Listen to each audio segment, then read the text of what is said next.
intricacies and all this stuff that's ready to go that I've been dreaming of for 4 years while I didn't have the players. Right. I think that's a tough switch, personally. That's what I wanted to ask you, because you have trained in this area of mental health performance and all that type and the psychological aspects of it. And that's what they'll do. That's the charge that they will have next season, is to be in a situation that Will Hardy literally hasn't been in very much as a NBA head coach. And I'm wondering, though. I'm not saying that he can't do it. I'm just saying this is a tough pull. See, I actually think that this might be beneficial for him, because anybody, and Morgan Scalley's going to face this year, right? First-time head coach. You can receive as much training as you want, but until you do it, you haven't done it, right? And so the good thing is that Will Hardy has been able to learn about coaching in the NBA and what it takes and all that type of stuff without actually having to worry about making mistakes that were costly. It didn't really matter. No, next season, game 1 is going to matter, unlike anything that he's experienced. But he's got several seasons of interacting, and being a coach isn't just simply about drawing up a play. I can argue that's one of the lower levels of responsibilities as a head coach. You got to manage all these people that he has to, and he's had on-the-job training without having to really have a lot of consequences. Now being next fall, we will get to that point. And do you think that could benefit, how much you think that can benefit him, having been in the huddles, in the meeting rooms, talking to guys on the bus, off to the side, whatever it might be, all the stuff that he's had to do without having to worry about, did we win tonight? As you presented it to me just now, I think one of the things that you talk about a lot in football, just with like an offensive and a defensive coordinator, and I think there was some criticism of Ty Detmer when he was at BYU. Right. There's a huge push in college football, like, hey, did he cut his teeth somewhere else? Was it at Weber State? Was it at Snow College calling the plays? Because it's hard to anticipate like how fast those plays like start stacking against you as an offensive coordinator. Like, it's like you have like 10 seconds to make the call, tops. Yeah. And you got to be ready for it. Right. You got to know the down and distance. You got to know the situation of the game. You got to know everything, and you got to make a call within 10 seconds. Well, there's some coaches that get delay of games, right? First, like Ty Detmer had some delay of games where people are going, "What's going on?" Well, he hadn't done it at the college level yet, and so your point is well taken here that he's had these 3 years, these 4 years, to actually like make some of those mistakes where it doesn't really matter, right? I mean, we're probably going to lose the game anyway. Yeah. But if he's smart, and if the GMs and the president of the company and Danny Ainge and those guys have been smart about it, they've been learning those lessons as they go, so they can hit the ground running. But I don't know. I have a buddy. He's actually my dentist, and he played for me at Snow College. Really, really cool guy. He always makes fun of me when I go into him about being a sports psychologist, because he talks about the natural where they have the sports psychologist come in. He's like, winning? No, he goes, losing is a disease. And we always kind of go back and forth. He's like, how do you fix that? You don't know how to fix that. And we go back and forth joking about it. But there is some real truth to that statement. Like, losing does become a habit. It can be a disease, right? If you're not learning the lessons and doing the things that you can to make sure that you avoid some of the fallbacks and some of the difficulties that can happen. And so I'm really interested. Listen, from every single area that you can ask, everybody talks about what a great coach Will Hardy is. We're going to find out. Yeah. We're going to find out this fall. And I hope he is. I hope. I do too. I hope what Danny Ainge is telling us, I hope what everybody's telling us is the truth, and that we hit the ground running as soon as we have a good team. But I still think, even as good as Will Hardy is, that there's going to be a little bit of like kind of settling into who he is as a coach that actually matters. Okay, yeah. All right, I can understand that. And you talk about losing being a disease, and these guys have been riddled with disease for 4 years. What's it going to take to be able to, I guess you could say, flip that switch, get to that point? And before you answer, we will go to break, and we will get to that on the other side of this break. So stay with us, 97.5, the KSL Sports Zone. And now, a look at traffic from the KSL Traffic Center. Got a crash northbound I-215 just before the exit for the 201 freeway. It's blocking the right shoulder there. Also have a crash Redwood Road near the South Jordan Parkway intersection. That was the northbound side, is blocking a right lane in the right shoulder, adding to some delays in that area. Northbound I-15 slow and go from Timotous Highway all the way into Draper across the point of the mountain. Then again from Midville all the way into Murray's on your way into downtown. And then also seeing southbound slowing from Bountiful into downtown Salt Lake City as well. Looking for dinner with a view? The roof in downtown Salt Lake City serves unforgettable Utah-inspired cuisine 10 floors above the city. Reserve your table today at theroofslc.com. With your KSL traffic update, I'm Jake Hatch right here on 97.5, the KSL Sports Zone.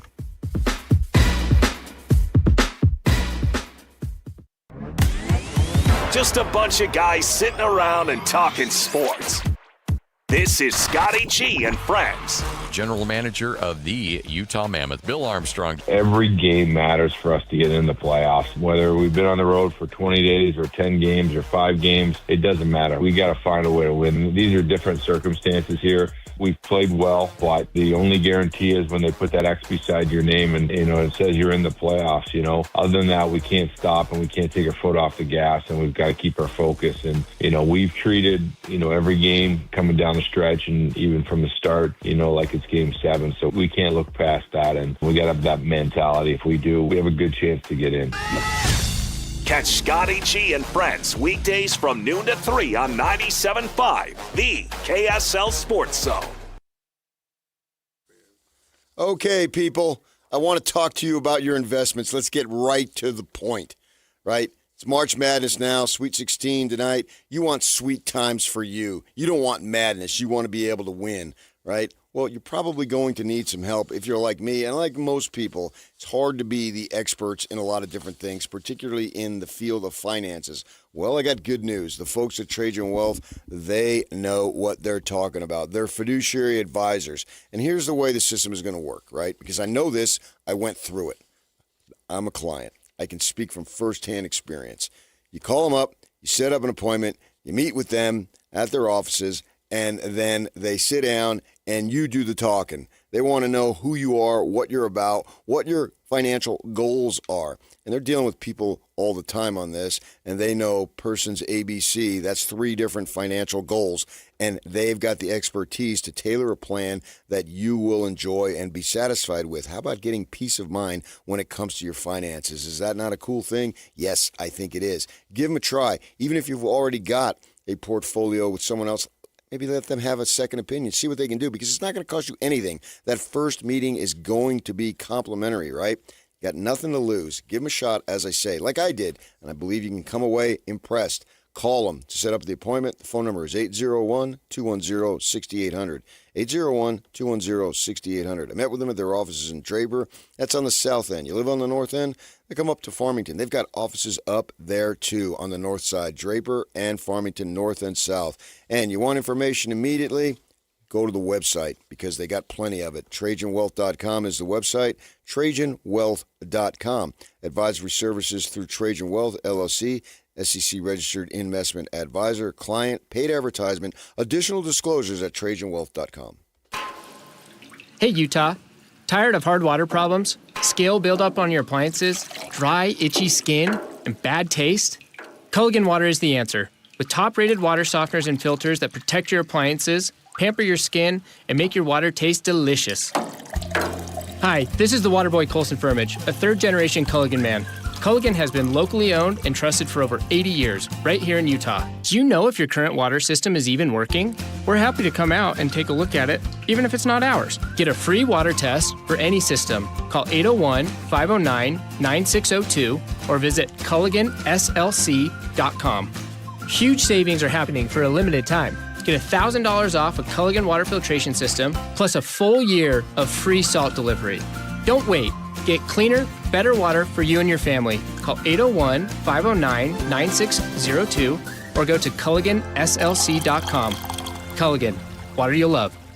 The show may be over, but the deals are still on at Paris RV. How about an easy tow with a 25 Rockwood 190 OTG for only $7,995 or $129 a month? How about some bunks? Hook up to the 26 Heartland Prowler 2500 bunkhouse for only $17,995 or $205 a month. Want to stay put for a while? Then put the 26 Forest River Cherokee Timberwolf 20 OG destination trailer in the spot of your dreams for only $44,995 or $456 a month. Only At Paris RV. Paris RV is your locally owned, family-run RV dealership. We strive hard to find the very best RVs for the price. With 4 locations, over 1,000 RVs in stock, 42 service bays, and 4 super parts stores, we're sure to help take your family on the best RV vacation. Check out our perfect family bunkhouse trailer, the 26BH, that sleeps 9 for $19,995 or $227 a month. Zero down. Life is short.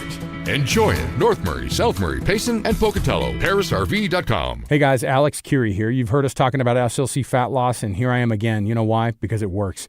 If you've ever lost the weight, if you've ever gained it back, then lose it, and then gain it back, you're not alone. In fact, the number one concern people have about losing weight, it's not about just losing the weight, it's about gaining it all back later. And a new 2026 study found something pretty surprising. Here's what they have. People who stopped GLP-1 injections for their weight loss regained all that weight back nearly 4 times faster than the people who lost weight through just diet and behavioral programs. Why? Because a lot of medications only work while you stay on them. When you stop, your old habits, that appetite, it all returns, and so does the weight. Losing weight is the easy part. It's about learning how to keep it off and enjoy life. That's what really matters. At SLC Fat Loss, their doctor-developed program helps adults lose 20 to 40 pounds in about 60 days using real food from the grocery store. But more importantly, they're going to teach you how to maintain that weight loss long-term without giving up the foods that you love. See if you're a candidate today. Schedule that free consultation at slcfatloss.com. That's slcfatloss.com. Results may vary. Don't miss the excitement of the crowd, the perfect ping of 300-yard drives,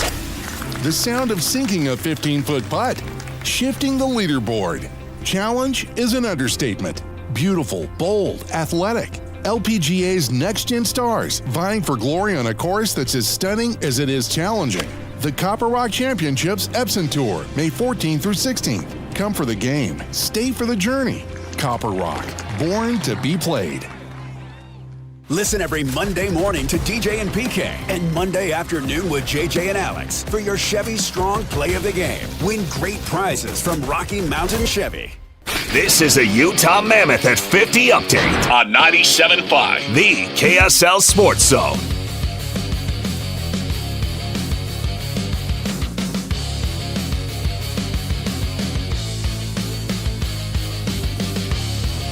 Got to have a mindset when you're on offense versus defense. Coach Andre Torney will tell us about it. Your biggest enemy when you trail is you think you want to score. You keep your tank, your energy to go in offense. So what happens is you don't have the puck. You defend because you don't have the same aggression. You don't create a stop. You don't create a hit where there's a battle. Then you can recover the puck and go in the offense. That is your Utah Mammoth at 50 update. They play tonight, the Washington Capitals at the Delta Center. Puck drops 7 p.m. Coverage on the Zone. Hockey night in Utah begins at 6.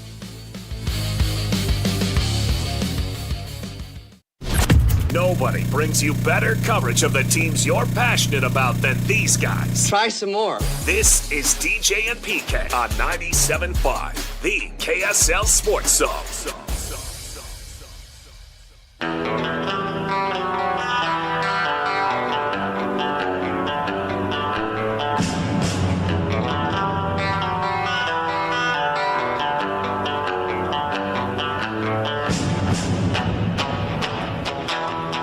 Join Scotty G today from noon to 3 at Tim Daly Nissan Southtown at 11155 South Jordan Gateway in South Jordan. How about that? Tim Daly Nissan, home of the forever warranty. I've purchased 4 cars from those folks. Good people there, that is for sure. Okay, we're talking about Will Hardy and how he's going to have to make an adjustment.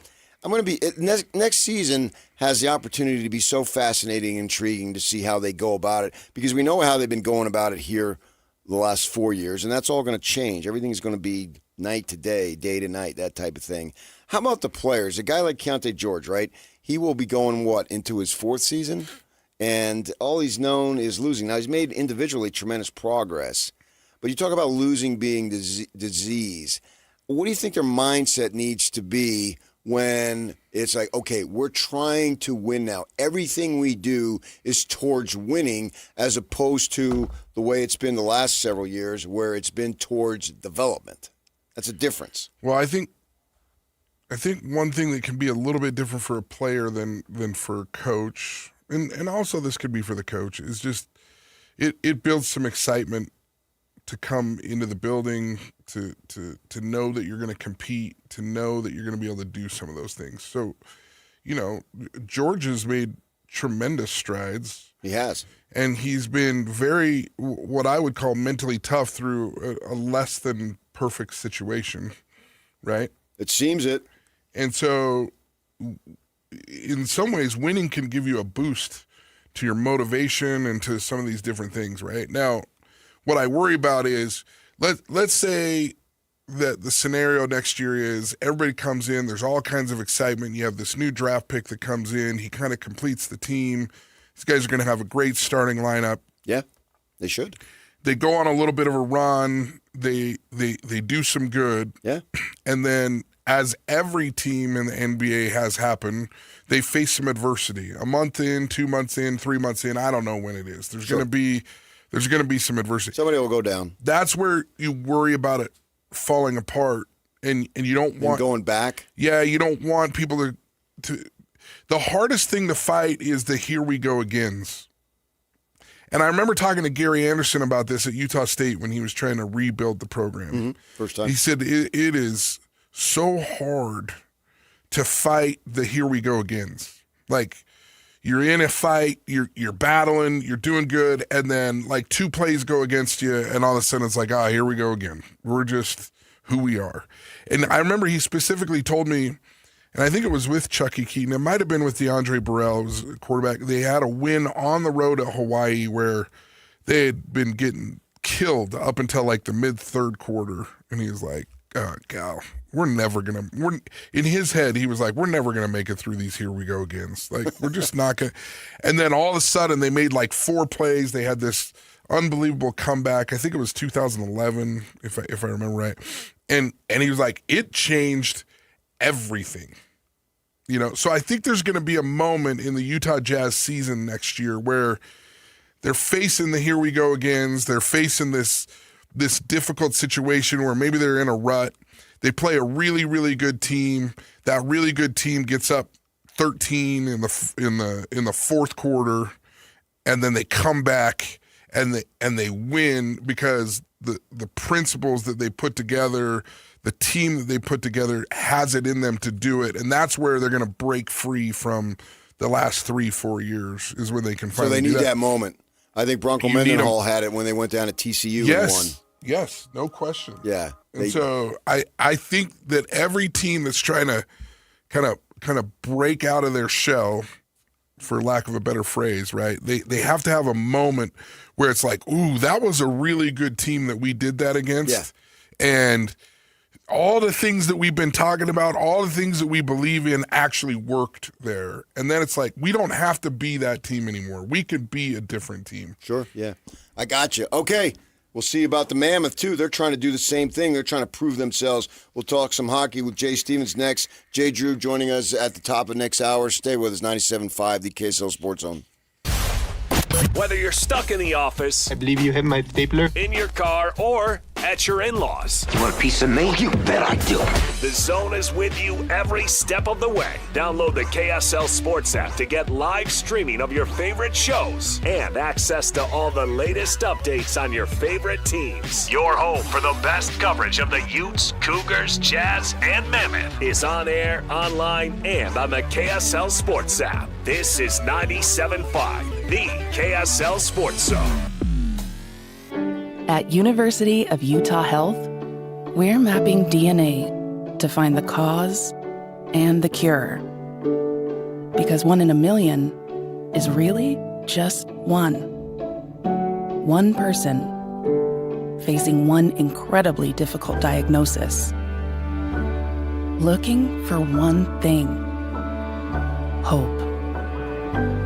Learn more at uofuhealth.org. At IFA, our mission is to support our customers' passion for the rural and Western lifestyle. Whether you have a small garden or acres of farmland, a few backyard chickens or hundreds of cattle, our feed, farm supply, and agronomy experts are here to help. And we've been doing it better than anyone else for more than 100 years now.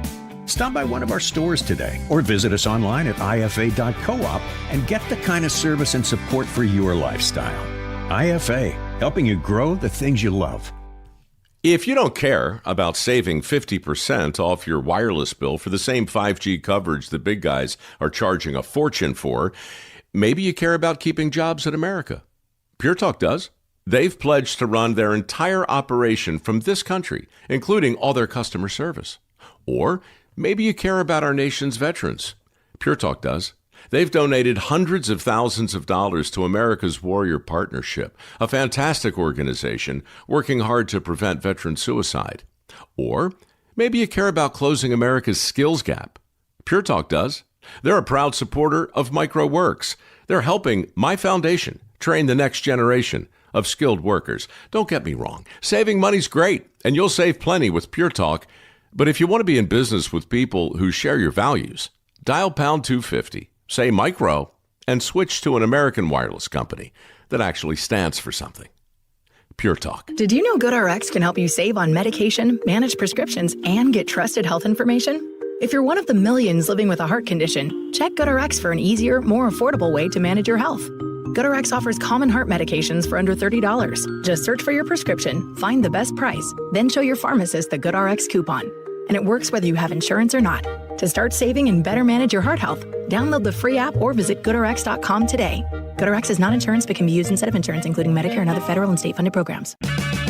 Check engine or ABS light on? Take the guesswork out of your warning lights with O'Reilly Veriscan. It's free. Ask for O'Reilly Veriscan. O'Reilly Auto Parts. How can you free your team from time-consuming office tasks? Amazon Business. Smart business buying tools enable buyers to find and purchase items fast so they can focus on strategy and growth. Free up your teams and focus on your future. Learn more at amazonbusiness.com.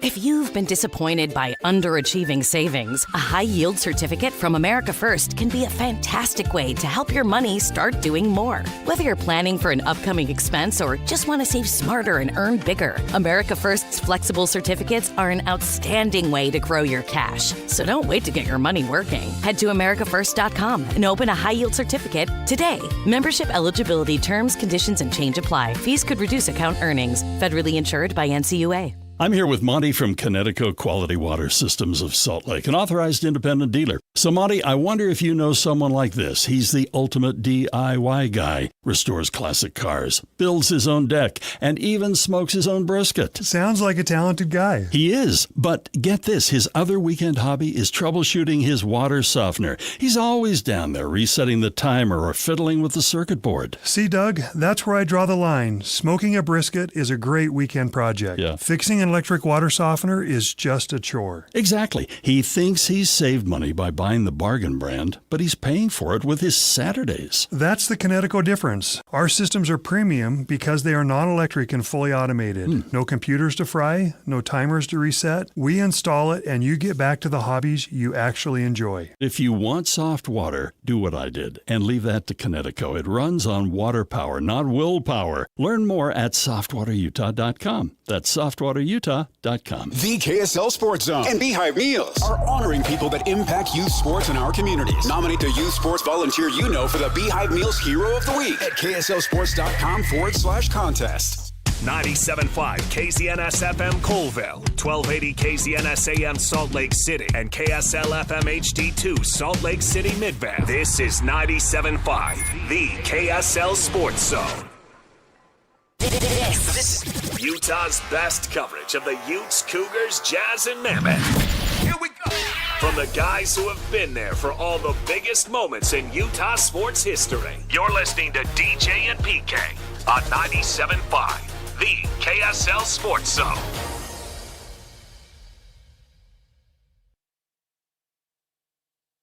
Uno, dos, 1, 2, 3, 4.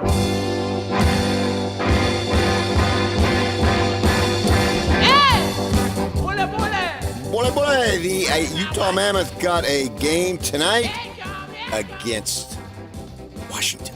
So, joining us now is Jay Stevens. He is the host of the Utah Puck Report podcast and NHL insider for KSL Sports Zone with Riley Jensen. DJ's off today. Jay, good morning. How are you, buddy? Good morning, gentlemen. I'm great. Yeah, that's good to hear. So, the other night we had Connor McDavid in, and I think he had, what was his 400th? Tonight, wow, we've got somebody who's a little bit even higher than that. And Ovechkin coming in. From your perspective, where do you place him on the GOAT list? You got to put him right behind Gretzky. I mean, I know he's past Gretzky as far as total goals. He's just proven to be one of the most prolific scorers in the NHL, and just the things he's done, the way he's done. He's just such an exciting player to watch, and there's really hasn't been anybody else like him that's played the style that Ovechkin's played. And he's just reckless. He's fearless. He does whatever it takes to score a goal. And then now, even that he's older, I mean, he broke his leg here, and then it was immediately told his guys that he'd be back in the lineup in no time. Like, I'll be back in a few weeks. He's just the ultimate teammate and one of the best players in the history of the game, hands down. You think this is it for him at 40? I think he turns 41 in the fall. Yeah, he hasn't had the kind of season this year that I know he wants to have. So you can see that going either way, right? He either says, I can't do it anymore, or I got to go out better.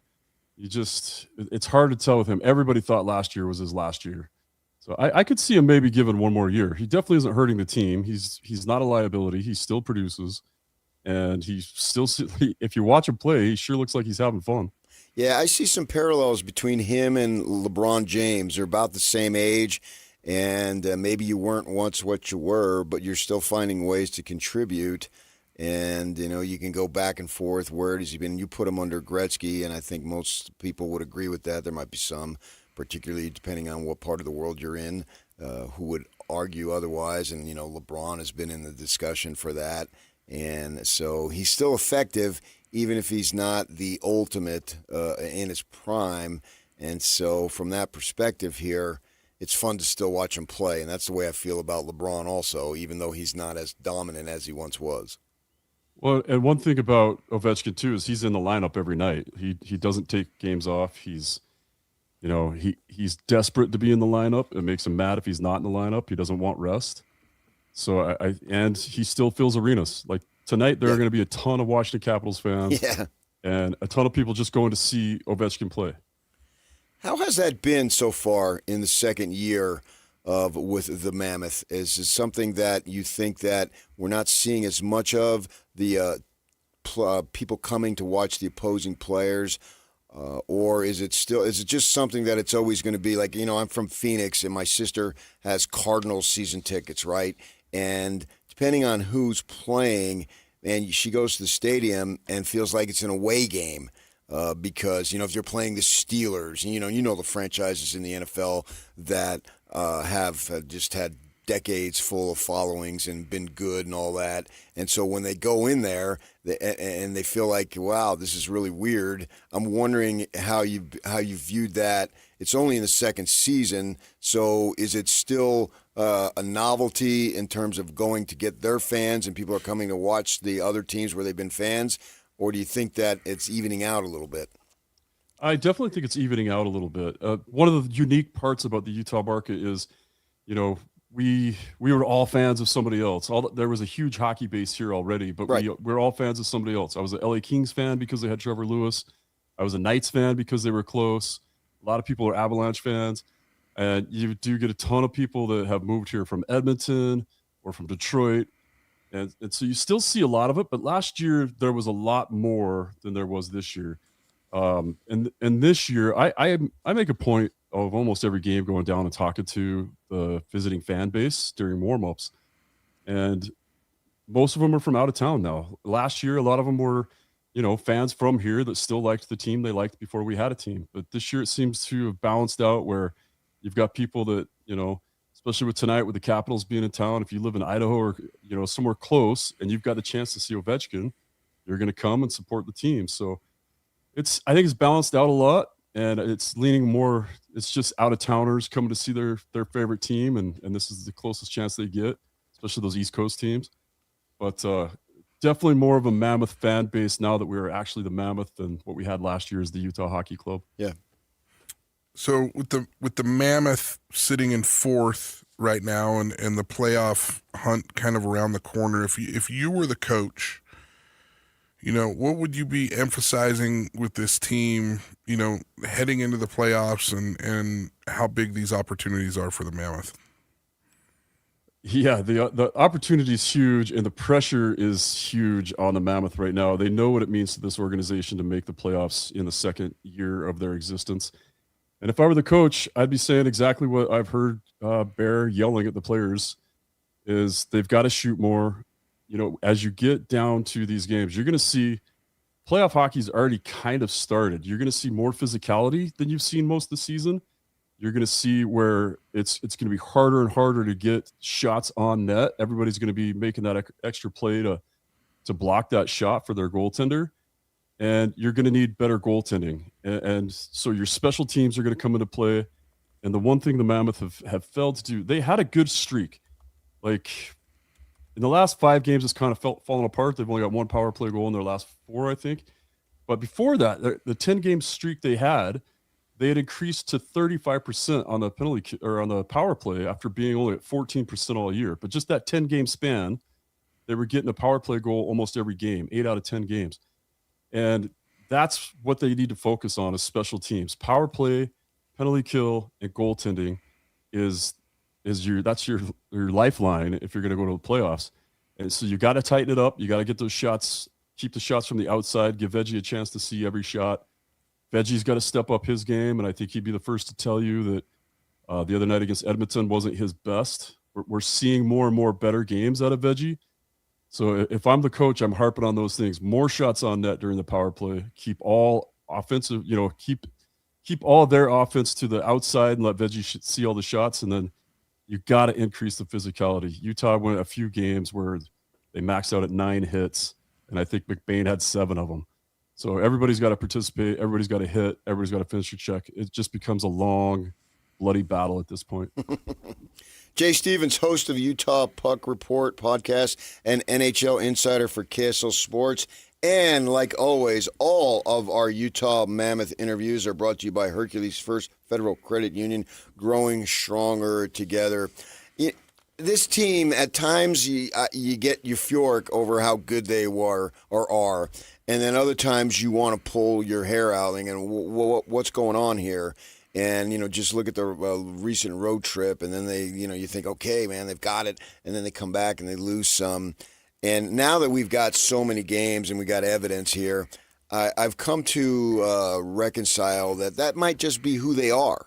At times they look really good, and at times they're not as good. And it's going to take a cumulative effect of time for them to find that consistency. Do you see where I'm going there? Yeah, 100%. And I go back last year. I had Bill Armstrong on the show, and we had Bill Armstrong several times on KSL Sports, where he talked about this is part of the process. And sometimes you think we're going to be the best team in the NHL, and sometimes you're going to think we should be relegated to the American League because we've got young guys. They've got a good veteran core of guys that have NHL playoff experience, Stanley Cups. They've got a bunch of Stanley Cups on the team now.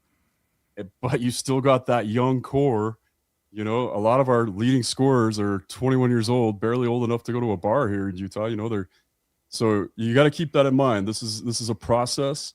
The goal this year was for them to get into the playoffs, hopefully win a couple games, so they get that experience, and that'll hopefully bring more maturity, so that next season you don't have those huge ups and downs throughout the season. You have guys, the young core that know and have experience now and can handle, and next year's going to be more. Next year they added 2 more games to the season. So next year's going to be an 84-game season, and you're just waiting for these young kids. Like Cooley, it's his second full season in the NHL. Same with Gunther. A lot of these guys, they're just getting their feet wet. They're just figuring out how to be a professional athlete over 82 games. Yeah, I hear a lot about, this blend of veteran leadership and the young guys with the Mammoth. I think I heard the other day 7 guys have a Stanley Cup and then you have this blend of all these young guys. To you, how important is, an identity to help this team really create a consistent two-way game night in and night out? Yeah, the identity's huge for this team, and I think they do lean on those veterans. And the one I see him lean on the most, honestly, is Ian Cole. He doesn't have a letter on his jersey talking about what kind of a leader he is, but in the locker room, he's one of the Stanley Cup winners, and he's just not only does he lead by example on the ice. I mean, he leads the NHL in block shots. He eats a ton of minutes for the Mammoth. He's always out there. He's always paying the price. His body's always in front. He gives a beating. He takes a beating, and he's just there every night. And I think seeing something like that, seeing a guy that's an older guy, willing to sacrifice everything every night and then still be there the next night, no matter how bruised he is. And believe me, if you've seen Ian Cole in his interviews, you'll see how bruised up he is. So I think having a guy like that and like Sergachev, and this year Nate Schmidt has been just an amazing spark plug for this team. And it just gives you that energy and that idea that, yeah, I can do this every night, and that this is what it takes to be a Stanley Cup champion. And the young guys see that. And I think that helps with that identity of just all out every night. And then they know they have the stability on the back end, and especially now with Uyghur throwing those passes up front. So you're going to see a lot more aggressive breakouts.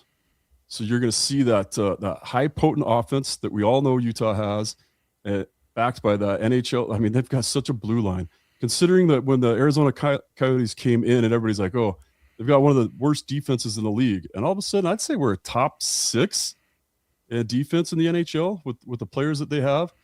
So, and it's only going to get better. And I think that's the identity that they're looking for. Just guys that'll sell it out every night and then pitch into that high flying offense. You're going to see a lot of support. You're going to see 4 or 5 goals a game next season. Really? Crazy offense. Okay. Coach Torney, when he speaks, particularly when they lose, I try to make sure I listen because I can gain insight to what the game is about and what he's thinking and how he views it. And usually, in my experience, coaches tend to be a little more analytical and informational from my perspective when they lose as opposed to when they win, right? Because when things go right, you're just basking in it. When you lose, you're trying to figure out what went wrong and try to fix it. And the other night, he was talking about when the team trails, that the tendency is to save your energy to score, right? But by doing that, that leads to less possession time, and it actually works reverse. You're going to give up more goals at that point. So you have to be aggressive to get the puck. And so he wants you to use more energy from that perspective. And I find that whole concept fascinating. Do you see that as something that the team needs to improve on when they're trailing to pick up their aggression to get the puck? Yeah, it kind of goes into that prevent defense, right, where it doesn't ever seem to work the way you want it to. I have noticed the one thing Bear is really preaching right now is to take advantage of every offensive opportunity and to just be super aggressive and attack everything with speed. And there is that tendency because, again, with a young base like we have, when you give up a goal, guys start worrying about, I already made a mistake. It already ended up in the back of my net. How do I make sure that doesn't happen again? I don't want to be in trouble. I don't want to let the team down. And then doing that, just like Torini was saying, you play defensive. You play that, you stop caring about the offense the way you should. Instead of worrying about not making the next mistake, you should be saying, I'm going to go make up for it by getting the next goal. And that's the mindset difference that Torini was looking for. I think, honestly, when I watched them play, and they lost that game to the Ducks earlier this week, and I thought it was one of the best games I'd seen them play as far as keeping the offensive hunger and not worrying about mistakes and playing really well as a team. So it's just really weird. I think it goes to that young inconsistency again. Uh-huh. But with a coach like Bear, he notices every little minute detail out there. Yeah. He's so phenomenal at teaching these kids to be better. So I have seen that in the past where they you can tell they don't want to make the next mistake, but hopefully I think that's fixed and it's being coached out of them. What's your confidence level that there will be postseason here? It's pretty high right now. If you look at the schedule, there's a few times. I mean, tonight, Washington coming in. The mighty Capitals are coming in, and they have almost an identical record. They also have a horrible power play. So I think coming home, being at home in Utah, I think that gives Utah the advantage tonight. And then they got back-to-back games that are 4-point games, basically. They play the Kings, and then they play Seattle. So I think as long as you get those wins and get a little bit of breathing room between you and the rest of the wild card, I mean, most of your games are home games. So that rough road trip start we started with for the Mammoth this year, it's paying off now because now you're in the driver's seat. You can win them all at home, and you're going to the playoffs. And I really think they're going to do it. I have a lot of faith in them, and I think the schedule, they even got Vancouver coming up. Like if you ever needed the ace in the hole and have the worst team come in, Vancouver's coming in. Although we can't beat the other worst team with Chicago. Chicago, I was going to bring that up, but you beat me to it.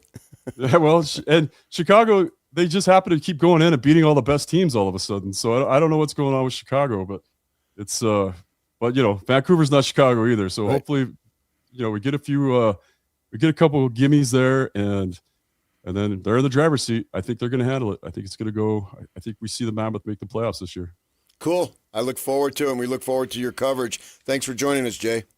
All right, thanks, guys. Good morning. Okay, that is Jay Stevens, host of the Utah Puck Report podcast and NHL insider for KSL Sports. We'll see what they do. They are on the ice tonight against Ovechkin and the Washington Capitals, 7 o'clock. Coverage here with Hockey Night in Utah begins at 6 p.m. Looking forward to watching that game along with some college basketball. But we got some football I want to get to. It's not the worst of times. Is it the best of times? Stay with us. We'll get to that next. 97.5, the KSL Sports Zone. And now, a look at traffic from the KSL Traffic Center.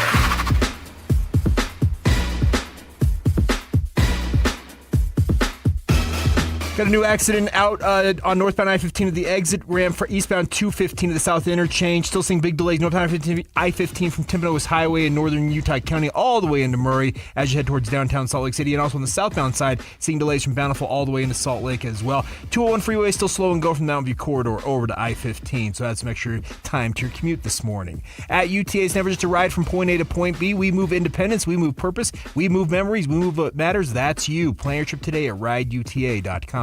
With your KSL traffic update, I'm Jake Hatch right here on 97.5, the KSL Sports Zone. This is JJ and Alex. I got this. And the Mammoth obviously have a lot of work cut out for them still because they are now at a point where, again, I hate looking at the percentages, JJ. Doesn't it make you nervous to go, yeah, right now they sit at 76.5% to be that wild card one team. There's so much hockey still left to be played. Yeah, that percentage can drop quickly if you lose 4 straight again. Overall, you're looking at where this team is at. They're in that number 1 wild card spot. They control their own destiny. I would rather be in that number 1 wild card spot than in the number 3 central spot because if you're the Wild, you're either playing the Avalanche or the Stars in the first round. That's brutal. It is. I would rather be the Mammoth. You're going to be playing a first-round playoff series against the Ducks, and then you get the winner of the Oilers and Knights in the next round. I'd rather do that than get the Stars or Avalanche in the second round. If they're in that number 1 wild card spot, with as good as that team is, there's a path for them to go on a long run in the playoffs, not just win a series. Catch JJ and Alex afternoons from 3 to 7 on 97.5, the KSL Sports Zone. A family office is a team built to handle the 3 biggest financial responsibilities a family faces: wealth management, tax strategy, and estate planning. Most firms only manage your investments and refer the rest out, hoping everyone stays aligned. At Trajan, we built something different. Your wealth, tax planning, and estate planning are handled together inside one firm under one roof. There's no guessing whether your CPA, advisor, and estate attorney are truly in sync, because our team works together every day on your behalf. When your financial life becomes more complex, your advice should become more coordinated, not more fragmented.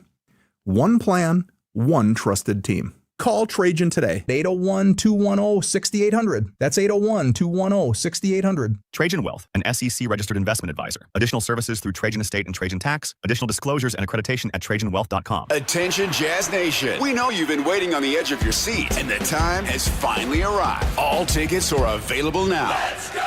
Your favorite players will be back on the court, bringing the energy all season long. Whether you're looking for season tickets, mini plans, or single-game matchups, there's a perfect option for every kind of fan. Show up loud and proud at Delta Center this season. Don't miss your chance to be part of the action. Buy your tickets today at UtahJazz.com. Hey, have you seen the Johnson's house lately? Yeah, new siding, new windows, even the gutters look amazing. Right? I walked past 3 times yesterday. You don't even live on this street. I know, but their house looks that good. When your siding, windows, gutters, and decking look great, people notice. That's what RGS Exteriors does. Hi, Tim Brown here, RGS Exteriors. My family has been building and improving homes in Utah for 5 generations, and taking care of homeowners is something we take very serious. With over 1,300 5-star Google reviews, 21 Best of State awards, and our 10-year workmanship warranty, homeowners know they can trust RGS. Over 200,000 families across Utah have trusted RGS Exteriors with their home, and so can you. Schedule your free estimate today at 801-280-3110, 801-280-3110. 801-280-3110.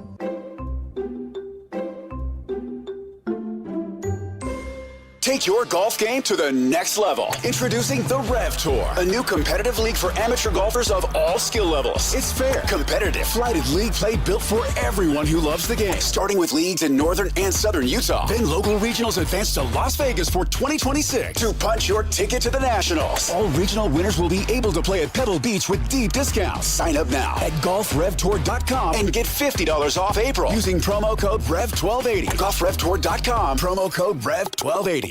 Nothing does more to help communities grow and thrive than small business. That's why America First Credit Union is proud to partner with the Utah Jazz to present the Utah Jazz Small Business Spotlight, recognizing the incredible impact of local business across Utah. Each season, America First Credit Union is giving small business a chance to shine with a custom sponsorship package valued at up to $200,000, which could include in-game, broadcast, and social media exposure. Nominate a deserving business today at americafirst.com/jazz. America First Credit Union, official credit union of the Utah Jazz.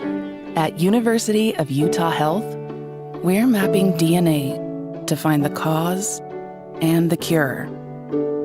Because 1 in a million is really just one. One person facing one incredibly difficult diagnosis. Looking for one thing: hope. Learn more at uofuhealth.org. Adventuring in the Wasatch Back to play in the sun? Stop into Dairy King in Heber, serving your favorite soups on the menu until April 3rd, so hurry in. You can also stop in and invent your own shake. Dairy King on Main Street, home of the train and best of state shakes. The KSL Sports Zone and Beehive Meals are honoring people that impact youth sports in our communities. Nominate the youth sports volunteer you know for the Beehive Meals Hero of the Week at KSLSports.com/contest. This is a Utah Jazz at 30 update on 97.5, the KSL Sports Zone.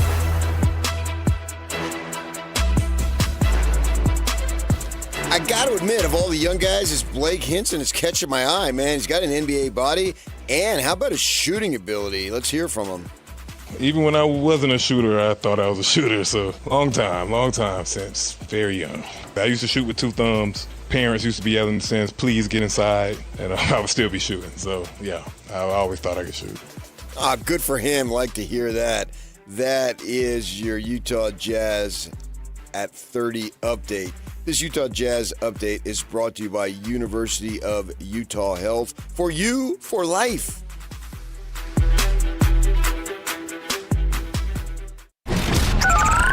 Over 2 decades of sports radio dominance in Utah. My favorite. This is DJ and PK on 97.5, the KSL Sports Zone.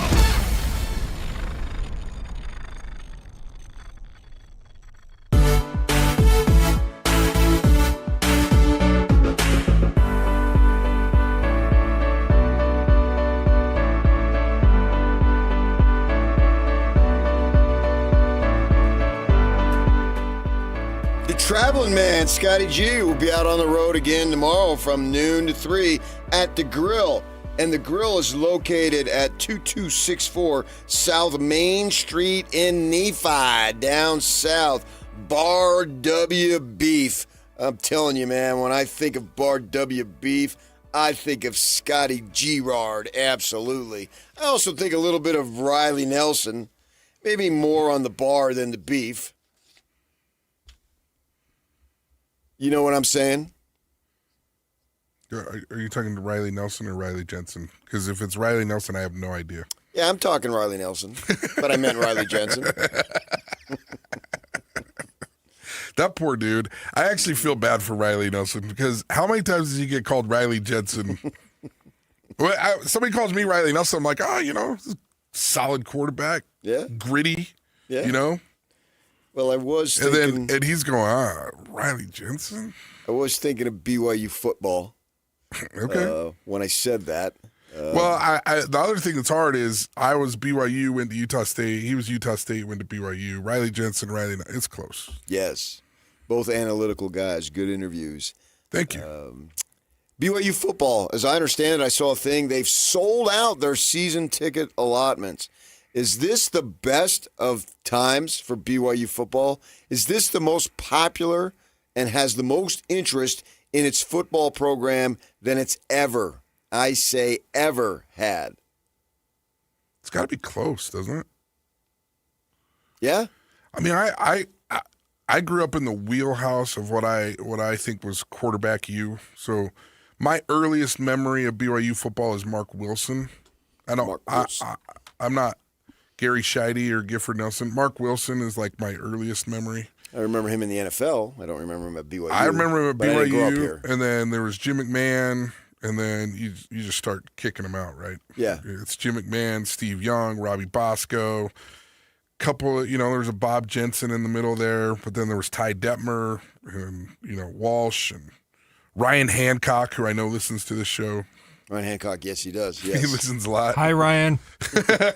We like Ryan Hancock. Former MLB pitcher. Dude. Major leaguer. Big time athlete. Yeah. Big time athlete. But I was in the wheelhouse and I remember I went in 1985, so the year after the national championship, to watch BYU play against San Diego State. San Diego State had a quarterback named Todd Santos. I remember the name. Decent team. And that stadium was rocking. I just remember just looking around and going, holy mackerel, I've never seen anything like this. And I have early memories of watching Steve Young in, what was Romney Stadium, Maverick Stadium now. And I remember standing in the south end zone just looking, and I was like, I can see Steve Young. Like they were backed up on their own goal line, and I was just standing like right on the railing there. Was Steve Young then? Oh, yeah. I mean, everybody knew who Steve Young was. And I was just like, I remember sitting there just going, I can't believe I'm watching Steve Young play. Like, this is the coolest thing that's ever happened to me. And I mean, you're talking like 1983. I'm like 9 years old, right? So BYU has had some real runs of like super popularity, and that stadium was rocking in 1985. But I think the consistency of the way they're playing right now, and then I think even if you talk to a BYU athlete right now and you just talk about when these guys are getting off the bus, like the bus lifts. You watch a BYU team get off the bus and they are all of every athletic, super talented football team as anyone in the country. And so I think there's a lot of excitement. And I think it's built a little bit differently than it was in the 80s, in the sense that in the 80s, people don't understand when Ty Detmer won the Heisman, he still threw 23, 24 interceptions. Yeah. I mean, he had 56 touchdowns, but they were throwing it all over the field. It was built on offense. It was built on, we're just going to outscore you. This team is built on defense. This team is built on special teams. This team is built on, the trenches like it's never been built before. And so I think people are feeling that there's going to be more consistency in BYU football right now. And so, yeah, I think it's the most popular time and the best years that we've seen in, a long time at BYU, really, certainly since the Cotton Bowl. I can say potentially ever. You know, I'm in agreement. I think it's ever. Because I think that back in those days, now I wasn't here following it week to week, game to game, all that type of stuff. You learned about BYU football when ESPN came about and they got exposure to the program living down in the Phoenix area. I certainly knew. Oh, that's funny. I knew tons of LDS people, but hardly any of them talked about BYU. It was all about ASU. All the people that I knew, anyway. I didn't really know any BYU fans, even though, I played ball and had LDS teammates, and we all talked about what the Devils were doing because there was no Arizona Cardinals and all that. There were no – we had the Suns. That was it. Yeah. But you were aware of what was going on up there in Provo, Utah, and they're throwing the ball all over the place and all that. But I think in those days, you just took it for granted. Now, we're going to go out and we're going to beat El Paso, we're going to beat Wyoming and CSU, and then if it's our year to go up to Salt Lake, we're going to kick crap out of them. So my assumption is, and that's what it is because I wasn't there, is that it was somewhat expected. And so if something is expected, then there's really no thrill of victory because you're supposed to do it. It's really just the other way around. There's only despair if you should lose, as opposed to, well, yeah, we won and we won again. Then here, they go through a decade plus of wandering in the desert. And your rival, who you owned for decades, is competing for Pac-12 titles. Yeah, when I was young, it was like BYU was the team. I think they won 10 in a row. Yeah. From, 83 to 93 or 82 to... Yeah, it was like 16 out of 18 or something. It was crazy. Yeah. Actually, no, somewhere in there was a blip because Scott Mitchell beat him. Right. In like 87. But that's why everybody remembers that. Right. Because it was a phenomenal game that Scott had. And it was like one in forever. Right. Yeah. And then all of a sudden, you get to the two, and it flipped. And McBride comes along and... Well, McBride bounced it out, but then you get to Urban Meyer and you get to Kyle. Yeah. And it flipped to totally like 10-0 the other way. Totally flipped because then you go independent and you got independence versus Pac-12. Well, which one is more enticing? Now, BYU had to go independent. They were going nowhere. The television exposure was awful. Right. But then it grew stale, right? And meanwhile, while it's growing stale, Utah's program is ascending, and they're beating SC. They're beating Oregon. They go up to Washington and beat them. And they're doing everything that they're supposed to do. Well, and they were playing meaningful games in October and November where BYU was playing San Jose State, Wyoming, and New Mexico. If that. They were playing New Mexico State. The lower in level. November. Right. And so, they had big games with big name opponents early, and then it petered off, whereas there was no build-up, a crescendo that the Utes were having. And they struggled a little bit. They'd get in November, lose, and then they get over the hump. They get to the conference title game. They lose a couple. They get over hump on that. We all know that history, right? And so I think the BYU fans now, once they got in the Big 12 and things became more even, they now appreciate the wins more and the success more than they did back then when they took it for granted because it had gone away for a decade. And now, with their ability to cast a much wider net recruiting-wise, and we see it all the time, they're bringing in tons of non-LDS talent that is really, really good. Used to be, let's call it like it is, they wanted DBs, they went to the junior college ranks. Now they're getting freshmen, developing in them, sticking with the program, getting them on the field, and they're making interceptions in the end zones in the bowl games to clinch it, right? So they've been able to have guys come and be a part of their program and develop them, and then you get this freshman kid coming in here, Bachmeier, and wow, they only lose to one team last year as a first-year freshman. Come on.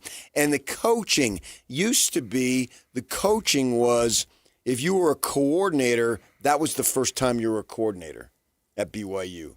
They were getting guys and making them. Now they're getting guys who come along and they have coordinating experiences other places, right? They're not BYU's head coach. That's your first, and I realize Kalani was a first-time head coach, but the other places now, they got experience throughout. I mean, just look at, they lose Jay Hill, and I realize Kelly Paping is a first-time coordinator, but he's been doing it for a while. But they bring in guys at the back end who've got experience 10 different other places, right? So they can hit the ground running. So the coaching, and they've upped by their own acknowledgement, they've increased the pay for these guys, right?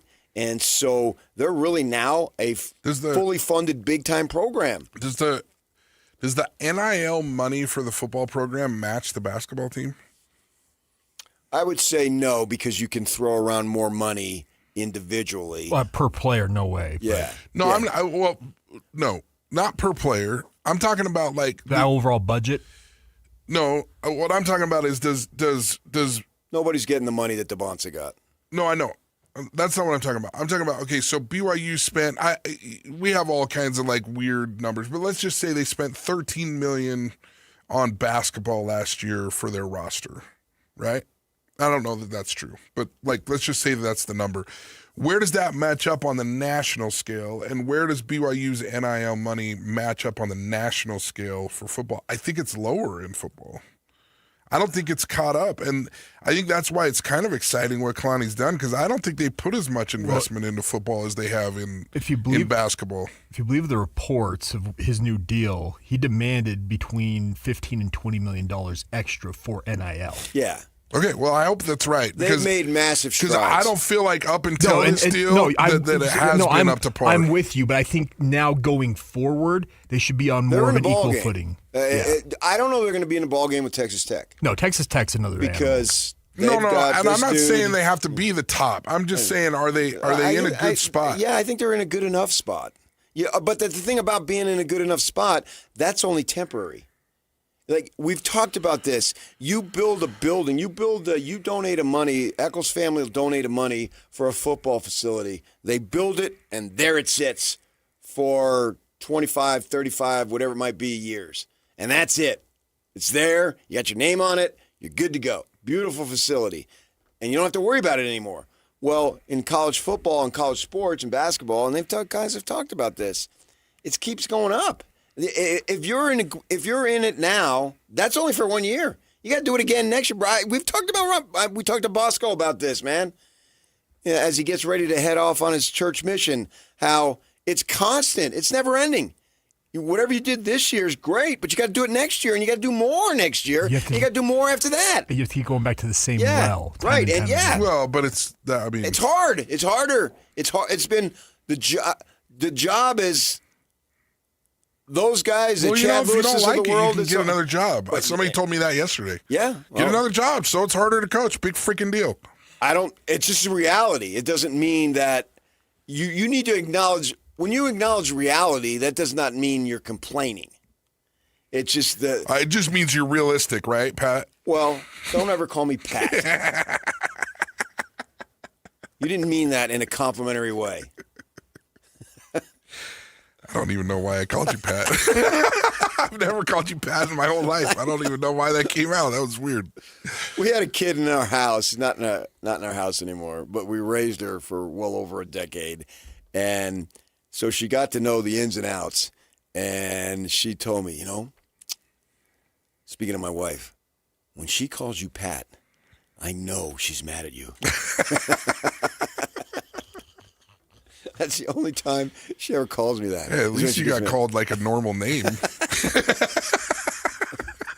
But every other time, it's always PK. When things are good, I know it's PK. But when she calls you Pat, I go to my room. She has that down. Yeah. So I think smart girl. They're in the game to play, and people are excited, and they're selling out season tickets. And you were talking about just in the commercial break that there's folks that have been season ticket holders for 15, 16, 17 years, and now they've been shut out. That's what you're telling me? Yeah. And why are they shut out? I don't know all the reasons. I didn't really get prices deep are going into up. They don't want to get into it. Prices have gone up, obviously, and from what I understand of this situation, some people are getting outbid, though, is what I heard. Yes, and the people are paying more and more to the Cougar Club to have priority access, and that's the way it goes, man. Supply and demand. It's a hot ticket. So yeah, I mean, either you pay or you fall by the wayside. I'll be honest, I have tons of University of Utah fans that are my friends that complain about prices going up every year too. I mean, this is just what happens. The college sports has never been more expensive. So I think we agree. Interest is just burgeoning there at a high level. Does the bubble ever pop on this? I feel like my whole life it's never stopped. Well, we'll get to that next. The prices keep going up. Everything keeps going. I got some ideas on that if things can be done. We'll see. Stay with us. Jay Drew, we're going to talk BYU at the top of the hour. Stay with us. 97.5, the KSL Sports Zone. And now, a look at traffic from the KSL Traffic Center. I-15 slow going from 90th south all the way up to 13th south right now. Southbound San Diego seeing slowing from Centerville all the way into downtown Salt Lake City. Slowdowns remain up out in Saratoga Springs on 2100 North Pioneer Crossing and the Corey B. Wright highways. You try to get your way over to I-15 this morning, so add some extra time if you're out in any of those areas. The Louisville Service Champions are Utah's most trusted name for heating, cooling, plumbing, and electrical services, and they are our first choice for offering honest second opinions. With your KSL traffic update, I'm Jake Hatch right here on 97.5, the KSL Sports Zone. This is Jake Scott and Ben Anderson. The point with Utah State, where do they go now? Do they go with another mercenary coach that's going to be gone in 2 years if you're having any sort of success? Which, by the way, is fine. Absolutely. It is fine if that is your jam, which has been successful for Utah State. Like, other schools aren't coming to get your coaches if your teams are not playing well. And if you're a young and up-and-coming coach, you've got to know you can win in Logan. You can go to Logan, and it can be your ticket to a better job. The business end of it, he has to pay a $3.9 million buyout. That's a ton of money for Utah State. Like, that pays for the coach's first year and $2 million in NIL money, which is a lot at Utah State. Well, hey, Mason Foslev, go buy a house, bro. Yeah, but honestly, like, it's going to allow you to keep your top player and hire your next coach. Catch Jake and Ben weekdays from 10 to noon on 97.5, the KSL Sports Zone. DJ and PK here for Peach Windows and Doors, 300 West, 2940 South in Salt Lake City. If you're remodeling your home, if you're building a new home, if you want to show off a view, a deck, a patio, a porch, they can help you out. PK, they can do a lot of looks there. Different materials, different shapes, different sizes, different colors. It's amazing. That literally is amazing, DJ, because for me, I had no idea of all the stuff they can do. And we've had some great spring weather here of late. And it seems like this is the time of year you want to let the light in. But the good thing about it with Peach Windows and Doors, you can let it in as much as you want because they can tailor something. If you want a lot of sun, fine. If you only want some, whatever you want, whatever you need, they can get you the job that you're looking for. And you will come away and be so excited because it'll brighten up your room. And in turn, it'll brighten up your life. Whatever your issues are with your property, south-facing, north-facing, whatever, if you're worried about UV damage, if you're worried about the price air conditioning or your heating bill, they can work with you on all of that. They have so much knowledge in this area. And here's one thing you need to know. If you mention DJ and PK, you can get a deal. If you buy a window, mention us, they'll give you free blinds. You buy a door, mention us, they'll give you free door hardware. So go to Peach Windows and Doors, 300 West, 2940 South in Salt Lake City. Mention DJ and PK and save yourself some money. Okay, I've got to tell you about something that honestly surprised me. I went down to Peach Doors and Windows to check out their showroom, and these are not your big box store doors. We're talking solid core, reinforced, high-security doors that look like they belong on $1 million home. And here's what hit me. Most break-ins don't happen through windows. They happen through the front door. And a lot of doors, they're basically decorative cardboard with a handle. Peach installs doors that are built to take a beating. Heavy-duty hardware, reinforced frames, real security, but they still look absolutely stunning. Whether you're building $1 million home or you just want yours to look like one, your front door is the first impression and the first line of defense. Do yourself a favor. Go see their showroom. Feel the difference. Visit peachdoorsandwindows.com or stop by their showroom today. Upgrade the door. Upgrade the home. Simple as that. Spring is calling, and we're not sending into voicemail. I bet you're thinking about heading south this spring, but what if you tried something different? like Cedar City and Bryan Head. With gas prices going up, this is the kind of trip that gives you more vacation for the tank you're already on. Start with Three Peaks OHV trails that say, go ahead, take the scenic route, then cool it down with disc golf. Because yes, you can be competitive and outdoorsy at the same time. Next, Thor's Hideout. Legendary hike, epic payoff.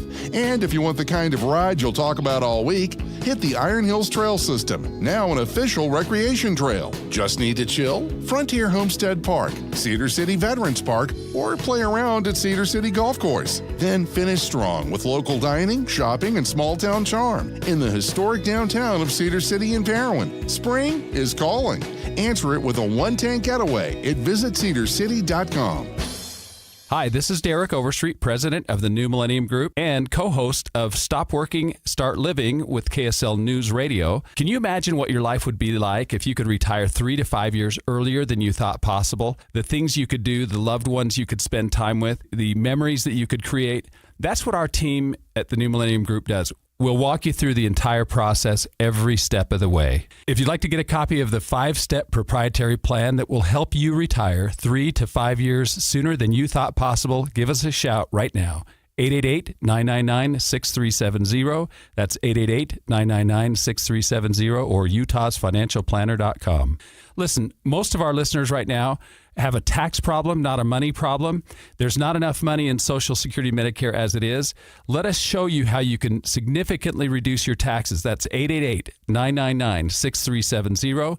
888-999-6370 or utahsfinancialplanner.com. Selling a home is a big decision, and that's why you need to work with the experts at Omada Real Estate. With their years of experience and proven marketing plans, the team at Omada Real Estate knows what it takes to get your home sold quickly and for top dollar. To get started, go to OmadaRealEstate.com.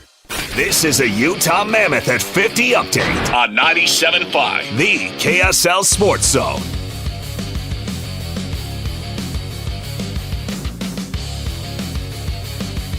Every team, all the time, can improve. Mackenzie Wegar tells us where he thinks that the Utah Mammoth can improve.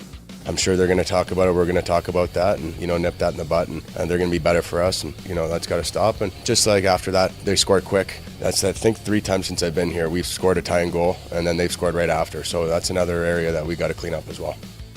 Yeah, he's talking about Edmonton the other night where they tied the game up. And then 8 seconds later, I think it was, that the Edmonton Oilers came and took the lead and kept the lead and won 5-2. That is your Utah Mammoth at 50 update.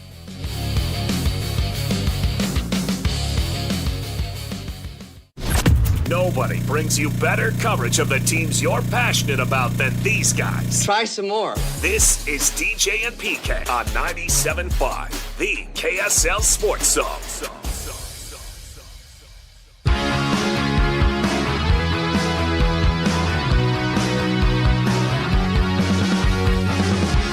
Riley Jensen, mental health performance coach. Riley, sitting in for DJ. People want to be interested in your services. What can they do? Well, first thing you can do is go to www.rjpg.net. I think one of the things that people don't know that I do is I work with business sales professional staffs. Yeah. I work with them with leadership, with work-life balance, with how to set goals and hit them, all that kind of stuff, which is a really fun, unintended benefit of my degree is performance psychology, right? And all of us are stressed out about our jobs, stressed out about hitting goals, stressed out about a lot of different things. And part of my profession is to help those sales professionals be able to work hard and face those challenges without as much stress as maybe they feel. Cool. And what's that website again? rjpg.net. Good. There you go. Got a need for his services. He's a good man. He can help you. And you talked about, this thing, can it continue? This spiraling upward. Like my whole life, I feel like it just keeps getting more and more and more. I mean, I remember in 1994, Steve Young signed a 5-year, $30 million contract, and it was the highest contract ever. And now, the highest contract ever is a $275 million deal. When does the bubble burst on this? Never. Why doesn't it, though? I don't understand. Where does all of this money come from? How does it keep happening? Well, because they're raising the prices of tickets, as you just said, at Utah and BYU. But I don't think they're getting their money. I mean, the TV That's is just a portion. The TV revenue is what drives it. But how does the TV revenue? I know that they don't. I know for a fact in sports that they're not getting a profit on the sports that they cover. That part of their profit is that they're able to promote all the other shows that they have. So if it's Fox that's covering it on TV, they don't cover the $3 billion deal or whatever it is. But what happens is they make more money on Dharma and Greg this Sunday night at 7. Oh, I always had the hots for Dharma. I don't even know why I said that. Easy there, Pat. She was kind of sarcastic though. I can see why you would like Dharma. But I think that's how they make it. But I'm just like, man, there has to be a time where even all of that, where it drives business to their other shows. Yeah, I got you. That it doesn't work, and it just feels like my whole life I'm like, man, at some point the other shoe's got to drop, and it doesn't. It doesn't seem to be. You take a look at LSU. They signed Lane Kiffin to like a $90 million contract, and they had to pay or are paying Brian Kelly $54 million in buyout. And look at the U, who's paying Whittingham, $13 million to go away? Paying off the contract. How much money is really going on here? And their football roster at LSU is saying it's going to be $40 million. They gave Levitt what they say is $5 million. Devil said, good luck. So he goes. They get somebody else. They get other guys in there. I'm kind of excited to watch him play at LSU. You talking about Ty Detmer's interceptions? I'm talking about Sam Levitt. I know. You talked about, what'd you say? Ty Detmer threw 25 interceptions, but 60 touchdowns. I hope Levitt throws 60 interceptions and 0 touchdowns. I know you don't want him to play well. And by the way, everybody that's driving their car, off the road because they said Ty Detmer threw interceptions. I was surprised as anyone. I love Ty Detmer as much as anyone, so I'm not. Oh no, it's fine. I wasn't trying to take away. I just think it was I think it was a different time though. You could throw more picks back then. Because you threw more touchdowns, right? They just don't let you do it. If you won 65-25, who cares? So it wasn't. I wasn't coming at Ty Detmer. No, nobody comes at Ty Detmer. Everybody easy, okay? Well, I liked him a lot. I came on the air and said he got fired, and I had 4,000 people just scream at me, no, he didn't, you're lying, blah, blah, blah, blah. And you're like, yeah, he did. Yeah. Okay. What do I care? I don't care that he did or didn't. Doesn't make any difference to me. But, he's a beloved So you figure. want Sam Levitt to throw 60 interceptions? You hate him. No, You've turned that throw fast. 75. You just added 15. You've turned on him that fast. And you if can't I was stand him because he Levitt's took dad, money. I would tell him, Sam, go take the money. Okay. That's what I was going to say, because usually you're about the money. Yes.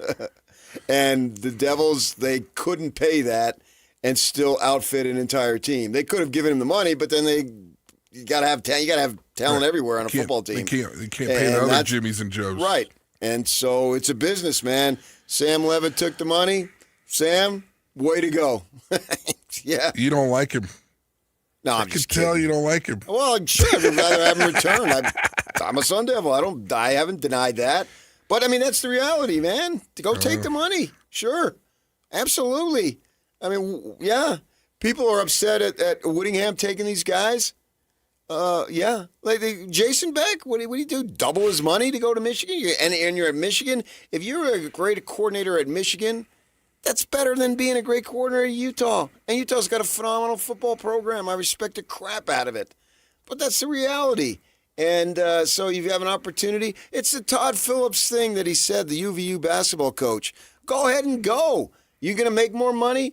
Toulson's kid, we had Andy Toulson on. Well, you're going to get paid more money to go to TCU and play at a higher level, set himself up. I don't know if he's an NBA player, but possibly set himself up for some European at a higher level. This is the way sports now, particularly at the college level, and I think people have maybe had a little bit of an issue, but it's a big-time business, man.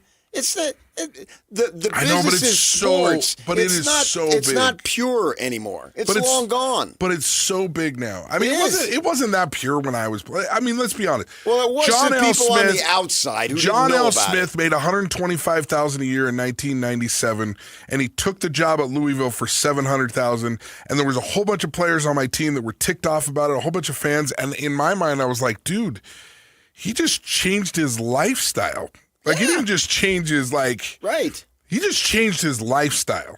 And I was okay with it. But that's how different the numbers are. When I coached at North Carolina State in 2002, 2003, they were the first team in the country that every single assistant made $100,000 or more. Really? First team, they were bragging about it. It was a big deal. Sure. The coach thought it was cool. Now it's like $100,000. Yeah. No, that's peanuts. As DJ would say, right, Yak? 600,000? Yeah. I just can't believe how big the money is and how big these numbers are. It's hard for me you to saved even... the school $600,000? $600,000. Wow. Yeah. Paycheck is why I live in Utah. Yeah, paycheck is why the guy. I moved to Utah to be spiritually uplifted. He moved to Utah for paycheck. Let's hear that I've lived again. in Utah too long. I don't know what to tell you. Yeah, he just said he's lived in Utah too long. I don't know what to tell you. Too long? You saved the school $600,000? $600,000. Wow. And passive aggressive. Why does he live in Utah? I've lived in Utah too long. I don't know what to tell you. Yeah. What was that? Passive-aggressive little punks. Everybody's buddy is on record saying he's lived in Utah too long. I don't know what to tell you. I haven't lived here long enough. I pray You to love it deity here. that I have another 40 years. And 25 of them right in this chair. But Okay. is your deity the same as everybody else's? Well, I thought it was until I listened to your piety. Your piety over here. Okay, Mr. High Plane. You're really a pain in the ass. You know that, right? I just want to be clear. All right, we're talking It's BYU true. with Jay Drew next. Stay with us, 97.5, the KSL Sports Zone. Whether you're stuck in the office, I believe you have my stapler. in your car, or at your in-laws, You want a piece of me? You bet I do. the Zone is with you every step of the way. Download the KSL Sports app to get live streaming of your favorite shows and access to all the latest updates on your favorite teams. Your home for the best coverage of the Utes, Cougars, Jazz, and Mammoth is on air, online, and on the KSL Sports app. This is 97.5, the KSL Sports Zone. If you've been disappointed by underachieving savings, a high-yield certificate from America First can be a fantastic way to help your money start doing more. Whether you're planning for an upcoming expense or just want to save smarter and earn bigger, America First's flexible certificates are an outstanding way to grow your cash. So don't wait to get your money working. Head to americafirst.com and open a high-yield certificate today. Membership eligibility, terms, conditions, and change apply. Fees could reduce account earnings. Federally insured by NCUA. Life is busy and honestly, sometimes a little chaotic. Between work, school drop-offs, sports, and everything in between, some days feel completely upside down. Dinner used to be one of the hardest parts of my day. Now, it's the easiest. When life feels upside down, Beehive Meals helps keep me grounded with home-cooked freezer meals that are ready when I am. No planning, no scrambling, just real food my family loves. Head to beehivemeals.com and stock your freezer with your solution to easy, delicious dinners and a little peace of mind. Ugh, that hard water life, right, Utah? Scale buildup ruining your appliances, skin feeling rough, water tasting, well, less than amazing? There's a better way. Hi, this is the water boy Colson Firmage, and this is Culligan Water, your local water expert, making your water worries a thing of the past. We're talking top-rated water softeners and filters that protect your home, leave your skin feeling silky smooth, and make your water taste fantastic. For over 80 years, Culligan has been right here in Salt Lake City, a family tradition of cleaner water you can trust. Think of us as your friendly neighborhood water scientists. Is your current system even pulling its weight? Don't guess. Call us today for a free water test, no matter what make or model. Just dial 801-509-9602 or visit CulliganSLC.com. And for a limited time, get $1,000 off a new Culligan water filtration system, plus free salt delivery for a whole year. Experience the Culligan difference. Call 801-509-9602 or visit CulliganSLC.com. Culligan, water you'll love. Only one type of burger. For every pallet. Fries are extra. Large in size. We've got the shakes. Going over the brim. Hey, this is Chris from JCW's. Put a positive, delicious spin on your day at any one of our 5 locations. In Lehigh, American Fork, Provo, South Jordan, or Harriman. JCW's, quality and a lot of it. The International Brotherhood of Electrical Workers, Local 354, is looking for telecommunication technicians and fiber splicers to fill immediate job openings. Technicians work with network cabling and fiber optics to build communication networks and infrastructure. Come to our job fair on Thursday, April 9th and 23rd from 4 to 7 p.m. at the Utah Electrical Training Alliance in West Jordan, 7466 South Redwood Road. The IBEW is offering an amazing job opportunity. Enjoy a competitive wage, paid holidays, and employer-paid health care and retirements. Learn more at our job fair on Thursday, April 9th and 23rd from 4 to 7 p.m. at the Utah Electrical Training Alliance in West Jordan, 7466 South Redwood Road. Meet the contractors and tour the training center. Do you want to become a telecom technician? Apply for the 3-year telecom apprenticeship. Get paid while you learn. Invest in yourself. Join the IBEW. Learn more at IBEW354.org. Here at IFA, our customers turn to us for a variety of products and services, but maybe the most important thing we provide is a staff of extremely knowledgeable and experienced folks. We help farmers, ranchers, gardeners, landscapers, beekeepers, fruit growers, backyard chicken owners, pet parents, and even grilling enthusiasts do what they love to do. Stop by or visit IFA.coop today. Come grow with us. IFA, helping you grow the things you love. This is Dylan Gunther of the Utah Mammoth. Scoring goals is what I do. Driving a BMW from BMW of Utah, that's how I roll. Proud to be a Utahn, drive elevated. 97.5 KZNS FM Colville, 1280 KZNS AM Salt Lake City, and KSL FM HD2 Salt Lake City Midvale. This is 97.5, the KSL Sports Zone. This is Utah's best coverage of the Utes, Cougars, Jazz, and Mammoth. Here we go. From the guys who have been there for all the biggest moments in Utah sports history. You're listening to DJ and PK on 97.5, the KSL Sports Zone.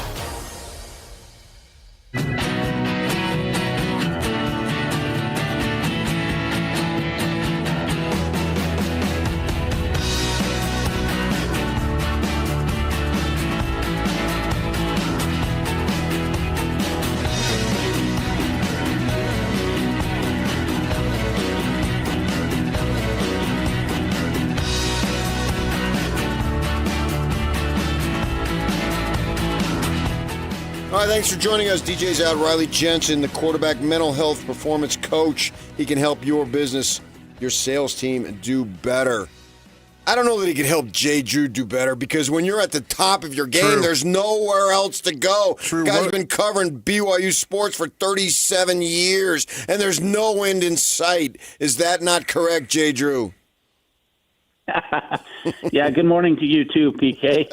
Yeah. I certainly can use some mental health on the golf course. I will say that. But, yeah, we all can. Yeah, we can keep that between us. We can keep that between us. Been covering BYU for 25 years, 20 years, 30 years? What is it?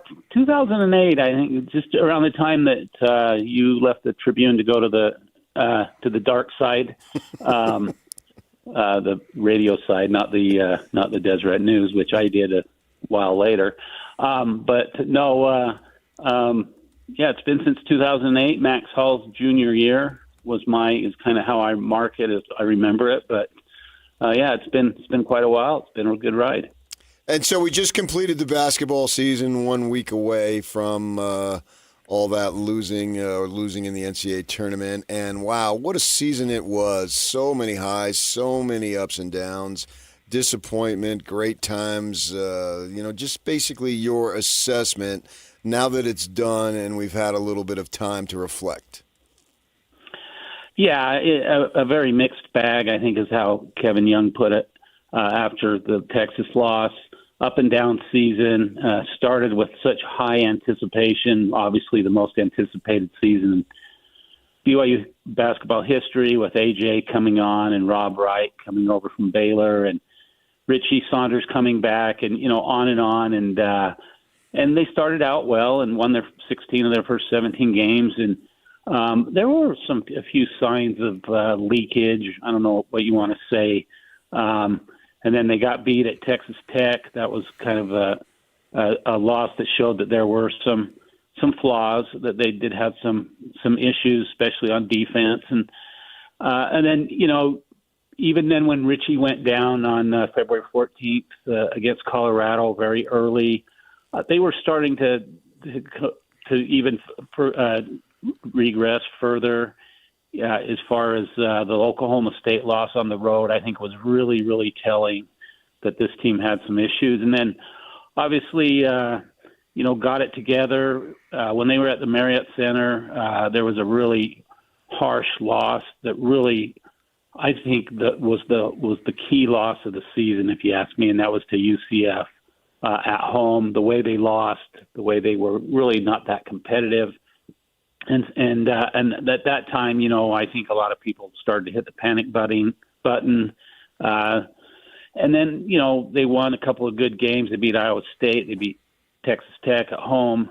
A couple of teams that, won some NCAA tournament games. So, yeah, it was just a mixed bag. I've termed it a disappointment. I think that's fair. I think they did not meet expectations, even with the injuries.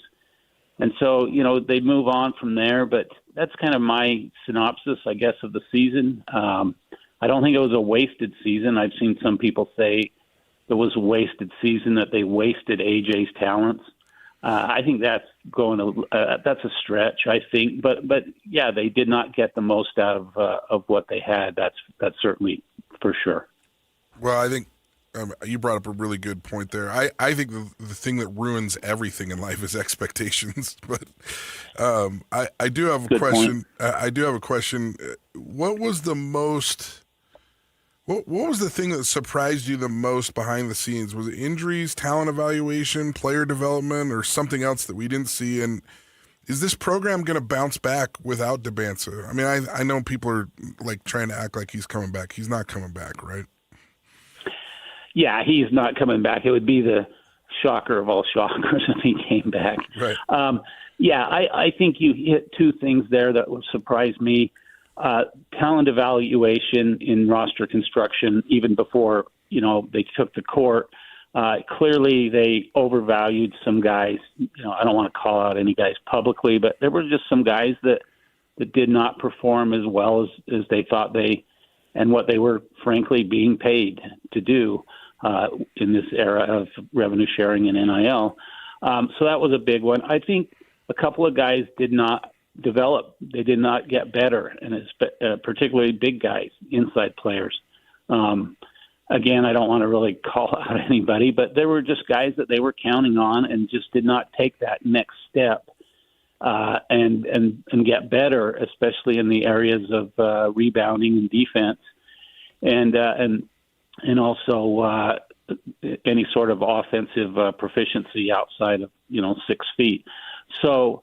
Yeah, those are two main things I think that surprised me, that where the program didn't take that next step, and to where even to match where they were last year, where they had some really great role players, guys that improved as the season went on, guys like Trevin Nell, Mawit Mag, Dallin Hall, that were really essential last year. They just didn't have that type of guys this year that kind of got them over the top and really contributed to what they were calling the big three, obviously, with the AJ and Rob Wright and Richie Saunders until he got hurt. That element just wasn't there this year, and that to me was quite a surprise. Jay Drew of the Des News joining us. I'm standing in the hallway of the Moda Center in Portland, and it's probably at least an hour, if not longer, that the season had ended. And Kevin Young is there, and he's saying that, to him, shooting is the holy grail. And I know you listened to that and quoted it at all as far as that. And I'm wondering, okay, and you put on a team this year with a lineup with a lot of times you had 3 non-shooters out on the floor when Saunders went down. So with that in mind, and if he wants to emphasize shooting and it's the holy grail to him, that would lead me to believe that there's going to be a significant roster overhaul and he's going to go find shooters because he's got a ton of guys who are athletic but can't shoot a lick. What do you think about that, and where does he go from with that in mind? Yeah, absolutely. That was the Achilles heel of this team, or that was one of them, along with defenses. They just did not have shot makers. And I think you're right. I think probably of the 11 guys that are kind of eligible to come back, that still have eligibility, I think they'll probably 6 or 7 will be back. So I think you're probably losing 4 or 5. I'm assuming Dawson Baker is going to get clearance from the NCAA and get that year back and come back, but that's not set in stone yet. So, yeah, I would say there is going to be turnover. I mean, in this day and age, I mean, there were some teams last year that they, every single guy. I think UCF is one of them that the roster was a 100% overhaul. So, that shouldn't shock anybody. But yes, I think if you look at it, probably half of the guys that are eligible to be back will be back in my estimation. Maybe 1 or 2 above that. Shooting is paramount, so the guys coming back shoot. Like, for instance, we haven't seen the Kozlowski kid play, but I saw him play in high school many times, and kid's feet set. And Jay, this Corner Canyon stuff with Patrick Kinahan has got to stop. He is just over the top. Cannot stop fawning over anything Corner Canyon. If you were accepted into the family, you would have the same opinion. But you're an outsider, and we don't appreciate outsiders. The kid can shoot, and I want to see him get an opportunity because I've seen him knock down 15 to 18 footers at a high clip. So that's one guy. Who else? I mean, in terms of can shoot, if that matters, then do you think that he's going to put more of a premium on shooting rather than running and jumping? Yeah, I think so. We don't know with Nate Pickens. He came from UC Riverside. He tore up BYU when they played a year ago, and then obviously BYU signed him, got hurt in the off season, had surgery, and never played. Assume he can shoot. He'll be back. We know Dawson Baker's a decent shooter. One of those guys, like you said, that if he can get his feet set, he's a pretty good slasher, but he's not that type of guy. He's a spot-up shooter, and I think he can help them. But, yeah, they definitely need guys out of the portal. Tyler Maruss, they brought in from Idaho, just never found his stroke. They gave him plenty of opportunities when they played some cupcakes in the non-conference schedule, so I don't expect that he'll be back. KJ Perry, the junior college transfer that was there on the bench, and everybody was asking, who's that guy? He was brought in to basically redshirt the second half of the season. So he was the number 1 rated junior college transfer in the cycle a year ago. So I'm assuming he can shoot. So the answers might be right there, guys that have been, on the bench in the program. But I think you definitely need even more upgrades than even if those guys are capable shooters. I think, and obviously the portal opens on April 7th, the day after the national championship game, and I'm sure BYU coaches are already doing their due diligence and looking and finding out who's maybe going to enter the portal, and I'm sure some of those conversations are already taking place. What do you know about this Bruce Branch kid? I don't know a heck of a lot about him. I've watched a few clips. I know he reclassified, which means he moved up a grade, I guess is how you would say it. So he technically could still play next year as his high school senior year, but he reclassified, so he's basically going to play for BYU this coming fall. I had one guy tell me that, hey, if they're expecting the second coming of A.J. DeBanza, they're going to be sorely, disappointed. Disappointed. Yeah, exactly. But from everything I heard, so he's not one of those game changer type guys, but obviously he's a 5-star recruit. So there's a lot of people out there that know a lot more than I do that have rated his talent as among the best in the country. So yeah, I think it should be a a good addition. I don't know if he can step in right away and be with this kind of, shooter that they're expecting, but definitely a good get for Kevin Young. No question about it. There's you're actually talking about the reclassification, and this one was kind of the opposite way, a la Cooper Flag. But man, there's been a lot of talk about this. Do you want to explain a little bit what that is and why some of these football coaches are joking that they're getting 20-year-old freshmen now? Yeah, you mean being the guy that? He's the opposite of where he moved up a year, but yeah. I'm not really sure what you're asking there. So what I'm saying is I've even had some BYU coaches joking about, like, guys are reclassifying, and by the time they get to BYU, they're 20 years old as a freshman. And there's been some specific references to, like, kids out of Hawaii. When my kid's playing in, like, little AAU basketball tournaments now, if he plays out of state, the games are, like, depending on what grade you're in, not your birth certificate. So, like, my son's in 5th grade and he's playing against 7th graders that are in 5th grade because they've reclassified. Like, is this, to me, it just feels like this is craziness what's going on with all the reclassification. Reclassifying the other way. Right. Yeah, I've certainly heard that, holding a kid back to basically, Yeah, give him 1 and 2 more, like almost 2 more years. Yeah, for sure. That'll be interesting. There's also talk of kind of these age limits I've seen floated out there that, hey, once a guy's 25, he's, shouldn't be playing college sports anymore. So, it might catch up to him. And then when you're BYU and Utah and some of the local schools, the missionary aspect also comes into play with that. So, yeah, that's I haven't seen that a lot, but I'll take word for it that that's happening. And I've actually been surprised where I've asked kids, how old are you? And they've been a year or two older than I thought they were. And so obviously that's happened somewhere along the line where they've been held back a year or two. Yeah, you've been covering BYU football for a long time. I think you just said from 2008.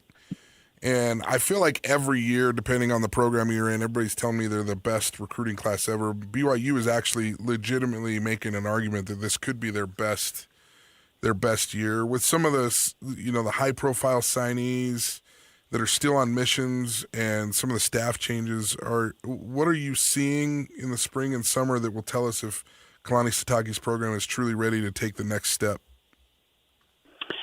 Yeah, one caveat is that we don't get to watch a heck of a lot of spring football. And then when we do, we're on the balcony of the student-athlete building, and they're at the far north end of the practice field, and you can't barely even make out the numbers or who's doing what. And then there's a kind of a barrier there.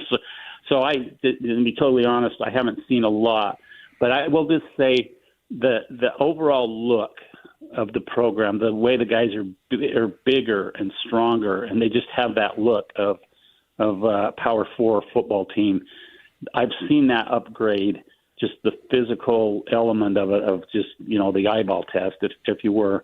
They look the part now. And I couldn't always say that. I remember a few years ago at a bowl game, I guess it was more than a few years ago, when BYU played Oregon in the Las Vegas Bowl, and I just couldn't get over the difference of just the physical size. And, there were all these physical specimens on Oregon's side and very few on BYU's. BYU ended up winning that game, but my point is that BYU really now looks that part. And so, that's through recruiting, that's through the transfer portal, but it looks like a bona fide Power 4 football team right now. With that in mind, they're losing some receivers, obviously, the Roberts graduation or out of eligibility, and then the Kingston situation. So what do you think as far as being able to have enough pass catchers for them to get the ball downfield the way Aaron Roderick wants?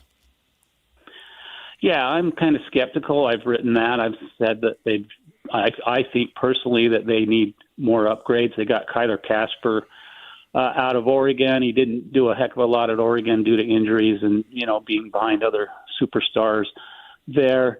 They're relying a lot on him. The tight end upgrades are really, really good.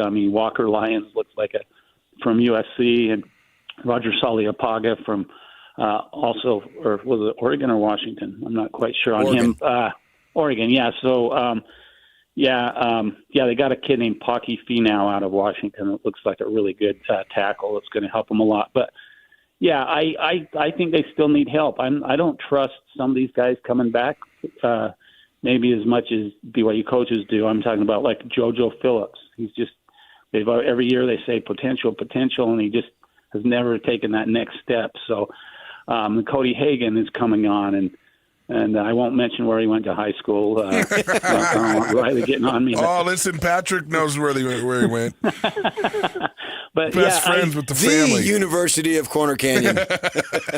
So, yeah, I just think they need to maybe slim pickings out of the transfer portal right now. I thought he's on the basketball team. What was that one again? I thought Slim Pickens was on the basketball team. He's out of Corner Canyon as well.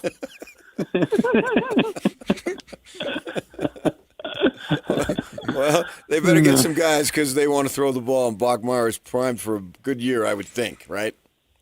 Oh, yeah. He's, and speaking of expectations and all that, how damaging they can be, is what Riley just said. But, yeah, I mean, Bear Bachmeier really looks good. I mean, from what we've seen of him, looks like, and coaches have said the same thing, that he's really comfortable and knows the offense. And so, yeah, it's if they can surround him with some talent, and with and LJ Martin obviously is not going through spring right now after the surgery, but obviously they expect him to be 100% in the fall. There's some weapons there, and they just, like I said, I think the tight ends are going to be great, but receiver I think is the big question mark right now. All right, Jay. Hey, thanks for your time this morning. We appreciate it. All right, thanks for having me on. All right, that's Jay Thanks, Drew. Jay. You can read all of his stuff in the Deseret News. Veteran reporter, does a phenomenal job covering all things Cougars, and does some golf here as we get into the summer and the golf season. Stay with us. We'll get you caught up on what you may have missed next, right here on 97.5, the KSL Sports Zone. Just a bunch of guys sitting around and talking sports. This is Scotty G and friends. General manager of the Utah Mammoth, Bill Armstrong. Every game matters for us to get in the playoffs. Whether we've been on the road for 20 days or 10 games or 5 games, it doesn't matter. We got to find a way to win. These are different circumstances here. We've played well, but the only guarantee is when they put that X beside your name and, it says you're in the playoffs, Other than that, we can't stop and we can't take our foot off the gas, and we've got to keep our focus. And, we've treated, every game coming down the stretch and even from the start, like it's game 7. So we can't look past that, and we got to have that mentality. If we do, we have a good chance to get in. Catch Scotty G and friends weekdays from noon to 3 on 97.5, the KSL Sports Zone. The KSL Sports Zone is where you go when you want to hear live local sports. Tonight, the Utah Mammoth hosts the Washington Capitals, 7 o'clock on 97.5 The Zone. Tomorrow, the Salt Lake Bees play their season opener in Las Vegas. Listen at 8 o'clock on 1280 The Zone, because at the same time, the Utah Jazz are playing the Nuggets in Denver. That one tips off at 7 o'clock on 97.5 The Zone. If you want to hear your company's name here and reach thousands of potential customers, email Stephanie Palmer at spalmer@ksl.com and join the winning team at the KSL Sports Zone. Pack up, though, because Chevy SUVs have the capability to take you to some incredible places, like an adventure in the middle of... In the Equinox Active, an SUV that will help you get away with confidence, or head off for a night in the... In Chevy Traverse, with all the tech you need to stay connected, while the undeniable value of Chevy Trax will keep you moving from here to over here to way over here. Get to all the places you want to be with Chevy SUVs.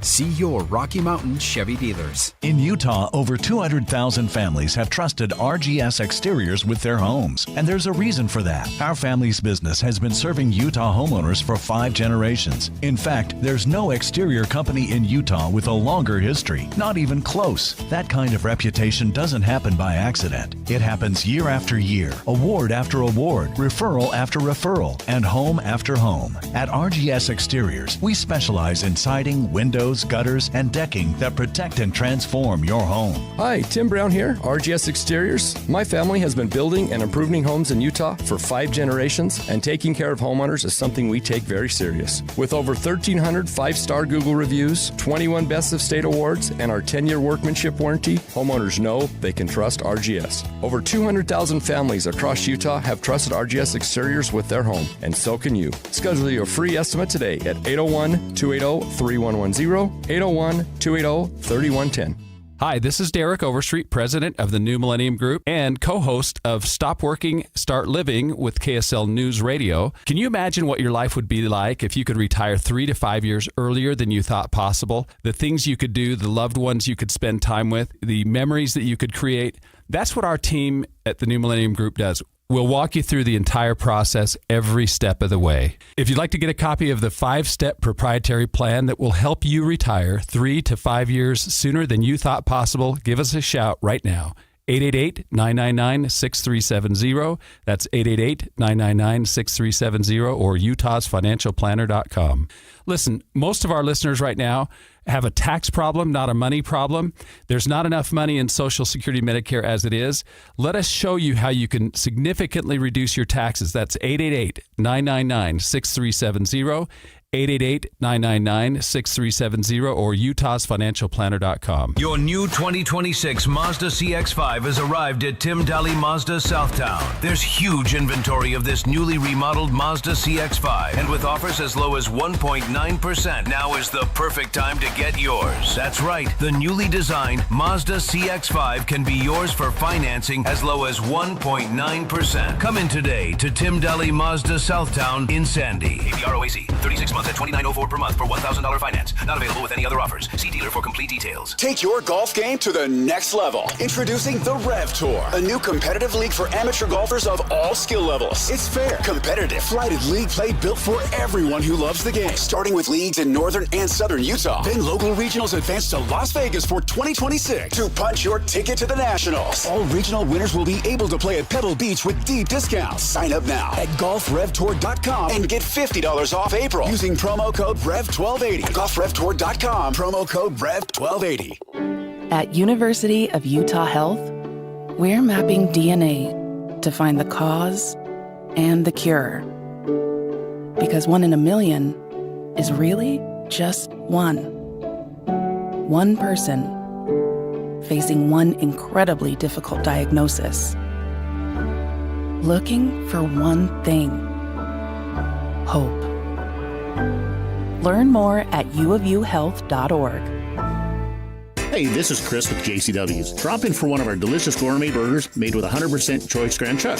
We're in Lehigh, American Fork, Provo, South Jordan, and Harriman. JCW's, quality and a lot of it. This is a Utah Jazz at 30 update on 97.5, the KSL Sports Zone.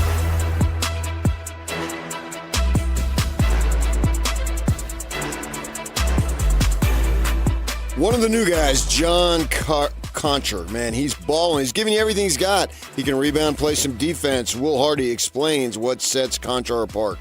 That's who John is. You know, he's a competitor. He's a winning player. It's not always pretty, but the way that he gets deflections, steals, blocks, rebounds, makes simple plays offensively, you know, he's really kind of a connector for us on both sides of the ball.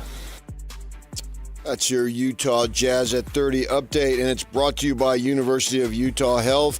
At University of Utah Health, hope is in our DNA. Learn more about uofuhealth.org.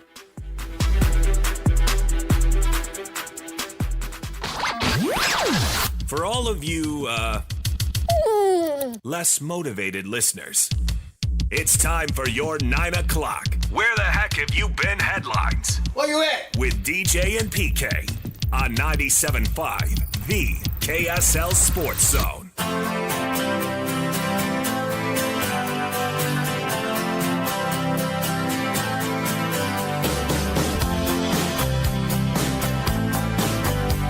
As always, these Slacker Radio headlines are brought to you by Trajan Wealth. Call Trajan Wealth today, your local trusted financial fiduciary. Call them at 801-210-6800 or visit their website at TrajanWealth.com. Well, your Utah Jazz did it. I didn't think they could do it, but they did it, and congratulations to them. And what do I mean by didn't think they could do it? I didn't think they could lose to the Washington Wizards.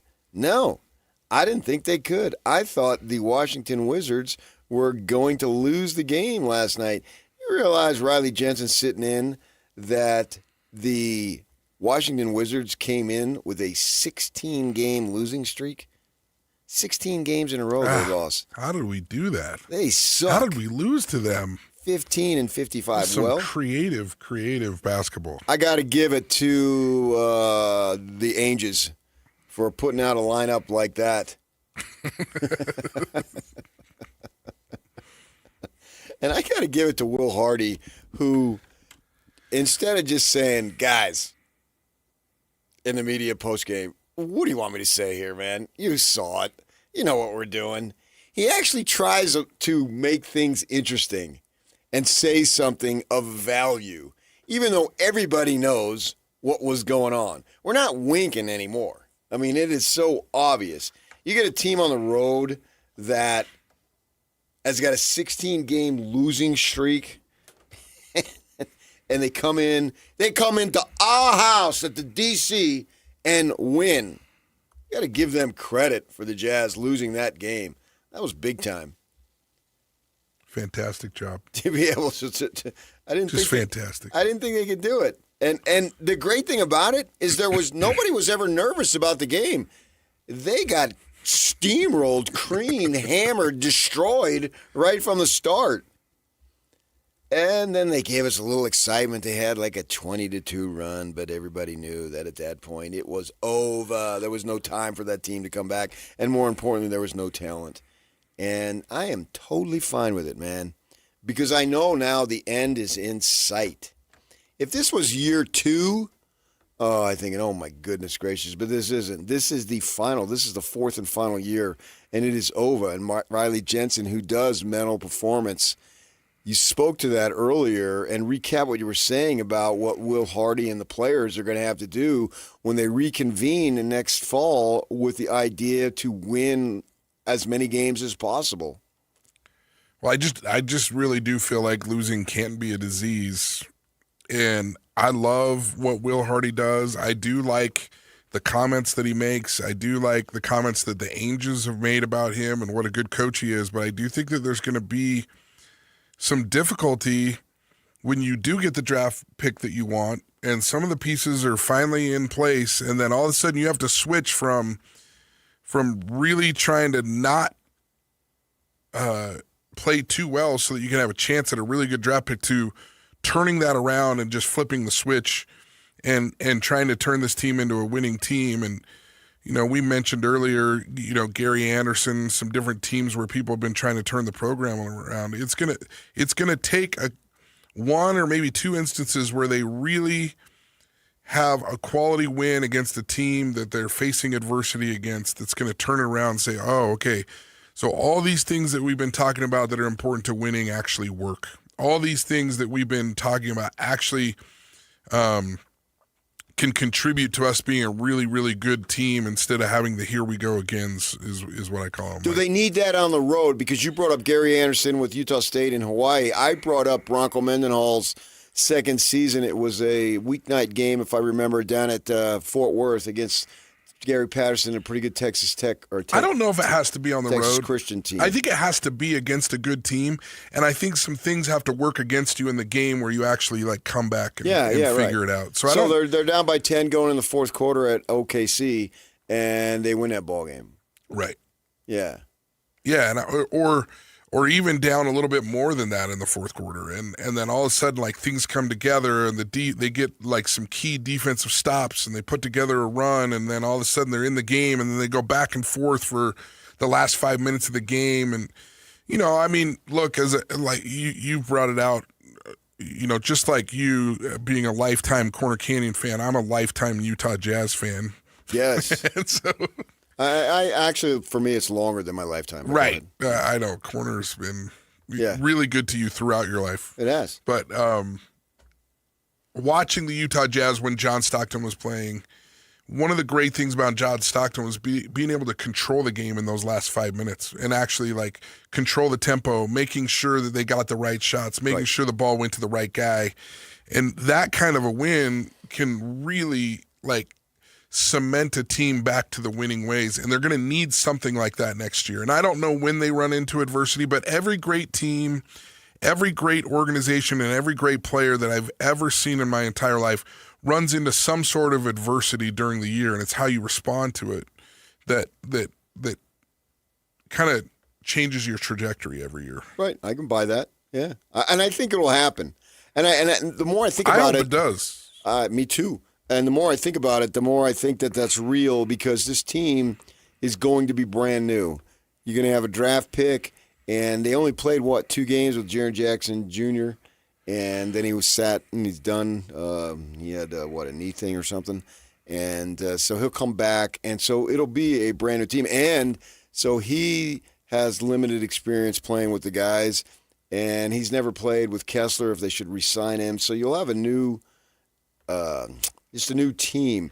Do you think that they will go to great lengths from a psychological standpoint to try to emphasize everything here going forward is what matters, and this is new, and we're starting right now. Everything that happened before, forget about it. It doesn't matter. I mean, I think whether you've had a bad past or a good past, it's super important to just be trying to move yourself to the present moment all the time, right? Like the most important game in basketball is the next one. The most important play is the next one. The most important one is the one in front of you.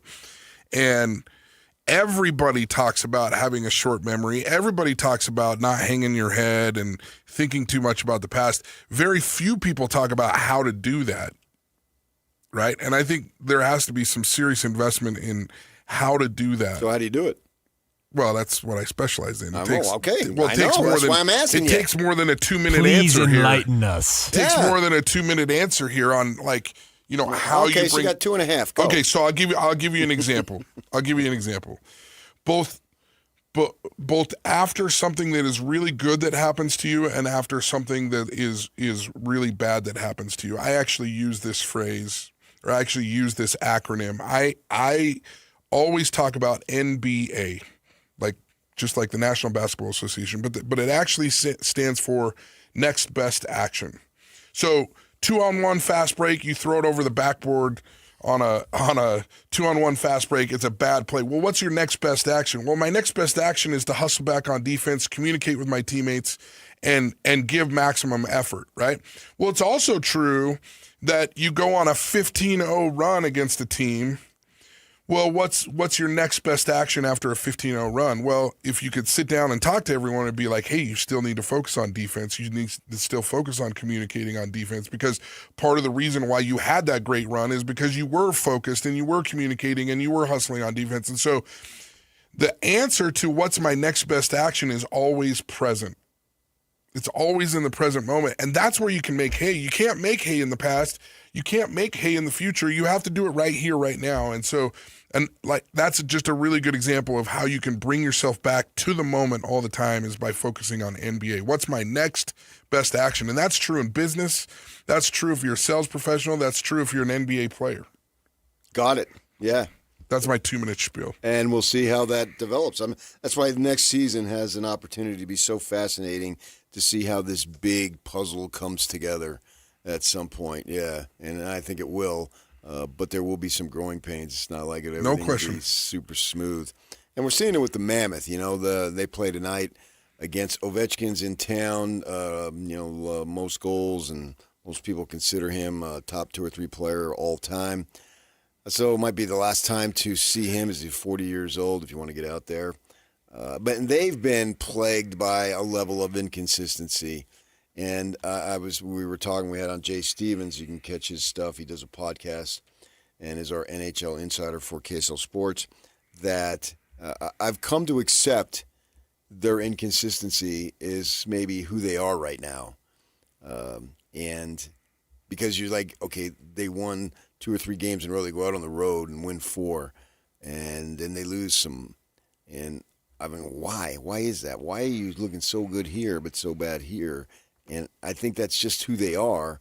And do you think that it's can have the simple aspect of maturity can get to – now, they got some veterans on that team, but they also have some really, really young dudes that they just need to grow from a experience standpoint together, and they can get past this 4 in a row and then lose 4 in a row type thing. Yeah, I think the Mammoth is a really, really interesting study, and they have like some pretty legitimate guys that are veterans and a whole bunch of really, really young guys. Right. And so that naturally breeds some inconsistency. That's why we all love veteran teams, is because they've been through things. They've seen things happen before, and so they're not going to get too high or too low based on different things that happen. And so as they continue to build a culture with the Utah Mammoth, and this can be true with the Jazz, you're always going to have a combination of these veterans with young guys. And can you bring the young guys along to understand the culture of giving 100% effort every night and being totally focused on that game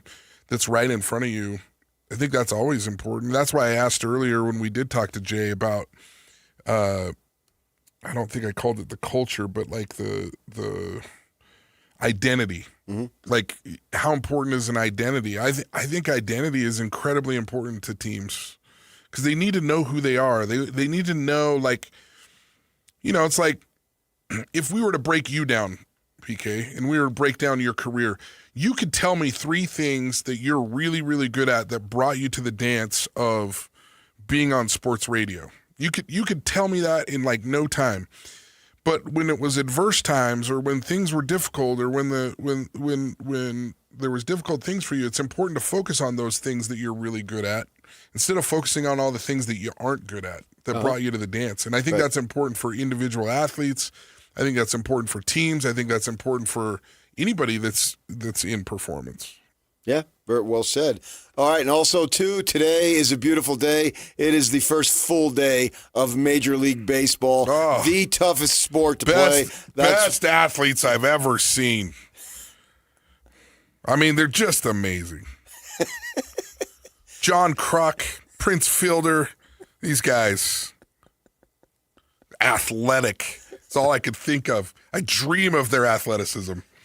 So let's just body shame people. Riley Jensen. I'm not body shaming. You are too. That's exactly what you're doing. You're full of crap if you're not acknowledging because all I said is they ain't fit. All I said is you don't see a lot of tennis players that look like John Kruk.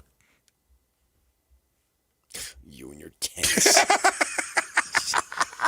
Hey, just because it's not the most popular sport in the world doesn't mean it's not the most athletic. Do Americans even play tennis anymore at the highest level? Oh, my gosh. All right. Hey, Coco Gauff wants a word. I'd rather talk to the Garf family. Stay with us. We'll get some feedback, wrap up the show next. 97.5, the KSL Sports Zone. And it's all over almost here. Don't go nowhere. This is JJ and Alex. I got this. And the Mammoth obviously have a lot of work cut out for them still because they are now at a point where, again, I hate looking at the percentages, JJ. Doesn't it make you nervous to go, yeah, right now they sit at 76.5% to be that wild card 1 team. There's so much hockey still left to be played. Yeah, that percentage can drop quickly if you lose 4 straight again. Overall, you're looking at where this team is at. They're in that number 1 wild card spot. They control their own destiny. I would rather be in that number 1 wild card spot than in the number 3 central spot because if you're the Wild, you're either playing the Avalanche or the Stars in the first round. That's brutal. It is. I would rather be the Mammoth. You're going to be playing a first-round playoff series against the Ducks, and then you get the winner of the Oilers and Knights in the next round. I would rather do that than get the Stars or Avalanche in the second round. If they're in that number 1 wild card spot, with as good as that team is, there's a path for them to go on a long run in the playoffs, not just win a series. Catch JJ and Alex afternoons from 3 to 7 on 97.5, the KSL Sports Zone. The International Brotherhood of Electrical Workers, Local 354, is looking for telecommunication technicians and fiber splicers to fill immediate job openings. Technicians work with network cabling and fiber optics to build communication networks and infrastructure. Come to our job fair on Thursday, April 9th and 23rd from 4 to 7 p.m. at the Utah Electrical Training Alliance in West Jordan, 7466 South Redwood Road. The IBEW is offering an amazing job opportunity. Enjoy a competitive wage wage, paid holidays, and employer-paid health care and retirements. Learn more at our job fair on Thursday, April 9th and 23rd from 4 to 7 p.m. at the Utah Electrical Training Alliance in West Jordan, 7466 South Redwood Road. Meet the contractors and tour the training center. Do you want to become a telecom technician? Apply for the 3-year telecom apprenticeship. Get paid while you learn. Invest in yourself. Join the IBEW. Learn more at IBEW354.org. Big news, Riverton. The brand new Hercules Riverton branch opens this April. Built with more space, more services, and more ways to help you thrive. The Hercules team is ready to help with everything from new checking accounts to auto loan financing. Visit HerculesCU.com. HerculesCU.com for the Riverton grand opening details and special promotions. Hercules First Federal Credit Union, growing stronger together for 80 years. At IFA, our mission is to support our customers' passion for the rural and Western lifestyle. Whether you have a small garden or acres of farmland, a few backyard chickens or hundreds of cattle, our feed, farm supply, and agronomy experts are here to help. And we've been doing it better than anyone else for more than 100 years now. Stop by one of our stores today or visit us online at ifa.coop and get the kind of service and support for your lifestyle. IFA, helping you grow the things you love. You can't always predict what's next, but you can be ready for it in a BMW SUV. The X1 delivers on confident agility and a striking presence that stands out in a crowd. Or you can own the road in the versatile X3 with advanced driving technology like BMW Connected Drive and sporty design cues. The X5 blends performance and elegance with functionality and a commanding presence. And when only the biggest will do, the X7 steps things up with precision-crafted finishes and 3 rows of luxurious seating so there's always space, even for the biggest plans. Every model is engineered with BMW's intelligent all-wheel drive to give you the confidence in any driving condition. So while you can't always predict what's coming, for every road there's an X built to drive it. BMW, the ultimate driving machine. Discover your dream vehicle at BMW of Murray or BMW of Pleasant Grove. BMW Utah. Drive elevated. Doug Wright here with Monty at Connecticut Quality Water Systems of Salt Lake, an authorized independent dealer. Monty, give it to me straight. Why is Connecticut the premium choice over those standard electric softeners? Doug, it comes down to this. Do you want an appliance you have to babysit? Standard water softeners have microprocessors and computers that need setting and adjustment, and they use a lot more salt. So you get to haul 40-pound bags of salt down to your basement every month or so. And Connecticut? 0 electricity, 0 timers to reset, 0 downtime, and uses 70% less salt. It's a higher standard of engineering that completely removes the hassle of owning a water softener. That's what I love about my Connecticut. Dee and I never have to even think about it. We occasionally add a bag of salt and it just works, and I've never had to set or adjust anything. Do what I did and get the one that just works. Find out how soft your water could be at softwaterutah.com. That's softwaterutah.com. This is a Utah Mammoth at 50 update on 97.5, the KSL Sports Zone. Mammoth got a game tonight against the Washington Capitals, 7 o'clock. Coverage here on the Zone begins at 6. Coach Andre Tourney is talking about how they need to be more aggressive and go for the possession of the puck more. We did a lot of good stuff defensively, but I think we didn't have our aggression of usual and our pace, and we gave up too much time and space. Not that caused us defensively, but it cost us offensively in the sense that we didn't recover any puck.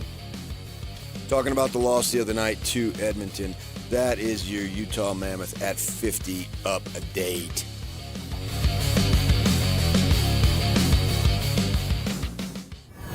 And now, enough of us. It's time to hear from you. From all your texts, tweets, and posts.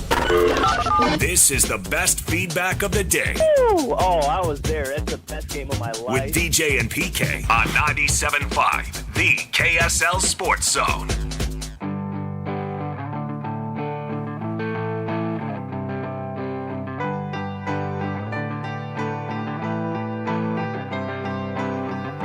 After the game last night, in which the Jazz lost to Washington, which had a 16-game losing streak, Coach Will Hardy said, we need to flush it and move on.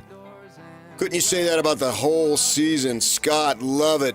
Maybe we get the 4th pick. Did you take the 4th pick? You want more? Well, we need a top 3 pick this year. Top 3 pick. Wouldn't it be sweet if DeBonsa was on this team? I actually, after watching him this year, look, I watched him play one time in high school. I was like, he struggles a little bit with his outside shot. He does. He turns it on here and there. After watching him last year, I think it would be fantastic. I agree. I couldn't imagine anything better. He can get to his spot, and he can hit shots when he gets to his spot, man. And I think that he's a really good passer. The problem is, why would you pass the ball? You can't on that team. Yeah. Last year you can't, but he will in the NBA. Yeah. He'll make the right play. Right. Lobs to Kessler. I can see it now. I can envision it. I'm wishing it. I'm hoping for it. Probably the odds are stacked against it happening, but still. His ability to handle the ball and be like a point forward type player is that can translate to the next level. And those strides that he takes to the basket. Well, and you know, there's a lot. If you look at the NBA, the history of the NBA, there's a lot of guys who didn't average very many points in college basketball because of all the zone defense, and then they get to the NBA and they're like 28 points a game because man-to-man. I feel like he's a guy that's scoring 24 right now with 3 guys on him. Yeah. Oh, yeah. He's going to score in the NBA. Yeah, he was getting double-teamed. Everywhere. Against Texas, literally 40 feet from the bucket. Right. Yeah. And still scored. Scored. Yeah. Still was getting to his spot. Right. Right. Now, I'm a little bit like, you know, there was some parts about BYU basketball that was too much like professional basketball to me, where it was just like, okay, we're just going to give him the ball, let him get to his spot and make it. There was some of that going on that I didn't like as much. Yeah. But, man, the fact that he could do it and everybody knew he was going to do it, right, and he still did it, I mean, that's pretty good. I would agree with that. Abso-stinkin-lutely. BYU football, we talked about that. Is this the best of times? Is this the most interest that they've ever had? Season tickets are sold out. Yes. Clinton says, yep, time for a bigger stadium. Get the big house in Provo. Yeah, how about that? 45 years my uncle has had season tickets. Oh, he has a disabled son. He spelled son, S-U-N, for at least 25 of those years, and he would throw his son over his shoulder and march all the way up to his seats under the video board in the south end zone. When it came to his time to get seats, he was told all the accessible seats were gone, and his normal seats the last 45 years have been given to The Rock. For the first time ever, he did not get tickets. I'm all for making their money, but it's become way more about business and less about loyalty. Loyal, strong, and true doesn't mean the same. I'll always wear the blue, but the taste in my mouth this year is a little worse. All right, well, that's the flip side, Tyler. What are you going to do? Now, what you're going to do here is you're going to stay with us and listen to Jake and Ben because they're coming up next. Riley, you'll be in tomorrow, right? Yes, sir. Absolutely. Look forward to it on a Friday. My 3-day contract. 3-day contract. Well, we appreciate your desire to come in. Check out, give us your website for work one more time. rjpg.net. rjpg.net. Give me a call. Reach out to me. I'd love to help your business, help your athlete. Anybody that can help. I love to help. There you go, 97.5, the KSL Sports Zone. Thanks for listening. Looks like it's that time again. Can't help but think, where did the time go? So much fun. So little time. We'll be back soon. I promise. Goodbye. Stay up to date with everything Utah Jazz related with the new Jazz Notes newsletter. Get draft updates, analysis, and be the first to know about every off-season move. Visit KSLSports.com to sign up for the Jazz Notes newsletter. Want to get the latest info on Utah's newest sports franchise? Sign up for the Utah Mammoth newsletter. Get exclusive analysis. Plus the latest news and notes on the Utah Mammoth. Sign up today at KSLSports.com for the Utah Mammoth newsletter. Breaking news just announced. Tim Daly Nissan Southtown has no interest for up to 84 months on 4 brand new 2026 Nissans. 2026 Rogue, Frontier, Pathfinder, and Murano. 4 new models, 0 interest, up to 84 months. At Tim Daly Nissan Southtown. Less than perfect credit or more than your current car's worth with no interest up to 84 months. Tim Daly Nissan Southtown can solve your problem. You don't need perfect credit to qualify. And no money down is also an option. Save thousands in low monthly payments. Tim Daly Nissan Southtown. Home of the Forever Warranty. Financing Oasis. See dealer for details. Hey, have you seen the Johnson's house lately? Yeah, new siding, new windows, even the gutters look amazing. Right? I walked past 3 times yesterday. You don't even live on this street. I know, but their house looks that good. When your siding, windows, gutters, and decking look great, people notice. That's what RGS Exteriors does. Hi, Tim Brown here, RGS Exteriors. My family has been building and improving homes in Utah for 5 generations, and taking care of homeowners is something we take very serious. With over 1,300 5-star Google reviews, 21 Best of State awards, and our 10-year workmanship warranty, homeowners know they can trust RGS. Over 200,000 families across Utah have trusted RGS Exteriors with their home, and so can you. Schedule your free estimate today at 801-280-3110, 801-280-3110, 801-280-3110.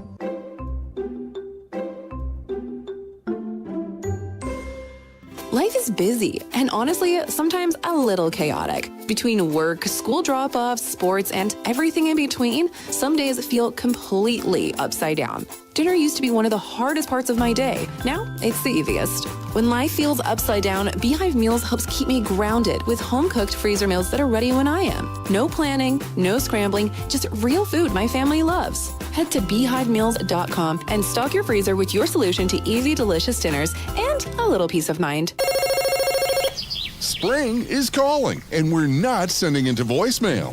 I bet you're thinking about heading south this spring, but what if you tried something different, like Cedar City and Bryan had? With gas prices going up, this is the kind of trip that gives you more vacation for the tank you're already on. Start with 3 Peaks OHV trails that say, go ahead, take the scenic route, then cool it down with disc golf. Because yes, you can be competitive and outdoorsy at the same time. Next, Thor's Hideout. Legendary hike, epic payoff.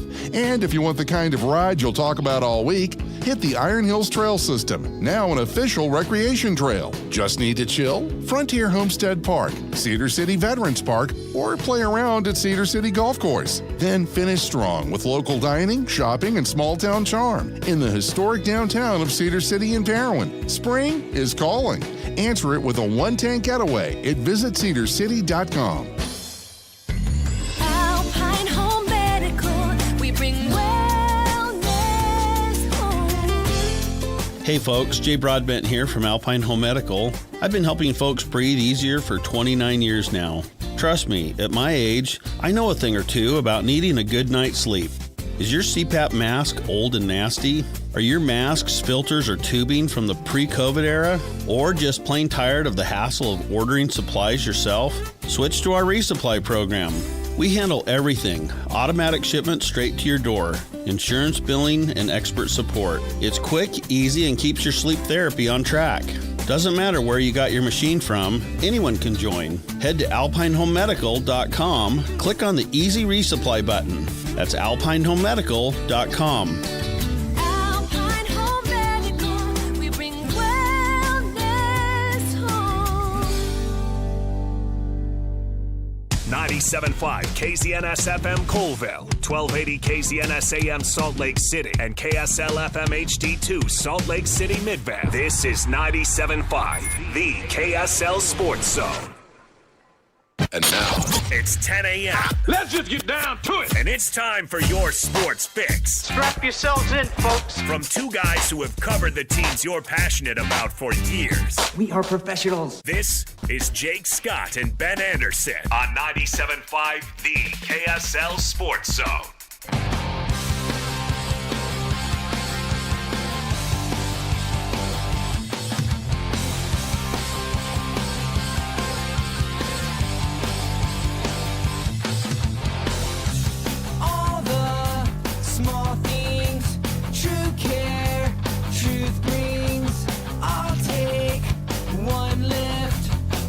Jake Jake and Ben, 97.5, the KSL Sports Zone. Jake, Scott, Ben Anderson. Happy Thursday to everybody out there, however you may be listening, streaming, watching at KSLSports.com or at YouTube.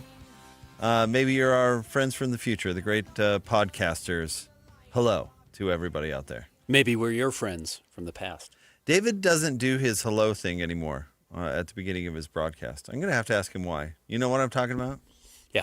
He used to, he said because it helped him, like, picture his audience or something along those lines. I don't want to speak for him, but he would pick one person in the audience and say hello as if he was saying hello to them. I thought it was an interesting concept, but he hasn't been doing it this year.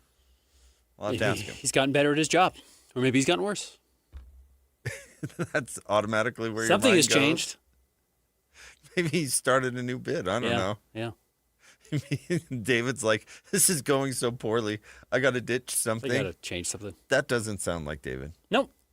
Well, changing something, yes. He's always adding something. No, but not because he thinks it's going so poorly. Correct. Well, I guess that could happen too. You nothing wrong with a swing and a miss every now and again. Yeah. But that used to be his staple. Hello. How are you?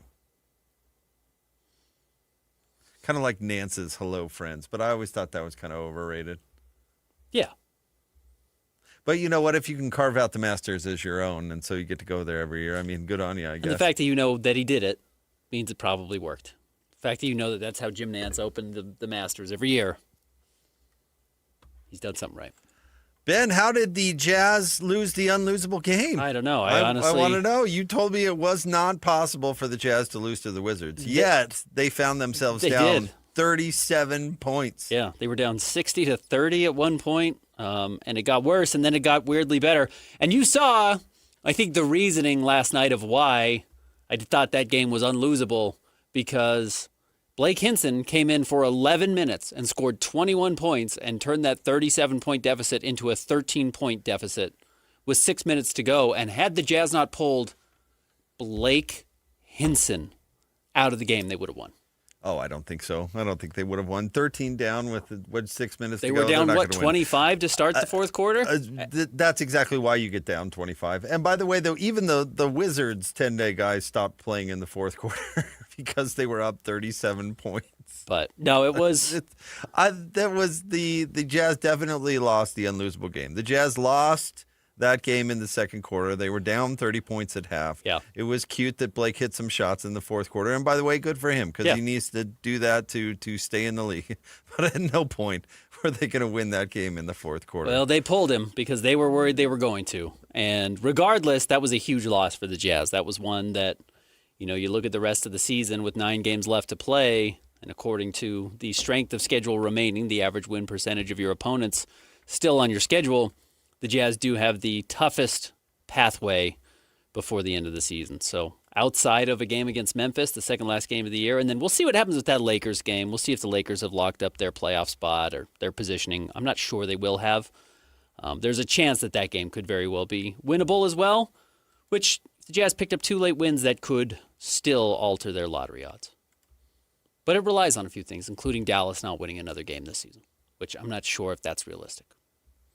Yeah, and, we don't know what happens with injuries and all that sort of thing, but I don't know. I am tired of it, so I'm certainly not going to get focused on the wins and losses of Dallas for slim percentage chances of whatever. Yeah. They've done enough. They're in position. Let the chips fall where they may. Yeah, worst case scenario. And honestly, I mean, truly probably worst case scenario is they finish with a equal record to the Mavericks, in which case you just split up the lottery balls. So you're not even talking about jumping from right now the Jazz, if the season ended today, the Jazz would have a 99.4% chance of holding on to their pick. I mean, less than a 1% chance of losing it, about 1 in 175 odds of losing the pick. If they tie Dallas, they divvy up the lottery balls so the Jazz would have a 1 in 50 chance of losing it, which is more than 1 in 175, but you're still talking about 2%. You know what that is, Ben? Worth losing sleep over. Correct. Worth panicking over. It is worth losing sleep over. It is. It's definitely. You coming along more with my theory that there was a gentleman's agreement with the Wizards? I was thinking about it all last night, of course, watching the game, that you had speculated that the Jazz and Wizards were going to say, out of respect for our fans, the NBA, everyone keeping an eye on tanking, let's exchange wins. You pick up one, we pick up one. Basically a net zero game. We're good to go. Yeah, we're all good to go. So the Jazz go and win in Washington, and people say, wow, road win. In an uncompetitive game, as if one team were trying and one team were not. And then Washington comes back and returns the favor in a game the Jazz needed to lose. The Jazz win that game, and all of a sudden they are only one win back of Dallas, and Dallas probably starts thinking, if we really tank the rest of the way, maybe the Jazz will overtake us. So I was thinking about it. Do I think that happened? No, I don't. I've talked to enough people that I don't think that's real, though not like they would tell me if it was. But, it worked out. Listen here, Ben. You know how agreements work in the mob. Uh-huh.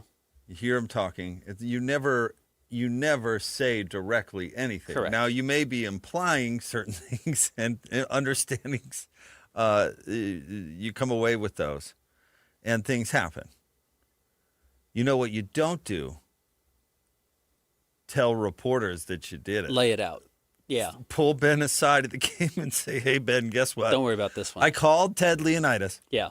And I said, hey, Ted, wink, wink, good luck tonight, wink, wink. Would you please run to KSL Sports with that? And say it up there. And let everybody know. We had a non-gentleman's gentleman's agreement. As soon as possible. So with no due respect to the fine people you've talked to. Yeah. That does not sway me. No. And my confidence that an agreement somehow was made. 2 years in a row now, they split with the Wizards late in the season. I think the Jazz put out the worse roster, and also had a particularly bad game. I mean, they also just played very, very poorly. Ace was not good last night. Cody was not good. His numbers looked fine at the end, but he was not particularly good to start the game. No one could make a layup. It was bad. Except was brutal. Ace had like 4 dunks that'll rip your face off. He did. At least he put on a show. No, and he's getting better driving to the paint. That's one of the big things for him going forward. Is one of his biggest knocks a year ago at this point when he was still at Rutgers, which was the shot making's cool, but do you care about getting to the rim? And now he's showing, yeah, I can get to the rim, and that's again, the losses are sadly probably the most important thing for the Jazz at this point in the year. You want to lose as much as possible. But the other big thing is the development of Ace Bailey, whatever you can believe in over these final 9 games, and his willingness to get to the rim and realize that, hey, I get a little endorphin rush when I dunk on somebody and the entire crowd goes nuts. That makes me feel good. I should do that more often. Well, my theory is that they switched out his contact lenses before the game. Okay.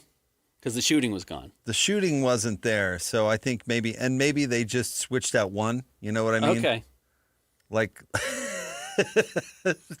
hey, we really got to lose this one. So close one eye and launch it. Here we go. We're gonna swap you're out. A little blurry there. It's like the only shot I can make is a dunk tonight. For some reason, I got to be right on top of the rim to succeed. I mean, it would be a pretty savvy Ace sitting in the optometrist chair. Better or worse? Pretty Better savvy. or worse? You keep making it worse.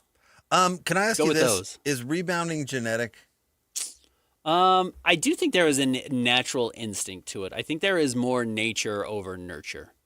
Because both Julian and his sister Angel Reese are both fine rebounders. Juju Reese can play. That's a good that dude is doing exactly what you should be, which is an undrafted player who went to Maryland. Yes, he's what's her name? Angel Reese's brother. Excuse me, and he's auditioning for 29 other teams right now. Maybe he just sticks with the Wizards, but he's playing very well. There is no reason that Dennis Rodman should be the greatest rebounder of all time. He was never the biggest or most athletic or whatever, but the dude was just incredible. There's got to be some sort of, I don't know, genetics, sixth sense, whatever you want. That's got to be a component in rebounding in something in life where you wouldn't think it would be a component. Does that make any sense? Maybe it's like somebody who's just automatically good at geometry. Maybe you just see it. Yeah, I think there is something about just kind of having a natural feel for the angle of the court. Paul Millsap is 5'10". He should never have led any league in rebounding, let alone the entire country in college. Seriously, Paul Millsap was legit like 6'5", and was a rebounding monster. Yeah. Got to be something to that, right? Yep. But I don't know. I'm not going to judge Juju Reese on last night, honestly, as much as he did rebound the ball quite well. he was the biggest player on the floor by a mile. He was. And the big thing is that the Jazz were guarding him with Cody. Did not field a serious team. They did not field a center at all. Well, Oscar played, but Oscar is 6'7". And Oscar only played 17 minutes, Jim. I mean, if Oscar were truly playing the big, he would have played more. By the way, shout out to Oscar, who had 8 rebounds in those 17 minutes, to our point. It is funny, and we have seen this. We've talked about this. John Amici is maybe the most famous example of this, but teams are suckered by the players that they play against that have good games. The Jazz did it with Devin Brown as well. Devin Brown came in Delta Center and had a big game, and the Jazz were like, well, we should sign him, and he ended up being terrible. Julian Reese, his 2 best games of the season by a enormous amount have come against the Jazz. Now, he's only played 6 career NBA games. If he only played against the Jazz, he would be averaging 23 points and 18.5 rebounds. Exactly why none of this is real. But his other games, while he still has good rebounding stats, he is not putting up those scoring numbers. So he has had 2 very good games against the Jazz, has played well when he's been on the floor consistently. But yes, it's like if last night the Wizards were like, you know who's going to be our starting small forward next year? It's Blake Hinson. That dude does not miss. It's like, well, he was actually very good last night. But no, judging one player's entire future off of one game like that is deceptive. Like that. Like that? Did you happen to see the points in the paint numbers? I did at halftime because the Wizards had 40 points in the paint at halftime, which is, a lot for a game. They had, let's see here, points in the paint. They had 70. Yeah. But the Jazz also had 72. Well, the Jazz couldn't score anywhere else. But yeah, that tells you everything you need to know about both teams, in my opinion. Yeah. No defense. It was a layup line. Yeah, absolutely. And so if Ace Bailey had a bad shooting game, I'm going with the contact lens theory because it wasn't the defense, I assure you.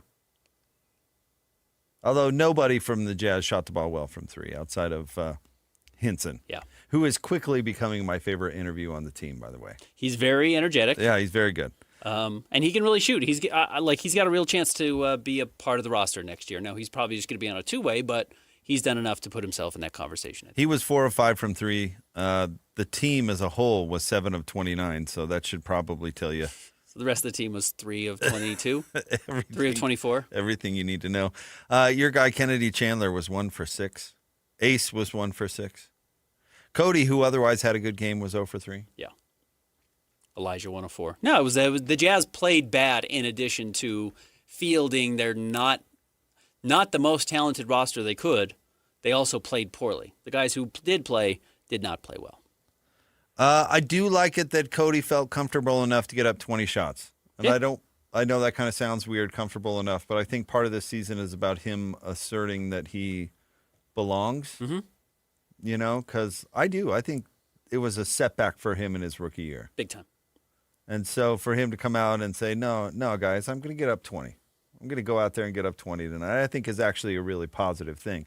No way he shoots 20 shots in any game the Jazz are trying next year. No, I mean, he's at best the 10th guy probably on the roster. But if he's year. coming off the bench, go be aggressive and get some shots up. And with injuries and with his progression and the fact that his body's going to get better physically, Cody, like I said, I think probably starts the year next season as the 10th guy in the rotation, maybe 11th, which means you're out of the rotation basically. Maybe 10, you're the very last player. But Ace is going to miss games, and Lowry's going to miss games, and whoever is in front of him, the rookie that they draft, is going to miss games. And Cody's going to have to step in and play. He's going to have to be ready. And I do think to that point, his willingness to just say, hey, I do belong here. This is not me questioning if I belong on the floor when I do get those opportunities. That will be a positive for both him and the Utah Jazz. Yeah, we'll see. I mean, I like that he guards, and that automatically helps get you up the roster if you're a bench player. Yeah. So we'll see how that goes.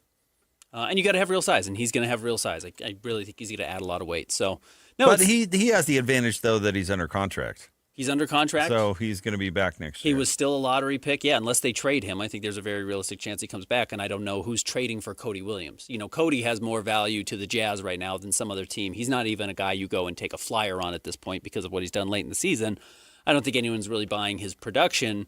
But the Jazz probably have some internal sense of like, hey, this is something he's doing a lot better than he was a few months ago. And if yes, we think his body can get to X, Y, and Z points. then maybe we can find a way to use him.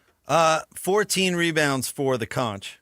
Yeah, 5 assists, 3 blocks. Which I'm trying, Conch seems like a natural nickname, but the Conch reminds me of Lord of the Flies. Even though I pronounce that conch, conch most people say conch, or at least that I've discovered. How So do it makes you it, pronounce it makes it feel like literary almost. Okay. And you think he's going to be back next year? So he's also under contract. I feel like the Conch. We need to see if we can work that in. It is conch. Well, then it's not as good. Like C-O-N-C, conch, or K-O-N-K. Because I remember when we were reading that book in whatever grade, everybody would stand up and say conch. I always thought it was conch. Christian, the role of the conch shell in Lord of the Flies is if you have it, you have the power. It represents authority on the island.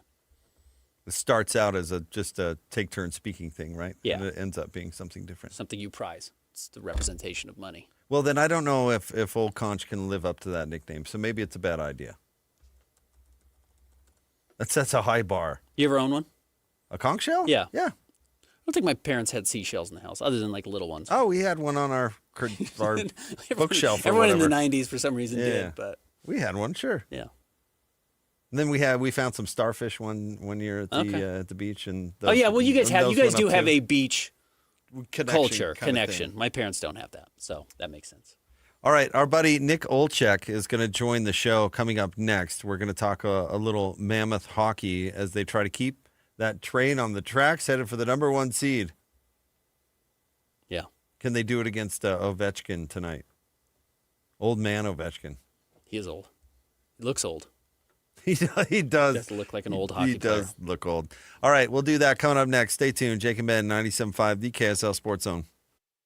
Whirls around and down. 97.5, the KSL Sports Zone is your exclusive home of the Utah Jazz. And we want to send you to the Delta Center to see the Jazz in action. Listen every Tuesday for the Jazz Ticket Tuesday Sounder at 30 past the hour, every hour, all day long. And if you're caller number 12, you'll be on your way to an upcoming game. Buy one, you'll get one free. It's Jazz Ticket Tuesday, every Tuesday throughout the NBA season on your radio home for the Utah Jazz. 97.5, the KSL Sports Zone.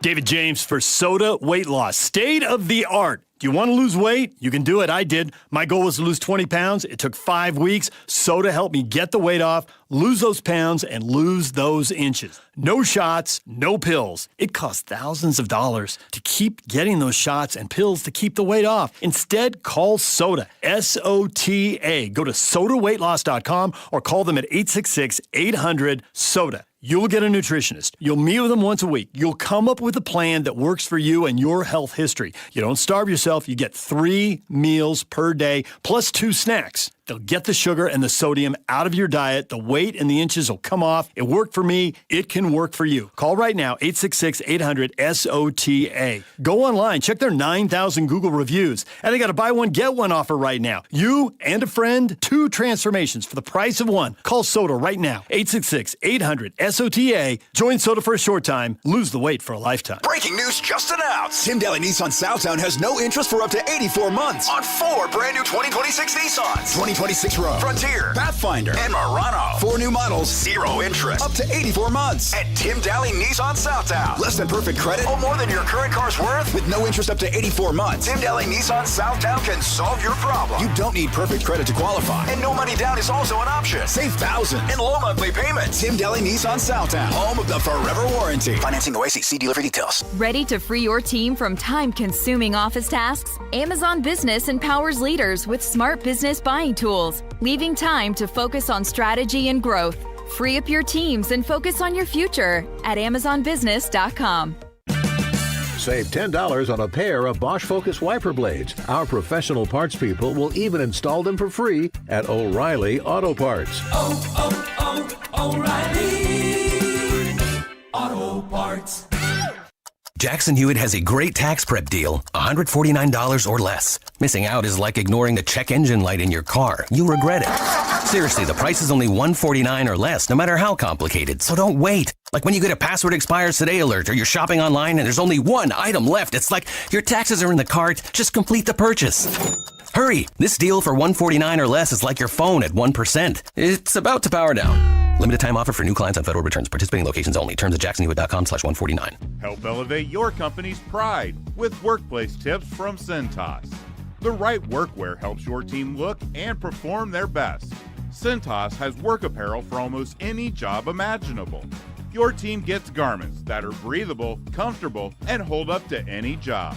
Cintas even handles laundry and delivery every week with no upfront investment. It's all part of Apparel Plus from Cintas. Learn more at Cintas.com. Jackson Hewitt has a great tax prep deal, $149 or less. Missing out is like ignoring the check engine light in your car. You'll regret it.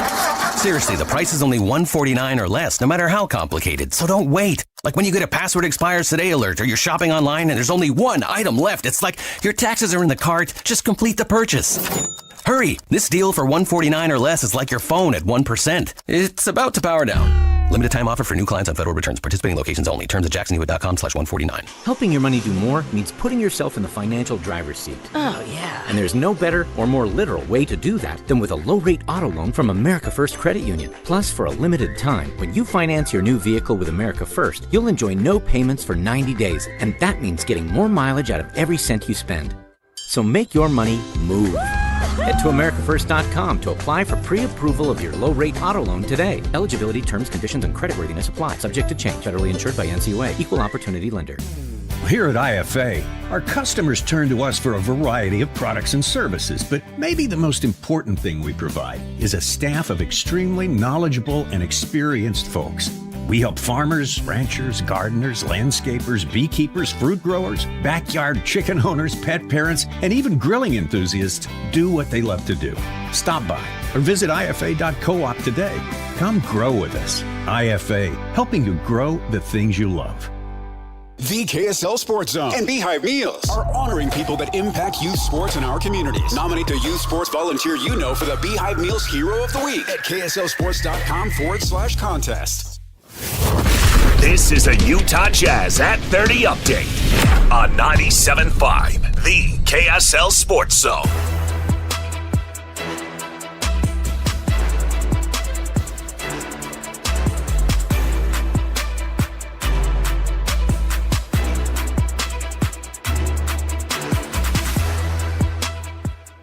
Jazz at 30 update here on Jake and Ben. Here's Will Hardy talking about the importance of the last 9 games for the development of these players. Very. We don't want to waste a single day that we have with these guys. It all adds up, and that's our focus, is to maintain our discipline as it relates to our approach. That's on practice days, that's in their individual workouts, that's in the small group workouts, that's in our film work. We need all of it. Any increment of time that we have with our players is really valuable. This update brought to you by University of Utah Health. At University of Utah Health, hope is in our DNA. Learn more at uofuhealth.org.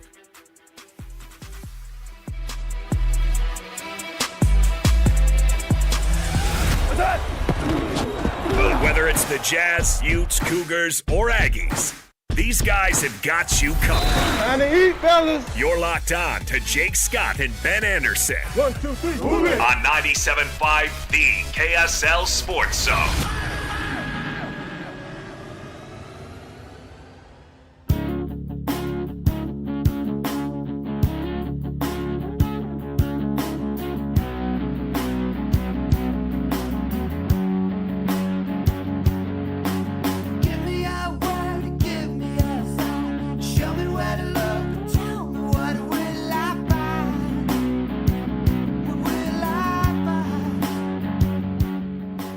Jake and Ben, 97.5, the KSL Sports Zone. Join Scotty G live this Friday from noon to 3 at the Grill with the hanging out with the folks at Bar WB, 2264 South Main Street in Nephi. Ben, I'm telling you, it's all about branding. Ben and I were talking off the air, and I think Will Hardy should kick the tires on switching to Bill.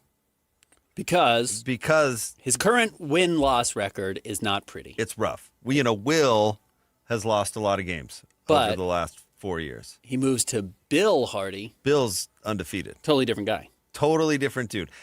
Similar to when Mike Malone disappeared during the pandemic and came back with hair and said, "Call me Michael." Correct. And then all of a He sudden, won a title. He's a championship coach. Yeah, that's what I'm getting at. Like, fresh start. Figure out a way. And Will's hair looks fine, so he can't go away and magically come back with hair. I don't know if he wants to go glasses or something. Yeah, but glasses is a good idea. Maybe Bill with glasses. Maybe an earring, like a little different look. Huh. Suits on the sideline? Yeah, something. Yeah. And then he's like, "It's Bill now, guys." Yeah, it's the kid who comes back for his sophomore year of college, and you're like, "Who's that guy?" No, you were the drunkest guy I've ever seen in my life. You were the frat dude who didn't stop. You never went to school, just partied the whole time. And you come back and you're Bill? Where's Will? And now you're day trading. Where's cool Will? Now it's Bill. Yeah, okay, it's Bill. I think he should kick the tires on it. I think he's got to go with maybe the name and maybe the look too. All right. It's not a bad idea. And then all of a sudden he comes back and he's like, "I'm super serial, guys. We're going to go win some basketball games." You know what I mean? Really thick glasses. Fine.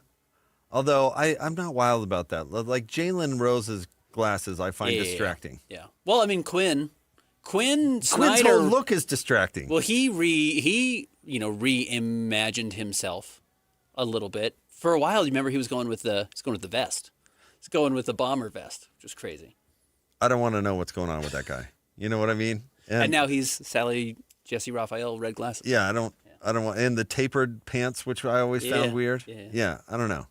Like, you're not going to find Andre Tourney in some tapered pants. You know what I'm getting at? Yeah. All right, let's talk some Mammoth hockey.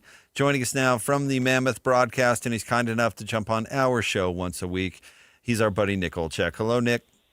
Jake and Ben, great to be with you boys, and looking forward to a big day and a much-needed win tonight against Alexander Ovechkin and the Washington Capitals. I feel like we can officially call the Mammoth a Utah team because with, 10 games left to go, a couple of weeks left in the season, we know it's not going to be easy, and that's just the standard rule of thumb. If you've grown up in Utah and you've watched the Jazz or you've watched BYU or if you watched Utah, it's just never easy, and the Mammoth now have a very difficult path the rest of the way. There's not going to be any easy nights of rest for fans, and that starts tonight against Washington.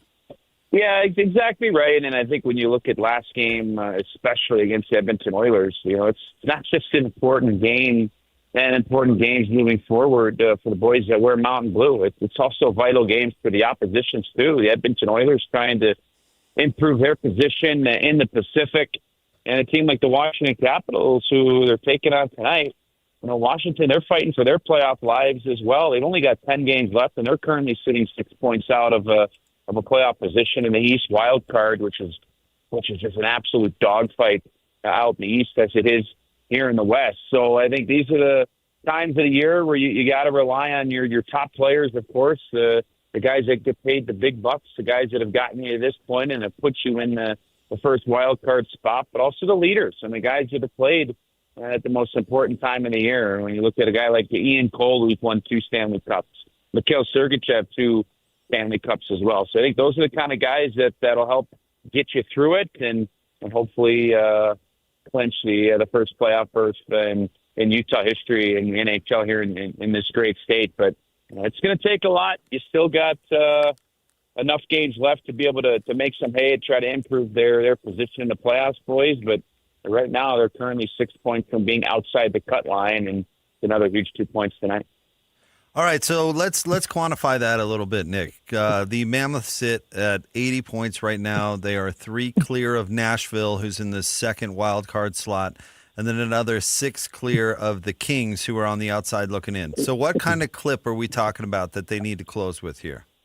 Yeah, I would say in the final 10, I think the number is probably going to be 93 to 95. So you're looking at needing to find a way to get another 12, 13, 14, 15 points from the final 10 games of a possible 20 points. I mean, Nashville is absolutely surging right now. I mean, it's got 5 wins in a row, 7 wins in their last 10. But, the good news is that the teams just below them on the outside looking in, like LA, they've only got 3 wins in their last 10 games. The Seattle Kraken have really hit a tough stretch here where they've only got 2 wins in their last 10 games. San Jose has just completely fallen off.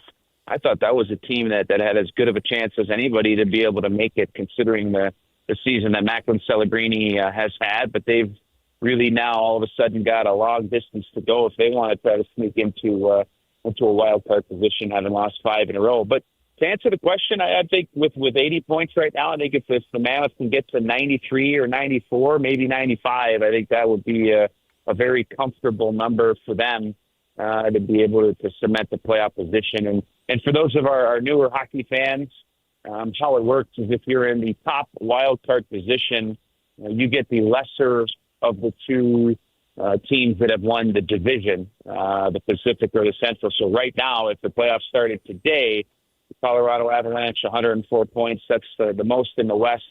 Utah would take on the Pacific Division winners, which right now would be the Anaheim Ducks. So it'll be very interesting to see how everything shakes out in terms of the playoff matchups. But if they can get 6 wins, 7 wins in the final 10 games, that should be enough to be able to get them into the postseason. Last year, late in the season, we saw Vejmelka play a ton of games in a row as they were trying to make the push. What other types of things might we see, adjustments might we see with only a couple of weeks left to try and give the Mammoth the best chance to make the postseason? I think it's a terrific question because sometimes you got to play the way that got you here. And I wouldn't expect any major adjustments, to be honest, boys. I think, the Daniil Booth was called up, and so he's out on the ice right now at Morning State. Will he be playing in the lineup tonight? We'll have to wait and see. And so I think as far as personnel goes, barring injuries, Barrett Hayton left last game. It didn't look great. We're still waiting confirmation to see what the timetable is, if he's going to play, if he's not going to play.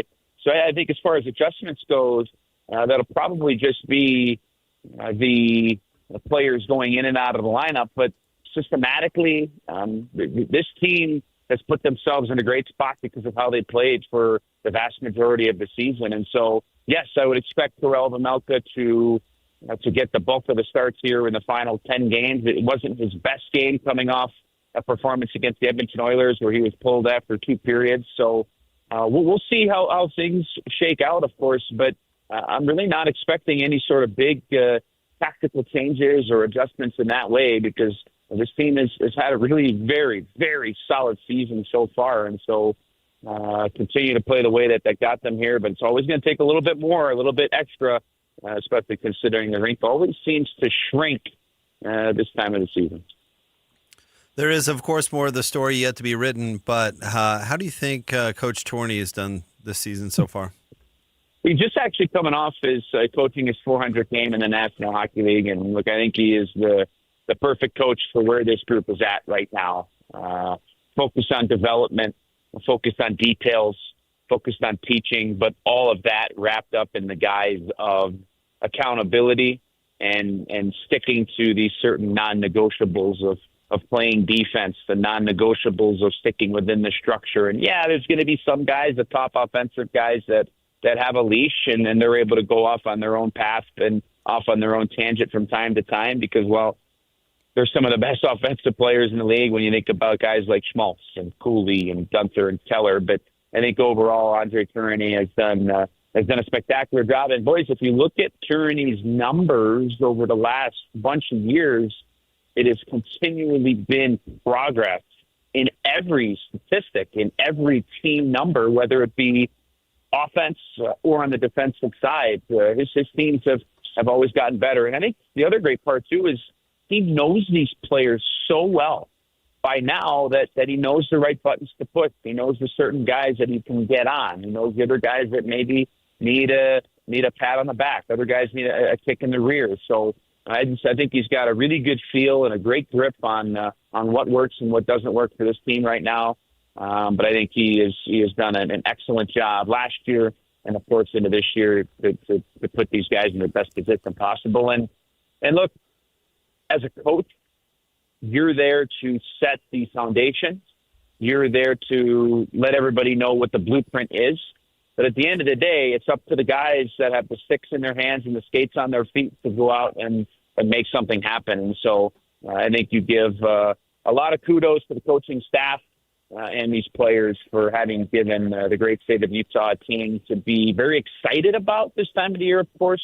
but also a team to be really proud of, because every time they go on the ice, whether it's away from the Delta Center or here in downtown Salt Lake City, the way that they play for the majority of games, it's an exciting brand of hockey filled with a whole lot of work ethic, which is exactly what you would want. Nick, we've now seen Michael Hrabel and Caleb Denway sign their early level contracts, or their entry level contracts in the NHL. Does this mean we're going to see them with the Roadrunners next year? And then what does it mean for their actual NHL future? How quickly might we see them with the Mammoth? Yeah, that is what you would think the timeline is going to be. And the National Hockey League owners, as well as the Players Association, they're right now trying to do some work on the collective bargaining agreement, which was agreed upon last year, to allow multiple 19-year-old prospects to play in the American Hockey League, because right now you need to be 20 in order to play in the AHL. And so for a lot of those 18 turning 19 years old and 19-year-old players, pretty much the only opportunity they have to develop at the highest level that they can right now is either major junior or going to college and going the NCAA route. So I'm really looking forward to seeing that hopefully that those terms will be agreed upon in the CBA, and I think that will lead to a lot more players at the 19-year-old range to go and develop playing professional hockey and being closer in terms of the development to their NHL team, and a lot of skill work and a lot of skills coaching and development coaching happens in the American Hockey League level. That's the level where it's about development. It's trying to get these players better. And oftentimes, the vast majority of times, the American Hockey League teams will play very similar, if not the same exact structure to what the NHL club will play as well. So when these guys do eventually play in the big leagues, is that they're not going to be shocked and playing a completely different way. So, yeah, I would expect both of those guys to be playing for the Tucson Roadrunners next year. And in terms of Michael Hrabel, what an unbelievable season he had playing for the UMass Minutemen. He could have signed last year, but everybody agreed that an extra year of college was the best route. And look what he did. I mean, he put up legendary numbers for UMass. He was the Hockey East Player of the Year, the Hockey East Goaltender of the Year, and he's a finalist for the best goalie in the entire NCAA with some unbelievable numbers. And so he's been great on the ice, but boys, he completed his degree in 3 years. So just as successful and performative in the classroom as well. So it's great to see both of those guys, him and Caleb Denoyer, signed, who was last year's 4th overall pick in the draft. And it's safe to say that from the goaltender position on out, the Mammoths are in good hands for a long time to come. I might want a dummy in goal. I might want an idiot, a guy who's just willing to take pucks off the face. Do I want a genius there? Hey, if you need any problem solved or anybody to help you through some issues, I'll take my guy who finished his degree in 3 years. But I've met some strange goalies. I've met some very smart goalies. But it's safe to say that goalies are not normal, because most normal people don't want to take 100-mile-an-hour shots sometimes off the cranium. But that's why they're some of the best people, because those guys are always team-focused and team-centric. Nick, thanks as always. Enjoy the game tonight. All right, boys. Always a pleasure, and we'll talk to you next week. Thanks, Nick. That's our buddy Nick Olczyk, part of the Utah Mammoth broadcast. Huge game tonight. What did he say? 92 to 95? Yeah. That's the number to keep an eye on? I think 95 means they get all but 3 points. So that would be... Well, he said there's 20 left. There's 20 left. Yeah, 10 games, 2 points each. So you get 15 more. Right. That'd be quite the tear. They'd be sitting there on... Yeah. And they'd have a ton of momentum going in. First wild card. So that Nick is setting a high bar.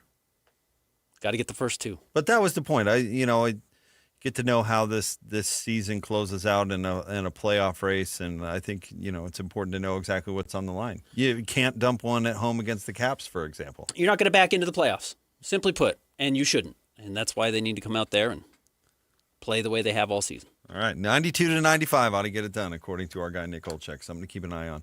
All right, stay tuned. We will have more Jacob Ben coming up next. We still have the Sweet 16 to talk about as that gets underway. So this is, what did Mike tell us yesterday? This is his favorite weekend of basketball? Yeah, these next 2 days specifically. All right, we'll talk about it coming up. Stay tuned. Jacob Ben, 97.5, the KSL Sports Zone. This is JJ and Alex. I got this.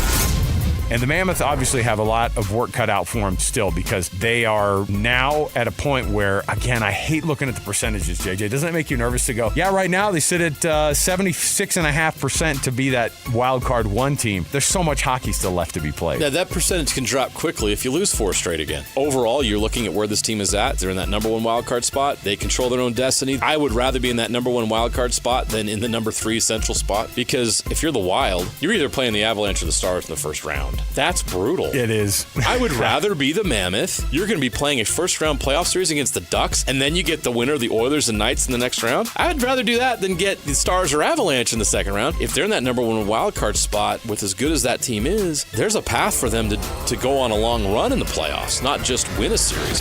Catch JJ and Alex afternoons from 3 to 7 on 97.5, the KSL Sports Zone. Your new 2026 Mazda CX-5 has arrived at Tim Daly Mazda Southtown. There's huge inventory of this newly remodeled Mazda CX-5, and with offers as low as 1.9%, now is the perfect time to get yours. That's right, the newly designed Mazda CX-5 can be yours for financing as low as 1.9%. Come in today to Tim Daly Mazda Southtown in Sandy. APR OAC, 36 months at $29.04 per month for $1,000 finance. Not available with any other offers. See dealer for complete details. Take your golf game to the next level. Introducing the Rev Tour, a new competitive league for amateur golfers of all skill levels. It's fair, competitive, flighted league play built for everyone who loves the game. Starting with leagues in northern and southern Utah. Then local regionals advance to Las Vegas for 2026 to punch your ticket to the Nationals. All regional winners will be able to play at Pebble Beach with deep discounts. Sign up now at golfrevtour.com and get $50 off April using promo code REV1280. Golfrevtour.com, promo code REV1280. If you've ever lost weight, gained it back, then lost it again, you're not alone. In fact, the number 1 concern people have about losing weight isn't losing the weight, it's gaining it all back later. And a new 2026 study found something surprising. People who stopped GLP-1 weight loss injections regained weight nearly 4 times faster than people who lost weight through diet and behavioral programs. Why? Because many medications only work while you stay on them. When you stop, your old habits and appetite return, and the weight often comes back.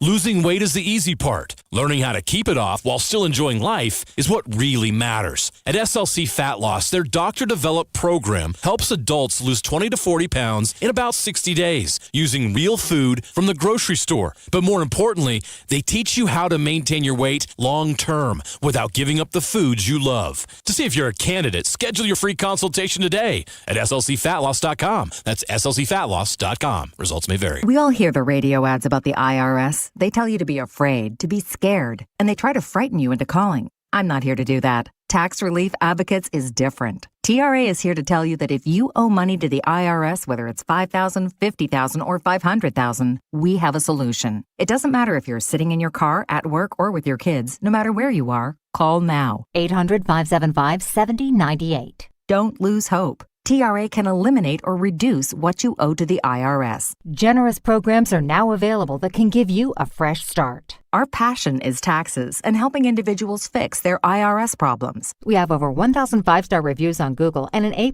with the Better Business Bureau. You don't need to be afraid of the IRS any longer. End your tax nightmare today by visiting us online at TRA.com or call 800-575-7098. That's 800-575-7098.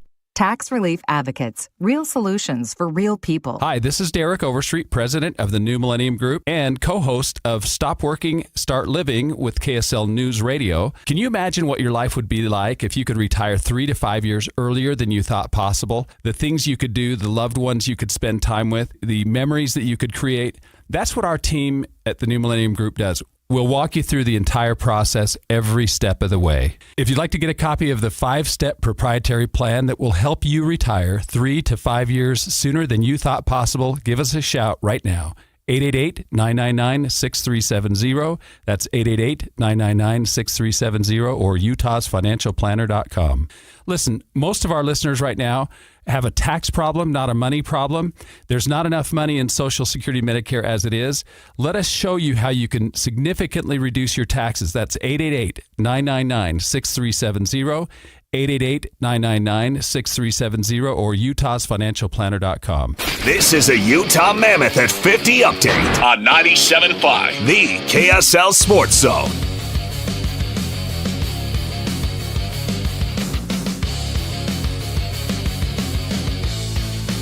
Mammoth at 50 update here on Jake and Ben. Here is Alexander Kerfoot on how Edmonton got the best of them. Yeah, just putting more pucks on net. I don't even know about quality. Didn't even really get many looks against a team like that who kind of allows you to have a little bit of possession on the outside. You have to break them down by shooting, recovering pucks, getting them out of structure. We allowed them to be in structure way too much. The Mammoth back in action tonight at Delta Center against the Caps. Puck drop will be at 7 o'clock.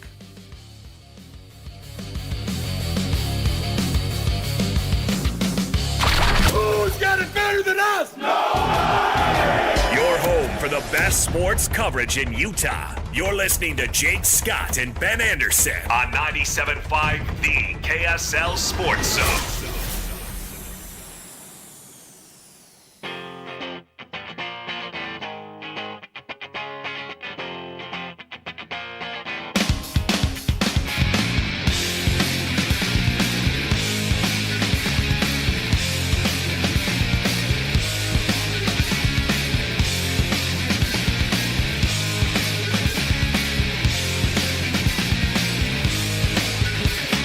Jake and Ben, 97.5, the KSL Sports Zone. Join Scotty G from noon to 3 at Tim Daly Nissan. Southtown coming up today, 11155 South Jordan Gateway in South Jordan. Tim Daly, home of the Forever Warranty.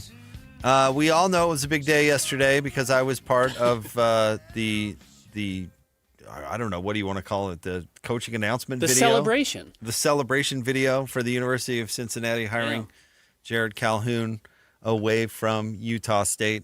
And Calhoun had his opening press conference, and he did talk about Utah State. Ben, and it caught your ear. Let's play those comments. So Utah State is a top 30 job in America. It truly is.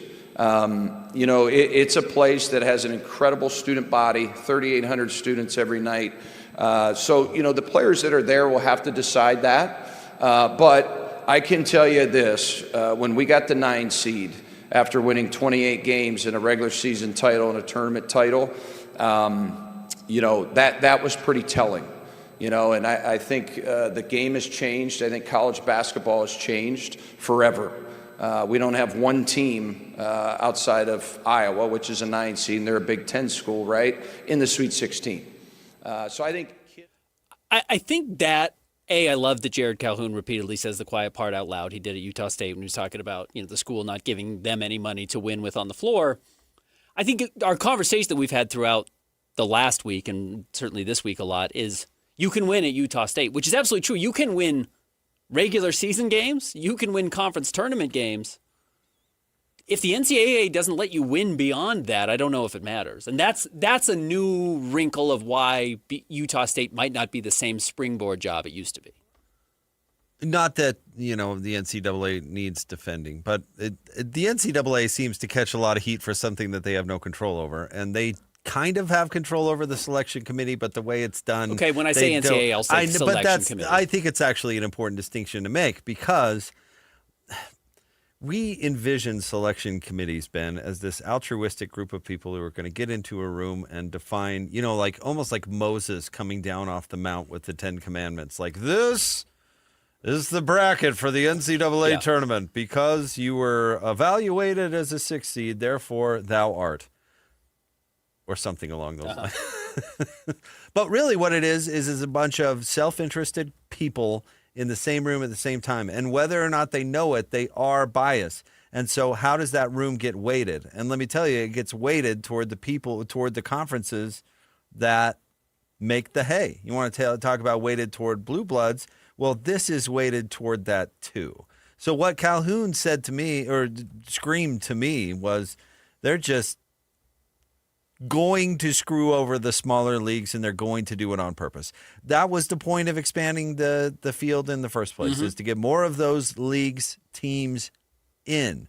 You know, the tournament has quite literally never been bigger. The Mountain West Conference has never been a single bid league.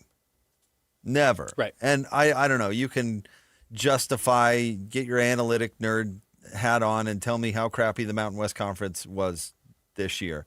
It was not that bad.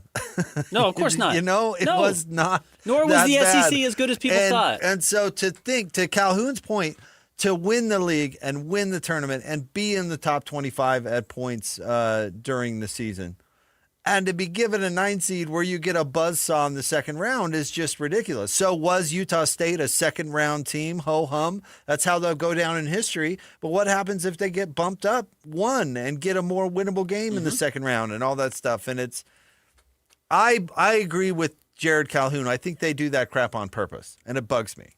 And then people just go, well, it was fair. They're the 9 seed. Yeah.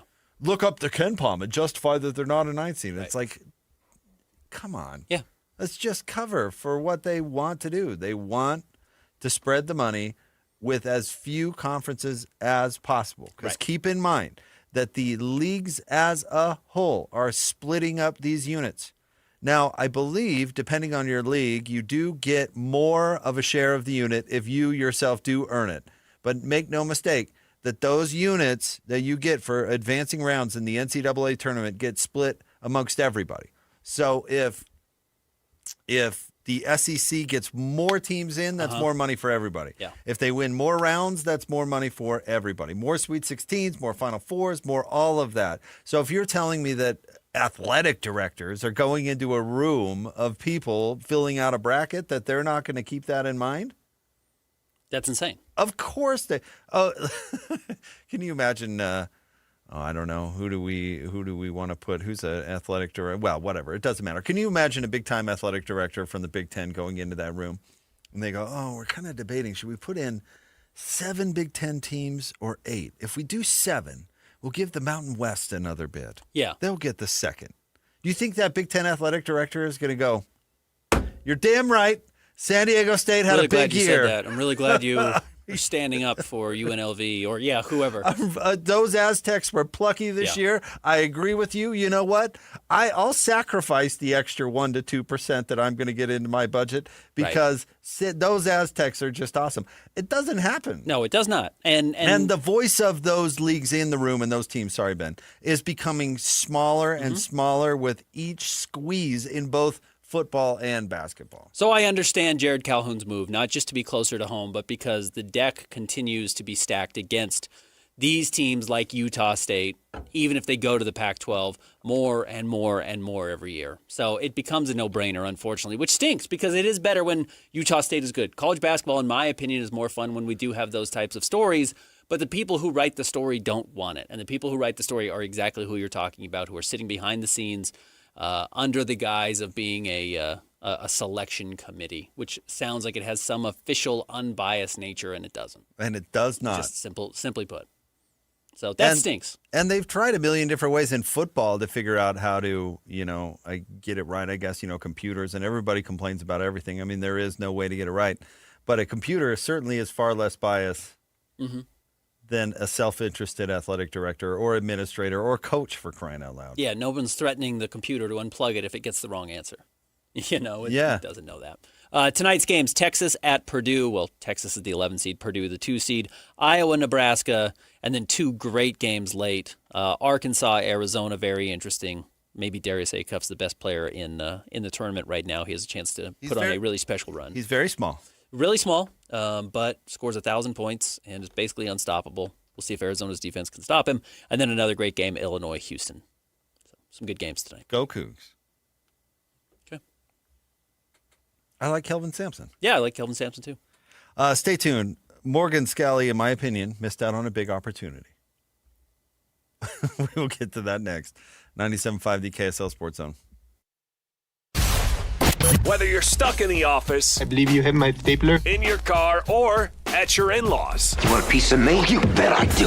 The Zone is with you every step of the way. Download the KSL Sports app to get live streaming of your favorite shows and access to all the latest updates on your favorite teams. Your home for the best coverage of the Utes, Cougars, Jazz, and Mammoth is on air, online, and on the KSL Sports app. This is 97.5, the KSL Sports Zone.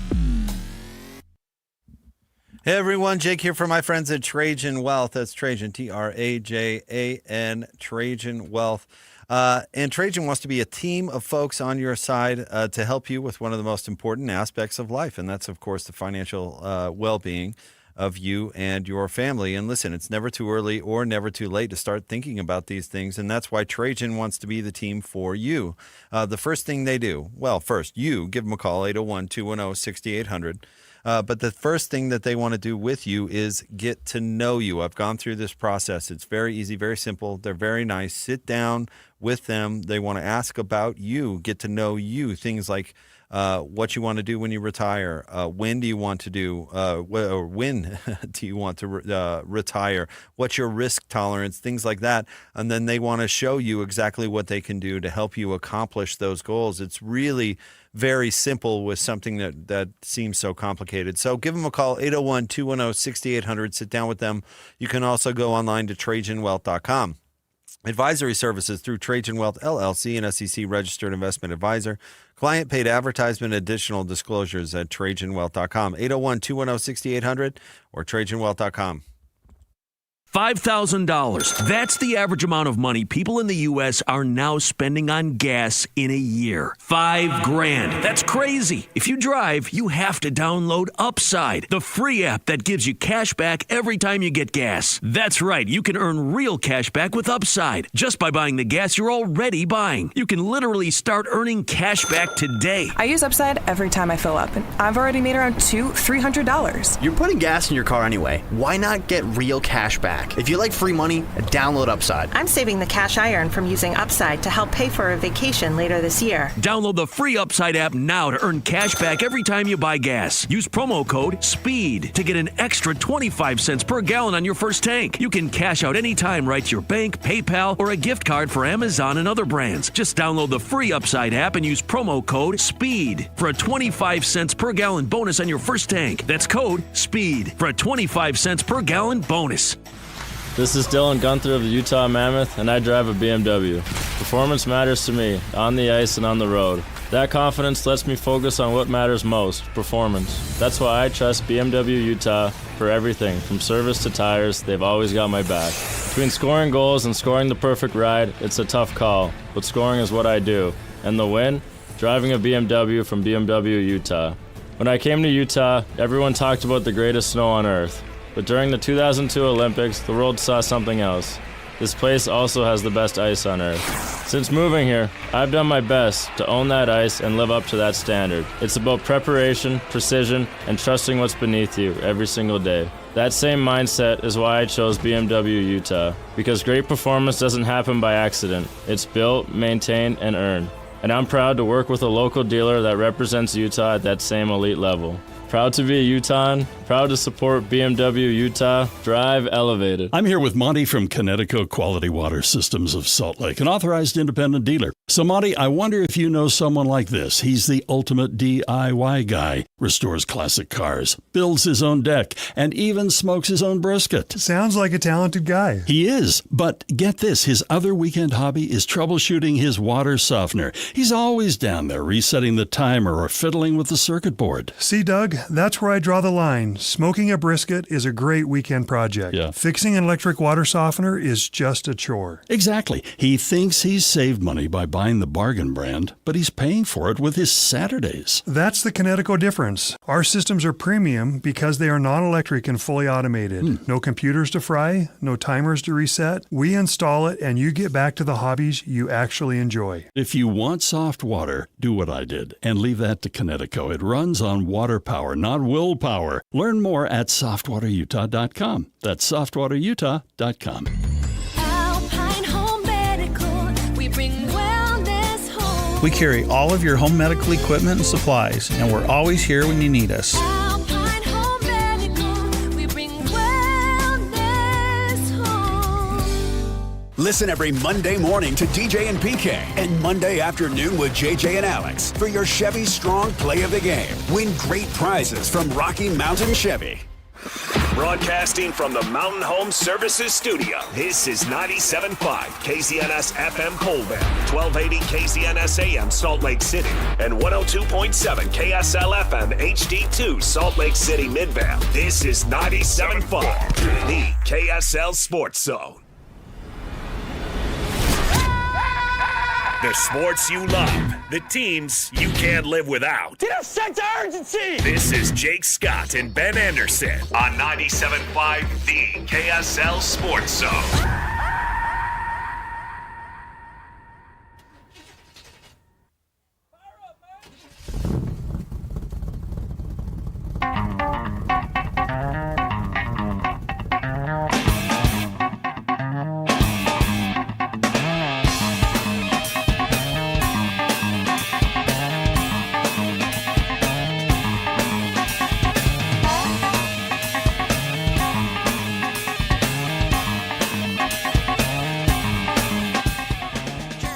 Jacob Ben, 97.5, the KSL Sports Zone. Let's talk some college basketball. The Sweet 16 is here. Our next guest is a contributor for the Center Hub Basketball. You can follow him on Twitter at Andrew S. Hoops2. That's at Andrew S. Hoops2. He's nice enough to join us today. Let's talk to Andrew Schaefer. Hi, Andrew.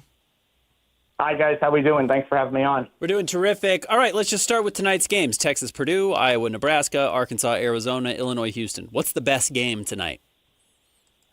You know, I really think it's Arizona and Arkansas. You know, I'm very curious to see how Darius Acuff, who's obviously been incredible, right? He's been a top 5 NBA draft pick, how he's going to handle the size and length of Arizona, right? You think about Kribas at the rim. You think about Koa Pete, Braxton Burries, Jaden Bradley. And Arizona defensively has been so good this year and so consistent. The Big 12 is a great league.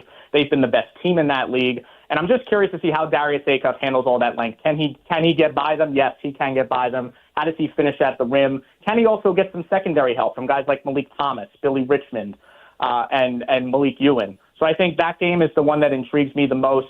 It's also the first time really in a long time that a lot of us think of John Calipari not really having any pressure. Right, the pressure to me is all on Arizona, on Tommy Lloyd. He has struggled in the second weekend in the NCAA tournament in his career. So I'm very curious to see how Tommy Lloyd handles that pressure. And the fact that John Calipari has no pressure is a unique situation for everybody. How many of these one seeds left, Arizona, Duke, and Michigan, how many do you think make it to the Final Four? You know, it's a great question. You know, I honestly think it's going to be all three. The sport, obviously, there's a lot of discussion about chalkiness and all of that. But I think Duke has the toughest road. You know, when you look at playing Rick Pitino and St. John's and the toughness they bring with Zuby Ejiofor, and then you think about potentially playing UConn, who's won 2 of the last 3 national titles, or Tom Izzo, whose name is instead of March, right? They call it January, February, Izzo, April. I think Duke's got a really tough road, but with Cam Boozer, who's been a winner, I think they're going to get there. With Michigan, you know, it's going to come. The game against Alabama tomorrow is really going to come down to, can they limit Alabama on the perimeter? Because Alabama has struggled against teams with size. LeBaron Philon's been excellent for Alabama this year, so I think that's going to be a huge thing for them. And then playing Iowa State, who may or may not have Joshua Jefferson, or Tennessee, I think Michigan should get through. And Arizona, like I said before, you know, to me they've been the most consistent team all season. I think Purdue is under a lot of pressure because they were the preseason number 1, and the Final Four is 2 hours away from where they are in Indianapolis. So I think Purdue's under a lot of pressure, but I do like all 3 to advance to the Final Four. You know, we look at the changes in college basketball, and Cam Boozer's maybe the prohibitive favorite to be the college player of the year and has great size. But you look at who's remaining, and it is still guys like Darius Acuff, who you mentioned, Kingston Fleming's still around, LeBaron Philon's still around. Like, this is still a point guard-driven sport. Yeah, absolutely. And guards win games in the NCAA tournament, right? I mean, you mentioned Darius Acuff. Kid's going to be a top 5 player. Kingston Fleming could be a top 5 pick as well. You know, it's interesting because when you look at some of the other teams, like Duke's backcourt hasn't really done much. Like, Tatum Boozer stepped in for Caleb Foster and done a nice job, but Duke has predominantly been known for their size, right? Same thing with UConn. Silas Emery's been in and out of the lineup with injury, you know, but they're relying a lot on Tarris Reed. right? St. John's is relying a ton on Zuby Ejiofor. I agree with you. It's a guard-driven sport right now, and you need an elite point guard to be in the discussion to win a national championship. And a lot of these teams have that. Even Elliot Cadeau at Michigan has had a great year. Jaden Bradley at Arizona has had a great year. So I agree with you. The guard play obviously plays a factor, but I do think a lot of these teams also have a lot of physicality and size, and I think a lot of teams are doubling down on that as well. Any thoughts on Will Wade going back to LSU? You know, it's not surprising given the information that was released the last couple of days, but I think, you know, a month ago, I don't think any of us could have predicted this. I think it's shocking, honestly, the fact that he's going back there. They hired Heath Schroyer, who hired him at McNeese, you know, after he had the FBI fallout with LSU. You know, look, I feel bad for NC State. You know, they hired a guy who I think they thought, you know, believed that they could challenge North Carolina and Duke. And now with him going back to LSU, I just wonder where NC State pivots. You know, do they go after Josh Schertz at St. Louis? Do they go after Justin Gainey, the associate head coach at Tennessee? I'm very curious to see where NC State goes. For LSU, obviously, it's great. You know, he's a clear upgrade, in my opinion, over Matt McMahon, who was let go today. But the SEC is a tough league. I mean, they have a lot of good programs, a lot of good coaches, but the SEC also has a lot of money. And I think it's interesting because I think some people will evaluate it as well. NC State may not have the resources to compete with Carolina and Duke, but at the end of the day, it's Carolina and Duke. That mountain is always going to be hard to climb no matter who you are at NC State. But yeah, it's definitely surprising, but we'll see how Will Wade handles it at LSU. And honestly, this could be a blessing for NC State. We did not see the cream of the crop lining up to take Kentucky's job last time it came open, and we saw a local guy, Mark Pope, end up in the spot. North Carolina's open. Kansas might open. Are there going to be coaches lining up to try and get those jobs? And if so, which one's the better job? Yeah, I do think there's going to be a lot of big names for both jobs. I think quality of life has now become more of a factor in taking a job than it's ever been. You know, for North Carolina, obviously Hubert Davis didn't really have the success I think they were all hoping for. I think you're going to see names like Billy Donovan potentially be in the mix, who's the head coach of the Chicago Bulls. And let's face it, the Bulls have had their issues over the years, and Billy's obviously had great success in college. I think that's a name that will come up. I think Tommy Lloyd at Arizona is a name that will come up. Remember, Henry Visar played for him at Arizona, who's currently on North Carolina's roster. Caleb Love also played for Tommy Lloyd, who has ties there. Obviously, he's in the NBA now.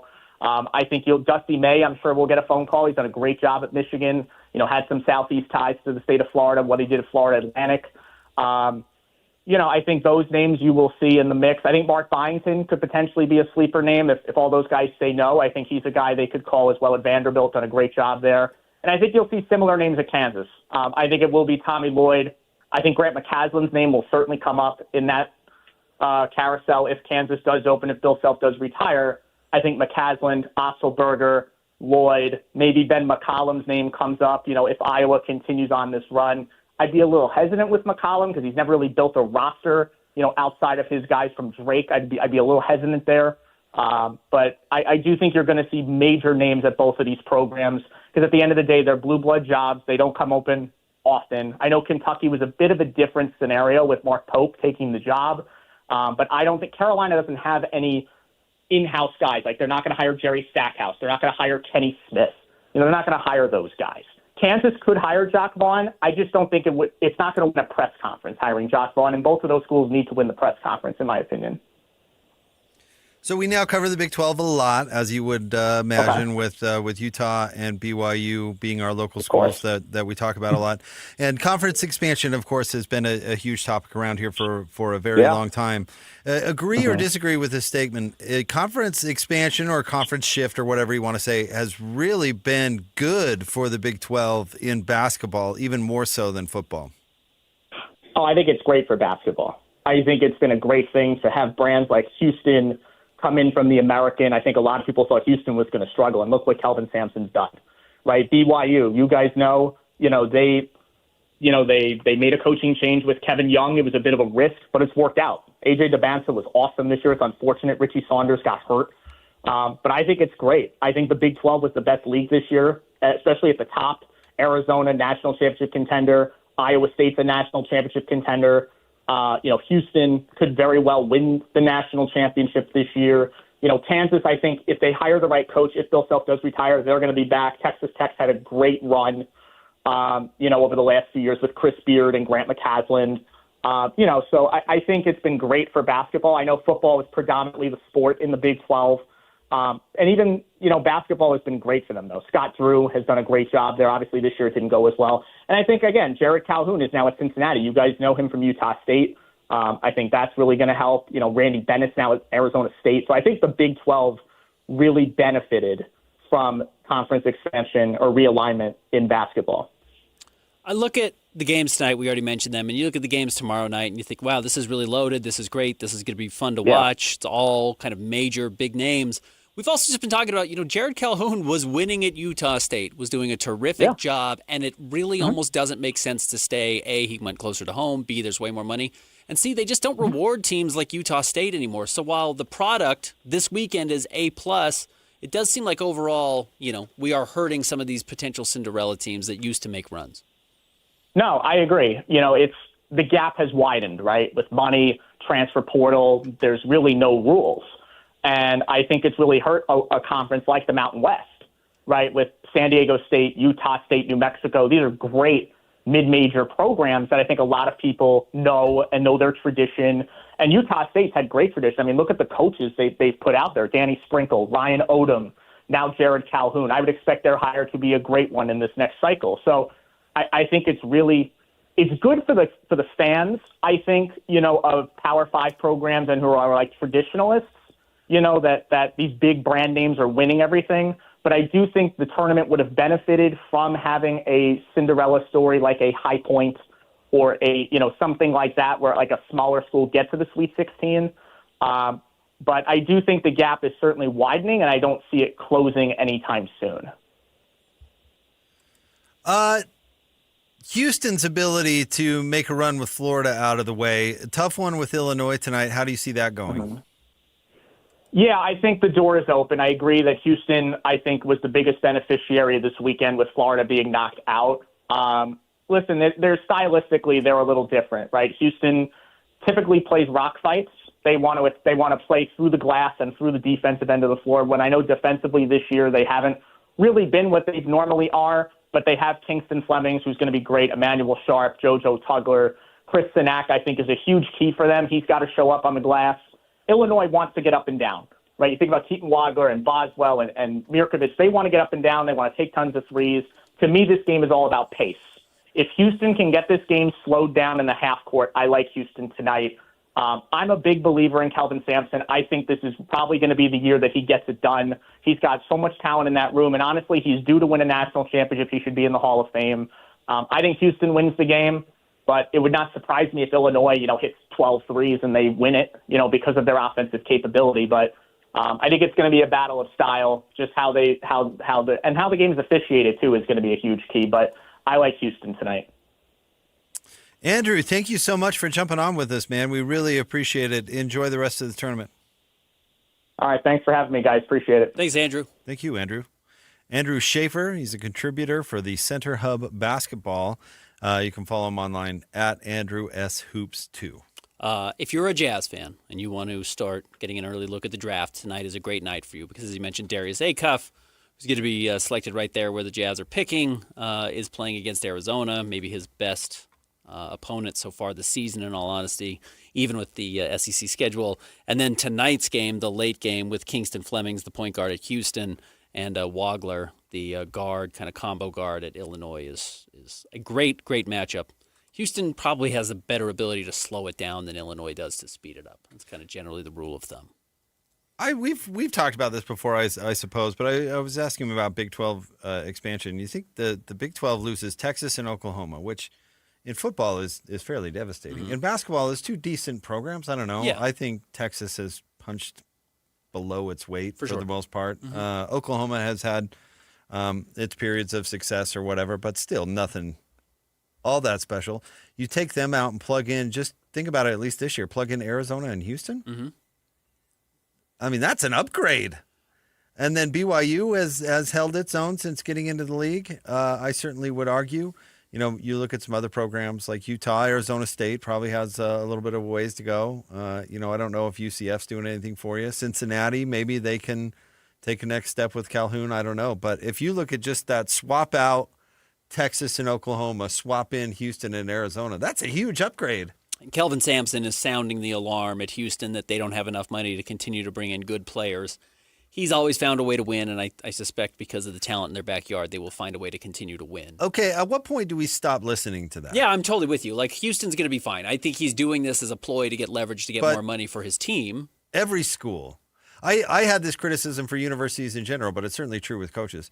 If you go to somebody in university administration and say, hey, do you want to build another building? How many of them say no? Yeah, right. We act like there's some line of resources like, oh, this will be enough. It's never enough. So Correct. At what point do we stop listening to like old Dilly Dilly down there saying, I just need a very rich person to cut a check? I mean, I don't know. The fundraising aspect of it, I think, is just, I could never be a coach just for that reason alone. So despite what he has said, I do think we're going to continue to see Houston operate at an extremely high level. Arizona, even if they lose their head coach to either Kansas or UNC, is going to continue to compete at a high level. And he tamped that down, by the way. We'll see. Because there were some people out there saying he had taken the job yesterday. Yeah, that would be quick. But maybe. We'll see. Yeah, we'll see what happens. We're probably a couple of weeks out, or maybe we're a night out. If they lose tonight, we'll see what the decision is at Arizona. But they're not going anywhere. And honestly, we'll see who replaces Bill Self, whether it's this year or next year, whenever Bill Self decides to hang it up. Kansas has really fallen off. They're really now they always punched way above their weight, probably because they were cheating. Recently, they've punched below their reputation, but I would imagine Kansas bounced back. And that means then you still have Arizona, Kansas, Houston, BYU's trying to make a big name for themselves. Texas Tech is usually pretty good. This conference is not going anywhere. You know how they raised Rick Majerus' sweater into the rafters or whatever? Do you think they raise Bill Self's toop up there when he's done? You think they take that as tube he's up about there? to walk out, someone gets a little chip clip, and puts it on the back of his hair, and literally as he walks out the building, it just stays behind. Bill, we're going to need that. We're hoisting it to the Raptors. It's your signature. I don't know. I about said clothing item, Look but that up there, doesn't make any son. sense. That's When Bill I was Self's young, tube. I used to watch Bill Self hiding under that tube. Man Coaching could Kansas really with some coach. really high highs. Roy Williams couldn't get us there, and then that tube came to town. Yeah. Man, took us to the promised land. Sean Miller's sweaty shirts, just hang those up. Just if you sit under it, you're getting dripped on all day. You notice Bill Self's toupee. nobody has really liked going to the more casual attire than Sean Miller. Because he now wears those pullovers that are really hard to sweat through. Hard to sweat through. Yeah, You can like hide it well. a dress shirt and a suit. You're sweating right through that thing almost immediately. He gets off the bus and he sweat through that thing. Yeah. But yeah, Bill Self's tube needs to go into the rafters. That's the best way to honor that guy. It is funny to me. You will say the old guard is leaving now because they can't cheat anymore, and maybe there is some truth to that. But I do have empathy, or not empathy, I guess sympathy, for some of these geezers, because really the sport has just totally changed. I mean, the job has just totally changed. If you're telling me that Toop doesn't want to beg for money 24/7 and he's just going to go disappear on an island, I don't blame him one bit. I agree. And then there is still this weird thing of like, look at the coaches who are still around. Like, it's just so many of the old dudes still. And maybe Bill Self falls into this, but they're all sick people. Like, we can agree that Rick Pitino is a sick person. Correct. He's like 89 and he's still running around like a crazy person. I heard, to salvage a serious take, I heard Steve Cleveland talking about it, how he and Rick Pitino are actually not that far apart in age.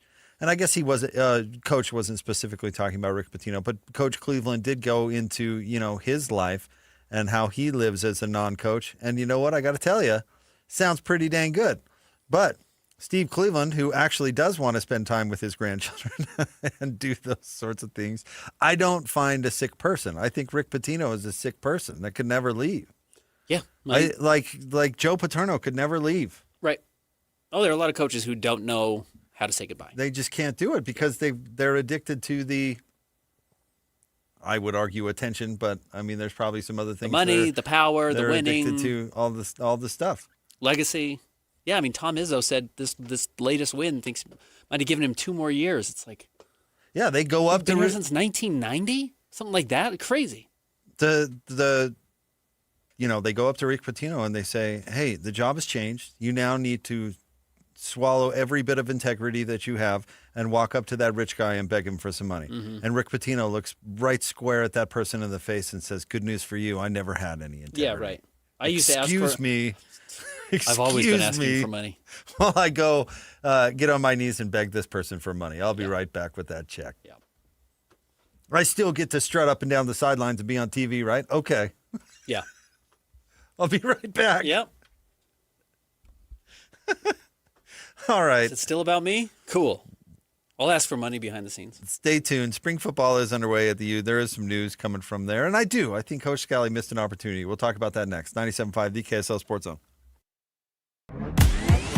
Just a bunch of guys sitting around and talking sports. This is Scotty G and Friends. Athletic Director of Utah State University, Cameron Walker. Not only are you looking to hire a new head coach, but you also become the de facto recruiter to keep your own student athletes in place. How do you manage that as an athletic director? Obviously, my job here is to keep as many as I can and have the best team. But if it's best for someone to go, then they should go. But I ask them, hang tight. Don't do anything in the next 48 hours. Don't decide to stay or go. Collect your thoughts. Let us get a hire in and then make your decision. You'll have time. It'll be okay. But then when that time comes, make the best decision for you and your family. I think that's important. I think as much as I'd love to say, hey, you player X, stay because that's best for me. If that's not best for them, I'm being selfish, and that's not what Utah State's about. Catch Scotty G and Friends weekdays from noon to 3 on 97.5, the KSL Sports Zone. David James for Soda Weight Loss. State of the art. Do you want to lose weight? You can do it. I did. My goal was to lose 20 pounds. It took 5 weeks. Soda helped me get the weight off, lose those pounds, and lose those inches. No shots, no pills. It costs thousands of dollars to keep getting those shots and pills to keep the weight off. Instead, call Soda, S-O-T-A. Go to sodaweightloss.com or call them at 866-800-SODA. You'll get a nutritionist. You'll meet with them once a week. You'll come up with a plan that works for you and your health history. You don't starve yourself. You get 3 meals per day plus 2 snacks. They'll get the sugar and the sodium out of your diet. The weight and the inches will come off. It worked for me. It can work for you. Call right now, 866-800-SOTA. Go online. Check their 9,000 Google reviews. And they got a buy one, get one offer right now. You and a friend, 2 transformations for the price of 1. Call Soda right now, 866-800-SOTA. Join Soda for a short time. Lose the weight for a lifetime. Alpine Home Medical. We bring wellness home. Hey folks, Jay Broadbent here from Alpine Home Medical. I've been helping folks breathe easier for 29 years now. Trust me, at my age, I know a thing or two about needing a good night's sleep. Is your CPAP mask old and nasty? Are your masks, filters, or tubing from the pre-COVID era? Or just plain tired of the hassle of ordering supplies yourself? Switch to our resupply program. We handle everything. Automatic shipment straight to your door. Insurance billing and expert support. It's quick, easy, and keeps your sleep therapy on track. Doesn't matter where you got your machine from, anyone can join. Head to alpinehomemedical.com, click on the Easy Resupply button. That's alpinehomemedical.com. Alpine Home Medical. We bring wellness home. The show may be over, but the deals are still on at Paris RV. How about an easy tow with a 25 Rockwood 190 OTG for only $7,995 or $129 a month? How about some bunks? Hook up to the 26 Heartland Prowler 2500 bunkhouse for only $17,995 or $205 a month. Want to stay put for a while? Then put the 26 Forest River Cherokee Timberwolf 20 OG destination trailer in the spot of your dreams for only $44,995 or $456 a month. Only at Paris RV. Paris RV is your locally owned, family-run RV dealership. We strive hard to find the very best RVs for the price. With 4 locations, over 1,000 RVs in stock, 42 service bays, and 4 super parts stores, we're sure to help take your family on the best RV vacation. Check out our perfect family bunkhouse trailer, the 26BH, that sleeps 9 for $19,995 or $227 a month. Zero down. Life is short. Enjoy it. North Murray, South Murray, Payson, and Pocatello. ParisRV.com. Hi, this is Derek Overstreet, president of the New Millennium Group and co-host of Stop Working, Start Living with KSL News Radio. Can you imagine what your life would be like if you could retire 3 to 5 years earlier than you thought possible? The things you could do, the loved ones you could spend time with, the memories that you could create. That's what our team at the New Millennium Group does. We'll walk you through the entire process every step of the way. If you'd like to get a copy of the 5-step proprietary plan that will help you retire 3 to 5 years sooner than you thought possible, give us a shout right now. 888-999-6370. That's 888-999-6370 or utahsfinancialplanner.com. Listen, most of our listeners right now have a tax problem, not a money problem. There's not enough money in Social Security Medicare as it is. Let us show you how you can significantly reduce your taxes. That's 888-999-6370. 888-999-6370 or utahsfinancialplanner.com. The KSL Sports Zone is where you go when you want to hear live local sports. Tonight, the Utah Mammoth hosts the Washington Capitals, 7 o'clock on 97.5 The Zone. Tomorrow, the Salt Lake Bees play their season opener in Las Vegas. Listen at 8 o'clock on 1280 The Zone, because at the same time, the Utah Jazz are playing the Nuggets in Denver. That one tips off at 7 o'clock on 97.5 The Zone. If you want to hear your company's name here and reach thousands of potential customers, email Stephanie Palmer at spalmer@ksl.com and join the winning team at the KSL Sports Zone. This is a Utah Jazz at 30 update on 97.5, the KSL Sports Zone.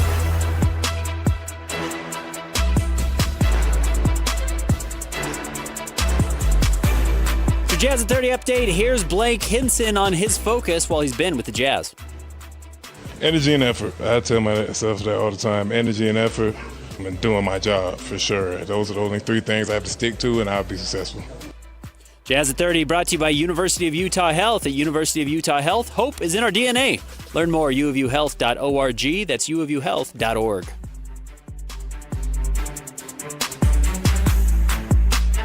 Who's got it better than us? Your home for the best sports coverage in Utah. You're listening to Jake Scott and Ben Anderson on 97.5, the KSL Sports Zone.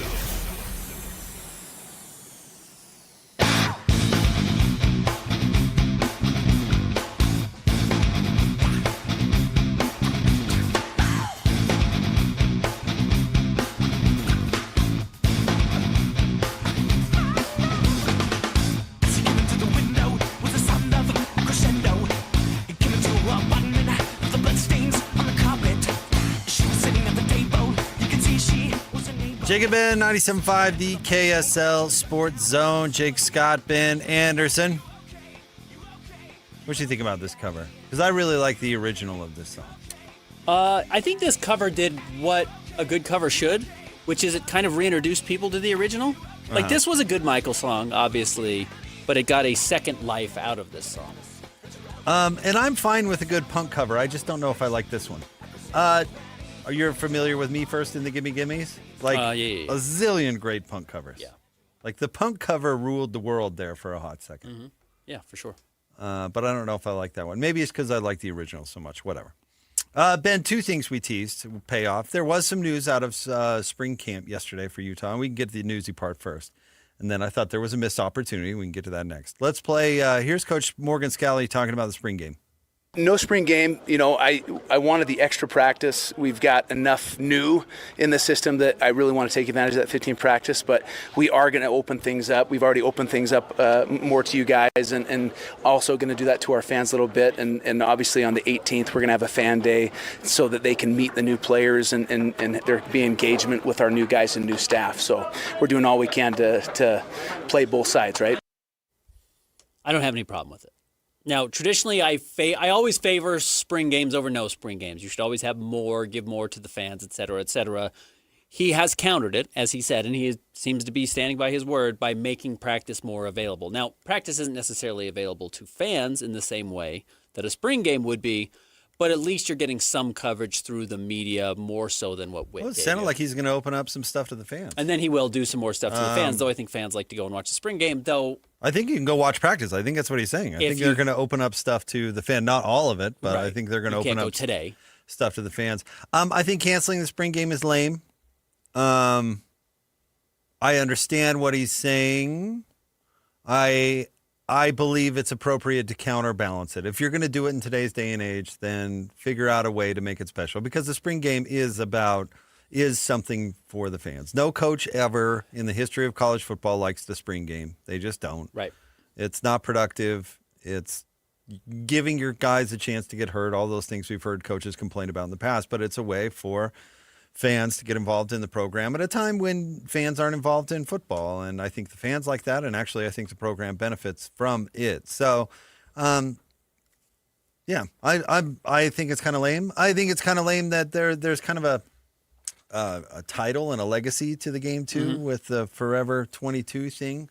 But if, provide a little trade at least. Yeah. I mean, at least a way to give your fans an idea and meeting the players and all those things. And I certainly understand you want an extra practice if everything is so new. All of that, I'm not saying any of that is fake. But the biggest red flag for me with coaches currently is the paranoid coach. The coach who feels like... Oh, what Bronco did last year is way more offensive to me than this. Agreed. And Witt started with to do Utah it. State. Witt put it up, he started Witt's with... the OG? Yeah, I mean, he started putting up the black plastic over the fences around and then closed out practice don't altogether. say he did it, because that's implying that he did it. He made the baseball team do it. Sure. So let's be honest here. Witt made the baseball team hide his practices. Yes, he did. So that type of paranoia, and I see it in basketball, I see it, I don't think is ever beneficial for anybody, specifically the fans, and it is far less helpful for the teams than I think they believe. So, yeah, I mean, you got to do what you got to do.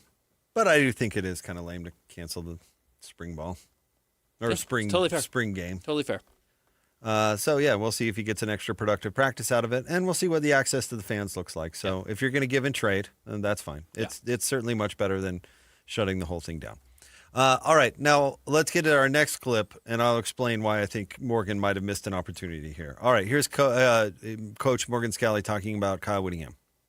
I have a great relationship with Kyle Whittingham, and honestly, I love him. I wish him and that program nothing but success, but my focus is on our program. There has been a lot of focus on, and I understand the why, but man, do we have an incredible team right here and an amazing opportunity, and I need to devote all my time and energy to those guys. Now, for those of you out there who think it's productive to take the high road, I completely disagree. He should have gone. He should be lobbing grenades at Coach Witt. Coach Witt should be on the bulletin board. The whole team needs to go show it for Coach Witt. That's what I think. I think you should be selling it. He left every one of you guys behind. Did you get a call about Michigan? I didn't think so. Let's go stick it to this guy. He needs to blow up the bridge to prevent more kids from the state of Utah going to Michigan, because we know as Witt recruits, as much as he's raving about his 5-star running back and that he never got that at Utah or rarely got that at Utah, Witt doesn't know anybody. We have learned that. Witt doesn't know anybody on the planet outside of his very small circle. So when he has to hit the recruiting trail next year, he's coming back to Salt Lake City, and he's wearing a bright, blue and maize? He's wearing the bright yellow M on his hat and on his chest, and he's going to say, you've really never been recruited to Michigan before. You've never been recruited to the top of the Big Ten. This is your chance. So, yes, Morgan Scally can create that as the enemy, and you're the traitor if you leave. In all seriousness, he's going to do that to stick it to Morgan Scally personally. We don't know a lot about Morgan's role in the Exodus, what shall henceforth be known as the Exodus. We really don't. We haven't seen any reporting on that. We haven't really seen any FOIA on that. Was he just an innocent bystander? I kind of doubt it. Did you catch the Kyle Whittingham press conference where he was asked about a quote from Jay Hill, and Kyle assumed it was a quote from Morgan Scally and got prickly about it? Oh, I did not. Yeah, because Jay Hill had said Man, we could dig this up, I suppose. Apologies, I should have given a heads up. But Jay Hill had said in a podcast that they run the most complicated defense in the country. Now, I guess, or a storyline in Michigan is that the team can't learn the defense because it's too complicated. So are they going to have to dumb it down? So the reporter asked Coach Witt, said, "Hey, your defensive coordinator said you run the most complicated defense in the country. What do you think about that?" And Coach Witt goes, "Scally said that?" And he goes, "I don't know, and then explains the coaching tree and says, well, it all stems to Fred Whittingham and everybody runs theirs a little bit different. I don't know what he's doing there, but us here, we're running a simplified." When it turns out it was Jay Hill, who he just hired. But his mind automatically went to, "Oh, that Scally's talking trash, huh?" So I don't know. I would be curious to know what. Now, I would not expect anything, all kidding aside, different from Morgan other than taking the high road. It's probably the most productive thing to do, and in his character in general. But I do wonder. I mean, at least part of the story had to be Morgan being tired of waiting, or the university tired of having Morgan waiting. I guess you could look at it that way. But that has to be part of the story that we have not been told. I'm with you. I've made no bones about it. I think Kyle Whittingham should still be the head coach of the University of Utah if he wants to. He's a bird in the hand. He wins. You know what you're getting, but you're getting something that operates at a very high level. Morgan, what I like about him is he does not have that paranoia. Witt really has the paranoia, and it's gotten worse every single year he's been around. So I won't miss that. I wonder how long until fans sour on the happy guy, because that does happen too. And I honestly hope Morgan doesn't start to match it, because there are a lot of optimistic coaches that come in that lose that energy. Part of it because losing saps it out of you, the job saps it out of you, the pressure sap it out of you. But some of it I think is because the fans also do. The fans get sour. The fans do not want to see, unfortunately, Morgan buddying up to Kalani Sitake, especially if Utah loses this game this year. I think it all has to do with winning and losing. I don't think any of that honestly matters. Coach Kalani himself was his normal happy-go-lucky self until he had a bad season. Right. And then all of a sudden it was, okay, nose to the grindstone. Right. And then when they've had good seasons, he's back to being Kalani again. I think it all has to do, listen, if Utah loses, if the program slips and they start losing, it doesn't matter what his attitude is. He's not going to continue coaching. Again, all that Utah man stuff goes all out the window depending on winning or losing. Where you and I differ is I don't think Kyle Whittingham should have been able to dictate his own terms to stay. I don't think he walks on water. I don't know if it's the right decision or not, but the university has the right to make that decision. Mm-hmm. And Morgan's role in that, and here's where I'll defend him, is perfectly legitimate. If Morgan has other options, and he's been assured in some way, shape, or form that the Utah job could be his, and he's figuring out the best way to negotiate that with an athletic director who has the power to do it, good on him. And it would have been fine if Utah would have said, we're keeping Coach Witt, go coach Stanford. Good on them, too. Mm-hmm. That's not the decision that they made. I've got no issue with Morgan if he did say, hey, I'm going to go unless you're going to do this. Yeah, fully agree. No problem with it at all. And I think Morgan can do just as good a job as Kyle Whittingham. I do. I believe that.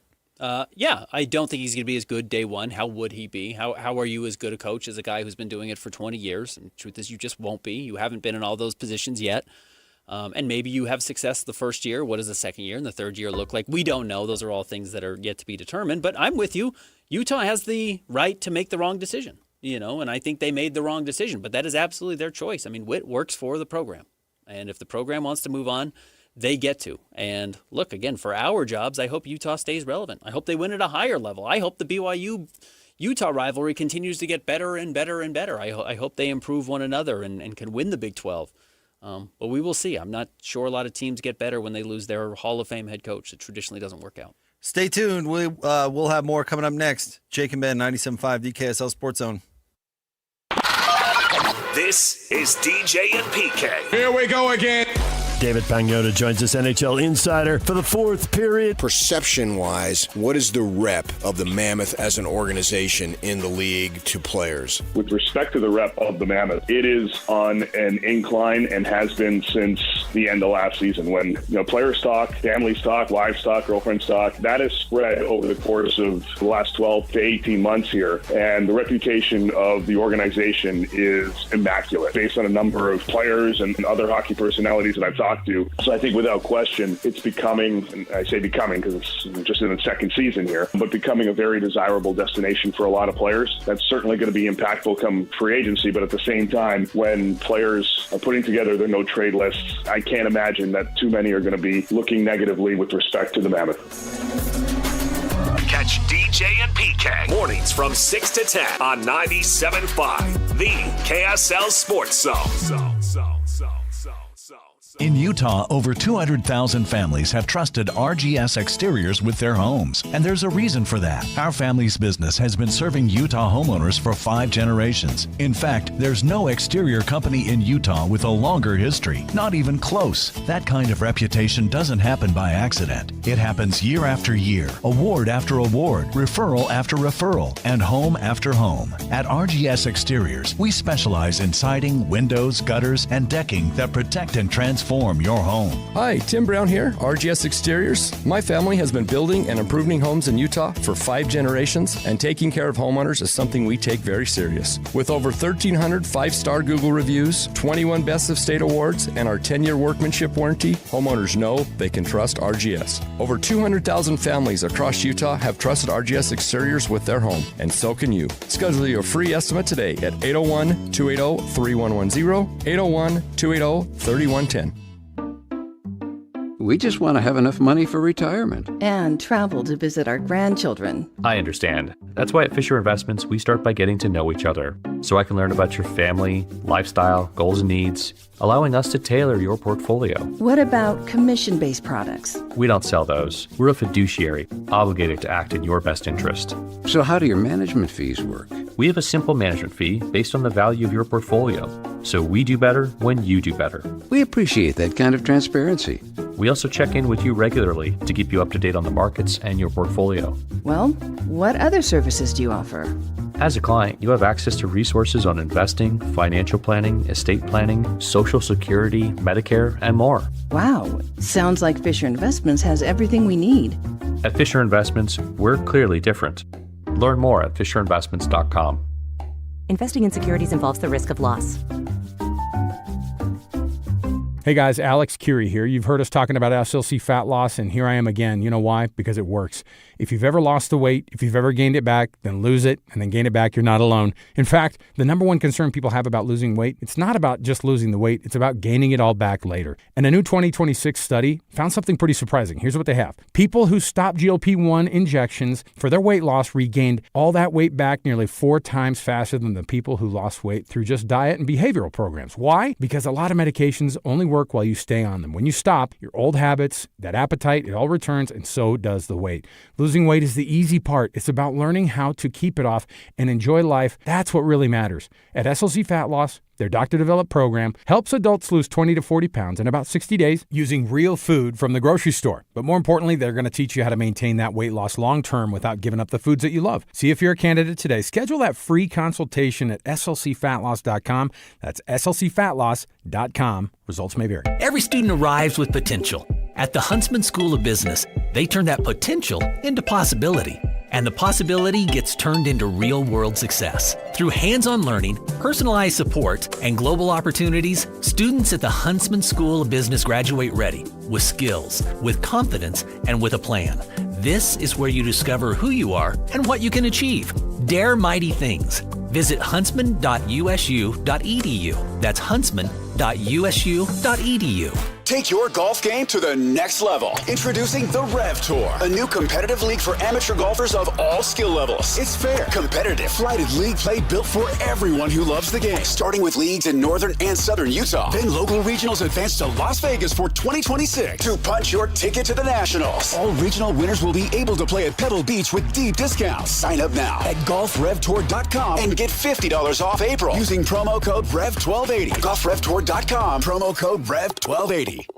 Spring is calling. Answer in Cedar City and Bryan Head. If you're used to heading south, why not try somewhere different? It's the perfect one-tank getaway. OHV at Three Peaks, Thor's Hideout, or Iron Hills Trails. How about spring skiing at Bryan Head Resort? Plan it now at visitcedarcity.com. This is a Utah Mammoth at 50 update on 97.5, the KSL Sports Zone.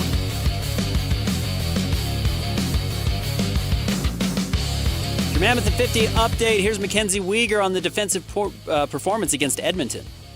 The defensive performance, it's all five guys. It's not just the decor. It's, the five guys being connected. Like I said, we started out strong, 1-1. Everything was a tight game, and then opened it up a little bit, and then it got loose in the third period. Like the third period, it just felt like we were defending the whole time.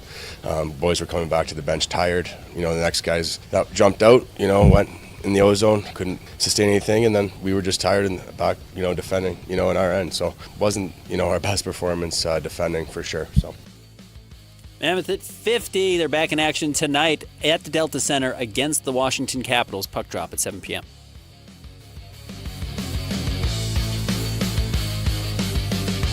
Who's got it better than us? Your home for the best sports coverage in Utah. You're listening to Jake Scott and Ben Anderson on 97.5, the KSL Sports Zone. Two amigos on the airwaves, talking sports. They got it made jokes and also loves his tie-dye. Ben's got style with his scarf. Oh my.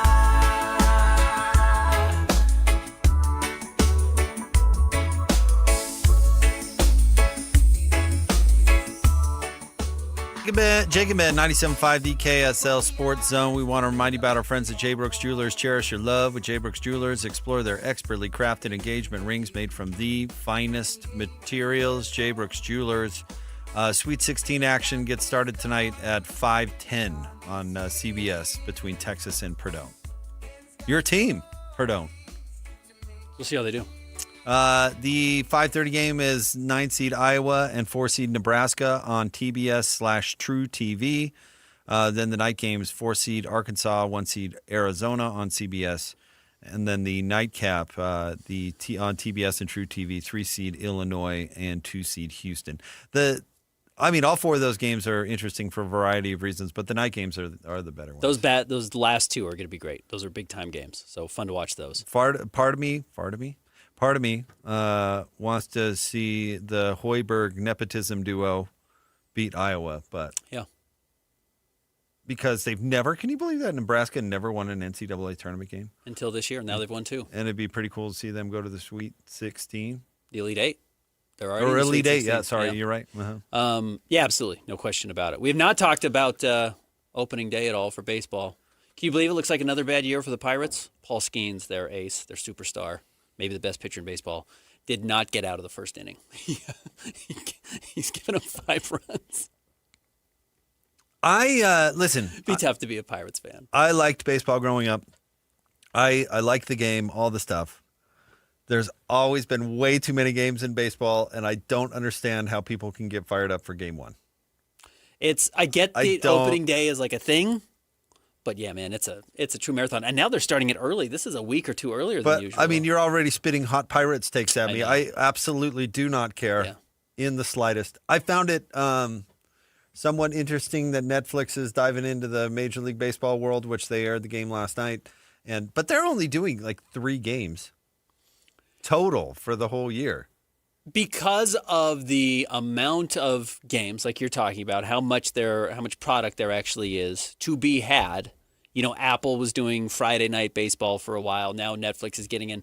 Certainly, it seems like maybe baseball is becoming maybe the proving grounds, but like the testing ground for: do we want to do live sports? Do we want to get into this? What can we do differently, or what kind of that's all reviews football. Can we get? They're all down the road on all of that. But football, you don't test it out. You know what I mean? Like the investment is so high, it must be relatively cheap to buy baseball games. Certainly compared to getting Christmas in the NFL. Oh yeah, Major League Baseball is basically paying the mouse to be on Sunday night ESPN again.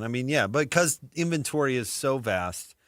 They have so much to sell. I would be shocked if they're getting tons and tons of money. So I think when they start to, dabble, yes, Netflix certainly has already shown that they want to get involved with the NFL, and it's hard to get into just because everybody wants it. Apple hasn't, but they said, well, let's try soccer, let's try baseball, and then maybe the next time these contracts come up, they'll make a big push for whatever the next sport is. Well, the strength and weakness of baseball is they're not relying on the TV money. Now, maybe they're missing some of the windfall that, say, the NBA is getting, but, I mean, if you how many home games are there been? 81? Think about this. If you sell 30,000 tickets a game to 81 home games, I mean, that is astronomical. It is. It's the magic of baseball. Why it's baseball money that you can pay so much to all these is because the gate is just bananas. And they're not necessarily relying on TV. But that's the downside because the TV money has really gotten crazy in some other sports, but not baseball. I'm trying to pull up average attendance. This is just, let me see if I can get it for this year.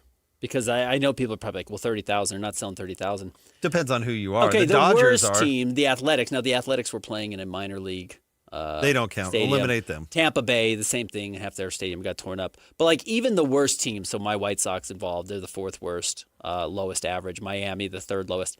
Miami's 15,000 a night. I mean, that's a lot of NBA seasons. Like a lot of NBA teams are probably about 15,000 a night. The Hawks aren't drawing 15,000 right. a night. The White Sox are getting 18,000. That's a sold-out Delta Center. Yeah. 18,000 is about the same. And then you're there for 3 hours slamming dogs and beers. Like who's at the top? The Dodgers, no surprise, 50,000 tickets on average. And let me tell you, those aren't $5 tickets. No, and then San Diego, the Yankees, Phillies, Mets, Cubs. But what are the thousands, not the clubs? 49, 42, 42, 41, 39, 37, 36, 35. I mean, you have to get down my to 30 is actually about the median. 15, which would be the median, 15 and 16, because there's 30 teams in baseball. So 15 and 16 are right there at 30,000 and 29.7. Like you're right on. The average is probably just about 30,000 for 81 home games. Yeah, it's a lot. Goes a really long way. That's a lot. Right. And then on top of it, you do get TV money. You're not loaded with TV money the way, maybe the NBA is more dependent on it, or the NFL is more dependent on it, but you're doing well with your TV money on top of that. Well, NFL's kind of got the best of both worlds in a weird way. They don't have a ton of home games, but their stadiums are 3 times that size. Mm-hmm. And then they get the windfall from TV, and that's why the NFL is the NFL. The NBA's reliance on the gate has definitely switched, and you can see that in the way that the whole league game plans. I mean, where did load management come from? It's because they don't actually care about the night-to-night fan anymore. It just doesn't matter. It's the reason they can put so much emphasis on the playoffs. Now, places like L.A., where they're just making it hand over fist, they don't care. The gate still matters to the Jazz. I mean, they still... Yeah, of course. They still need to sell tickets, but not in the way that they used to. Not in the Larry Miller in the 80s way where they're put a jazz band in there and beg people to come. We need to make payroll. Yeah, luckily for Ryan Smith, the owner of the Jazz, he doesn't really have to worry about fans showing up. They do. Fans come to Jazz games. Well, for now. He would be making money pretty well, I think, because of the TV deal. Everyone's pretty well insulated. Except for he lost his regional TV deal. But it really does help. Which is why the cap isn't going up as much. In fact, it's going down. It's not going down. Well, it's not going down. It's $1 million less than they thought. Than they projected. So it is. The cap is not going down. No, it's going up, but it's not going up as dramatically as people had by expected. Like $1 million. But the reason is because the cash cow that was the regional TV deal is no longer. For Even most then, the league. It is funny. You look at $1 million less in your cap, which means $2 million because half the money goes to the owner, half the money goes to the player. So your cap is $1 million lower. It's still a player. That means it's still a player for sure. It is funny that with all the regional sports networks lost, or for the most part, you're still only I understand is a big asterisk here, losing about $60 million on average, from what you would have been bringing in otherwise. And clearly that money was not as rich as I think it had been at one point. The $30 million, $25 million deal per team was no longer going to be the case. But and here's the thing, bringing it full circle, and maybe this changes if the Millers are successful and land a Major League Baseball team, and things change like they've changed with the NHL for me. Maybe I can get more into it on a day-to-day basis. But like what my guy PK does, where he's following the filter backs every single day, I just can't.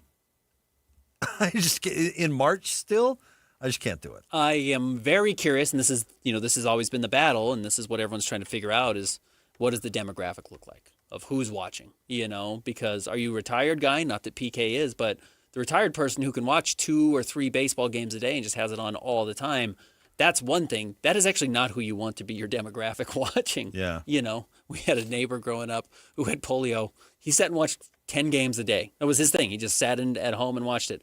Well, that's not a demographic anyone's fighting for, doesn't go to work guy. Baseball also has the advantage that it might be the most enjoyable sport to watch in person. Yeah. Not that basketball isn't or football isn't. Football was made for TV. We've had this discussion before. Football was a made-for-television product, and it is not as good in person as it is on TV. Basketball, I think, is kind of sixes. Hockey is not nearly as good on TV as it is in person, and I would say baseball is the same. It's not nearly as good in TV as it is in person. For the atmosphere, with hockey, I think it's a little different because you can't appreciate the speed on TV. It just doesn't translate. The speed of the puck, the speed of the players, all of that you can really appreciate in person. Baseball, I think you can appreciate how fast the ball's going and how hard they hit it, but the pace of baseball just lends itself to socialness, if that makes any sense. You can hang with your family. You can eat that hot dog and the beer and the warm sun and all of that makes baseball incredible in person. Having gone to now several MLB games on vacation and an NFL game on vacation, I totally agree. If I had to pick one or the other, I would pick a Major League Baseball game every single time.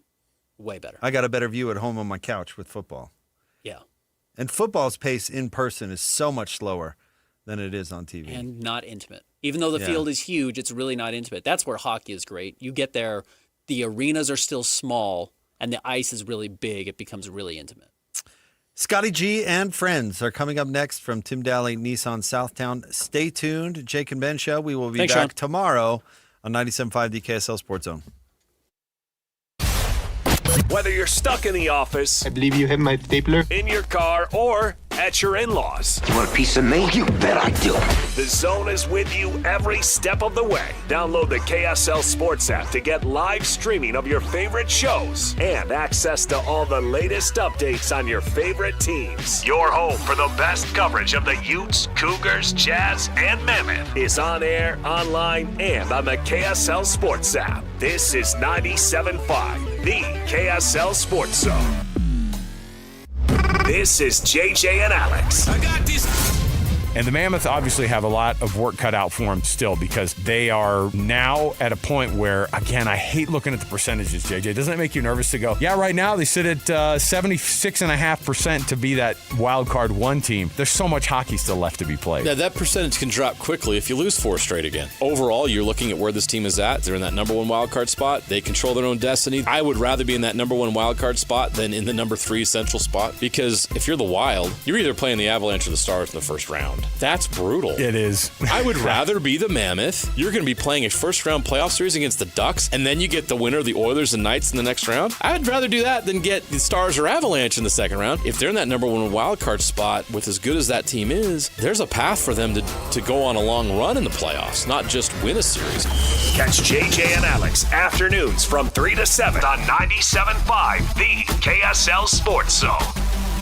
Utah, you know sports, and nobody connects with fans like the KSL Sports Zone. Every day, our loyal listeners tune in for the latest on the Jazz and the Mammoth, Utes, Cougars, and Aggies, high school sports, all of it live and local. If you're a business owner looking to grow, this is your audience. Engaged, passionate, ready to respond. And when you combine the power of the Zone with digital tools like social, display, streaming audio, geo-targeting, and retargeting, you get a smart, full-funnel strategy built for any budget. Tap into the energy of Utah sports fans and drive real results. Learn more at kslsports.com/advertise. This is DJ and PK. RSL head coach Pablo Mastroni. For you, as you have messages to deliver to the team, is it more effective to use profanity to the team in English or Spanish? The Spanish guys say I use a lot of profanity. Spanish was my first language. We moved to the States when I was 4. I grew up in a family of butchers, and we owned a butcher shop in Argentina, and it was all the guys working in the butcher shop. So I learned all the bad words, and I would always say it. The guys would laugh, and all the women in the family would always be like, this is ridiculous. It's so funny because I rarely use profanity in English, and the only time I ever use it is to really make a point of emphasis. But in Spanish, apparently, I use it all the time without even knowing because that's the way I was raised. I bleep and love it. Catch DJ and PK mornings from 6 to 10 on 97.5, the KSL Sports Zone. If you've been disappointed by underachieving savings, a high-yield certificate from America First can be a fantastic way to help your money start doing more. Whether you're planning for an upcoming expense or just want to save smarter and earn bigger, America First's flexible certificates are an outstanding way to grow your cash. So don't wait to get your money working. Head to americafirst.com and open a high-yield certificate today. Membership eligibility terms, conditions, and change apply. Fees could reduce account earnings. Federally insured by NCUA. David James for Soda Weight Loss. State of the art. Do you want to lose weight? You can do it. I did. My goal was to lose 20 pounds. It took 5 weeks. Soda helped me get the weight off, lose those pounds, and lose those inches. No shots, no pills. It costs thousands of dollars to keep getting those shots and pills to keep the weight off. Instead, call Soda. S-O-T-A. Go to sodaweightloss.com or call them at 866-800-SODA. You'll get a nutritionist. You'll meet with them once a week. You'll come up with a plan that works for you and your health history. You don't starve yourself. You get 3 meals per day plus 2 snacks. They'll get the sugar and the sodium out of your diet. The weight and the inches will come off. It worked for me. It can work for you. Call right now, 866-800-SOTA. Go online. Check their 9,000 Google reviews. And they got a buy one, get one offer right now. You and a friend, 2 transformations for the price of 1. Call Soda right now, 866-800-SOTA. Join Soda for a short time. Lose the weight for a lifetime. Gold demand is skyrocketing to record highs. As more Americans rush to preserve their savings, will there be enough gold? I'm Dr. Ron Paul, and I believe physical gold is the only way to truly protect your 401k or IRA savings. Gold offers tangible security that can't be tracked, stolen, or inflated. That's why I strongly advocate for gold IRAs. To learn more, text the word SECURE to 989898 now. Birch Gold Group will send you a free info kit on gold IRAs. Birch Gold is the only gold company I trust, and their thousands of great reviews prove I'm not alone. So don't wait another second. Protect your retirement savings today and see how easy it is to move your IRA or 401k into physical precious metals. Text SECURE to the number 989898 for your free gold IRA info kit. Again, SECURE to 989898. Message and data rates may apply. Are your investments in the right accounts? What's best, traditional or Roth? Are you receiving all available tax deductions? Are you paying as little in tax as you can? These are all questions you can't afford to get wrong. Hi, I'm Jeff Jr., founder of Trajan Wealth, and in many cases, it's not what you make, but it's what you keep that makes the real difference. Trajan Wealth and Trajan Tax work closely together exclusively. No more guessing about whether you should do a Roth conversion, or if maxing out your 401k is really the best option. Our nationally recognized fiduciary advisors and CPA team work in tandem to make sure your tax strategy works with your investment strategy. We'll even do your tax preparation. One team, one strategy. Isn't it time for a second opinion? Call Trajan today. 801-210-6800. That's 801-210-6800. Trajan Wealth, an SEC registered investment advisor. Additional services through Trajan Estate and Trajan Tax. Additional disclosures and accreditation at TrajanWealth.com. 97.5 KZNS FM Colville, 1280 KZNS AM Salt Lake City, and KSL FM HD2 Salt Lake City Midvale. This is 97.5, the KSL Sports Zone. Breaking down the teams you're passionate about. This is Scotty G and Friends on 97.5, the KSL Sports Zone.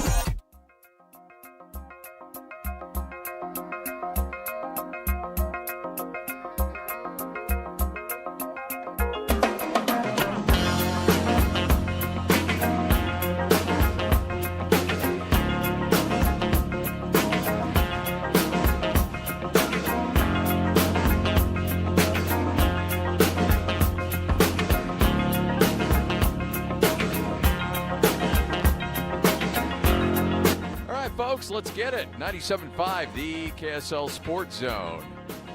As those of you watching on YouTube, remember, just search KSL Sports on YouTube. You can see a live video broadcast of the show. We're out and about today. We are hanging out at one of my favorite places on the planet. I've been down here so many times, and I know they're going to take care of you. It is Tim Daly Nissan Southtown. So you're going to hear from Cameron, who's hanging out with us a little bit later on in the program, but always incredible savings, incredible deals going on down here at Tim Daly Nissan Southtown.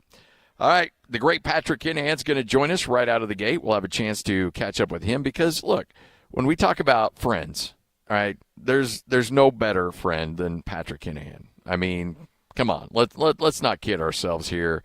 When you talk about loyalty, when you talk about everything else that you want, PK's your guy. Hey, PK, how you doing? Oh, stop. You're embarrassing me. That's what I say when I call you 20 minutes before a show and say, can you come on? Oh, I thought you were still program director. I thought you were ordering me. No, I don't have that kind of juice anymore. That's Lloyd. I try to avoid. No, he does. He has that card. juice. No, there's no juice there. That juice got squeezed a long time ago. Okay, I'm ready. All right, let's get to it. So there's a couple things I want to talk to you about. First off, I wanted to get overall your sense on the divorce between Kyle Whittingham and the University of Utah. I know I came on your show and we talked a little bit about it as well, but when you look at a situation like this, when you look at winners and losers, obviously Kyle financially comes out a big-time winner in this. I feel bad for Morgan in this, and I'm not saying that Morgan is losing any sleep on this, but it really puts a bullseye on Morgan, unfortunately, that he doesn't necessarily deserve because of the situation that he's walking into that just got a little uglier. Yeah, as far as the divorce goes, I mean, I think it was worse than Kim Kardashian and Chris Humphries, maybe even worse than Khloe Kardashian and Lamar Odom, possibly even worse than Kris Jenner and Bruce Jenner. So I'll let for you to decide which one you want to choose there.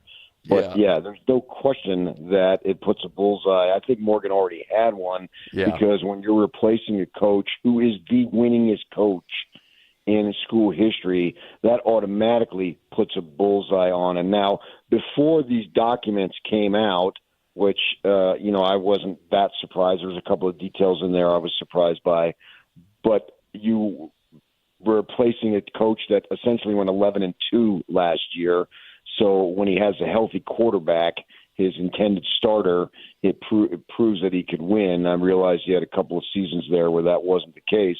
But other than that, they got the job done. So you add up all that combined with that basically, stealing ripping off a quote from The Godfather, the Utah, instead of making Kyle an offer he couldn't refuse, they made it an offer he couldn't accept. Yeah. And with that in mind, and Morgan was asked about it the other day when he had media availability. I thought he gave an excellent answer. He sidestepped it to a degree, but what's he going to do? He's the coach of Utah. He's not the coach of Michigan. He said that I wish Kyle well. I love him, but my focus is here, as it should be. And that should be the end of it as far as the questions for Morgan, I should say. Mark Harlan still needs to publicly answer for it. Just saying that you have no comment or you're not available or you will not speak on it, that when no questions were asked, because he wasn't available last Friday when it broke, I don't think that's acceptable. There's going to come a time where he needs to be asked by the media about this. Now, he could very well say, I'm not interested in commenting, and that's his choice. But, paying Kyle Whittingham $13 million to go away, wow, that's a lot of cash.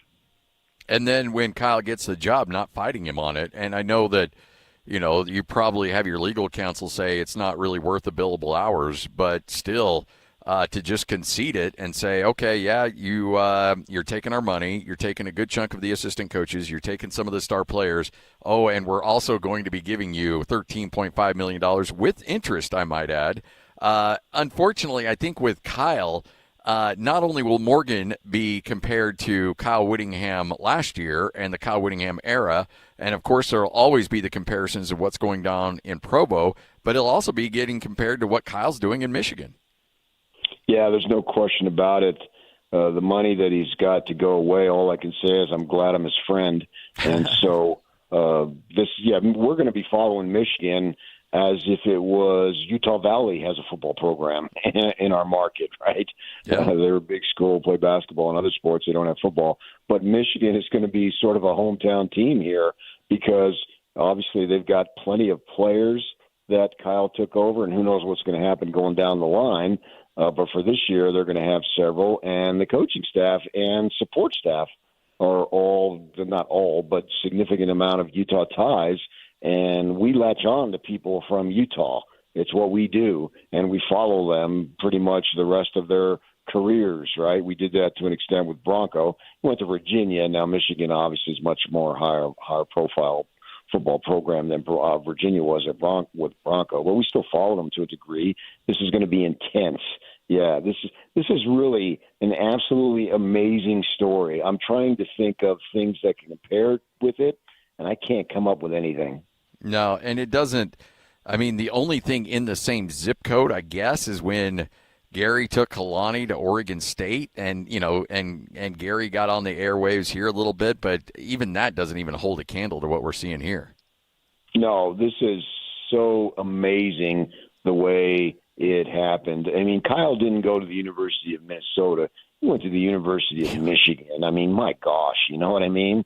They've been playing football and have the most wins than anybody ever. And, I've been back there a couple of times. My wife's family is back there, and I went back there for work. So I'm fairly familiar with the area. I'm certainly not a resident of it, but because of family and work.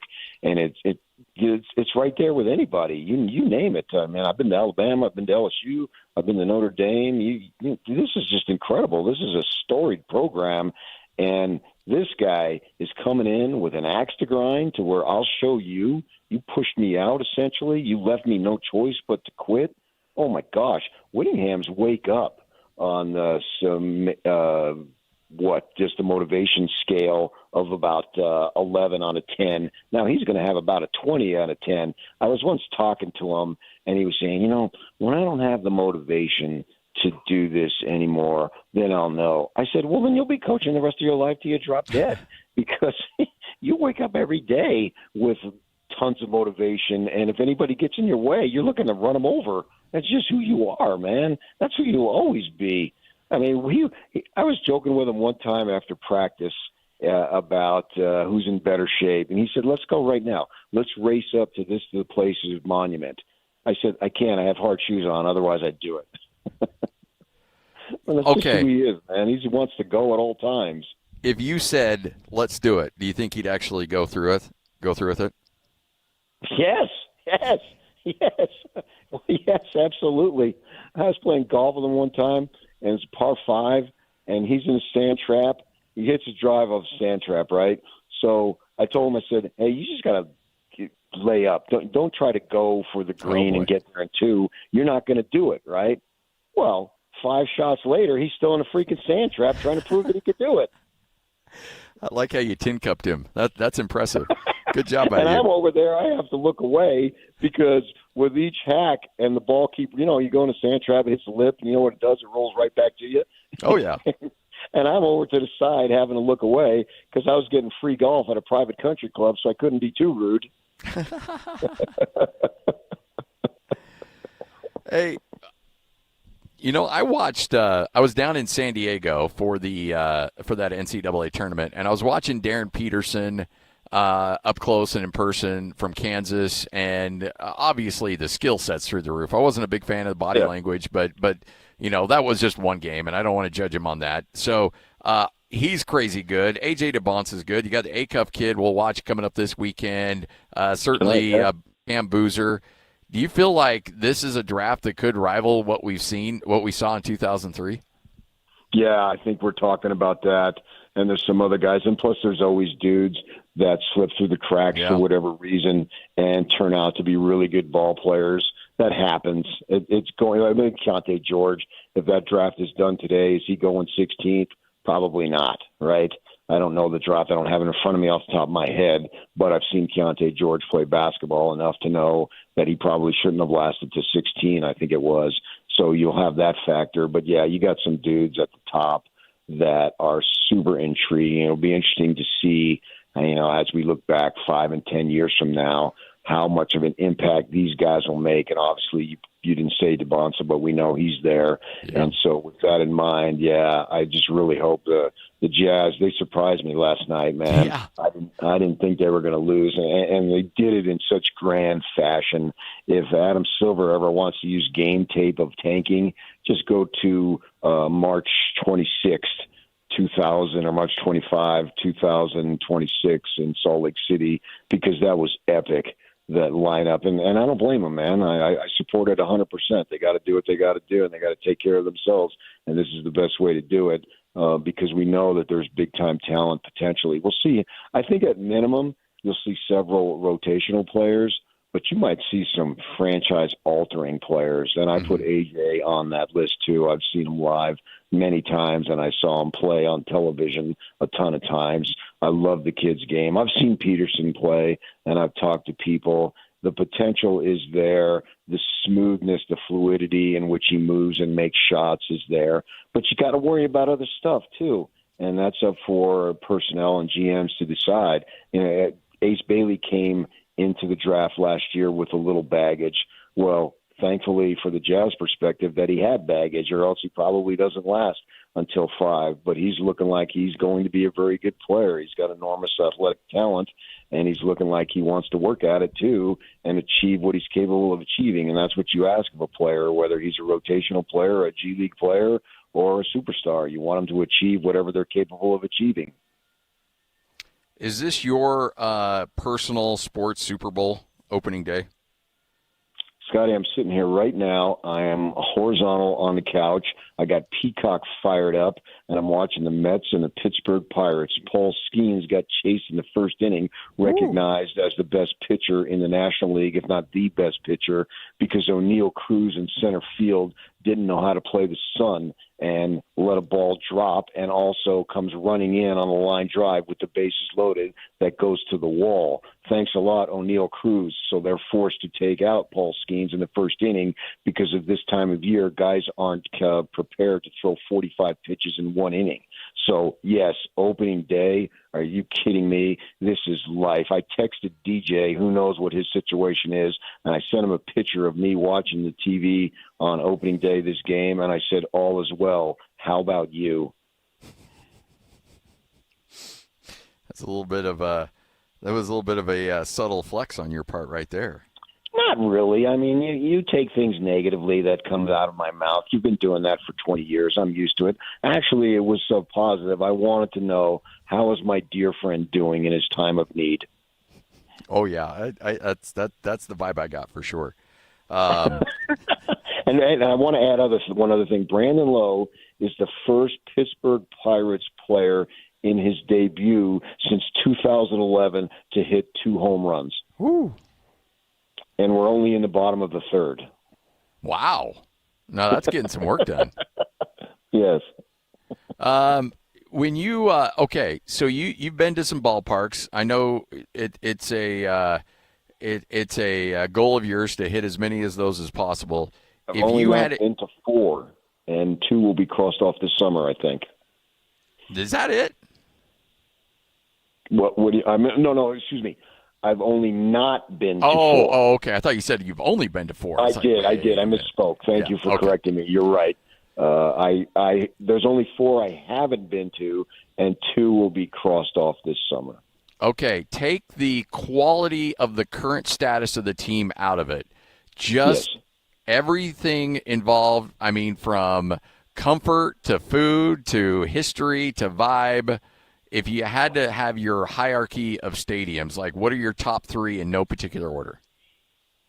Well, when I was a kid, we're going back to like 13, 14 years old, I went to Dodger Stadium and I thought, oh my gosh, this must be what the kingdom is like. I'll never get to the kingdom, but this must be. So from that perspective, it holds a place in my heart unlike any other. And when I was a kid, I lived back east and then moved out to Arizona. I think people know that. And I did go to Yankee Stadium and Shea Stadium a fair amount. I mean, Yankee Stadium was like 25 minutes from my house. But something about those palm trees and the San Gabriels, you can see those San Gabriels in the Rose Bowl, whether the same view looking to the east. Because all professional baseball ballparks, they have to look to the east. So for those wondering how it'll look like when, not if, when Steve Starks brings us and the Miller family brings us a major league team. That's going to look so cool, particularly in April and May when we can still see snow-capped mountains. Oh, yeah. Oh, my God, that's just going to be unbelievable. It's going to be unlike any. So I would say I would definitely put Dodger Stadium there for sentimental and legitimate reasons. I like San Francisco, but it's got to be a day game. It can't be at night. Day games are where it's at there because obviously it gets a little chilly, but right on the water like that. And I was a Willie Mays kid, and Willie was pretty much done by the time I came of age, but I always worshiped the ground that he walked on because I did a book report from him. I still got a picture when I was in the third grade. I still got a poster on my wall. My wife found it after we got married and framed it, and it hangs in my little man cave downstairs. And I've been to Pittsburgh, and you can park in the city and walk across the bridge, and that was really, really cool too. And plus the tickets weren't $5,000 to sit like in the fourth row because they sucked for a lot of years. So I'm walking across that bridge like a lot of people do, and which, and just to the in the distance, you got the football stadium there. They don't really share a parking lot, but they're close enough. Basically, you can walk one to the other. So I like that one. Atlanta, I went to the ballpark in the suburbs now, and they call the area the Battery. Wow, that was incredible. You talk about an entertainment district and draws people to it. I went to a game there. The game started around 3, so it ended around 6-ish. And all the people that were, it was a Saturday, all the people that were there, they had bands. It was so big, the Battery, that they had like areas where they had 3 different bands playing different styles of music. And just walking around was super cool. So I really enjoyed that. And then I also like Philadelphia Phillies ballpark just because that was a home area, and I like people who are aggressive and sarcastic. I know that I have not been to the new Braves Park, but I know that Steve Starks and the Big League Utah spent a lot of time down there. And, yes, when they get the team, I know that that's a big inspiration point for what they want to build out there in the Power District. It will absolutely be a game changer, a statewide game changer, maybe even in Wyoming and Idaho, and we don't have that much population to the west in Nevada at our side. But, yes, it will be. If they can replicate anything like close to that, it will just be something that will be spectacular for the community. Oh, my gosh. I can't even imagine how cool it. We know how summer nights are here and how they're so beautiful. And to have that, and then you're going to have whomever, the Dodgers or the Red Sox or the Yankees, whoever it might be, coming to town. Yes, it's going to be the biggest thing. I think it's at that point it has the potential to be bigger than the Jazz because, and I know Ryan Smith wants to do some stuff with downtown, but the fact is most of the games are played in cold weather, whereas it's going to be absolutely reverse with baseball. It's going to be warm weather, and people want to be outside here. So it is really just going to be something. Yeah, it would just – this place will be turned on its ear when they do that. And we know the Millers are going to do it first class. I have no doubt in my mind. PK, always a pleasure. Thanks for hanging out, man. Let's do it again here soon. Anytime you need me, I'm there. I love it. Patrick Kanahan, you hear him every morning 6 to 10 right here on 97.5, the KSL Sports Zone. Ken Pomeroy is going to join us coming up in our next segment. We'll talk some college hoops with him. The great Tony Jones at 1:05, Mike Fulta at 2:05 as well. But joining us right now, it is Cameron as we are live here at Tim Daly Nissan Southtown, and just a beautiful facility. But then you walk in and you get treated so well. And I bought a bunch of vehicles from you and the sales staff down here throughout the years. I love the Nissan brand. But to me, it's all about relationships, too, and the way that you treat people down here is incredible. 100%. And, I mean, I would not have worked at the same place for 16 years if I wouldn't have worked at the same place for 16 years if I didn't get treated well. But, I just try and pass that on to the consumer as well. Awesome. I'm looking – I love the Rogue, and I know the Rogue sells really well, but that Rock Creek Edition and the price that you've marked that thing down to? Oh, yeah. I'm having a hard time walking away from that thing. I'm not going to lie. For sure, and it's just – with Nissan, they're a Japanese company, so it's the end of their fiscal years, this month. So we've got a massive objective that we're still like 20 cars away from. So we're getting really aggressive just trying to get some of these new cars out the door. And interest rates, everybody's always concerned about those. For sure. You have 0% for 60 months. Yeah, I mean, come on, no interest for 5 years. Or even better, we are running, you're not paying any interest for 84 months on Rogues, Pathfinders, Frontiers, and Muranos. Wait a minute, 84? 84 months not paying interest on Rogues, Pathfinders, Frontiers, and Muranos. And those are the big ones, too. Those are the big ones. Wow. The new Murano is just sexy as heck, man. For sure. I mean, it's completely revamped from the old body style. It gets great gas mileage, and it's one of the most comfortable cars to drive. So all options are on the table, purchase, lease, whatever people need to do to get into these vehicles, you can help out. Because guys have stories, whether it's credit or upside down or whatever, you've seen worse, and you can work through it. For sure. Good credit, bad credit, negative equity. I mean, we see all these situations every single day, and yeah, we're just here to help. Let's go. Cameron's the guy, man, and that's why I love working with the Tim Daly Group, is because not only do you have the forever warranty, but they take such a priority on making sure that they employ the best people that's going to treat you and your dollar with time and respect and make sure that you're taken care of. It's Tim Daly Nissan Southtown. Come on by, hang out with us just west of I-15. This is 97.5, the KSL Sports Zone.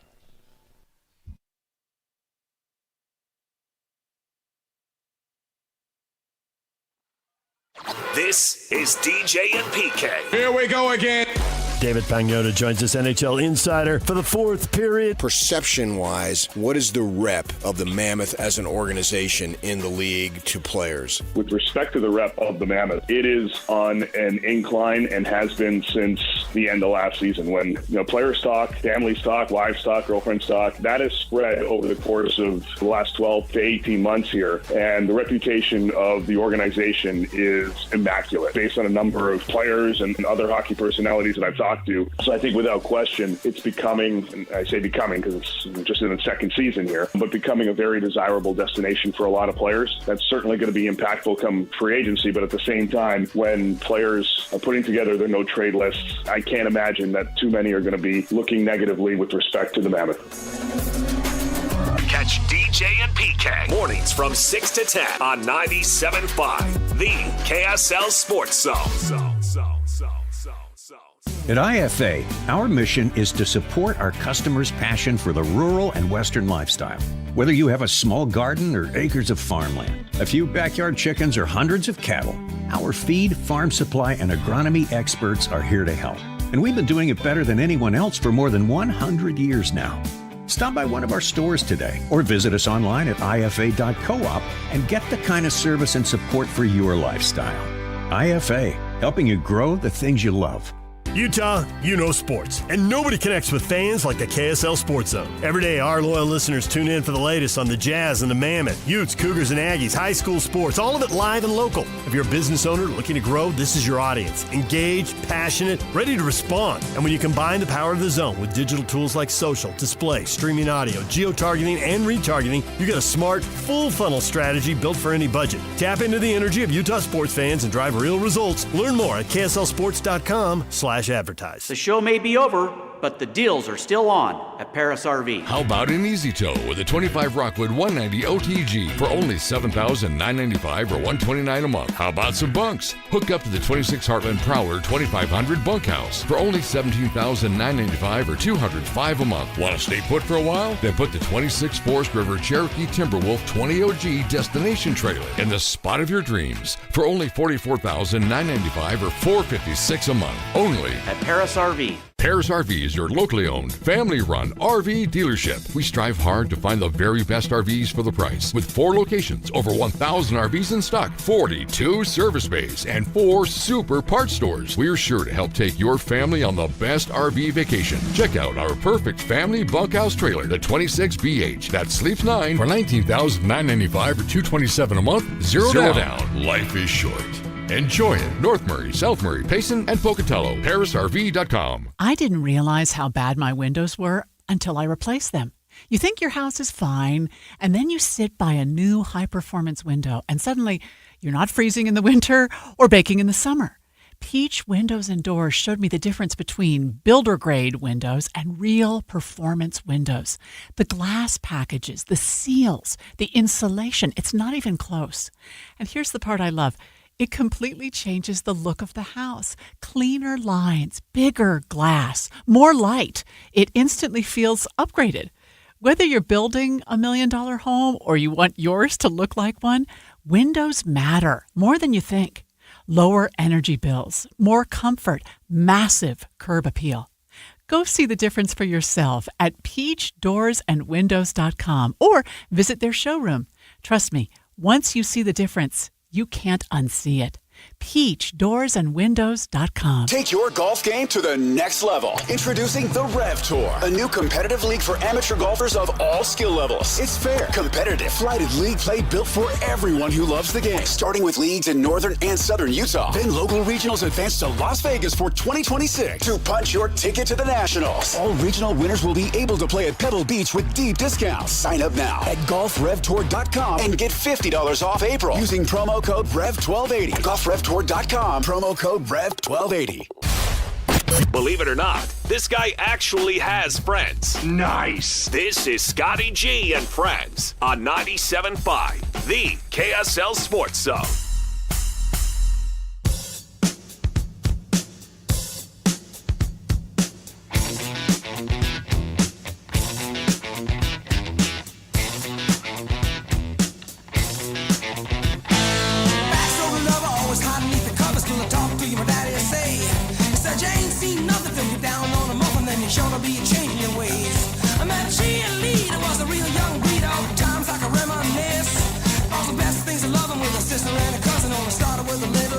Like this.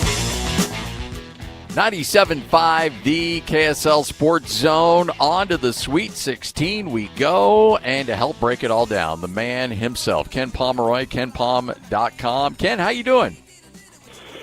Doing great, Scotty. Doing great. Pretty exciting start to the tournament, and looking forward to the games getting underway again tonight.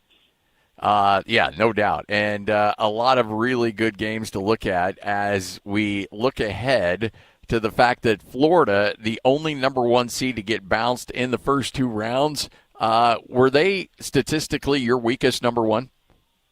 They were. Yeah, they absolutely were. So, I mean, certainly it was an upset to lose to Iowa and you know, in a general sense. But, yeah, I mean, I think heading into the tournament, maybe people were a little jaded by the performance of the one seeds last year and just expected them all to roll. And it's a little early for a one seed to go down, but not surprising that, you know, we're not going to have 4 one seeds in the Final Four again. Yeah. So I called the Utah State-Arizona game. And Arizona is a really fascinating team. And in talking to Jared Calhoun afterwards, he said, I'm really fascinated to see how this team does because they're built so differently than most teams in college basketball. And they're not necessarily the anti-Ken Pom team. It's just that they don't shoot a lot of threes. They do like to attack the rim and get to the free throw line, so they do that extremely well. And they'll take threes, but they'll make sure that they're good threes. They don't just shoot them in bulk just because they need to. But overall, give me your impression of what Arizona is doing based on the fact that they're just a little bit of an outsider in terms of their style of basketball. They're super fascinating. I just kind of wrote a piece on my Substack about 3-point rate and basically the teams that have advanced to the Sweet 16 collectively have taken about 40% of their shots from three, which is right around the national average. And the whole day's 40% was a pretty significant achievement. But yeah, now it's pretty average. And obviously that mark's brought down by Arizona, who shoots only about 27% of their shots from three, which is the third fewest of any Division I team and the fewest of any team that has advanced.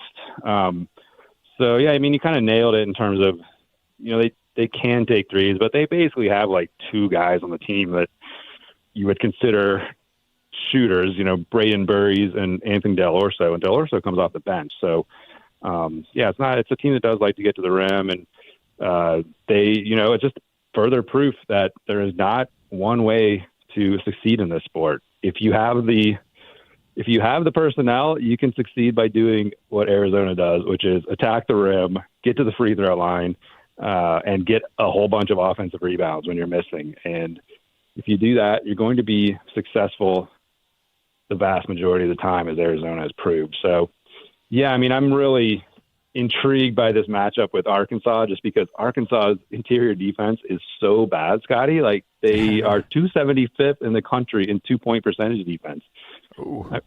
I mean, they just got shredded by High Point, who featured a 5'10" point guard who couldn't shoot. And that kid was getting to the rim all the time. It's like, how is this possible? So we'll see how things go tonight, but that would seem to be a pretty bad matchup for Arkansas. Now, Arkansas has a great offense, so it still could end up being an interesting game, but it's really hard for me to see how Arizona won't be able to get to the Elite Eight here. You've had conversations with Jared Calhoun. Obviously, I got to know him as well pretty closely over the last 2 years at Utah State. With what he's built, and look, we never really had a conversation without him bringing up your name or the net.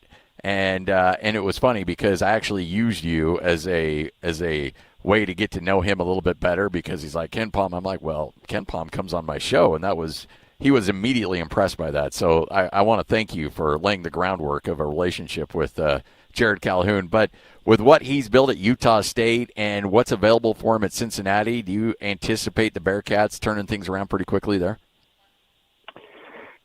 You would think so. I mean, it is tricky when you step it up a notch. We've obviously seen mixed success from this recent run of Aggie coaches that have gone on to other things. I mean, Ryan Odom has turned out to be a superstar, but obviously Danny Sprinkle has not yet.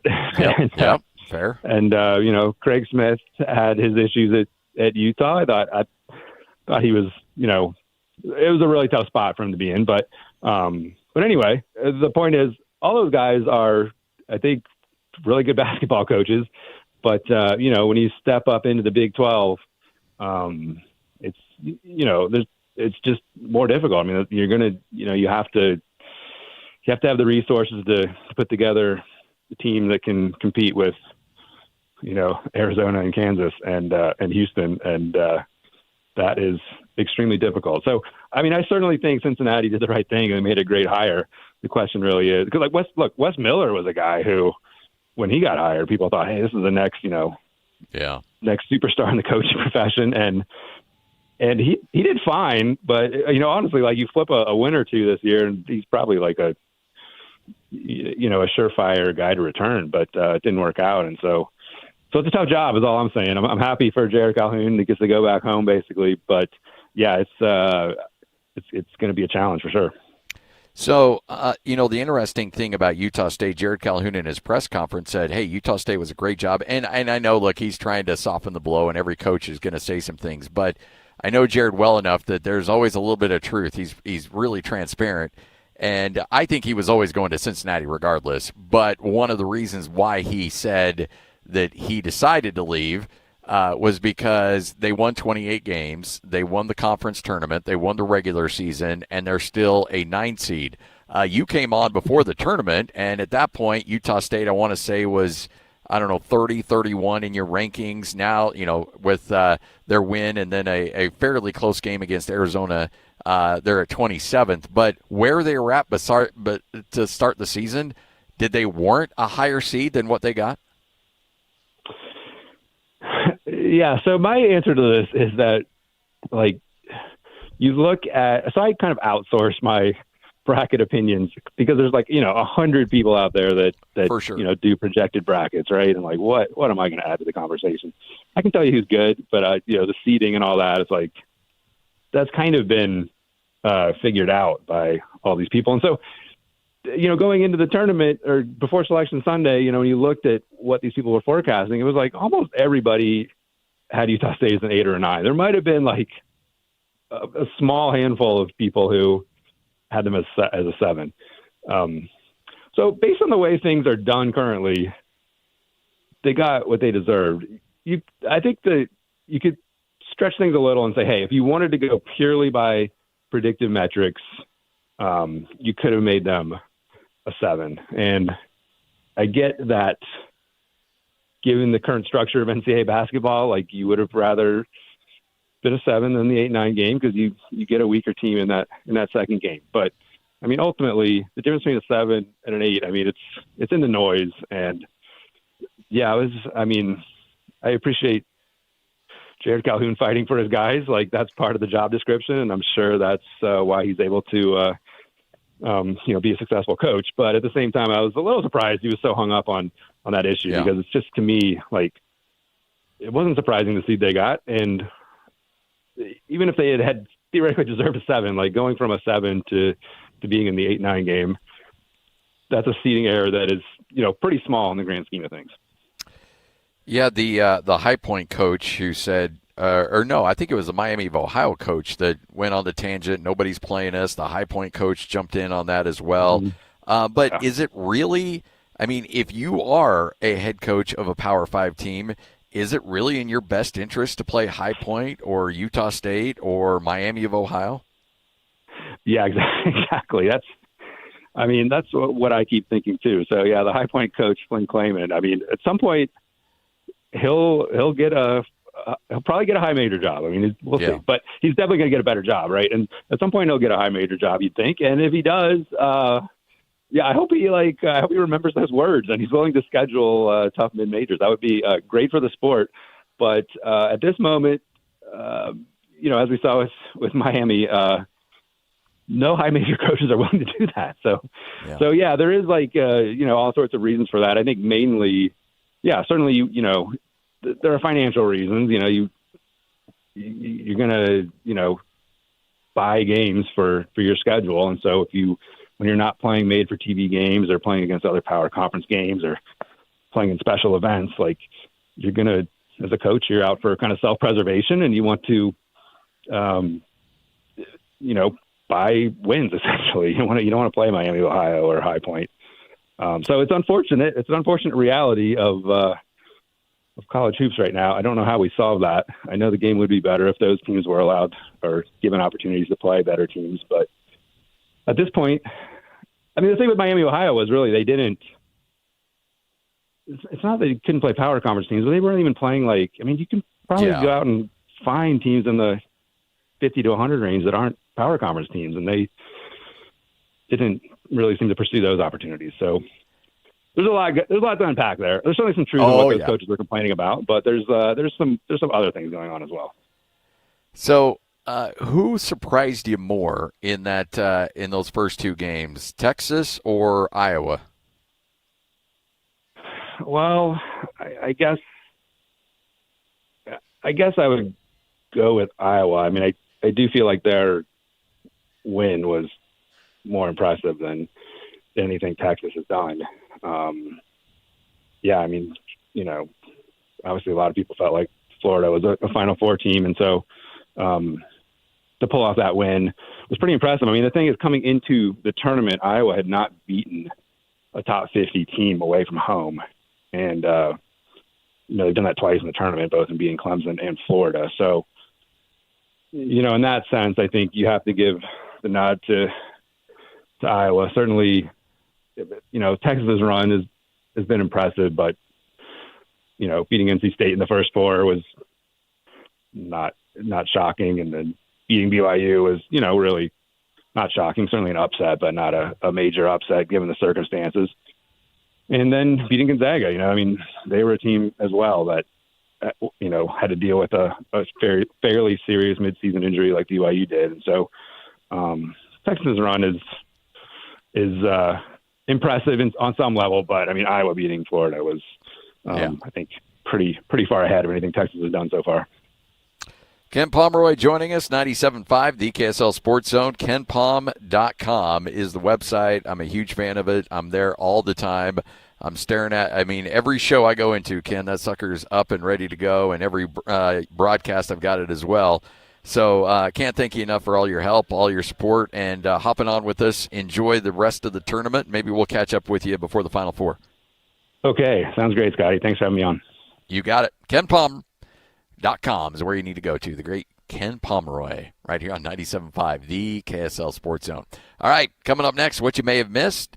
And then we've got a busy final 2 hours of the show as we will continue to wrap our arms around college hoops and the NBA. In fact, we'll touch on all of that with Tony Jones, who will join us at 1:05.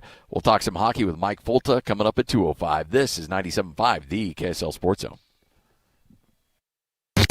This is Jake Scott and Ben Anderson.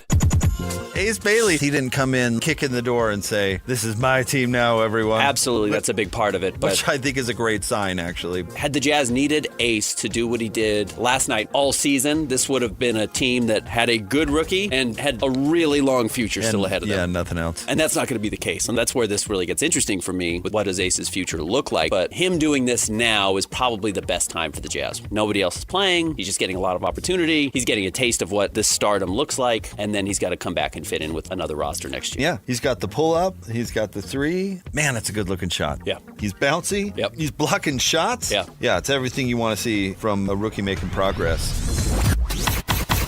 Catch Jake and Ben weekdays from 10 to noon on 97.5, the KSL Sports Zone. Tomorrow is the day, folks. We will be live at Bar W Beef, and it's your chance to try the best beef on the planet. It is absolutely incredible, and the reason it's so good is because those cattle are raised here in the state of Utah. Utah farmers and ranchers, they're processed in a state-of-the-art facility right there in Nephi, Utah, and everything's traceable. You've got 14-day dry age from the ground beef to the steaks to the roast. Everything gets that 14-day pristine dry age process. That means you're going to have the best tasting beef available to you. Now, if you want that to come right to your house, it's really simple. Go to barwbeef.com. They've got a lot of great packages, and they can get that beef to you. Anything over $150 or more is going to be shipped to your house absolutely for free. If you want to try it with somebody else creating it for you, well, all you have to do is go to Nephi off exit 222. You got the Bar Dub Grill. You can grab a burger. You can grab, they've got sliders. They've got everything you could possibly think of right there at the Bar Dub Grill. And now the Bar W Steakhouse is available. Go to Bar W Steakhouse. Make your reservation right now. That's Bar W Steakhouse. And get down there and try the best steak you'll ever have. It's Bar W Beef, Bar Dub Grill, and the Bar W Steakhouse right here on 97.5, the KSL Sports Zone. A family office is a team built to handle the three biggest financial responsibilities a family faces: wealth management, tax strategy, and estate planning. Most firms only manage your investments and refer the rest out, hoping everyone stays aligned. At Trajan, we built something different. Your wealth, tax planning, and estate planning are handled together inside one firm, under one roof. There's no guessing whether your CPA, advisor, and estate attorney are truly in sync, because our team works together every day on your behalf. When your financial life becomes more complex, your advice should become more coordinated, not more fragmented.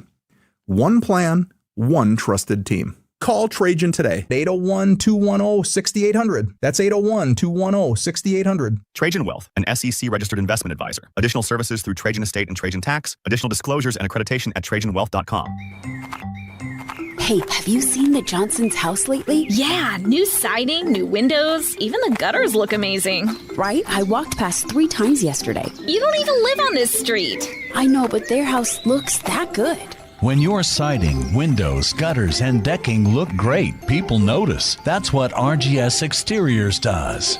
Hi, Tim Brown here, RGS Exteriors. My family has been building and improving homes in Utah for 5 generations, and taking care of homeowners is something we take very serious. With over 1,300 5-star Google reviews, 21 Best of State awards, and our 10-year workmanship warranty, homeowners know they can trust RGS. Over 200,000 families across Utah have trusted RGS Exteriors with their home, and so can you. Schedule your free estimate today at 801-280-3110, 801-280-3110, 801-280-3110.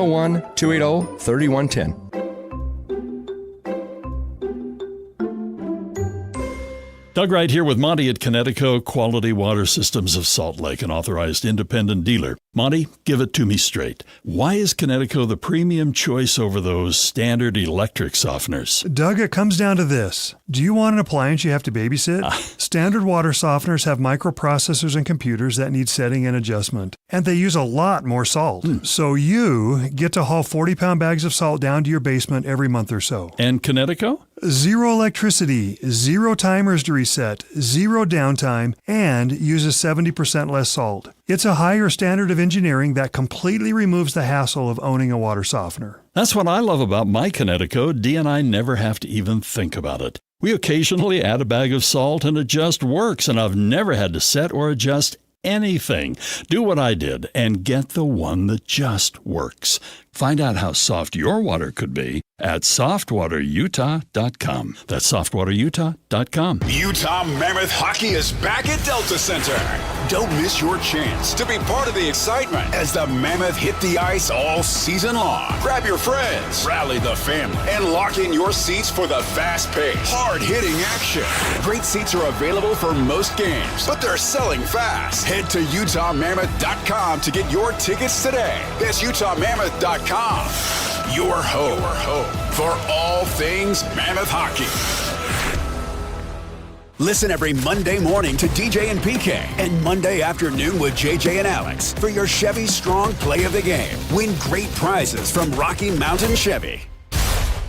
Believe it or not, this guy actually has friends. Nice. This is Scotty G and Friends on 97.5, the KSL Sports Zone.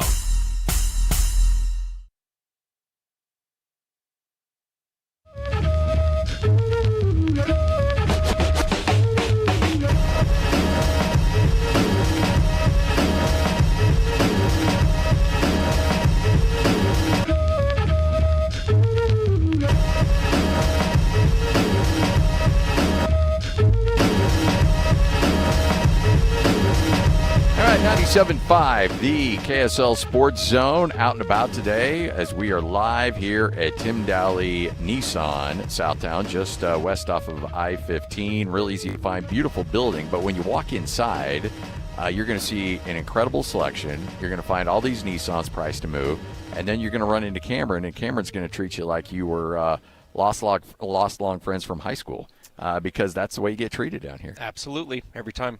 You know, and that's the thing. Like, I always think, like I've known you guys forever, so you always treat me really well. But that's how you treat everybody. And I've sent a lot of people down here, too. Yeah, and I know that everyone that you've sent down, we've always treated very well and, give them the best deal out there and roll out the red carpet. All right, so let's talk. A lot of people think December 31st is a big date for cars, and it is, but people don't understand that you guys run on a fiscal year that ends March 31st. So this is actually your December 31st coming up. Correct, yeah.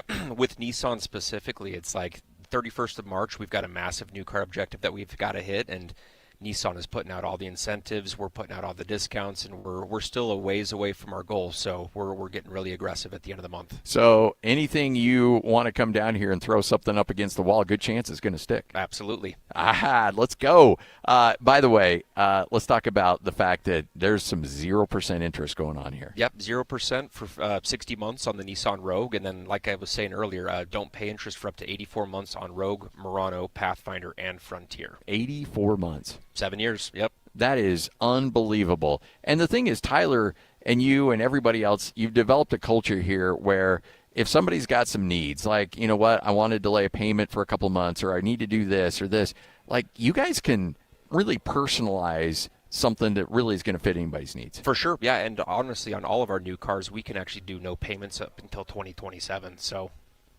Now there you go. Yep. How about that? You drive the vehicle you want, and you don't make a payment until 2027. Exactly. Holy smokes. I mean, that's the kind of service you're going to get down here. And because you guys have been around for so long and you move so many vehicles, you have great relationships with lenders. You have great relationships with Nissan. Like, you know, you've got a lot of power here, and you guys are more than happy to flex. Absolutely, yeah. And like I said, we're here to help anyone. It does not matter your situation, good credit, bad credit, no credit, upside down in your trade, whatever it is, we'll find a way to help you out. What if you're in a lease that you want to get out of? Yeah, we can totally help you get out of your lease early and get you into a new car. What if Jake was responsible for that lease? Well, that's Jake for you. No, I'm just joking. Come on down here. Tim Daly, Nissan, Southtown, the Tim Daly family. And we can't stress this enough. The forever warranty, I always plan on that thing going away, but it just keeps going strong. It keeps going, no cost to the consumer. No cost to you if you buy a vehicle, a new vehicle, or probably about 90% of your used inventory. Correct. Is going to come with that forever warranty, which means as long as you own it, regardless of miles you put on it, it'll be covered. Engine goes out, transmission goes out, boom. You're covered. And it costs you nothing. Tim Daly, Nissan Southtown, right here on 97.5, the KSL Sports Zone. Whether you're stuck in the office, I believe you have my stapler, in your car, or at your in-laws. You want a piece of me? You bet I do. The Zone is with you every step of the way. Download the KSL Sports app to get live streaming of your favorite shows and access to all the latest updates on your favorite teams. Your home for the best coverage of the Utes, Cougars, Jazz, and Mammoth is on air, online, and on the KSL Sports app. This is 97.5, the KSL Sports Zone. Hi, this is Derek Overstreet, president of the New Millennium Group and co-host of Stop Working, Start Living with KSL News Radio. Can you imagine what your life would be like if you could retire 3 to 5 years earlier than you thought possible? The things you could do, the loved ones you could spend time with, the memories that you could create. That's what our team at the New Millennium Group does. We'll walk you through the entire process every step of the way. If you'd like to get a copy of the 5-step proprietary plan that will help you retire 3 to 5 years sooner than you thought possible, give us a shout right now. 888-999-6370. That's 888-999-6370 or utahsfinancialplanner.com. Listen, most of our listeners right now have a tax problem, not a money problem. There's not enough money in Social Security Medicare as it is. Let us show you how you can significantly reduce your taxes. That's 888-999-6370, 888-999-6370 or utahsfinancialplanner.com. Alpine Home Medical, we bring wellness home. Hey folks, Jay Broadbent here from Alpine Home Medical. I've been helping folks breathe easier for 29 years now. Trust me, at my age, I know a thing or two about needing a good night's sleep. Is your CPAP mask old and nasty? Are your masks, filters, or tubing from the pre-COVID era? Or just plain tired of the hassle of ordering supplies yourself? Switch to our resupply program. We handle everything, automatic shipment straight to your door, insurance billing, and expert support. It's quick, easy, and keeps your sleep therapy on track. Doesn't matter where you got your machine from, anyone can join. Head to alpinehomemedical.com, click on the Easy Resupply button. That's alpinehomemedical.com. Alpine Home Medical, we bring wellness home. If you don't care about saving 50% off your wireless bill for the same 5G coverage the big guys are charging a fortune for, maybe you care about keeping jobs in America. Pure Talk does. They've pledged to run their entire operation from this country, including all their customer service. Or maybe you care about our nation's veterans. Pure Talk does. They've donated hundreds of thousands of dollars to America's Warrior Partnership, a fantastic organization working hard to prevent veteran suicide. Or maybe you care about closing America's skills gap. Pure Talk does. They're a proud supporter of MicroWorks. They're helping my foundation train the next generation of skilled workers. Don't get me wrong. Saving money's great, and you'll save plenty with Pure Talk. But if you want to be in business with people who share your values, dial pound 250, say micro, and switch to an American wireless company that actually stands for something. Pure Talk. The KSL Sports Zone is where you go when you want to hear live local sports. Tonight, the Utah Mammoth hosts the Washington Capitals, 7 o'clock on 97.5 The Zone.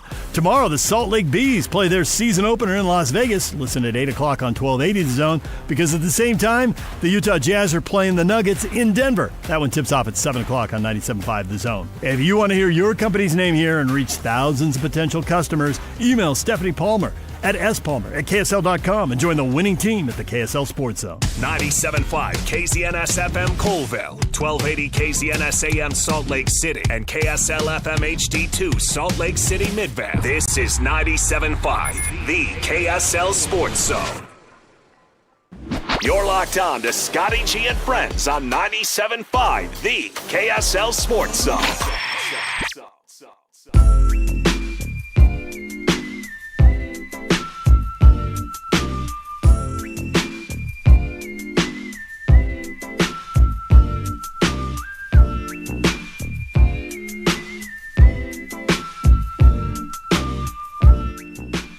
right, 97.5, the KSL Sports Zone. The great Tony Jones will join us. He may be in Philadelphia, but let's not kid ourselves. The guy is still very dialed in and still is very active on social media. Will fight any of you on social media and doesn't even think twice about it. And he will retweet the heck out of you into oblivion. So the great Tony Jones expected to join us coming up here in just a couple minutes from right now. A little news on the transfer portal front. Carson Templin intends to enter the transfer portal, according to his agent. 6'9", 230-pound junior has got another year of eligibility and was the Mountain West Conference Sixth Man of the Year. I will say this. The transfer portal used to be a point of no return for players. Now that is not necessarily the case. A guy can go into the transfer portal and certainly come back, and we've seen it time and time again. Now, look, I'm not saying Aggie fans don't freak out about this. I'm just saying it is not a closure. It is a process. And frankly, you should absolutely do this. If you've got a kid or you are a kid that has a coaching turnover, or even if you don't have a coaching turnover, frankly, if you want to do things legally, you go in the transfer portal, you take some trips, you see what else is out there. It also gives you a little leverage with your current school to try to up your money. This is how it works in the big boy world. And we talk about this all the time. You know, college is preparing you for life. And this is the same if you're an accountant and you've had some great billing and now a firm across the street wants to woo you, and you go out to dinner with them and you go on their trips and you eat their great dinners, and then you decide whether or not you want to move over there or not. But you certainly tell your current employee, like, hey, look, these guys are coming at me. This is their number. You're going to match it. I want to stay. I'd like to stay, but you're going to have to come up with the money because I'm not going to leave me and my family short on what is a very limited potential income making time. All right, joining us now, he is the great Tony Jones. He's a guy that's making all kinds of money, transfer portal or no, for the Athletic. TJ, how you doing, man? Do you realize you do realize I live east now, right? Are you saying the cost of living has increased a bit since moving out there? I'm just gonna say this: the 3,500 square foot house that I had in West Jordan, Utah, cost the same as my 945 square foot apartment in Philadelphia, Pennsylvania. Oh man! Now me and the wife, we're looking for houses after after I wrap up with the season, but I'm just saying that there's a slight difference in cost of living. Yeah. What's the suburb situation out there? Can you get a decent house out there? Yeah, there are actually decent houses out there. You know, 500,000-600,000. You know, it's so essentially a 1-year salary from the Athletic for you, right? It's not a one. I'm going to be working until I'm 75. Hey, you got plenty of runway to have me on the show whenever you want. I love it, man. All right, so you know what? The Jazz took it to another level last night. When you get blown out at home by a team that lost 16 in a row, I applaud that lack of effort. That was impressive by the Jazz. It was their best performance of the season. I didn't think they could pull it off. I didn't think they could pull it off, but it was their best performance of the season. You know, I kept checking in. I actually watched some of this game. I covered the Sixers and the Bulls last night, and the Bulls are awful. I'm sorry, but just the lengths that the Jazz are going to pull this off and to make sure that they keep that pick. I gotta say, this is best front office in the league at this point. I'm all in. Because they're going to keep their pick. All right? They're going to get a top 5 pick, and they might get – listen, you ready for me to get wild on here? Well, let's go. I'm going to get wild on this show. Let's do it. If the Utah Jazz get A.J. DeBancer, they're winning an NBA championship within 3 years. Lloyd, you rolling on that? Lloyd's got Lloyd, it. you got that? Wow. So, okay. Your starting five would be Keontae George, A.J. DeBanza, Larry Markkinen, Jaren Jackson Jr., Walker Kessler, with Ace Bailey, this version of Ace Bailey, coming off the bench. Isaiah Collier, Bryce Sensabaugh. They're going to be stunningly deep, stunningly athletic, big across one of the best front courts in the league, one of the best shooting teams in the league. And they're going to have, basically new age Tracy McGrady as their shooting guard. You're that big on AJ? Oh, my God, yes. Yeah. I was in San Diego calling the Utah State game, and I sneaked over to the arena a little early so I could watch Darren Peterson from Kansas. And, I mean, obviously the skill set is just ridiculous. It was the first time I'd watched him live and in person. And so, I was keeping track of body language and all that other intangible stuff that us old dudes think that we know something about, which we really don't. And so I came away super impressed, but still I'd take AJ every day of the week and twice on Sundays over him. The one thing I would caution about Darren Peterson is that he's clearly not healthy and he's clearly not 100%. So I will caution anybody who's judging Darren Peterson on what they see right now. The lower body stuff is clearly taking some of his burst away. Go look at his high school tape as opposed to looking at his, and then go look at his Kansas tape. You're going to see a clear difference in athleticism, burst off the dribble, lift at the rim, et cetera, et cetera. And, I actually think it's pretty impressive that he's been able to do pretty much all of what he did this year just based on skill level without the athleticism that he had in high school. He needs to take some time off, and that's clear. Like, I think that, the pre-draft process, he's not going to have to, do much in the pre-draft process, just in terms of interviews. So I'll have to do interviews. So I'll have to provide his medicals. But I don't expect him to play a game of 5-on-5 until Summer League. So, I think that time off is going to do him good. But still, I think he and AJ are 101A, 1A and 1B for me, or 101A or whatever you want to call it. You can't go wrong in those first two picks. Cam Boozer for me is third, but he's not the same level of prospect for me that AJ and Darren Peterson are. But this is out of all of the drafts that I've evaluated, this is probably the best draft I've seen since 2003. That was the number I was going to bring up, the infamous 03 draft. If there's a Darko in this draft, who is it? I don't know. That's the thing. I don't know that there's a Darko in this draft. I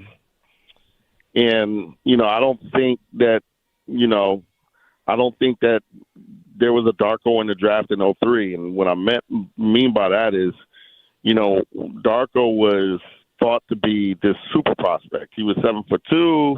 He was left-handed. He could shoot the ball. He was super athletic, but what, evaluations can't really tell is, how tough you are, how much of a worker you are, all of that stuff that Darko just basically didn't have.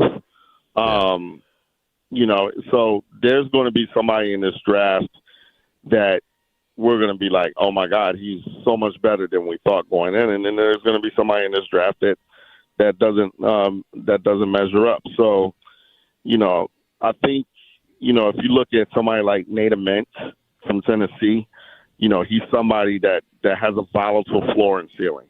Like, he has a really, really high ceiling, but he has a really low floor as well. So you're going to have to be, really sure before you draft him.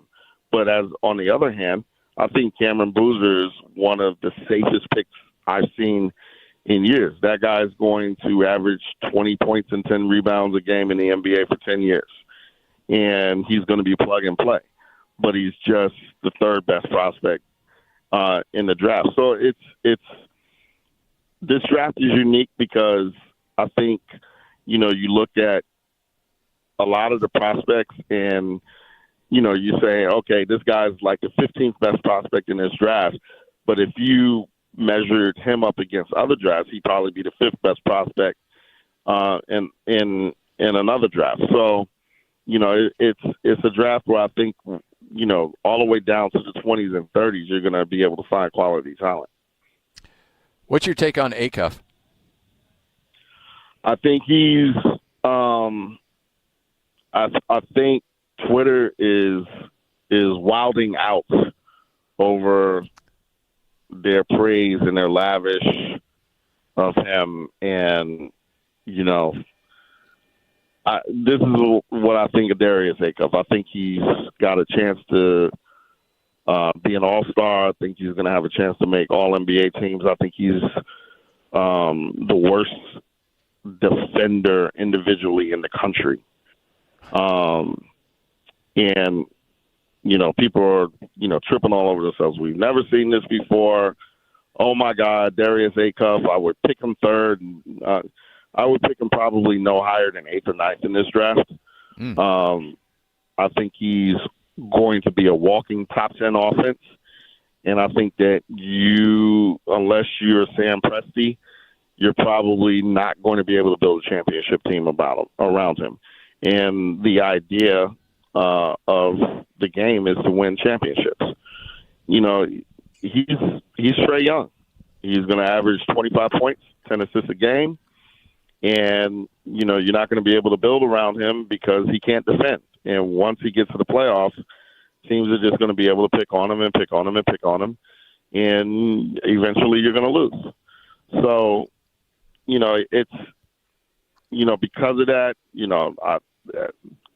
as point guards go, I would definitely take Kingston Flemings over him, like without a doubt, 100%. My top 5 is set. So my ceiling for Acuff of where I would pick him in this draft starts at 6. All right, so let's say the Jazz are picking in that 4 or 5 range. What kind of a player are you looking at? And at that point, are you picking more for position, or are you still picking best player available? No, you still got to go best player available. So if you get 3 or 4, you're taking either Boozer or you're taking Caleb Wilson. Obviously, both of those guys would have to come off the bench, but there's still, the thing about this, the Jazz, the team they put together, they're only going to be able to keep that team together for 3 years maximum, because it's just going to end up getting too expensive. If you end up with, Wilson, or you end up with Boozer, you bring them off the bench, and for this year or for next year and the year after, for 2 years, you have, one of the deepest front courts in the league.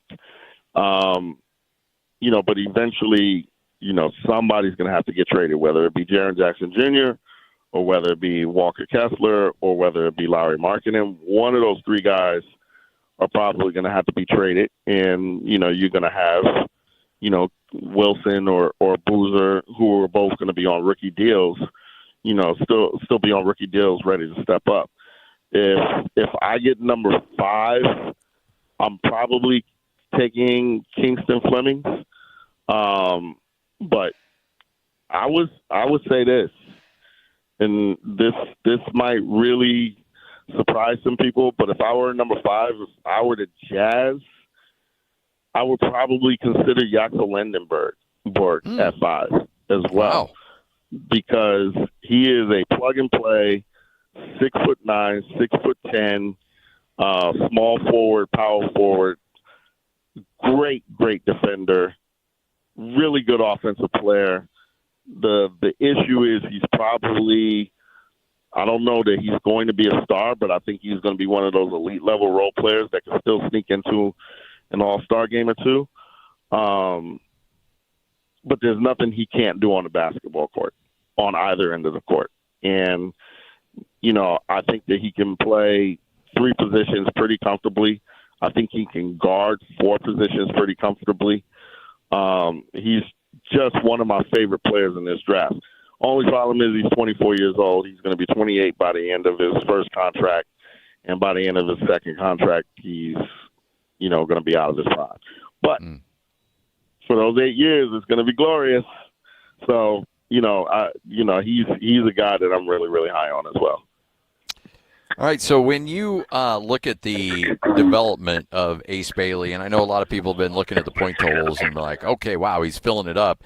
But the roster is such and the lineup is such that somebody's going to get points. And so I'm not necessarily excited about over the moon about the amount of points he's scoring, but I do like the way in which he's scoring. He does appear to be more efficient. He's getting to the free throw line. There's a lot more to like about his development at this latter part of the season. Kind of walk us through what you've seen in his development and what Jazz fans can look forward to in the future from him. I think the best thing I like about Ace Bailey over the last 3 weeks is that he's taken ownership defensively. Yeah. And that, he's staying in front of people. He's, protecting the rim in spots. He's really rebounding the basketball.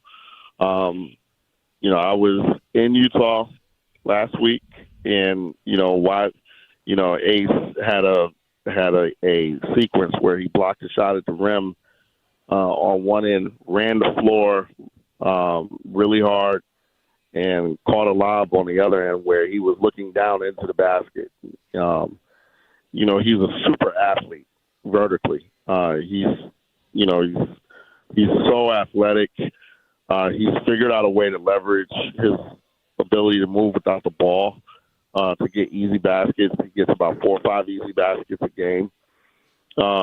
His swing skill is going to be his handle. If his handle develops to a point where he can credibly just beat people off the dribble consistently, he's got a chance to be a major offensive weapon. But even as is, he's going to be able to still score 20 points a game in Will Hardy's system, just by what he does right now, just by him being 6'10", him being able to play through 3 levels, him being able to shoot the ball, and get out in transition. It's, if this team gets AJ DeBanza, it's going to be, to me, it's going to be kind of criminal that they're going to be able to bring Ace Bailey off the bench because, I think that he's got a chance to really to make All-Star games. So, I think the irony of, the way that we talk about the 2026 draft is that when you look at the 2025 draft, it's kind of turning out to be insane. Cooper Flagg, Dylan Harper, VJ Edstrom, Con Knippel, and Ace Bailey, that's about as tight and as solid of a top 5 as you're going to get. Even the 2003 draft, while, nobody's going to probably have a LeBron James and a Dwayne Wade and the Carmelo Anthony in the same top 5. But, the 2025 draft also doesn't have Darko Milicic. So, I think that, this class deserves its kudos for how deep it's been, especially up at the top. And I think everybody's proven to have made the right pick. Did you, we all knew Con Knippel was a good player. Did you see this, at least this early in his career? Heck no.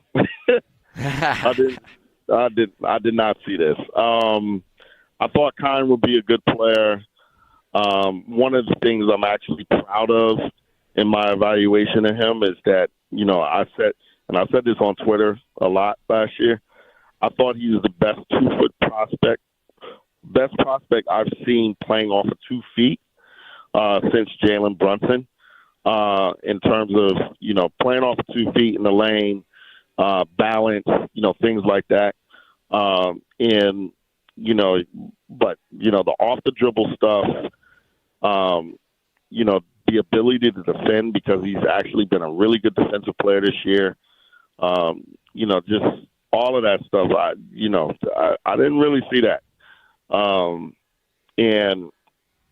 I think he and Cooper Flagg and VJ Edstrom have just been on another level. All 3 of those guys have flashed, superstar ability. And, I think that Charlotte really got it right with Khan. And, I know that if the Jazz were picking number 3, Khan would have been very highly in that conversation as well. And he was very high. Khan was highly in the conversation with Philadelphia as well. It's just that VJ Eskam blew everybody away with his in the interview process. He blew the Sixers away, he blew the Hornets away, and he blew the Jazz away. If whoever got the number 3 pick, I kind of believe that VJ Eskam would have been the number 3 pick. Interesting. Tony Jones joining us right here on 97.5, the KSL Sports Zone. So what's Adam Silver says tanking is going to stop. Full stop. So what great plans does Adam Silver have to shut down tanking? Your guess is as good as mine, but I'm very interested to see what he can do to stop it. It's interesting. I'm doing the anonymous player poll that The Athletic does every year. And one of, not to break any news, but one of the questions that we have is, how much of a problem is tanking? Is it a big problem, little problem, or zero problem at all? And I've interviewed about 9 players, and 8 of them have said there's no problem at all. One of them has said it's a moderate problem. Nobody said it is a major problem. So clearly among players, or at least the players that I've talked to, tanking hasn't been looked at as a huge issue. And I don't think that it's a huge issue at all. I think that there's been some strong reaction for sure. But it'll be interesting to see what some of the proposed changes are. Of the ones that have been made public and have been reported, I think the one that I like the most is, a team not being able to pick top 5 in 2 consecutive drafts, because this is how San Antonio gets Victor Wembanyama, Dylan Harper, and Stephen Castle on the same team in 3 or 4 years, because this, you just move up a bunch of spots and you get the pick of the litter, and then all of a sudden, the San Antonio Spurs have another dynasty on their hands. So I think that that's one that I really like. But we'll see what the official rules changes are. One thing I did, take note in terms of what, Commissioner Silver said, he seemed very resolute that these are changes that are going to be made, and that this is a problem that the NBA wants to really tackle.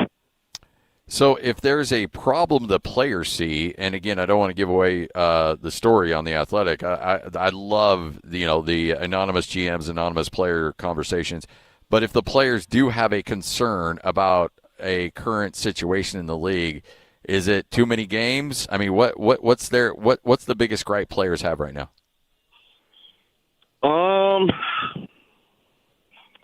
It's a good question.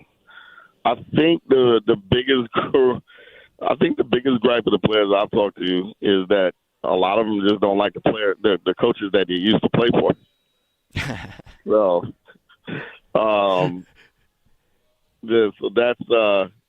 you'll see that, but that's been a pretty good. I think that there's some integrity questions in the poll, not to give a lot away. I think that's sparked some real interest, but I think that with with in terms of the league, players just want to play, and they want to get paid, and I think that things that affect them money wise, I think that they're going to tend to have the strongest reaction towards. The great Tony Jones joining us right here on 97.5, the KSL Sports Zone. Tony, get bored. We got a radio spot for you. Come on back. Listen, man, don't tempt me with a good time. Yeah. You get that 3,500 square foot house back. Come on, it's all good. Just think, let's go. The 3,500 square foot house is now a 900 square foot box. You're the best, Tony. We'll talk to you soon. No problem. Appreciate you. There he is, Tony Jones from The Athletic, right here on 97.5, the KSL Sports Zone in Philadelphia. Should be here in Utah, but look, it's okay.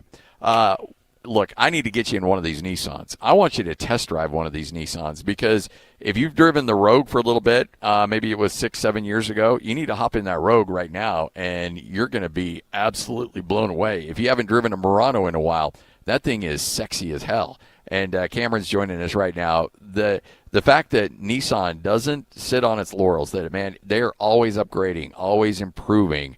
And you can see it in these vehicles. 100%. Yeah, like you said, the new Murano, new body style, great gas mileage, super comfortable to drive. And then the new Rogue. I mean, Rogue is still and always will be Nissan's #1 seller. It's the best bang for your buck. I'm even looking at, like, the Kicks. It's all-wheel drive. It's right in front of us. You can get that thing under $30K. There's not a lot of new vehicles that you can get for that kind of price. You can actually get it under $25,000. Wow. Okay. Yeah. So base model, all-wheel drive, under $25,000.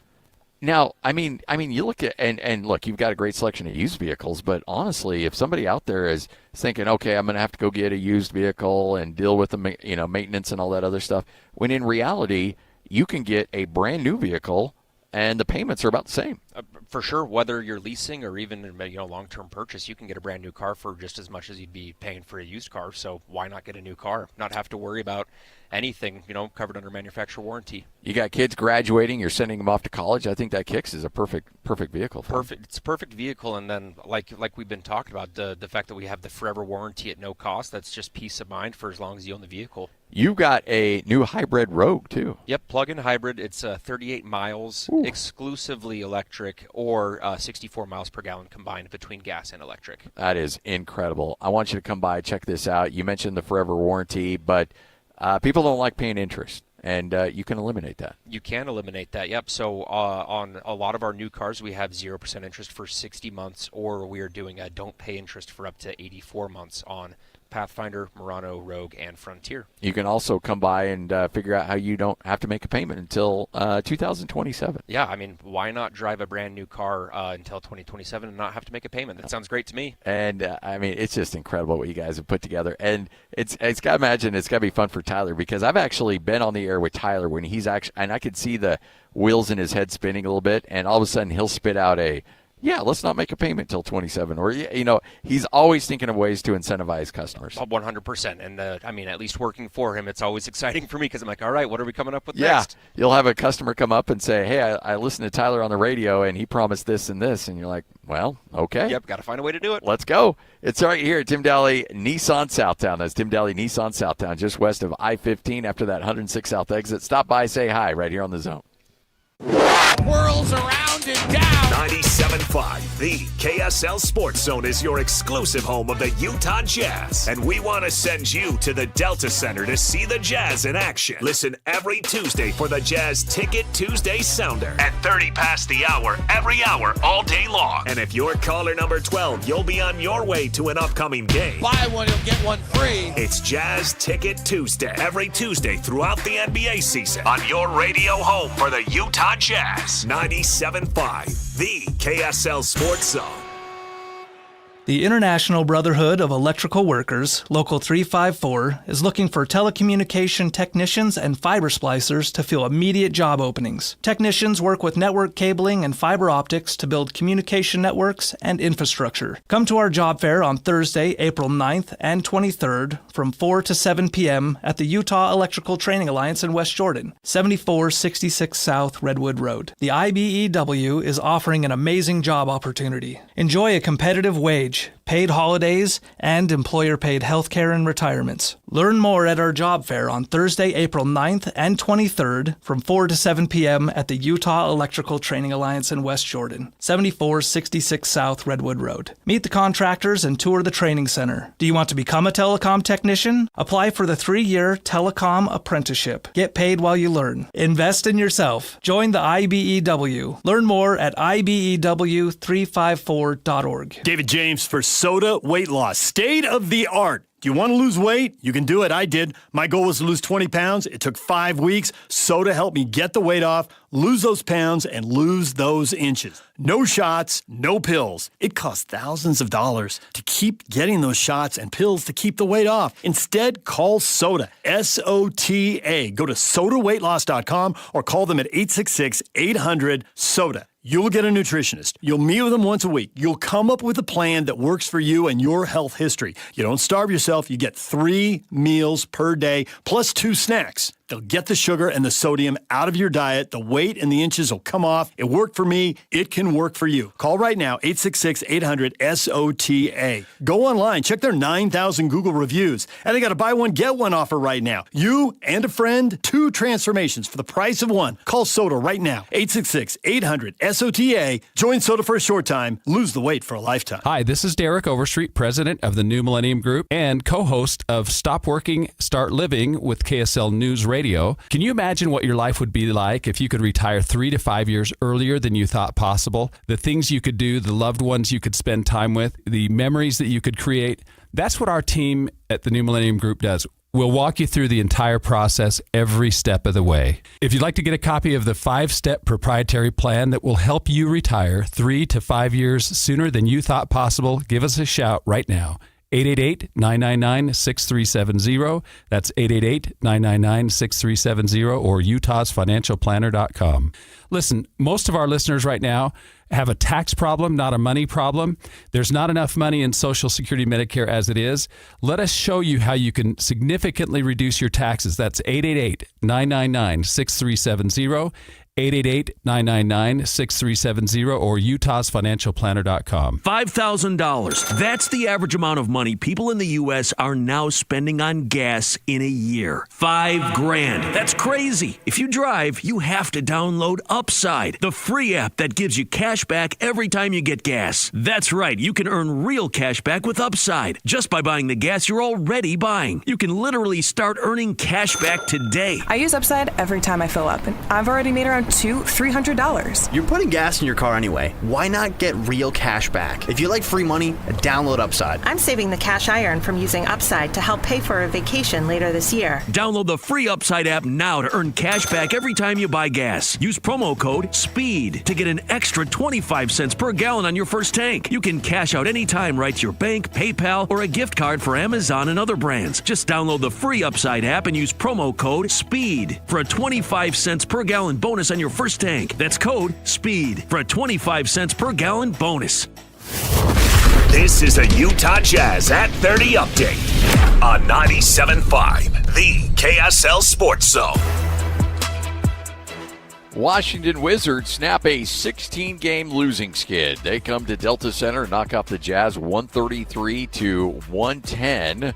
So the Jazz now 31 games under 500 with just about 12 games left to go on the season. Actually, just 9 games left on the season, excuse me. And the Jazz right now, as Will Hardy and this crew, in the home stretch of the season, really working on player development. Very. We don't want to waste a single day that we have with these guys. It all adds up. And that's our focus, is to maintain our discipline as it relates to our approach. That's on practice days. That's in their individual workouts. That's in the small group workouts. That's in our film work. We need all of it. Any increment of time that we have with our players is really valuable. Health, hope is in our DNA. Learn more at uofuhealth.org.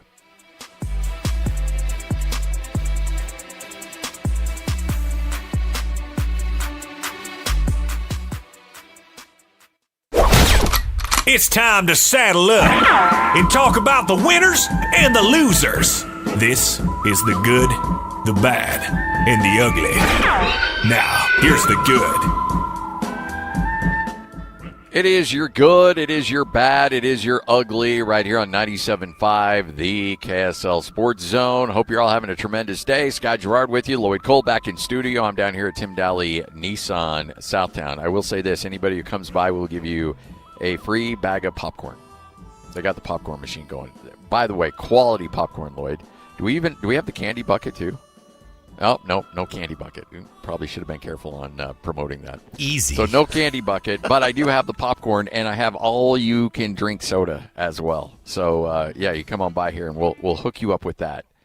I should probably find out what we have available before I start promoting it, Lloyd. I'm sorry about that. I knew a guy that used to do that. I know, right? Yeah. Back in the day.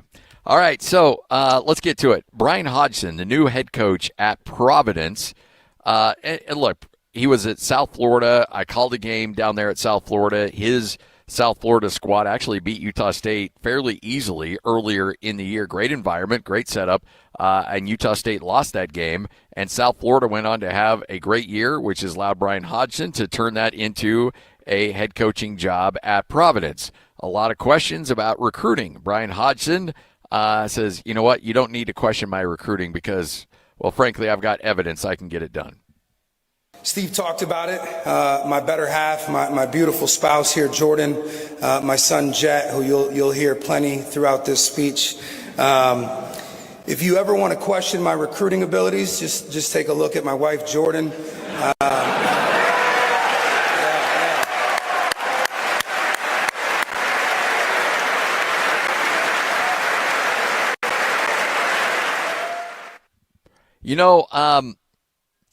Okay, so the man does have a point, and the reason I bring that up is his wife is attractive, yes, but I would say the number comparison between Brian Hodgson and his wife, the discrepancy is pretty significant. And look, I'm not one to pass judgment on the looks of anybody. Obviously, I look like the business end of a gorilla, so I mean, I'm not going to jump into this, but I do feel capable of saying that, Hodgson and his wife, I don't know, Lloyd, what do you think about a 4 or 5 number discrepancy there between those two? There's we always talk about outkicking coverage, and yes, he is.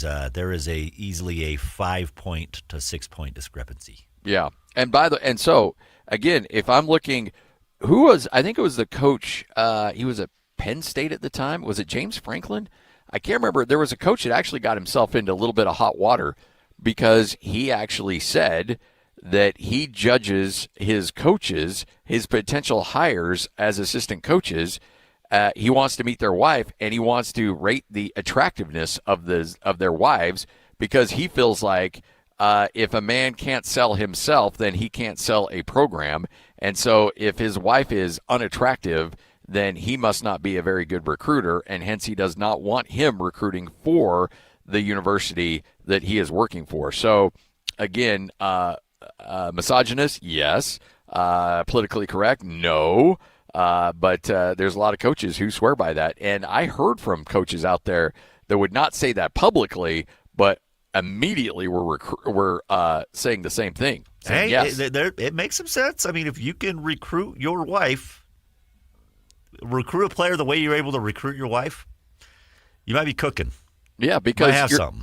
Yeah, look, when you're recruiting a player, you're selling your university, you're selling your style of basketball. You're saying, essentially, I'm going to make you a winner. And so when you recruit a significant other, you're saying, hey, look, you know what? I may not look great, but I'm going to be the head coach of Providence. We're going to be multimillionaires, and you're never going to want for anything. I'm a winner. And so, you know what? And so far, he's proven himself to be correct there. All right. We better stop before either one of us get in trouble, Lloyd. Yeah, I feel like we are headed down that way. I know, right? There's your good. Let's get to the bad. The bad. It is your good. It is your bad. You're ugly. All right, so it seems like it wasn't that long ago, but it actually has been about 15 years since the NFL got itself in a big mess when the officials essentially had a strike. And the NFL brought in essentially scabs, brought in replacement officials. and all hell broke loose. It was bad. It was bad football. There were bad mistakes made. Some of these guys, they were bringing off high school fields in Texas to officiate NFL games. And the speed and the size of the game, I mean, look, officials screw up all the time, but if you bring in people that aren't used to that level of speed and athleticism, yeah, good luck. We might be on that path again because the NFL and the NFL Referees Association have broke off talks earlier this week, unable to make progress towards a new collective bargaining agreement. Talks were scheduled for today and tomorrow as well. Those are not going to happen, and that bargaining agreement will end on May 31st. Now, this isn't a big surprise, and I've been told by enough people in business, deals don't get done until deals have to get done. And so this isn't going to be an issue until mid to late May when everybody realizes, oh, yeah, we better get this thing done. So I wouldn't pull the panic button yet, but I do think the Referees Association is looking at this and saying, hey, remember how bad that went for you last time? Yeah, they have some leverage. Could very happen again. I feel like they have some leverage. Oh, they absolutely do. I mean, this goes down to, we've talked about it with we brought it up several times with what kind of the Jazz did with their tanking and who got upset, the gamblers. If you start having referees making mistakes with games that cost gamblers money, guess what? You're gonna have people extremely grumpy with the NFL. I love that you brought up the gambling angle on that too, because you're spot on that. Yeah, I mean, you get all of a sudden you get a PI that's late that costs changes the what the spread is on the game, and I'm telling you, the NFL does not want that, and I think very much so, more than ever probably right now. I think the referees probably have the edge here. All right, so if you've read the story, great. If you know the number, Lloyd, great. But I'm going to just ask you to guess. And again, I know I'm putting you in a bad spot here if you don't know the number.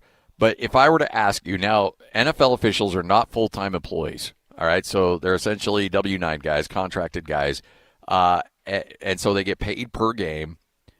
What would you guess is the average NFL officials' not take home pay, but essentially their earnings, not per game on a season? Man, I feel like it's got to be, let's just say $100,000. I don't know, but I'm just guessing $100,000. $350,000. Wow, I shorted that. The average NFL official made that, and that's part of a multi-pronged compensation structure. It includes game fees, bonuses, meeting fees, preparation fees, and other benefits. NFL is also, in the new deal, has offered a 10% increase in game fees and a 30% increase for the group that ends up working the Super Bowl. But they also want some improved officiating performances, redirecting annual bonus money towards high-performing official, increasing the probationary period for new officials, which apparently stands at 3 years. So, look, they want them to earn it. They're willing to up the pay. I think the NFL Referees Association wants more money, and they want probably a little less accountability, because that's what you're going to do. But this will get done. I do think the NFL referees actually have more leverage than they've ever had before.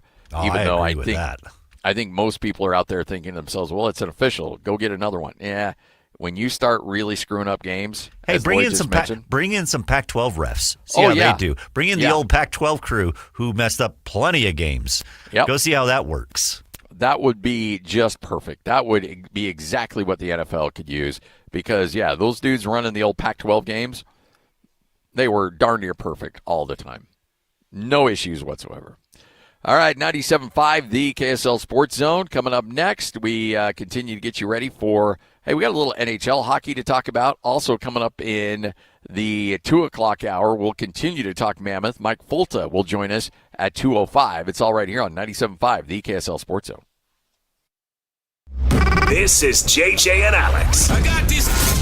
And the Mammoth obviously have a lot of work cut out for them still because they are now at a point where, again, I hate looking at the percentages, JJ. Doesn't it make you nervous to go, yeah, right now they sit at 76.5% to be that wild card 1 team. There's so much hockey still left to be played. Yeah, that percentage can drop quickly if you lose 4 straight again. Overall, you're looking at where this team is at. They're in that number 1 wild card spot. They control their own destiny. I would rather be in that number 1 wild card spot than in the number 3 central spot, because if you're the Wild, you're either playing the Avalanche or the Stars in the first round. That's brutal. It is. I would rather be the Mammoth. You're going to be playing a first-round playoff series against the Ducks, and then you get the winner of the Oilers and Knights in the next round. I'd rather do that than get the Stars or Avalanche in the second round. If they're in that number 1 wild card spot, with as good as that team is, there's a path for them to go on a long run in the playoffs, not just win a series.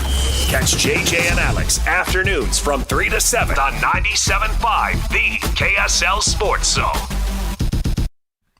All right, Zero Res has been around forever, and there's a good chance you've used them, and if you have used them, you're probably continuing to use them because they're the best in the business. I want to talk to you that have not used Zero Res, and your wife comes to you and says, hey, we need to get the carpets clean. You're like, okay, fine, just schedule somebody. And then you come home from work and all the windows are open because it's not drying fast enough. You're stepping on crunchy carpet. It just doesn't feel right. And you're thinking, there's got to be a better way. Well, there is. Zero Res is the way to go because they've got a patented water technology. They're not going to fill up those carpets with a bunch of harsh chemicals and all the detergents out there that actually, in a weird way, attract more dirt because they stay in the carpets longer, and so it's going to attract a lot of that extra dirt and residue, making your carpets dirtier faster, so you have to clean them more often. With Zero Res, they don't give any of that. Your carpets dry quickly, there's no crunchy carpets, and they're going to get in and out of your house quickly. They're going to stay cleaner longer, and they do just a remarkable job. It's a professional setup, and if you want to give it a try, I really suggest you do. Call 866-0RES. That's 866-0RES. Look, it's spring. You need to do a little spring cleaning. You've had a lot of mud, snow, dirt tracked into your home from your kids, your pets, from you, and you want to get those carpets looking their best going into summer, call Zero Res, 866-0RES, and ask about the Zone Special. They will clean 3 rooms for $119, and the hallway they'll throw in for free. That's $119 for 3 rooms of carpet cleaned, and the hallway is yours for free. 866-0RES, or go to zerores.com. It's the right way to clean. That's Zero Res. Bar Dub Grill is where roadside classics meet ranch-raised flavor. Sink your teeth into juicy, handcrafted burgers made with premium Bar W beef straight from the local Utah farm. From the bold cowboy barbecue burger to the sweet and savory Aloha burger, paired with crispy cowboy fries, hand-spun shakes, or signature spud nuts. Soft, airy, and unforgettable. Bar Dub Grill delivers honest eats with cowboy swagger. Bar Dub Grill in Nephi with easy access right off exit 222 in Nephi. In Utah, over 200,000 families have trusted RGS Exteriors with their homes, and there's a reason for that. Our family's business has been serving Utah homeowners for 5 generations. In fact, there's no exterior company in Utah with a longer history, not even close. That kind of reputation doesn't happen by accident. It happens year after year, award after award, referral after referral, and home after home. At RGS Exteriors, we specialize in siding, windows, gutters, and decking that protect and transform your home. Hi, Tim Brown here, RGS Exteriors. My family has been building and improving homes in Utah for 5 generations, and taking care of homeowners is something we take very serious. With over 1,300 5-star Google reviews, 21 Best of State awards, and our 10-year workmanship warranty, homeowners know they can trust RGS. Over 200,000 families across Utah have trusted RGS Exteriors with their home, and so can you. Schedule your free estimate today at 801-280-3110, 801-280-3110.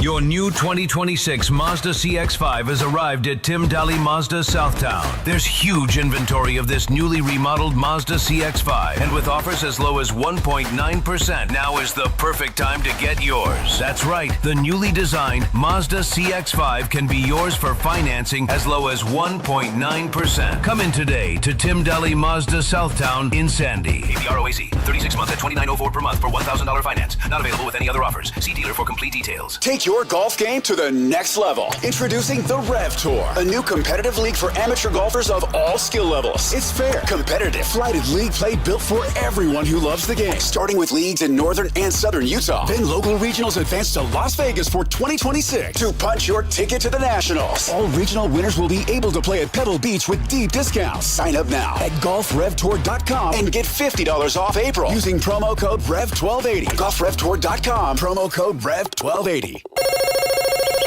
Spring is calling, and we're not sending into voicemail.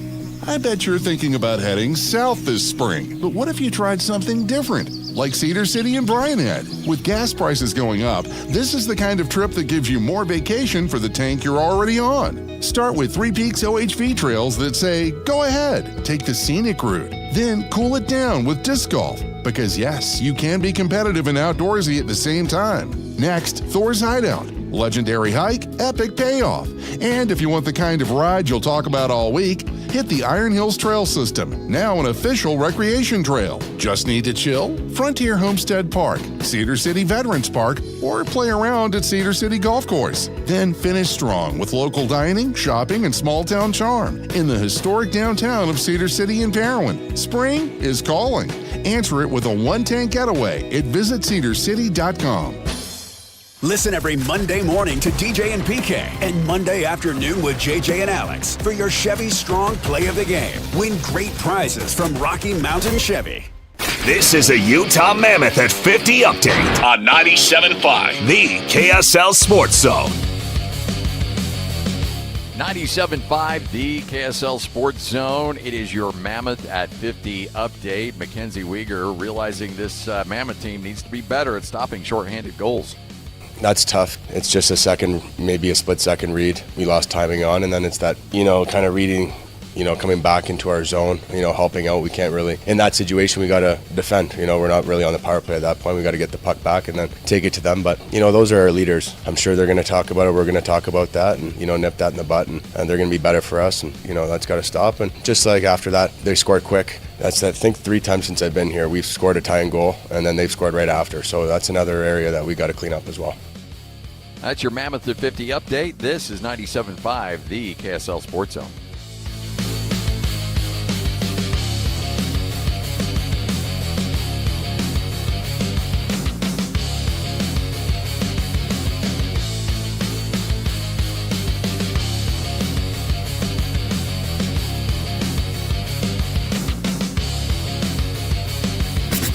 Breaking down the teams you're passionate about. This is Scotty G and Friends on 97.5, the KSL Sports Zone.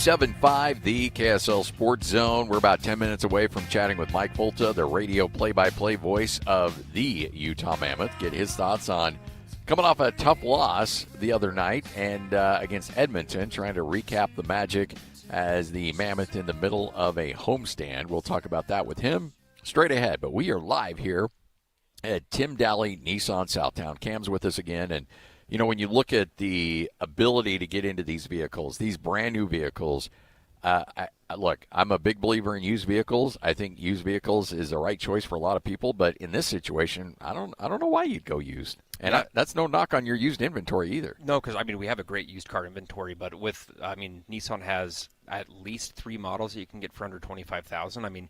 You have 2 sedans that you can get for dang near $20,000. You got to be kidding me! Brand new.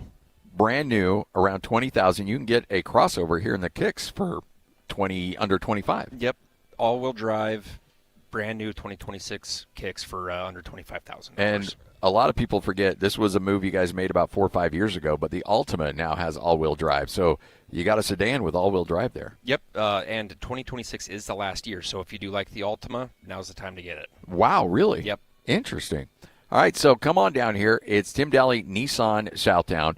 The forever warranty is in place, so if you do go used, you're like, well, I want that forever warranty. Well, 90% of the vehicles here on the lot has that forever warranty attached to it. Yep, and no cost to the consumer. Nope, doesn't cost you a dime. Those new vehicles as well. And if you haven't driven a Murano, like I drove a Murano for a long time, and now I'm looking at the Muranos now. I'm like, well, it might be time to get back into a Murano because they've really redesigned some things. Yeah, and we could do the no interest for 84 months for you on that one as well.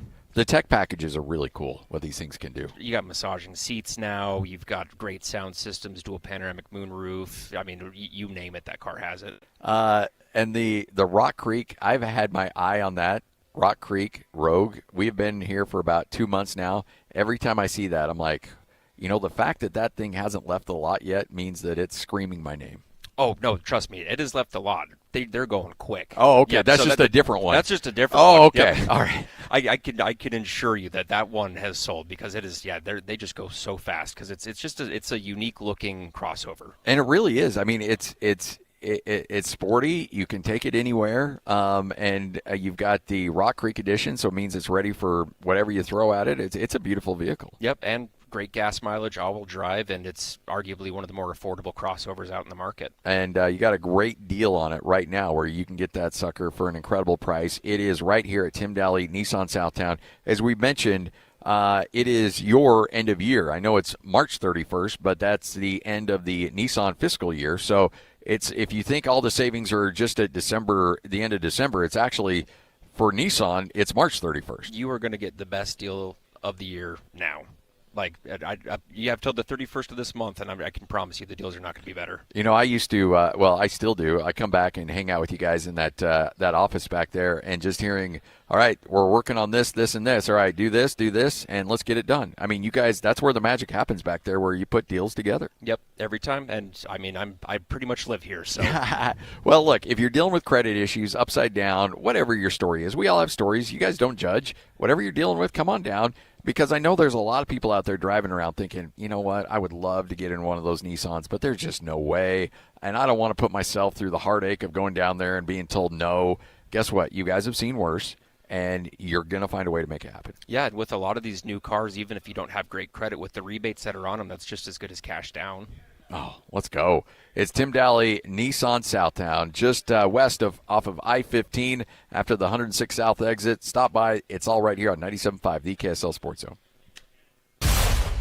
Whether you're stuck in the office, I believe you have my stapler, in your car, or at your in-laws. You want a piece of me? You bet I do.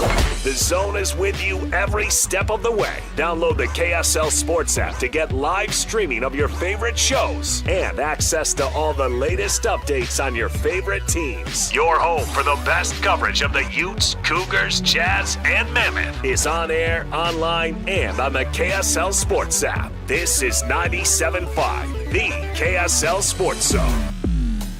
Are your investments in the right accounts? What's best, traditional or Roth? Are you receiving all available tax deductions? Are you paying as little in tax as you can? These are all questions you can't afford to get wrong. Hi, I'm Jeff Jr., founder of Trajan Wealth, and in many cases, it's not what you make, but it's what you keep that makes the real difference. Trajan Wealth and Trajan Tax work closely together exclusively. No more guessing about whether you should do a Roth conversion, or if maxing out your 401k is really the best option. Our nationally recognized fiduciary advisors and CPA team work in tandem to make sure your tax strategy works with your investment strategy. We'll even do your tax preparation. One team, one strategy. Isn't it time for a second opinion? Call Trajan today. 801-210-6800. That's 801-210-6800. Trajan Wealth, an SEC registered investment advisor. Additional services through Trajan Estate and Trajan Tax. Additional disclosures and accreditation at TrajanWealth.com. DJ, PK, and John from J. Brooks Jewelers. John, spring is here. That means engagement season is officially underway. If you're thinking about popping a question, this is your sign. That's right, DJ. At J. Brooks Jewelers, spring is always a favorite time of year. We are honored to help couples find the ring that starts their forever story. So whether you're looking for something timeless and classic or completely custom and one of a kind, we'll walk you through the process step by step. We take the time to understand your style, your story, and of course your budget, because the perfect ring should feel like a reflection of you. So from selecting the right diamond, from natural or lab grown, to choosing the setting that brings it to life, we're here to make it simple and meaningful. So this spring, make your proposal unforgettable. Visit J. Brooks Jewelers in Murray or Lehigh.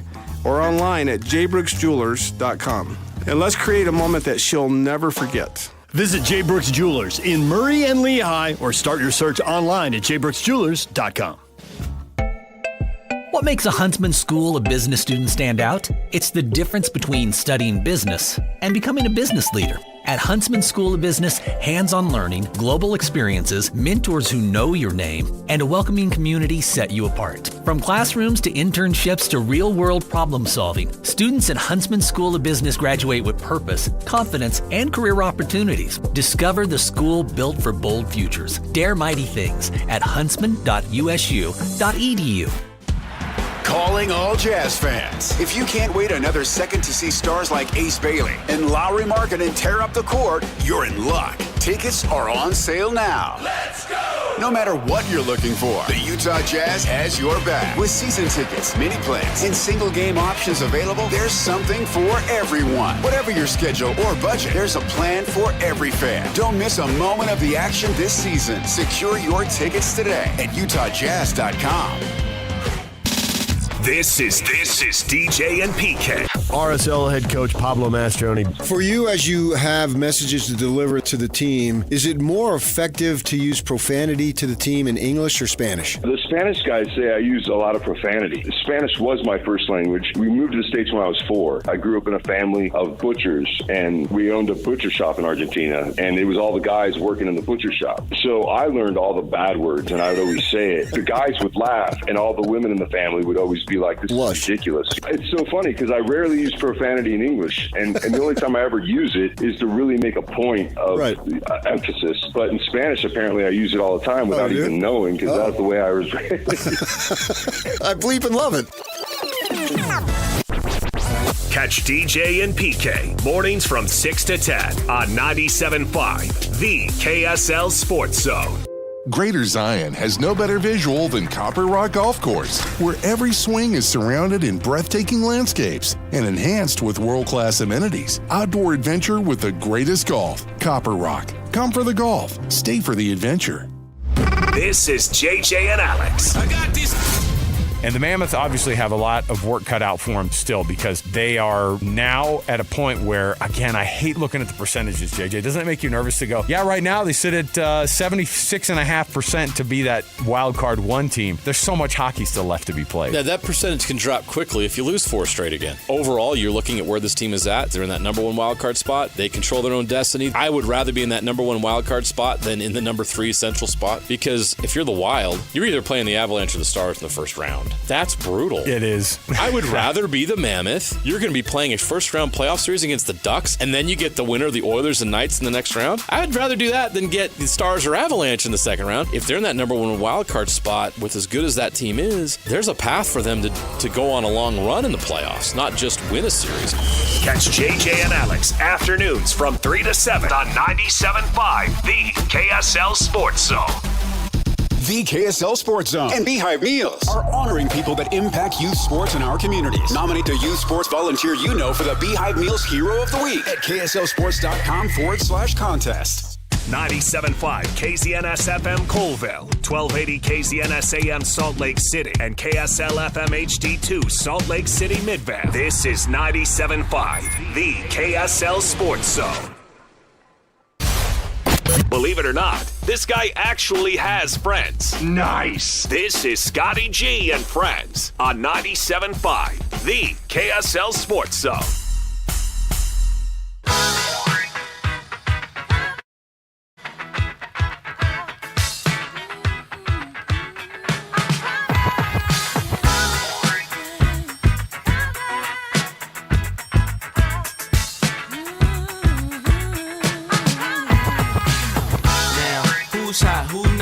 Tell me who rock, who sell out in the stores. You tell me who flop, who cop the blue drop, who jewels got blocks, who mostly go. All right, down the stretch we come from the NHL season as the Utah Mammoth doing their best to make sure that they lock up a spot in the upcoming playoffs. Joining us now, he is the radio voice of the Utah Mammoth. The games that you hear right here on 97.5, the KSL Sports Zone. Mike Folta, kind enough to join us. Mike, how are you? I'm good. A happy MLB opening day. Boy, that just kind of snuck up on us, didn't it? I get kind of jealous this time of year. Like, for a few glorious weeks, the NBA and the NHL, we kind of had the sports calendar to ourselves, right? We share it with March Madness a little bit, but for the most part, it's just us. Now the MLB comes in, and all the baseball people come crawling out of the woodworks. And I love baseball. I'm a baseball guy. I played it growing up, but just professionally, it's like, oh man, it was nice to have the spotlight here. But the NHL spotlight's only going to get brighter. We're coming down the final stretch here. Big one against Alex Ovechkin and the Capitals tonight. So you have the greatest goal scorer in hockey history coming into the Delta Center for what could be, and what I think a lot of people think very well will be his last trip to the Delta Center and to Utah, if he does retire next season. Do you get the sense that that's going to be the case?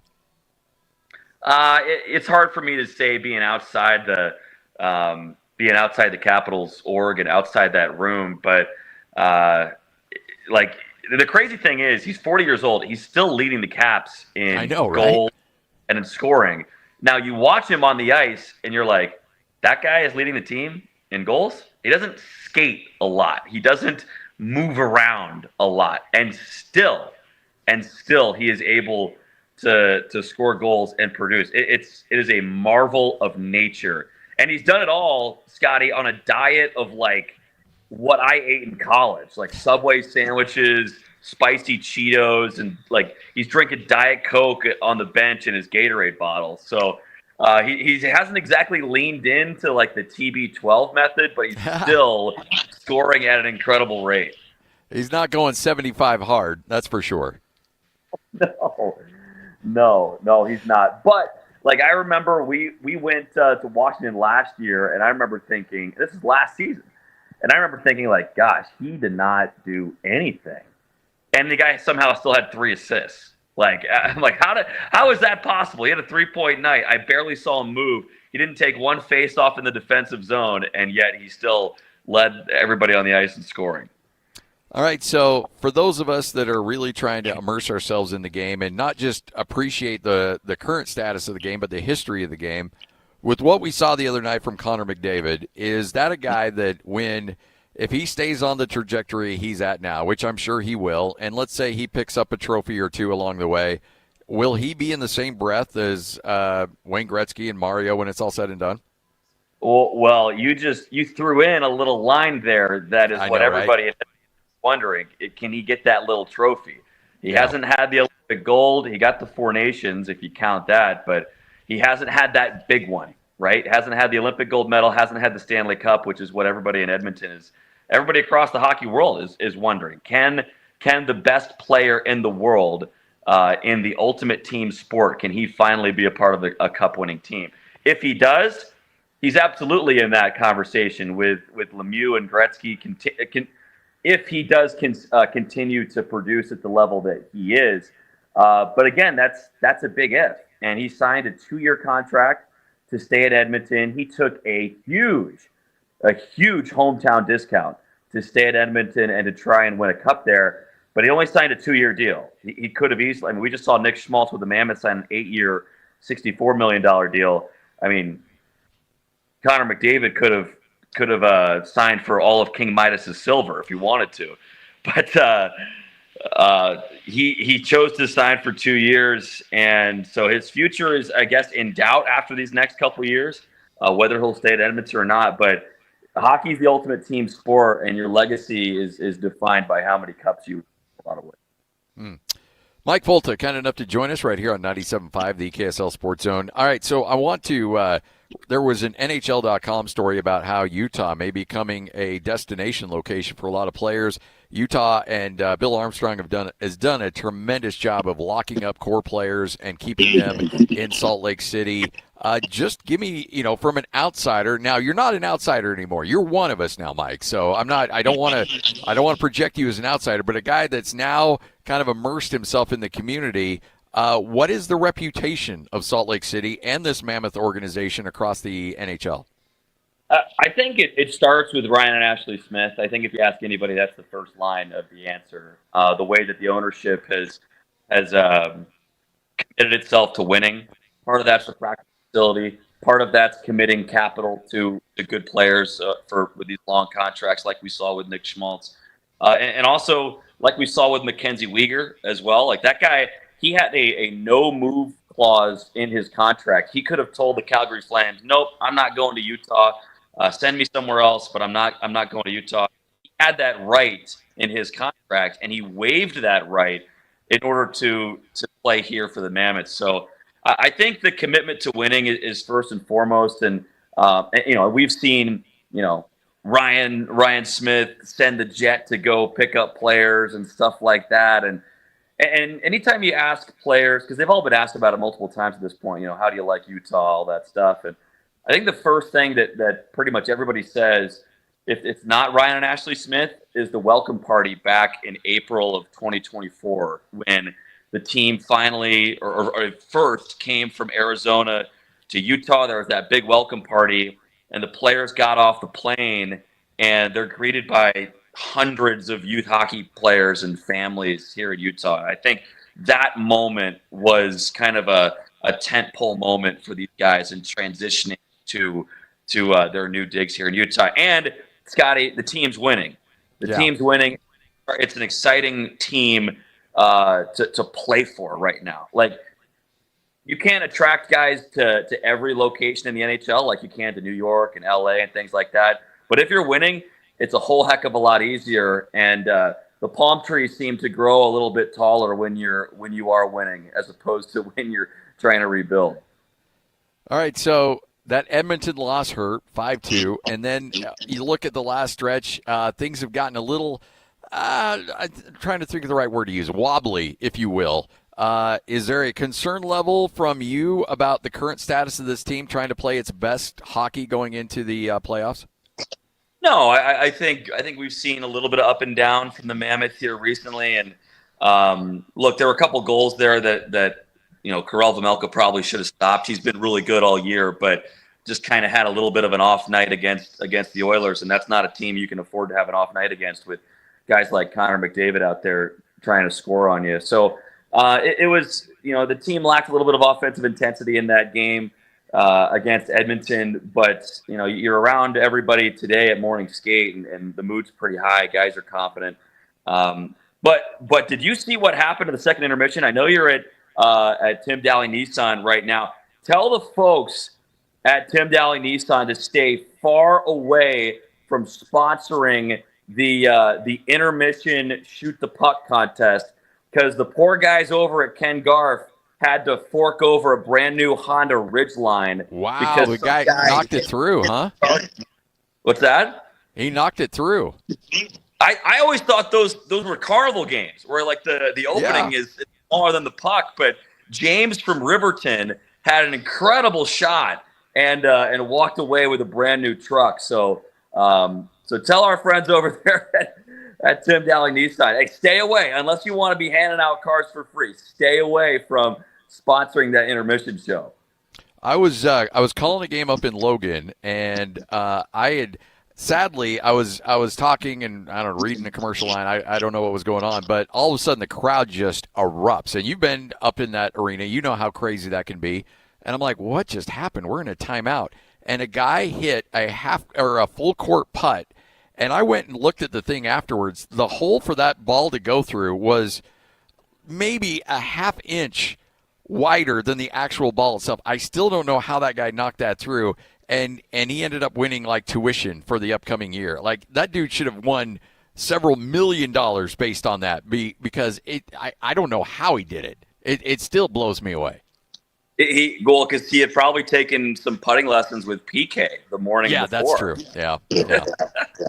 That's a good point.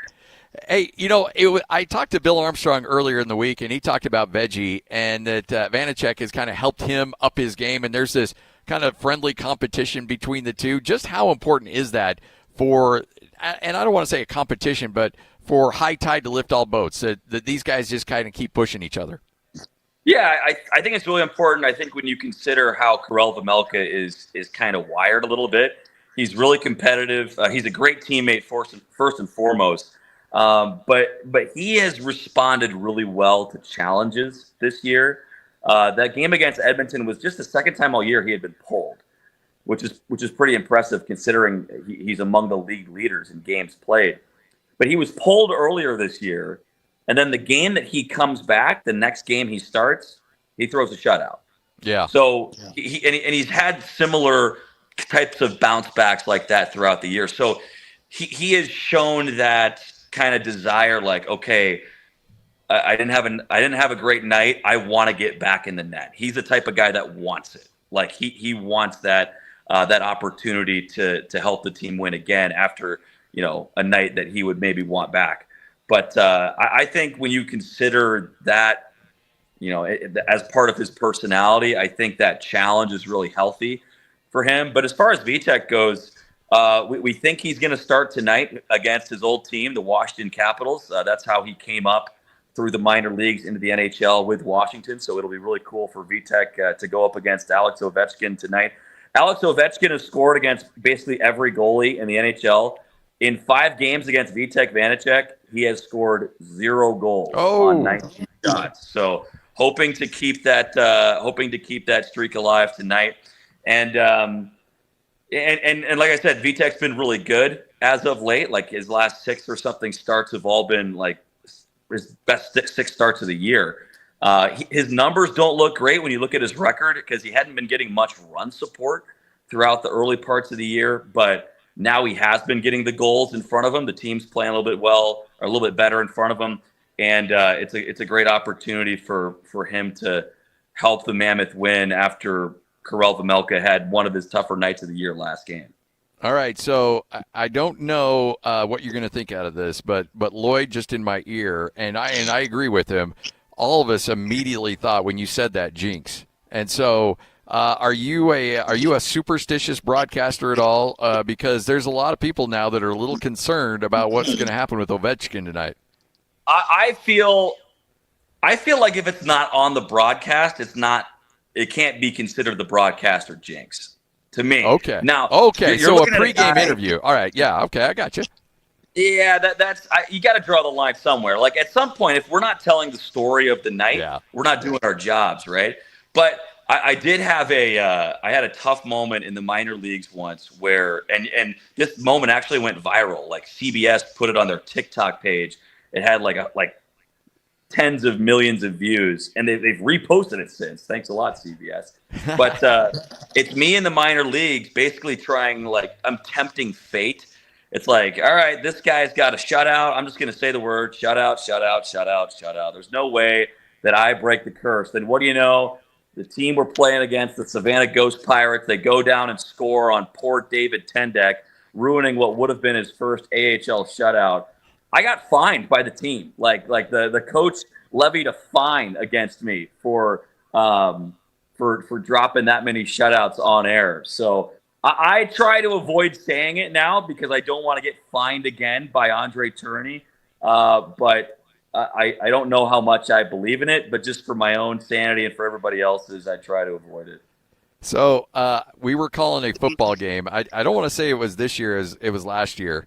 And the Utah State kicker was on a heater. He'd made like 10 field goals in a row. It was in the fourth quarter, big field goal, and I'm lining up the kick, and my color analyst, Kevin White, one of the best dudes on the planet, goes, do you know he's 10-0 over his last, he's made his last 10 field goals in a row. And I stopped calling, like, in the middle of, like, oh, Kevin, what have you just done? And that's how I led into it, because he said that, and I just immediately go, oh, no, Kevin, you just didn't do that. I think kicks in football are a little different because there's like this collective pause, right? Free throws are the same way. There's this collective, like, deep breath that we all take. Whereas maybe in baseball or in hockey, if you say the word shutout, like, there's a lot more continuous action, I feel like. A kicker, though, like, come on, we literally invented icing the kicker. Like, that's a football thing, right? I mean, you're icing the kicker in a way. Come on, Kevin. Hey, so all right, so you were with is it the Rockford Ice Hogs? Yes, that's right. And so you just that's the team you were with, and then you mentioned another team that just had a funky mascot. Is this like common for the most bizarre nicknames to be at that level of hockey? Oh yeah. So in the ECHL, you get some really good ones. We were in the South Division, and we had the Greenville Swamp Rabbits. Nice. We had the Savannah Ghost Pirates. We had the Orlando Solar Bears. Their mascot was a polar bear with a hockey stick and sunglasses. Like, just incredible branding. There was the Jacksonville. They used to be called like the Jacksonville Lizard Kings. That was like their original team. There was another team in Greenville that was the Greenville Growl. Like, their team name was the Growl, but it had like 4 R's in it. So it was like onomatopoeia basically. But yeah, you get some pretty wacky names in the minors. It's the same thing in baseball, right? But hockey joins the fun with the creative nicknames. All right, give me your keys. What do you need to see tonight from the Mammoth against the Capitals? Well, it's a big, heavy team, the Washington Capitals, and so Utah's going to have to really be urgent about getting to the dangerous scoring areas in the offensive zone. They didn't have that urgency and that intensity offensively against the Oilers. They were actually pretty good against McDavid. Yeah, he scored 2 goals, but one of them was an empty netter, and they never really kind of let him take over the game. But they lacked the offensive bite that we've seen from them in the past. So attacking quickly and intensely in the offensive zone is going to be key. Special teams is going to be big. Last time these two teams met, 4 of the 5 goals were scored on the power play. So win the special teams battle. And we're going to see Daniil Boot in the lineup tonight. He's a former first-round pick of the Coyotes. He had been down in the AHL with the Tucson Roadrunners. It's not a crazy nickname, but maybe like a 5 out of 10. Solid. And he's going to be on a line with Dylan Gunther and Logan Cooley tonight. So a big opportunity for the young Russian. It'll be fun to see how he does playing with a couple young superstars. All right, so I'm not there yet, but I want you to know that I am studying every aspect of this game. I'm learning everything I can about hockey. I want to be as educated as I possibly can so that there will come a day where you and Adrian will say, hey, would you like to make a guest appearance on Mammoth Daily? I'm not there yet, but I'm just saying that's one of my bucket lists, to be able to make just a random appearance on Mammoth Daily. Don't beg, Scotty. It's unbecoming. Come on. We just had Dave Joseph on, the PA announcer for the Utah Mammoth. Great conversation with him on our show today. But all right, Scotty, fine. You wore me down. We'll get you on the list. No. Look, I have to earn it. I'm not. I'm there. Yes, is there begging going on? Yes, that is true. But I do want some level of earning ability to be able to go there and say, okay, yeah, you know what? I can talk with 2 of the best hockey voices in the market right now, because I've known Adrian forever. He's such a good dude, and fired up for what you guys do on a daily basis. You guys are killing it, and you're killing it with the play-by-play. Can't thank you enough for hopping on with us. Thanks, Scotty. And again, tell those folks over at Tim Daly Nissan, stay away from the intermission sponsors, because people are winning these cars left and right. Done and done. Talk to you soon, Mike. See you, Scotty. He is the radio voice of the Utah Mammoth, Mike Folta, right here on 97.5, the KSL Sports Zone. Joining us now, Cam, we are down here at Tim Daly Nissan Southtown. That's Tim Daly Nissan Southtown. All right, so great vehicles, all price to move, incredible interest rates, but there's a lot of people out there that like they know they need to get a vehicle, but they're like, I don't want to go through the process. It's going to be forever. I'm going to spend 6 hours there at the dealership with paperwork. You guys really pride yourself in the customer experience, making sure you make it as quick as possible, efficient as possible. You respect people's time. You respect their dollar. And I really love what you guys have built here. Oh, absolutely. It's quick and painless. I mean, it's going to be the easiest car buying experience you've ever had. It really is. And look, I've personally purchased a bunch of vehicles from you and this staff down here. I know what Tyler takes a high priority on customer service, but you got to also have the vehicles to match it. And these Nissans are incredible. The great cars, and we've got a great selection. I mean, we have the best new Nissan inventory in the state, and a great used car inventory as well. Is it safe to say somebody's going to get a deal on March 31st that they will not get on April 1st? I'll give them that same deal today. I need some well, new yeah, cars I mean, today, like, but yeah, yes. Absolutely. I mean, the deals are not going to be better with it being the end of Nissan's fiscal year and us still having a new car goal to hit. Like, we're just slinging deals today and this week. I've been around you guys long enough to know that Tyler's got a really great system, because he knows that Nissan's going to kick a lot of bonus money back to the dealership if you hit your goals. So he's like, well, I'm going to use that money to help put people in vehicles. So he's actually spending that bonus money on you right now before he even gets it. Exactly. We're just passing the money that we're going to be getting from Nissan onto the consumer to help us hit that goal. And so whether it's a lease or whether it's a purchase, like there's a lot of ways that people can play the game to get themselves in a better financial situation. Let's say you're crazy upside down. Let's get you in a lease and you can be out from underneath all of that in 3 years. Absolutely. 3 years, and then you've got a clean slate and you can just start over fresh at that There's point. so many ways in which you can really better your situation financially. You can get into a better vehicle. You can work with a dealership that takes care of you, and you're going to have a forever warranty too. Absolutely. At no cost to the consumer, which is, I mean, come on, a forever warranty that doesn't cost anything? Free. Free. That's your forever warranty. That's free as long as you own the vehicle, regardless of years, regardless of miles. That sucker's going to be covered. And you guys have been doing it for, I want to say, 4 or 5 years now. I want to say 2019 or 2020 is when we rolled it out, yeah. And it's still going strong. I keep thinking every time I'm going to come by here, and Tyler's like, hey, that forever warranty, let's kill it. And but no, he's like, hey, absolutely. Yep. Let's go. Tim Daly, Nissan Southtown. That's Tim Daly, Nissan Southtown. Stop by, hang out with us right here on 97.5, the KSL Sports Zone. This is DJ and PK. Here we go again.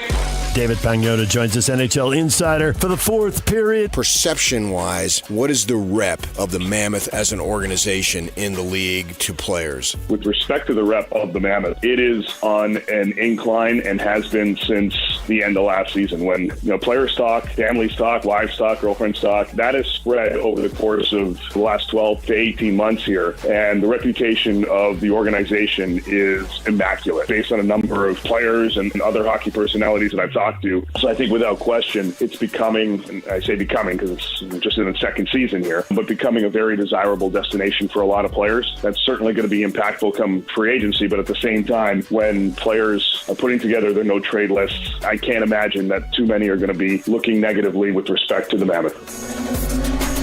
Catch DJ and PK mornings from 6 to 10 on 97.5, the KSL Sports Zone.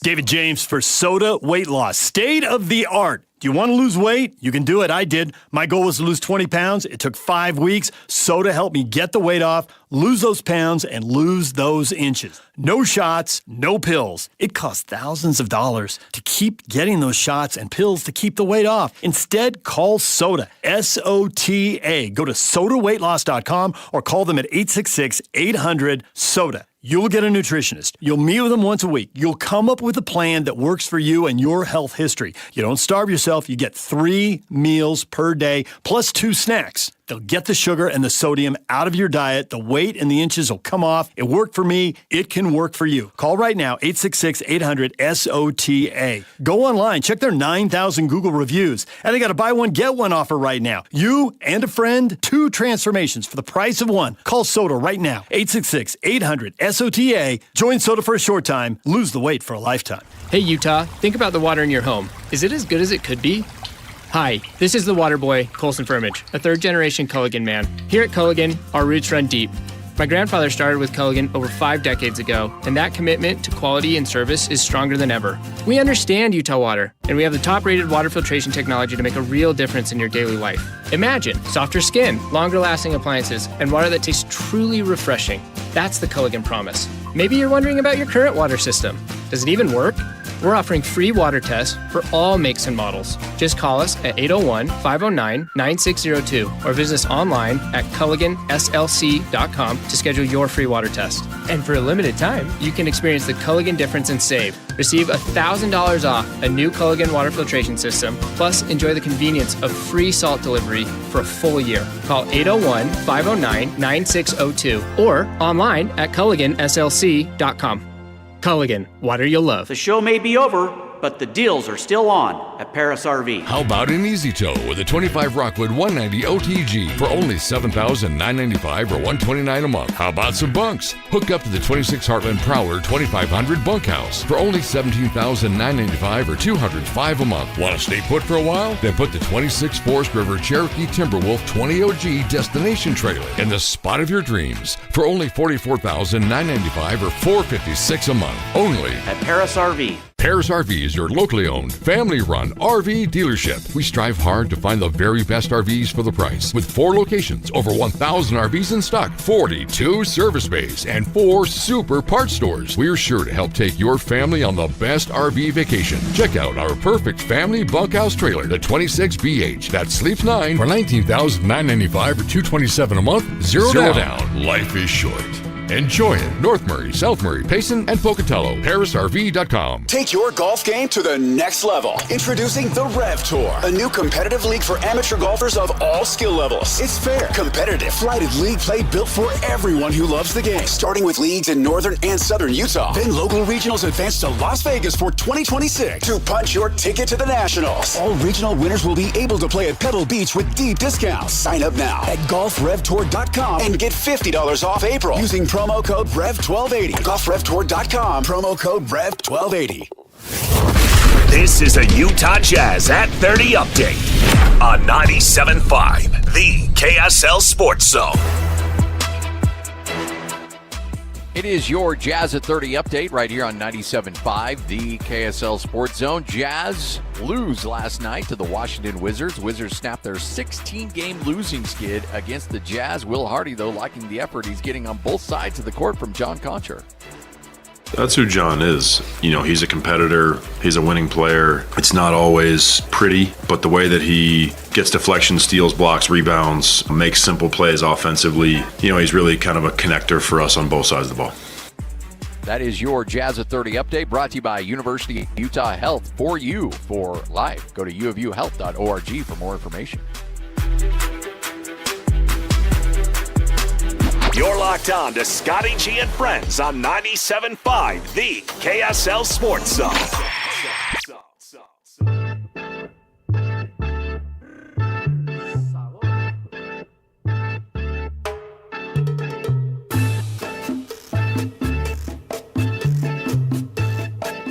97.5, the KSL Sports Zone, 2:34 on a Thursday afternoon. Back with you coming up tomorrow on a Friday. JJ and Alex kicking things off at 3 o'clock this afternoon. Fired up for our next guest, Eric Jacobson, who played football up at the University of Utah, former coach at Ridgeline, and has been serving as the president of the board of directors for the Utah chapter of the National Football Foundation. Is going to join us coming up here in just a moment. So fired up to chat with him. Big banquet a couple nights ago for the National Football Foundation, something that Kevin White, my color analyst for Utah State football games and former Aggie quarterback, got kind of introduced me to a few years ago. And just they do some remarkable work in the state of Utah and across the country, the National Football Foundation. In a day and age where everybody wants to take shots at football for whatever reason, to really showcase the ability of some of these athletes and the remarkable accomplishments of some of these football players needs to be absolutely the credit needs to be given to the amount of work that goes into really celebrate the game of football. So Eric's going to join us coming up here in a moment. We'll chat with him. Some and I want to say a little bit of breaking news via the old Twitter machine. It does look like there might be one, if not two, players already in the transfer portal for Utah State. Of course, their coach, Jared Calhoun, on his way to Cincinnati. It appears that Carson Templin will be entering the transfer portal, and there are some rumors floating around. Now, I do not have access to the portal, so I do not know if this is true or not, but there are some reports that Mason Falslev has entered the transfer portal. Now, one thing I would advise everybody, don't hit the panic button. If I were a parent of an athlete and his coach just left, I would say, yeah, you should enter the transfer portal. Go through the recruiting process. Go see what else is out there. Go see what other financial opportunities are out there. knowing that your time to make that money, that kind of money, playing basketball at this level is severely limited. So you should always be out there trying to gain whatever leverage you can. And if you find an offer that, frankly, you just can't refuse, then, all right, you need to be prepared to take a long, hard look at it. Now, there's also some pros and cons that will come with that. These guys have been Utah State guys for a long time. A lot of the goodwill that has been banked up in your favor probably goes away. Even though everybody else in their situation would probably be doing the same if they were you. That's just the landscape of college athletics. So you just have to know that and understand that there will be some downside if you decide to go that route. But if you're looking to make deep runs in the NCAA tournament or follow a coach that you've coached with or go with a coach that you've been with before, frankly, I get it. I understand it. And I've always said this I've said this for a long time. I will never begrudge a coach for taking an opportunity that's going to be good for him and his family and his staff long term. I will never begrudge a player for entering a transfer portal and looking to benefit his life more financially and his family's life financially, because I would be a hypocrite if I threw somebody under the bus and demanded loyalty. Because let's be honest, if a coach doesn't perform or if a player doesn't perform, you've got a fan base that are going to want that player to be benched and ultimately removed from the team, and you'll have a coach that you'll want to be fired. So loyalty isn't necessarily a two-way street, because if he's not doing his job, you're probably not going to be loyal to him as a fan. And if he does his job and does it very well, he's probably not going to be loyal to you as a fan, realizing that he wants to better a situation. And I remember talking to a coach, in fact, I'll just say it, is Craig Smith, told me a story about how he and Tim Miles, when he was on Tim Miles' staff, and Tim was the head coach, I believe, at Minot State, and Craig was his assistant, and none of them are making any money, and they're driving the country, going to JC after JC all across the country in this beat-up Toyota Corolla, making no money, hoping that they could string together a few quarters for gasoline to get them to and from where they need to be. And all the while, their wives are at home trying to manage making the actual money to support the family while raising kids, while the husband's out there chasing a dream of being a college coach. Those coaches know that. They understand that. And so they feel a certain responsibility to family members that help support them to try to put them in a situation where they can be financially successful. These coaches also feel a certain responsibility to guys on their staff, because, look, if you're making $2 million a year and somebody comes in and offers you $3.5 million a year, that extra $1.5 million, that's nice, but and it will impact your life. But frankly, if you're not making it on $2 million, $3.5 million isn't going to get you over the top. But if you can go to your assistant coach who's making $100,000 and say, guess what? I now get to pay you $600,000, $700,000, $800,000 to be an assistant at a P4 school, that is life-changing. That is a moment where you can go to an assistant coach and say, thank you for getting us to where we need to be, and me personally getting my name out there so that I can get this job. I want to reward you with that kind of money. And so that goes a long, long way with these guys. And look, they are very loyal to their families. They're loyal to their staffs. So, again, I don't begrudge anybody for taking another job. And I definitely don't begrudge an athlete who, in this situation back in the day, look, if you're Mason Falslev or Carson Templin, you were at essentially the discretion of an athletic director who you were going to bring in. And so you had to wait and see, okay, well, they're going to bring in this coach. I hope he likes me.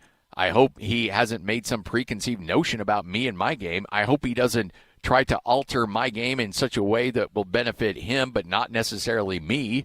And you had no recourse. You had no leverage.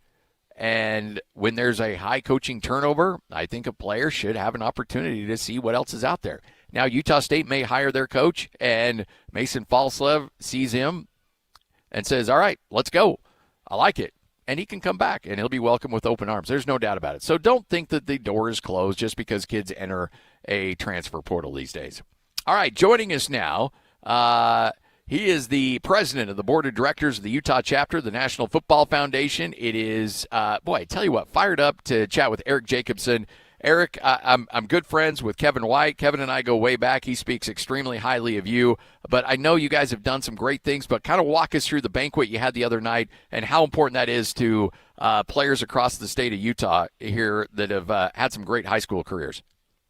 Yeah, thank you, Scotty, and I feel the same way about Kevin. What a good dude. So the National Football Foundation is a national organization, and each state or even some states have more than one chapter.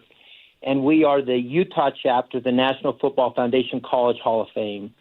So we're tied to that organization. Each year we recognize anywhere between 12 to 15 what we call scholar leader athletes, football players that they have to be first team All-State, average GPAs 3.8, 3.9 plus, but then there's also a lot of service involved.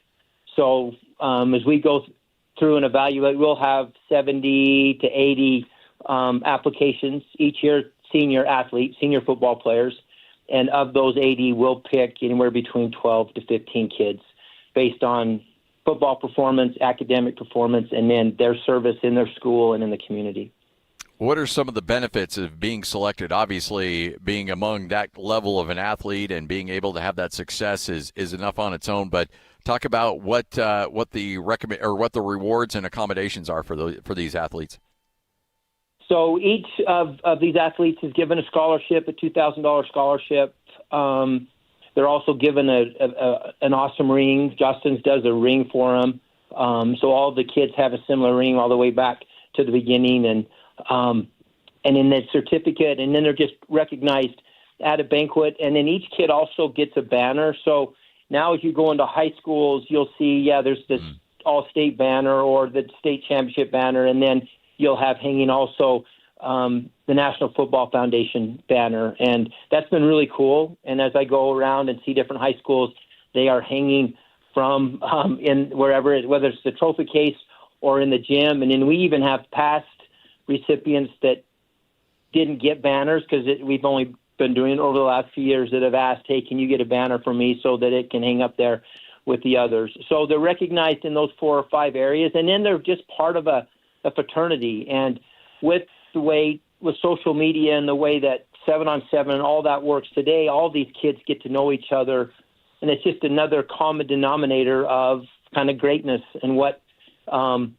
that means. And then you have someone like, we recognize Tom Homo as a contribution to amateur football because he's retired and he's been on our board. And so the kids get a feel, my heavens, that guy won 4 Super Bowls. That's what that looks like. And we recognize Cody Barton as well, and Cody did a great job. And so the kids get that exposure. And then we recognize juniors. So every year, each team has an opportunity to represent to submit a junior, each high school team. And this year we had 25 juniors that we recognized, and they get to see the whole banquet and what it entails and the importance of just being a well-rounded leader where you're making a difference on the field and in the classroom and in the community, so they have an idea of what that looks like. And we try to create an event that is encouraging to all those young men that's something that they'll want to chase that greatness until next year and be on the dais as well.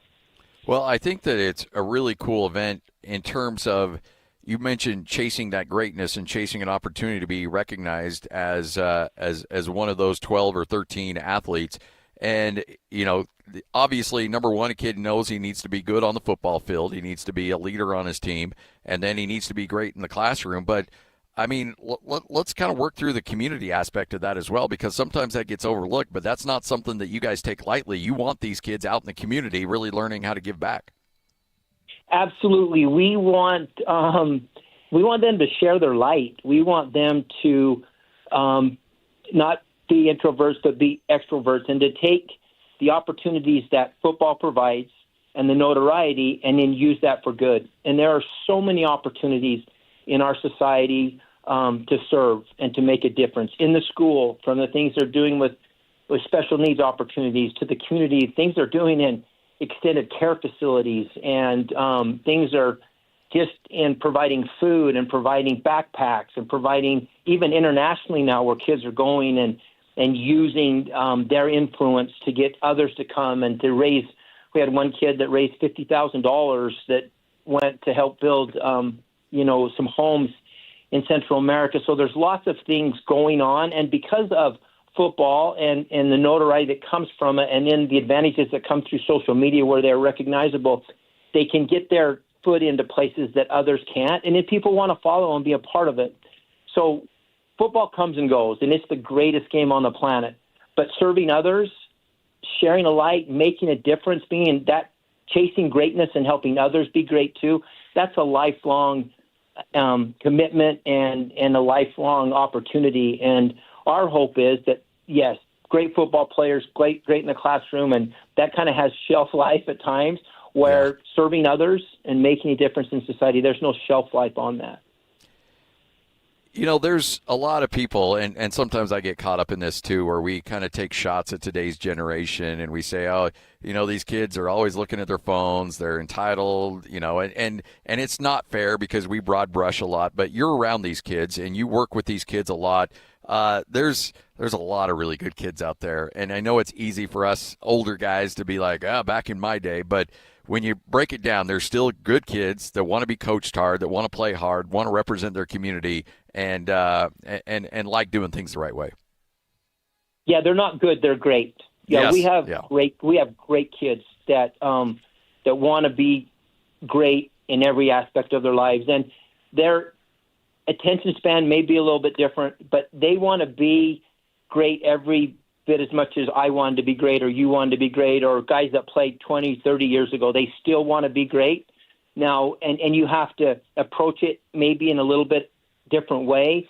But once they know you love them and you care about them, and then you can help them be great, they want their desires and their aspirations are exactly the same. And they're not good kids; they're great kids that are taking opportunities and doing wonderful things and making a difference in their community, in their school, and in a lot of lives. So they're not good, Scotty, they're great. We got great kids. I love it. Hey, we appreciate it. Thanks for joining us, and we'll be involved a little bit more coming up next year before next year's banquet. Thanks for sharing some time with us, and looking forward to help out any way we can going forward with your organization.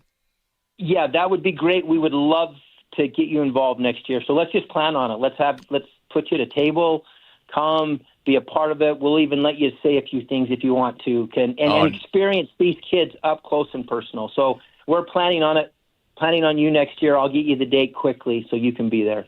Love it. Absolutely. But nobody wants to hear from me. But I would love to be there for sure. But thanks, Eric. Thanks for your time. Okay. Appreciate your time, Scotty. Take care. You got it. Eric Jacobson, National Football Foundation, right here on 97.5, the KSL Sports Zone. Take a quick break. Wrap up this show next, right here on the Zone. Whirls around and down. 97.5, the KSL Sports Zone is your exclusive home of the Utah Jazz. And we want to send you to the Delta Center to see the Jazz in action. Listen every Tuesday for the Jazz Ticket Tuesday Sounder at 30 past the hour, every hour, all day long. And if you're caller number 12, you'll be on your way to an upcoming game. Buy one, you'll get one free. It's Jazz Ticket Tuesday, every Tuesday throughout the NBA season on your radio home for the Utah Jazz. 97.5, the KSL Sports Zone.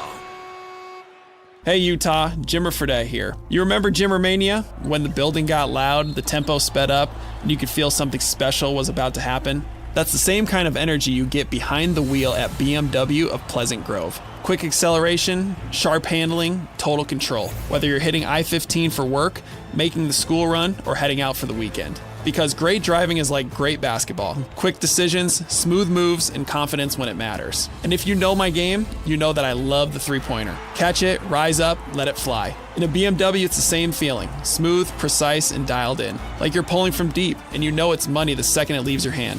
The crew at BMW of Pleasant Grove makes the whole process easy too. No pressure, no runaround. Just a premium experience from shopping to financing to service that has your back for miles. So if you're ready to upgrade your drive and bring that game day energy to every day, visit BMW of Pleasant Grove or online at bmwofpg.com. BMW of Pleasant Grove. Drive elevated. If you've ever lost weight, gained it back, then lost it again, you're not alone. In fact, the number one concern people have about losing weight isn't losing the weight, it's gaining it all back later. And a new 2026 study found something surprising. People who stopped GLP-1 weight loss injections regained weight nearly 4 times faster than people who lost weight through diet and behavioral programs. Why? Because many medications only work while you stay on them. When you stop, your old habits and appetite return, and the weight often comes back. Losing weight is the easy part. Learning how to keep it off while still enjoying life is what really matters. At SLC Fat Loss, their doctor-developed program helps adults lose 20 to 40 pounds in about 60 days using real food from the grocery store. But more importantly, they teach you how to maintain your weight long-term without giving up the foods you love. To see if you're a candidate, schedule your free consultation today at slcfatloss.com. That's slcfatloss.com. Results may vary.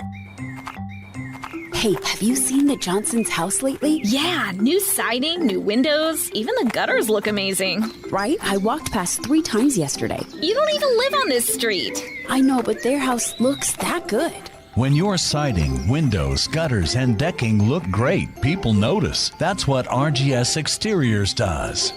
Hi, Tim Brown here, RGS Exteriors. My family has been building and improving homes in Utah for 5 generations, and taking care of homeowners is something we take very serious. With over 1,300 5-star Google reviews, 21 Best of State awards, and our 10-year workmanship warranty, homeowners know they can trust RGS. Over 200,000 families across Utah have trusted RGS Exteriors with their home, and so can you. Schedule your free estimate today at 801-280-3110, 801-280-3110. 801-280-3110.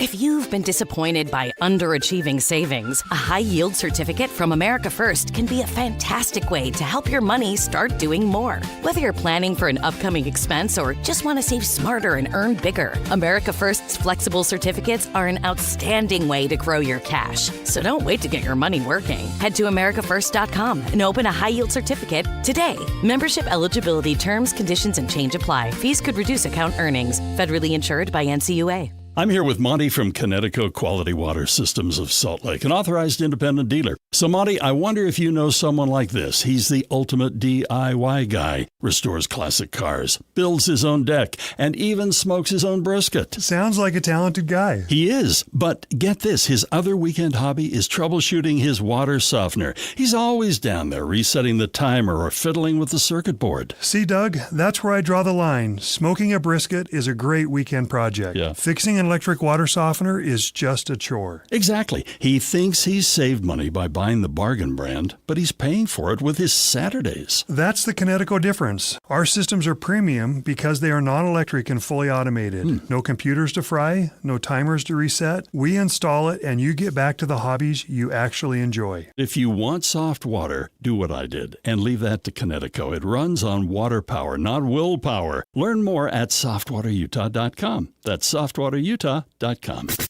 Breaking down the teams you're passionate about. This is Scotty G and Friends on 97.5, the KSL Sports Zone.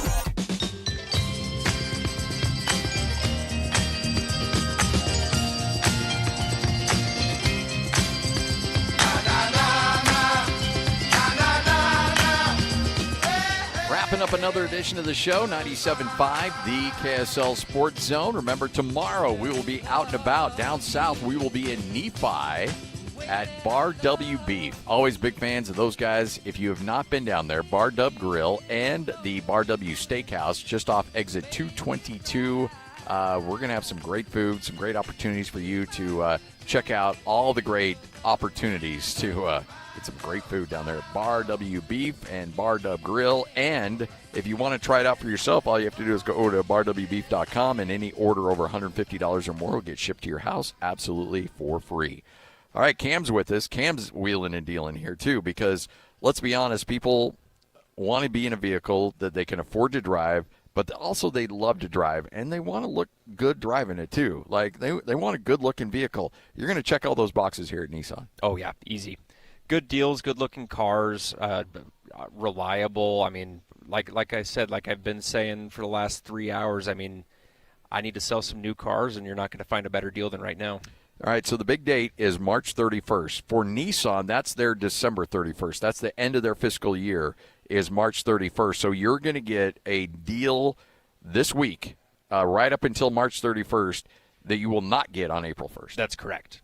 Yeah, and there's no ifs, ands, or buts about that. Like, we're doing some very aggressive deals on all new cars right now. So the leverage belongs to the consumer right now. Correct. Yeah, because Nissan has got they've got a bogey for us to hit, and if we hit that bogey, we're just throwing that money out at the consumer to make sure that we hit it. So all you have to do is stop by here, Tim Daly, Nissan, Southtown. Now, there may be other Nissan dealerships. You're not going to get the same level of deal. You're not going to get the same level of service. You're not going to get that same personalized service than you're going to get right here. Trust me on this one, folks. I've worked with this staff for a long time. I know Tyler. I've known Cam forever. These are guys that are going to walk you through every step of the way. And if you're driving around, Cam, and there's guys out there like, my credit stinks, or I'm upside down, or I'm in a lease, in the middle of a lease, or, I'm only a year or two into this car loan that I hate, but I can't get out of it.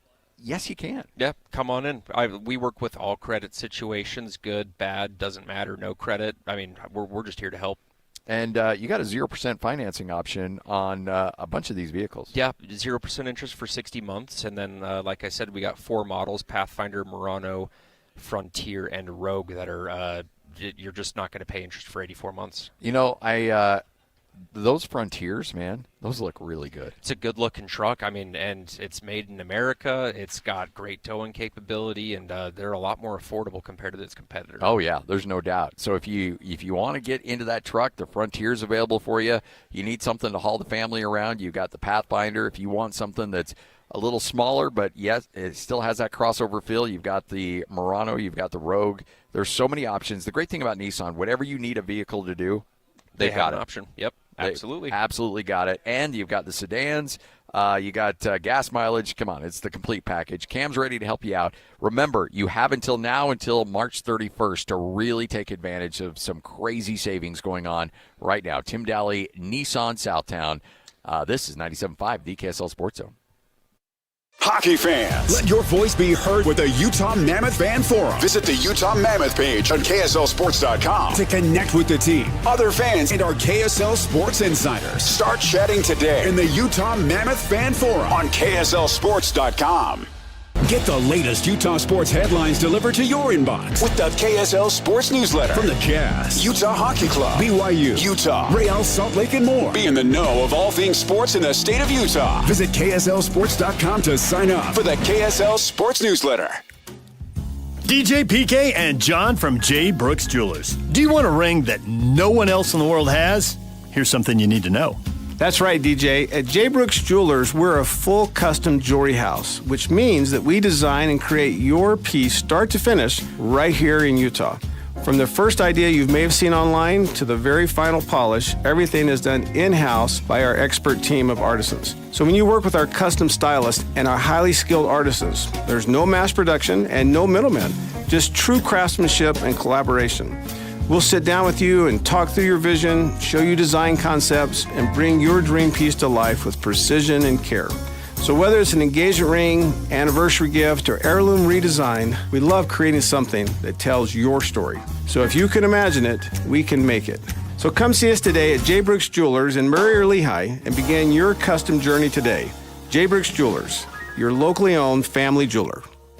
A family office is a team built to handle the 3 biggest financial responsibilities a family faces: wealth management, tax strategy, and estate planning. Most firms only manage your investments and refer the rest out, hoping everyone stays aligned. At Trajan, we built something different.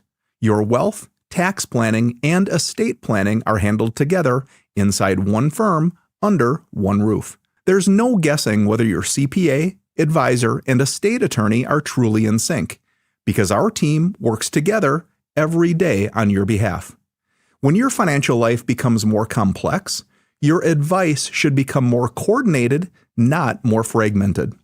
One plan, one trusted team. Call Trajan today. 801-210-6800. That's 801-210-6800. Trajan Wealth, an SEC-registered investment advisor. Additional services through Trajan Estate and Trajan Tax. Additional disclosures and accreditation at TrajanWealth.com. The show may be over, but the deals are still on at Paris RV. How about an easy tow with a 25 Rockwood 190 OTG for only $7,995 or $129 a month? How about some bunks? Hook up to the 26 Heartland Prowler 2500 bunkhouse for only $17,995 or $205 a month. Want to stay put for a while? Then put the 26 Forest River Cherokee Timberwolf 20 OG destination trailer in the spot of your dreams for only $44,995 or $456 a month. Only at Paris RV. Paris RV is your locally owned, family-run RV dealership. We strive hard to find the very best RVs for the price. With 4 locations, over 1,000 RVs in stock, 42 service bays, and 4 super parts stores, we're sure to help take your family on the best RV vacation. Check out our perfect family bunkhouse trailer, the 26BH, that sleeps 9 for $19,995 or $227 a month. Zero down. Life is short.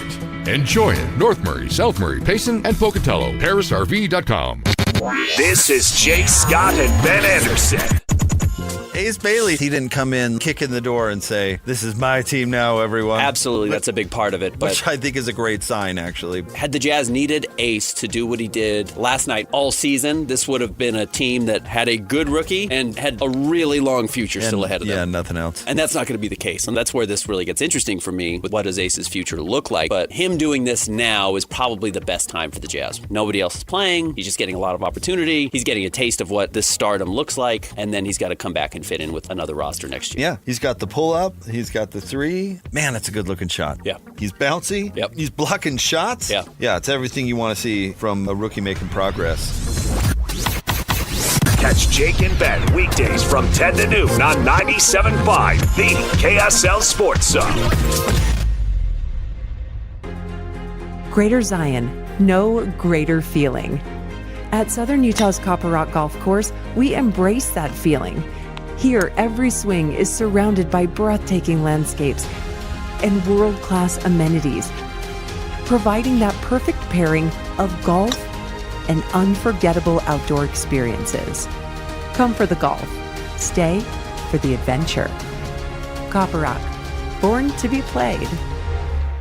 97.5 KZNS FM Colville, 1280 KZNS AM Salt Lake City, and KSL FM HD2 Salt Lake City Midvale. This is 97.5, the KSL Sports Zone. Hey! This is JJ and Alex. I made a name for myself, I told you I won't be denied. As you wrap up your day, it's time to get your fix of the teams you live for and the sports you love. This is JJ and Alex on 97.5, the KSL Sports Zone.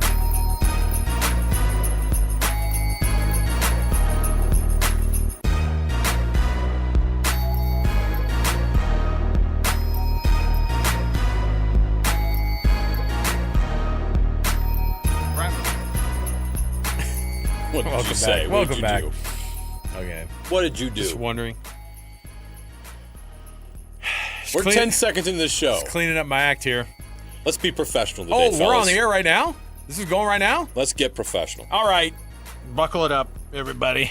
Hey, check this out, bro. You see my I'll get it ready for the camera, but I'm going to show JJ my my new outfit. USA Gold, men's Olympic hockey, Milano Cortina, Italy, 2026. Yeah. No, they sent this to me. Yeah, they sent this to me for my support. They sent it to you personally. Thank you so much for your support. Okay. And I thought you bought it at Walmart. That's $30, and it took a month and a half to get here, so no problem. I got my hockey champions gold medal. Better late than never. Hey, look, any way for us to be able to talk a little trash to our friends up north? If I run into anybody in the building that wants to talk hockey, and knock it off, eh? It's a game day, It's a hockey game day. The Capitals are in town. Let's hope they don't show up like the Wizards did last night against this Jazz team. We did this like a month ago. But they played Washington like on back-to-back nights, hockey and basketball. They're doing the same thing now. Isn't that funny how that worked out? Yeah, it was. And the Jazz won out there at Washington. So did the Mammoth. The Jazz lost last night. Oh, don't do that. Mammoth fans don't need that. I'm not trying to do a. People are nervous enough as it is. You don't need to do that today. Don't put that bad juju. I told you that I walked in the building. Sometimes I'm a positive dude. Right now, I got in a real dark place last night just thinking about Why? What was the point of doing all this great season? They were having a great time, and now they're probably going to relinquish. Players aren't acting like I know. you are. What are you doing? I know. I just have to get it out. I got to get around friends that are going to talk me off the hockey ledge, okay? I want to be there, but I couldn't help but think about what that correlation was. Jazz losing out there at Washington when the Mammoth won out there in Washington, and the Mammoth won in Washington, and now here we are. They're on back-to-back nights again here at Delta Center now. By the way, how about the almost 30-point loss last night for the Utah Jazz at the hands of the worst franchise in the history of the NBA? I love the Jazz came in clutch last night, I got to say. I heard Tony Jones on Scotty and Friends today, Yeah. and he goes, that was the best performance of the season. And I was like, that, come on. And then in my mind, I was like, you know what? I don't hate it. And the front office has a thing going, and this Jazz team's got a thing going. Everything needs to be figured out. Everything needs to be figured out. They're closing in on that bottom four, which would lock up the lottery pick. Tony also went wild and got Jazz fans way too excited because I think he said, and Lloyd can correct me if I'm wrong if he's in there, but he said the Jazz would win a championship in the next 3 years if they get A.J. DeMonson. Oh, whoa. Bold. I know, but the reason was because, and it was also like, hey, they're going to be great, but also in 3 years, there are going to be some real money problems, and you're going to have to start lopping off some of those big names that are on that that are going to be in that starting lineup. But the Thunder are figuring it out. Yeah. Like the Spurs are going to have to figure it out. The Jazz will have to do the same. I know. Be great. And that's when we, in the pre-show meeting, Alex Napolis and I decided we would be willing to spend Ryan Smith's money to hit the luxury tax. We're like, that. I think the first apron's okay. I think that's reasonable. Hey, why not the second apron while you're at it? I was like, hey, why not?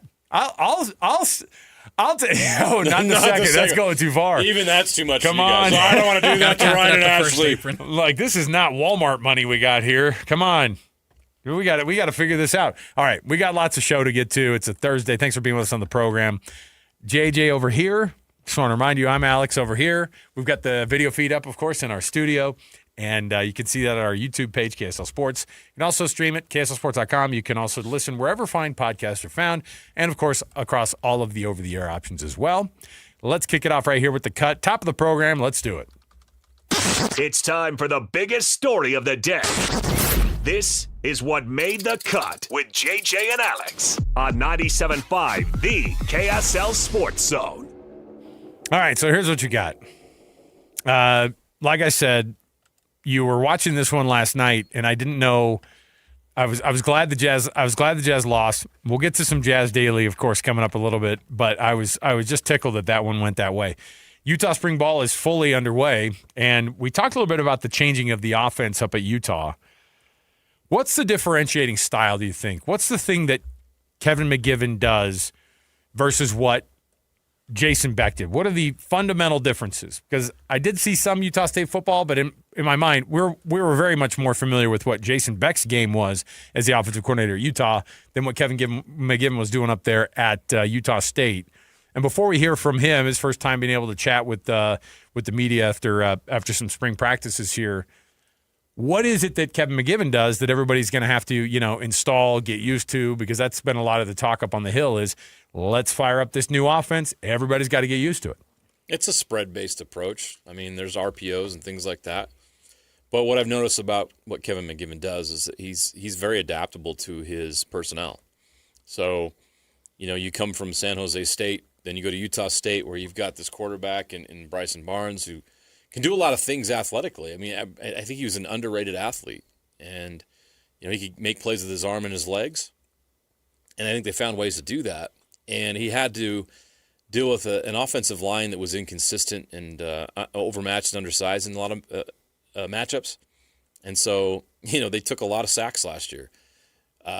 He had to figure those things out. Now he's coming to Utah, and he's got different personnel, right?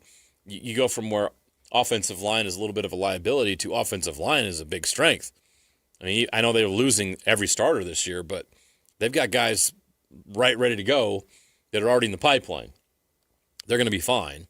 Are they going to be as good as last year? You can't expect that, but I think they're going to be solid. So you have just different things that you're dealing with. I'm curious to see, though, what those adjustments he makes, and I'm sure he's going to talk about it here shortly, but what I do know he has is quarterbacks that are dynamic, and he needs to take advantage of their dynamic playmaking ability. And what's unique to Utah right now is he's got 2 of them that are proven and 2 of them that are too valuable of playmakers not to have on the field often. So how do you get Bird Ficklin involved and take advantage of what he can do? You can't just have Bird Ficklin sitting on the sideline. I mean, he's making 7 figures, reportedly. Allegedly. So, you know what I mean? Like, they're not redshirting Bird Ficklin. You know what I mean? So how do they use him? How do they use him in this scheme? How do they balance that with what Devin Dampier does? That's really unique as far as any quarterback room in the country that I'm aware of in Power 4 football. Is there another quarterback room out there that matches that description?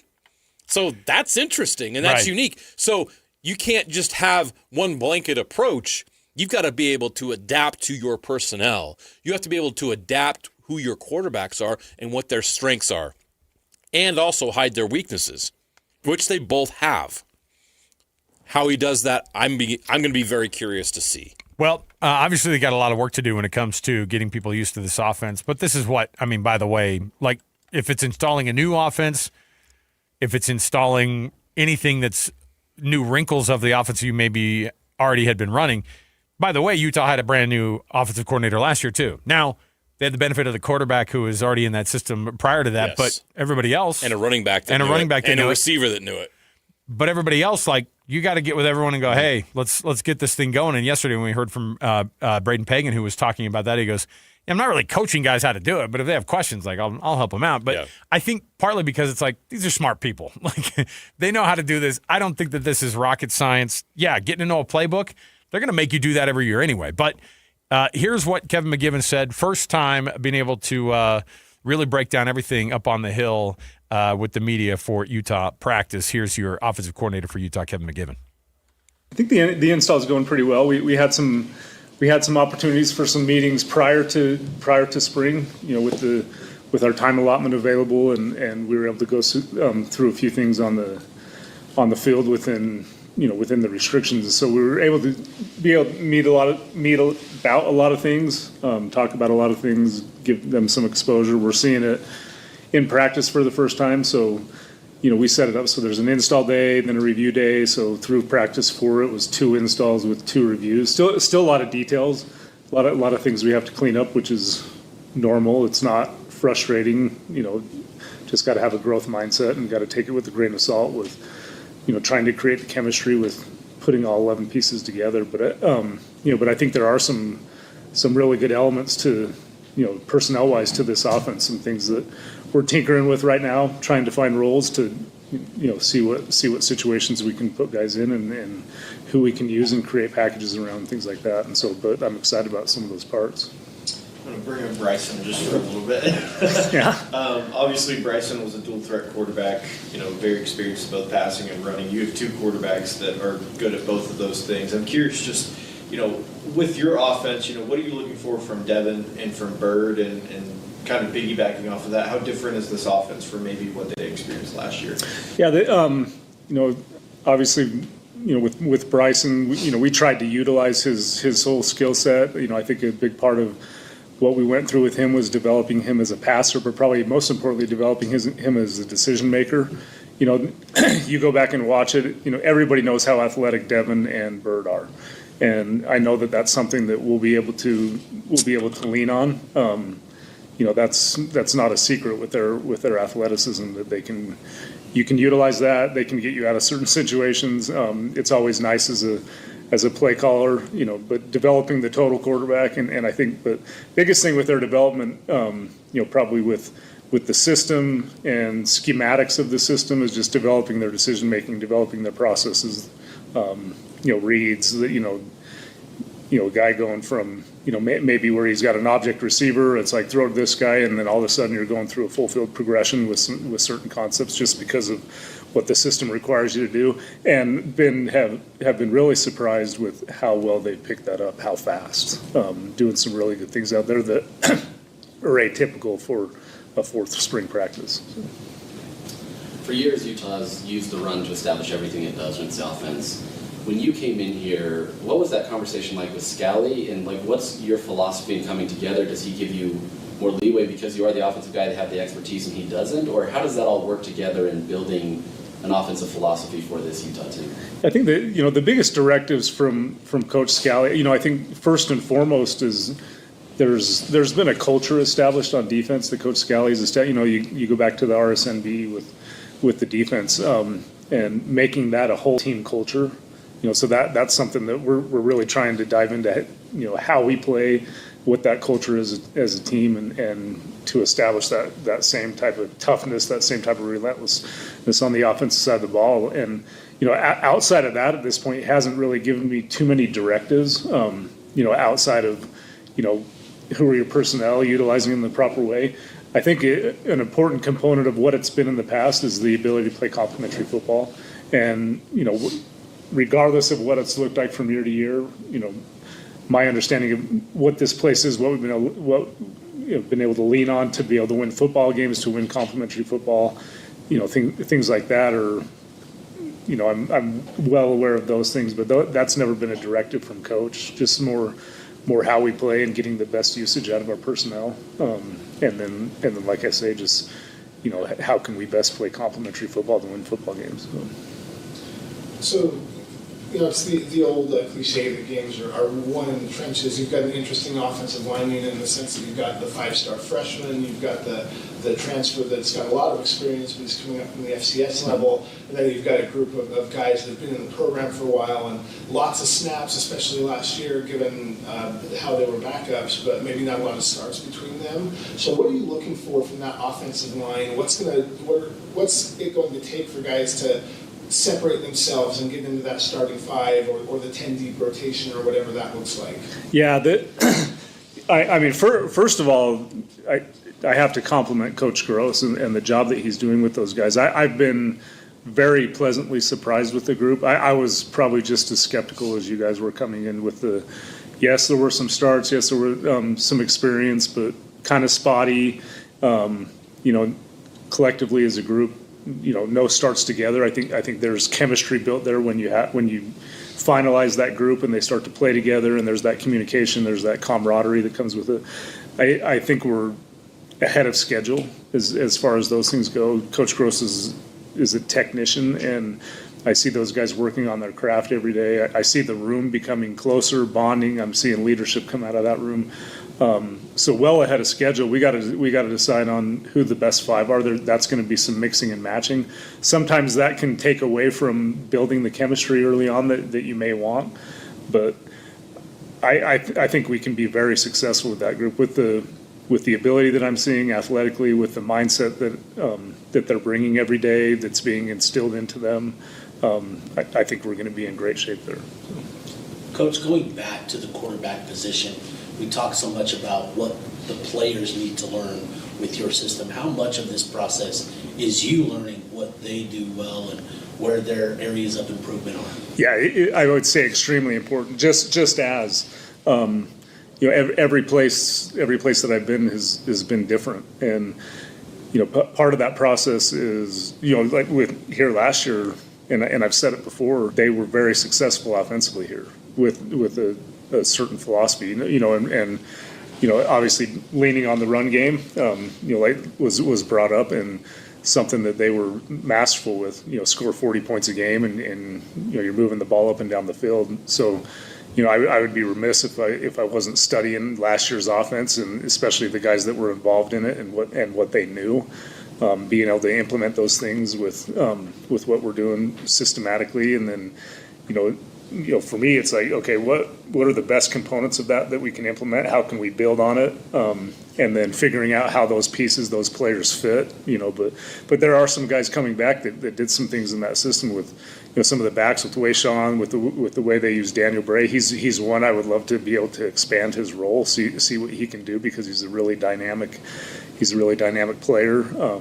We talked about the quarterbacks with their involvement in the offense, but what that looks like, because I think, it's not really expanding their role, but it's kind of what you're asking them to do within the system. And, and so it's like, how much more can we put on their plate, and that really boils down to how well they can make the decisions with it, and expanding the pass game more so, or even expanding some schemes in the run game, or whether it be RPO schemes that they're not used to, even though they might be used to running something.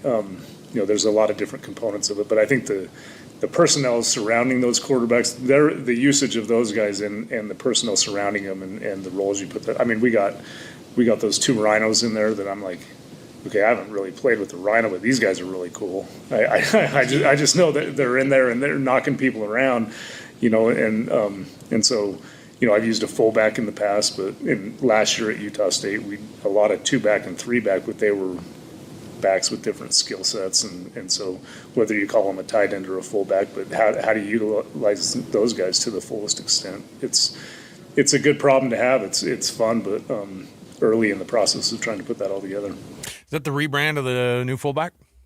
The Rhino. I like it. They're like the fullback lobby is just shifting gears so that people don't forget what the hard-nosed dude who's in the backfield there. Throw screen passes to the Rhino.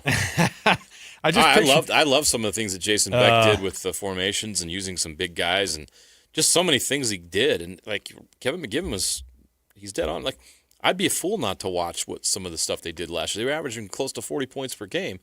I'm going to study and analyze what Utah did last year with some of the same guys, some of the same personnel that we currently have, and I'm going to figure this out. If there's any copycat job in football, offensive coordinator at the collegiate level is right on there with anything else that's out there. And guess what?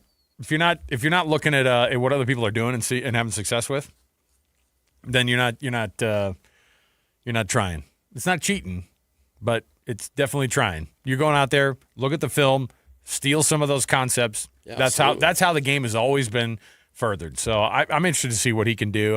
I'm interested to see, like, when you are handed off Devin Dampier and Bird Ficklin as your 1-2 punch at quarterback. And again, Bird, I'm really fascinated to see how they can have the balance of having him in these games and making impacts and still, like, having some semblance of, I'm assuming he's taking, like, the number 2 reps when in practice. Right. But at the same time, when he comes in, he's been asked to do something. It's usually when Devin's not hurt. There are specific packages designed for him. And so that's the point where I think you go, okay, we have this skill set that's in our backfield. We cannot leave any of it on the sideline if we can help it. And so you try to figure out the best way to bring that guy in, because if Bird Ficklin's one of the 5 best athletes on your sideline, it's hard not to see him in getting multiple reps. But at the same time, his effectiveness was always when he would come in and just boom, he'd walk on the field, 4 carries, 3 touchdowns, no problem, 141 yards, or whatever. It's another day at the office. Yeah, and so I'm interested to see how they handle him, and then I'd love to see how a Utah offense has a quote-unquote spread model. Right. We're in weird times, JJ. We're in weird times. We'll see. We'll see how it goes. All right, we got to take a break. Before we do, we're going to chat with our folks from of course, Culligan. Colson and Kent are going to come in. They're going to give us some pointers on how to make sure that your water is the best tasting, the best water you could handle. I want to remind you too, I have some sound when we come back of a back and forth on a podcast that Kyle Whittingham was just on.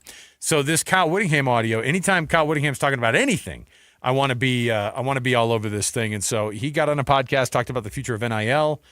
And by the way, if you're at a program, if there's any program in the world that could benefit from NIL and revenue sharing and does to the max, it's Michigan. But even the head coach at Michigan, Kyle Whittingham, that still sounds weird to say, yes, can break down how the NIL stuff should be changed so that college football can work. Just swap it with this one, Colson. Come on. Did we do we gave him a clown chair. What is this? Wait, is it already April 1st? I guess we're pulling pranks on our guests in studio. That's how we roll. That's how we roll. We just like to make you part of the club. Colson's forehead was at the desk level here in the studio as his chair came in. Everything good? Colson Firmage, by the way. Kent's here with us as well. I just want to make sure you're all right. Man. Is this a short joke? No. We just got to figure out everything for the camera. How are you guys? We're good. Everything How good? are you guys? We're awesome. Anytime we get the Culligan guys in and we can tell people about how they can improve their water, we're all about having you in. But you guys look refreshed. You guys look like you've had your fair share of some Culligan water. You saw me doing my pre-show ritual. Oh, yeah. I walk over, but I don't just have a water bottle. I dump it, and then I hit it with the smart man with the Culligan bottle out here because I don't want to taste it. That's part of the deal. So you guys got to see us in our pre-show routine. What makes the Culligan difference? Because I would assume there are people who go, oh, yeah, we do the same thing they do. And then they just kind of mumble all past some of the things that you could do because there are water delivery services. There are soft water systems that you can get. There are systems you can get to improve your water at your home, but not like this. So How many of them have been around for 90 years? Yeah, probably none. Not a lot. Yeah. Culligan can claim that. Yep. We can. And it's because we spend so much time R&Ding all of our products.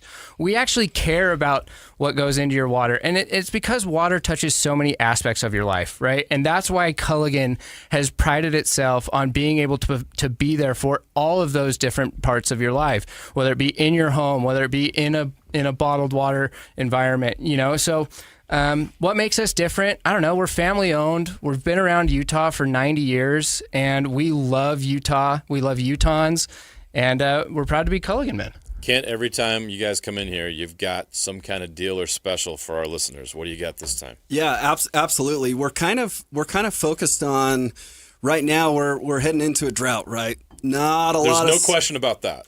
No snowpack, right? It's not supposed to be 80 degrees in March in Utah. So one of the things we're going to talk about today is just how much that changes the water quality along the Wasatch Front, right? Municipalities are going to have to go to groundwater sources instead of some of the other sources that they're usually able to pull from.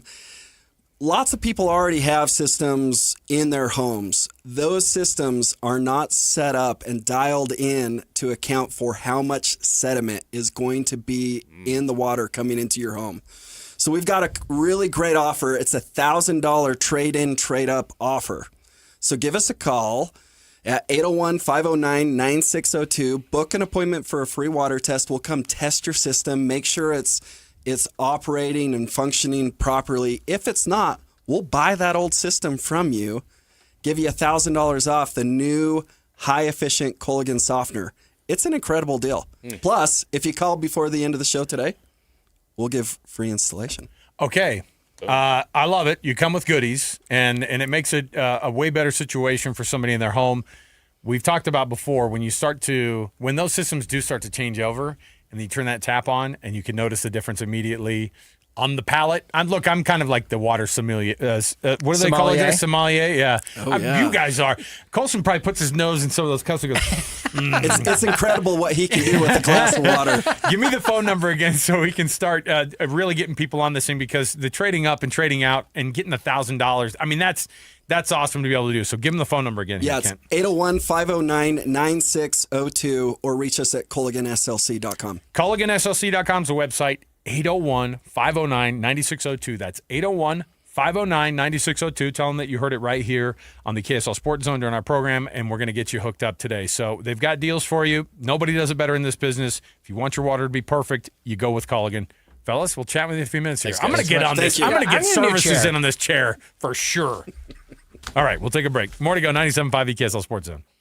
And now, a look at traffic from the KSL Traffic Center. An accident on northbound I-15 coming out of downtown Salt Lake is taking a toll on the pace, with slowdown stretching back to 21 south.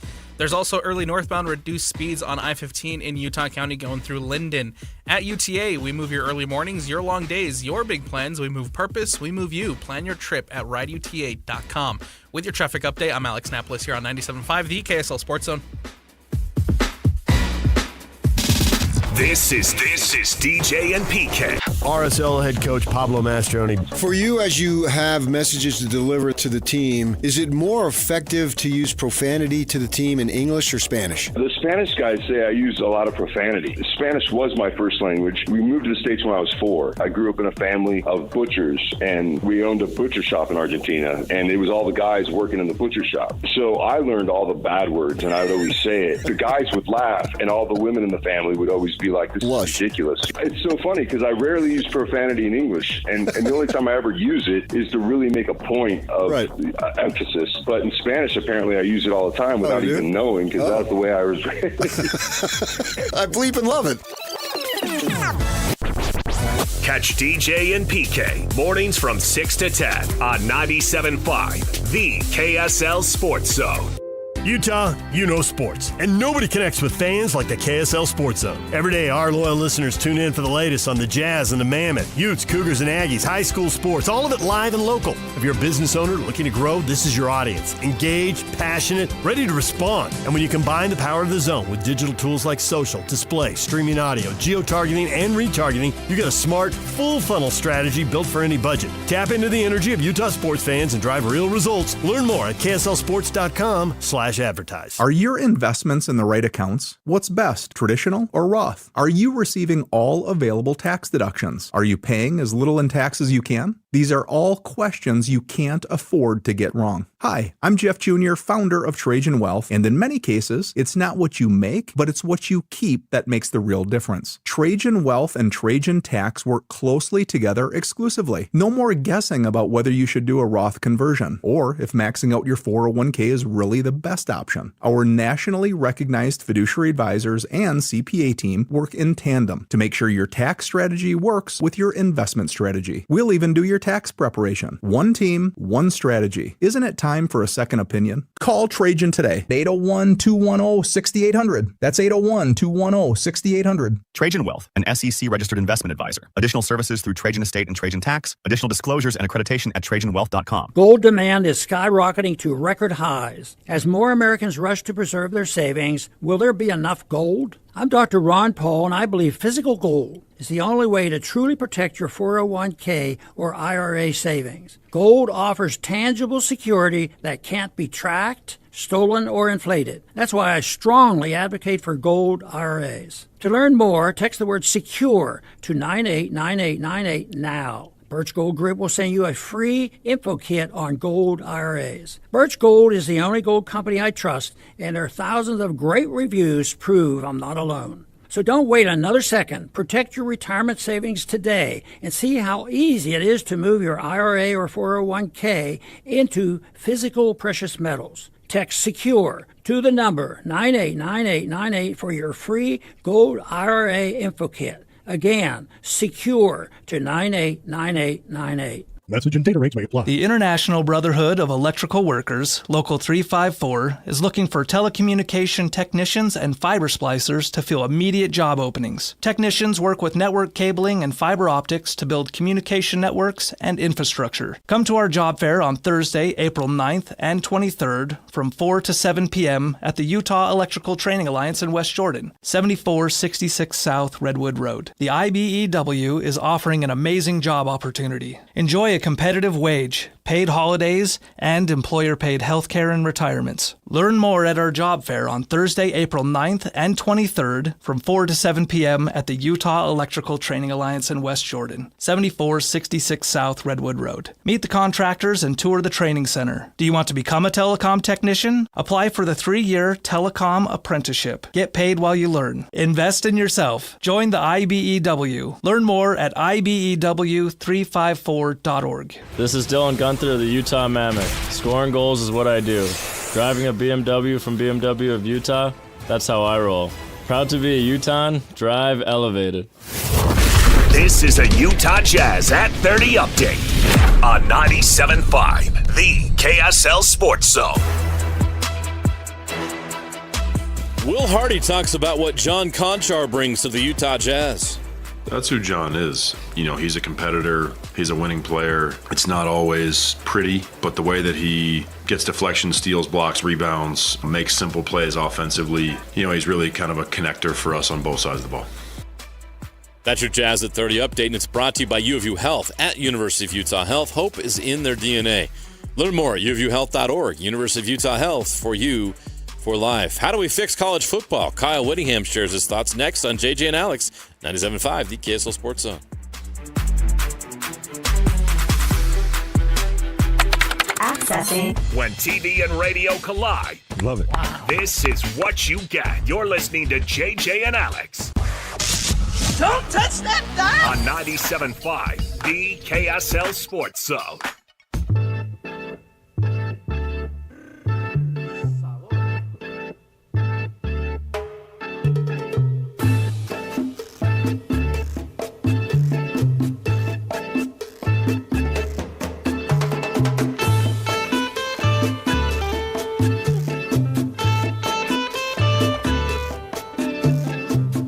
Welcome back, everybody.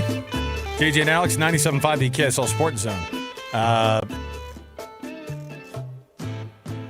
always love that part of the tune. I wanted to wait for you,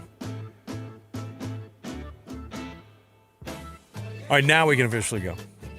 JJ, anytime Kyle Whittingham pops up on my timeline now, and if there's audio associated with it, and it's his audio, I'm like, I want to hear what this cat's saying. It's really funny now, too, because he'll do the Zoom interviews with in his office. He's got full on, the readers are a dark blue, like a... He's really leaned into the readers. He's got the readers are a dark blue, and he's in his office, and it's got the maize and the maize and blue in the background, and all of it still feels weird. All of it still feels very, very strange. But, this is the new world we're in, and it's the new world that Utah's in. But certainly, Kyle Whittingham has, despite the fact that people, I don't want to say his age, that's dumb, because I don't think age is really the issue for him, because he's just the most in shape guy. There are 39-year-olds who are coaching who aren't in as good a shape as he is, mentally and physically. I'm more talking about the old school guys from a culture perspective. Him taking this job at Michigan was, to me, that's an indicator that this guy is so competitive and so into it that the thing that he hates the most, which is having to deal with players who are getting paid tons of money now, and the quote-unquote out-of-control nature of college football, which he's talked about since day one. And it still continues. But he threw out some numbers in there, and obviously his program benefits from NIL dollars. Make no mistake. He's not being a hypocrite by saying, hey, we got to fix this thing. He knows exactly. This is the same guy who said, JJ, the top 10 or the top 25 teams eventually will just be a straight conversion from the top 25 money that they have for their roster. And where you're at in the polls will be determined by how much money you spend. Right. And if you don't perform when you have all those, ask basketball coaches right now, and ask football coaches that we've seen do this too. If they have big numbers that are associated with that roster and they can't get it done, you'll be gone even quicker. Here's what Kyle Whittingham said. I think this is on the On3 podcast, or the On3 network. He was talking on one of their podcasts about the state of college football, and obviously it's all new for him there at Michigan, but he still wants to see some changes. Well, it needs a complete revamping. I mean, you can't just do one thing. I think it needs a complete overhaul. Where we are is not sustainable. NIL is becoming out of control. I mean, I think you're going to see half a dozen or more teams in the next recruiting cycle, 27, have $50 million plus rosters. And it just can't continue. And so we've got to rein it in. I don't have the exact plan or the exact model, but I know something that resembles an NFL minor league is probably a good starting point, is trying to get a salary cap and some guardrails up on this thing. Okay, guardrails. Hey, but the number keeps going up on these roster numbers, right? Yeah, and I think $100 million payrolls in college football. I'm not sure it's that high.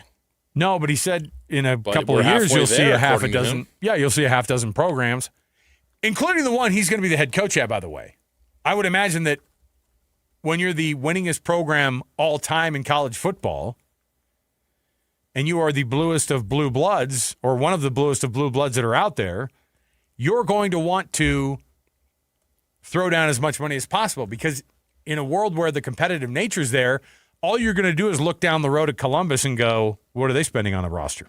That's how Michigan and Ohio State operate, by the way.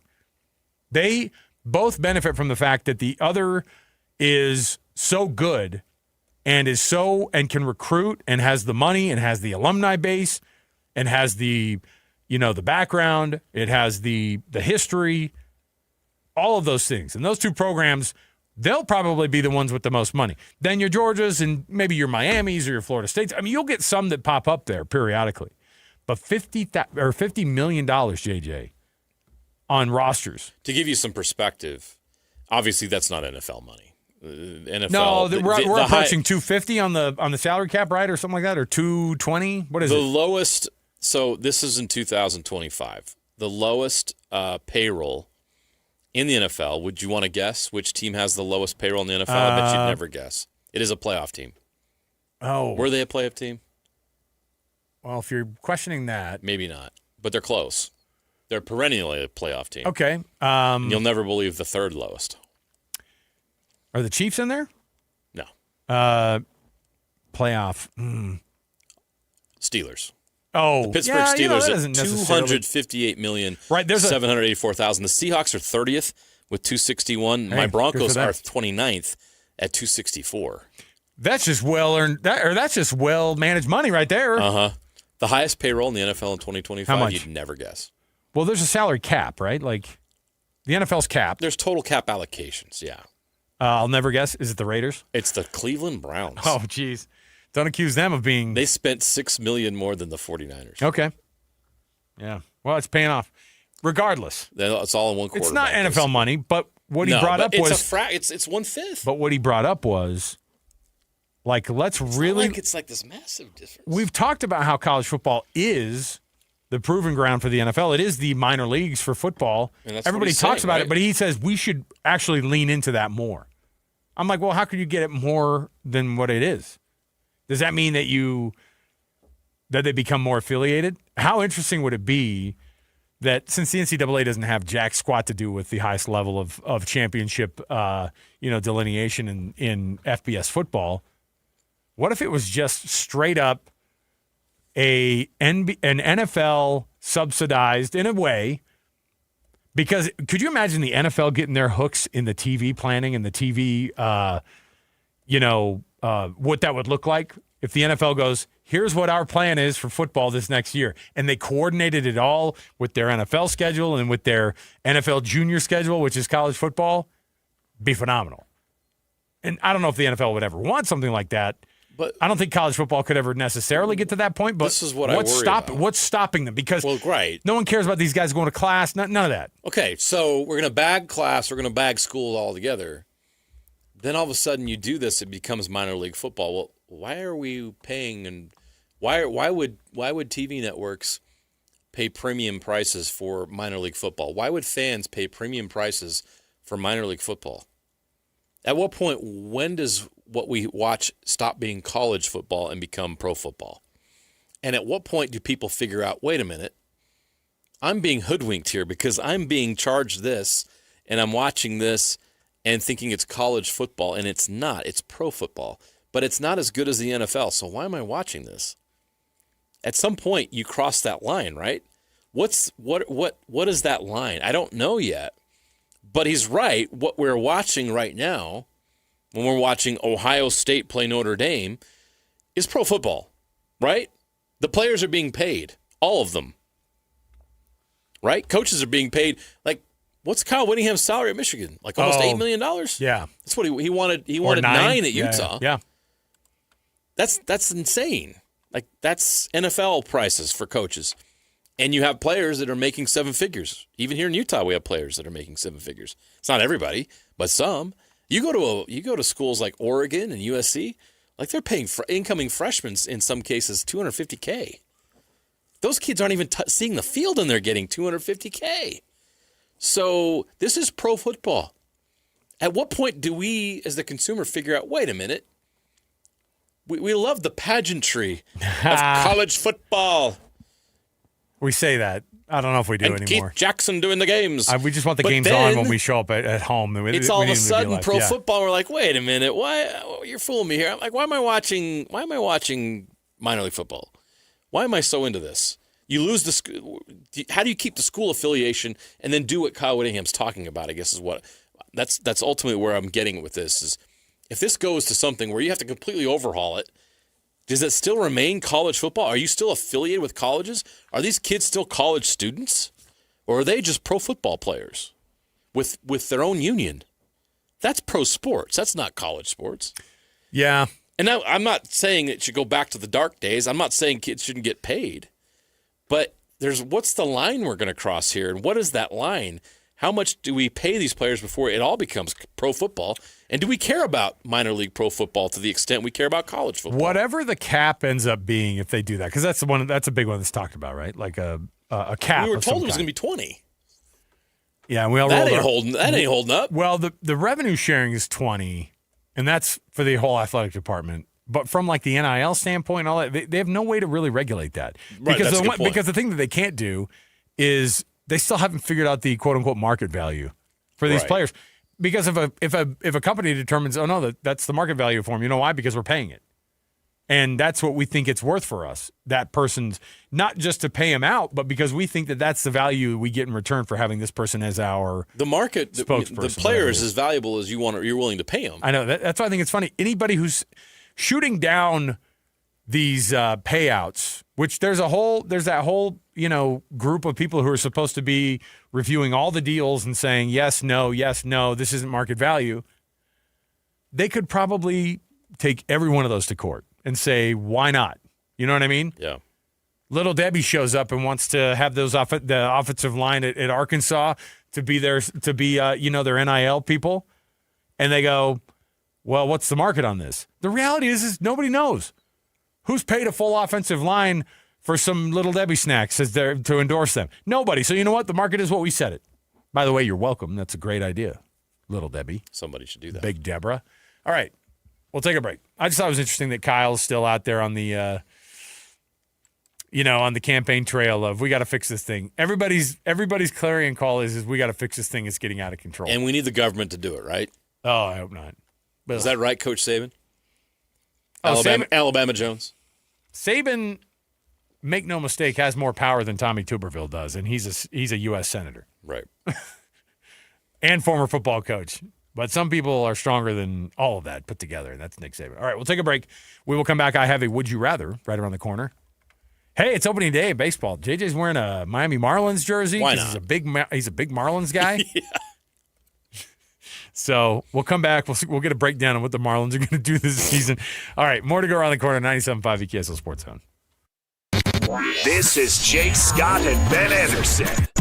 The point with Utah State, where do they go now? Do they go with another mercenary coach that's going to be gone in 2 years if you're having any sort of success? Which, by the way, is fine. Absolutely. It is fine if that is your jam, which has been successful for Utah State. Like, other schools aren't coming to get your coaches if your teams are not playing well. And if you're a young and up-and-coming coach, you've got to know you can win in Logan. You can go to Logan, and it can be your ticket to a better job. The business end of it, he has to pay a $3.9 million buyout. That's a ton of money for Utah State. Like, that pays for the coach's first year and $2 million in NIL money, which is a lot at Utah State. Well, hey, Mason Foslev, go buy a house, bro. Yeah, but honestly, it's going to allow you to keep your top player and hire your next coach.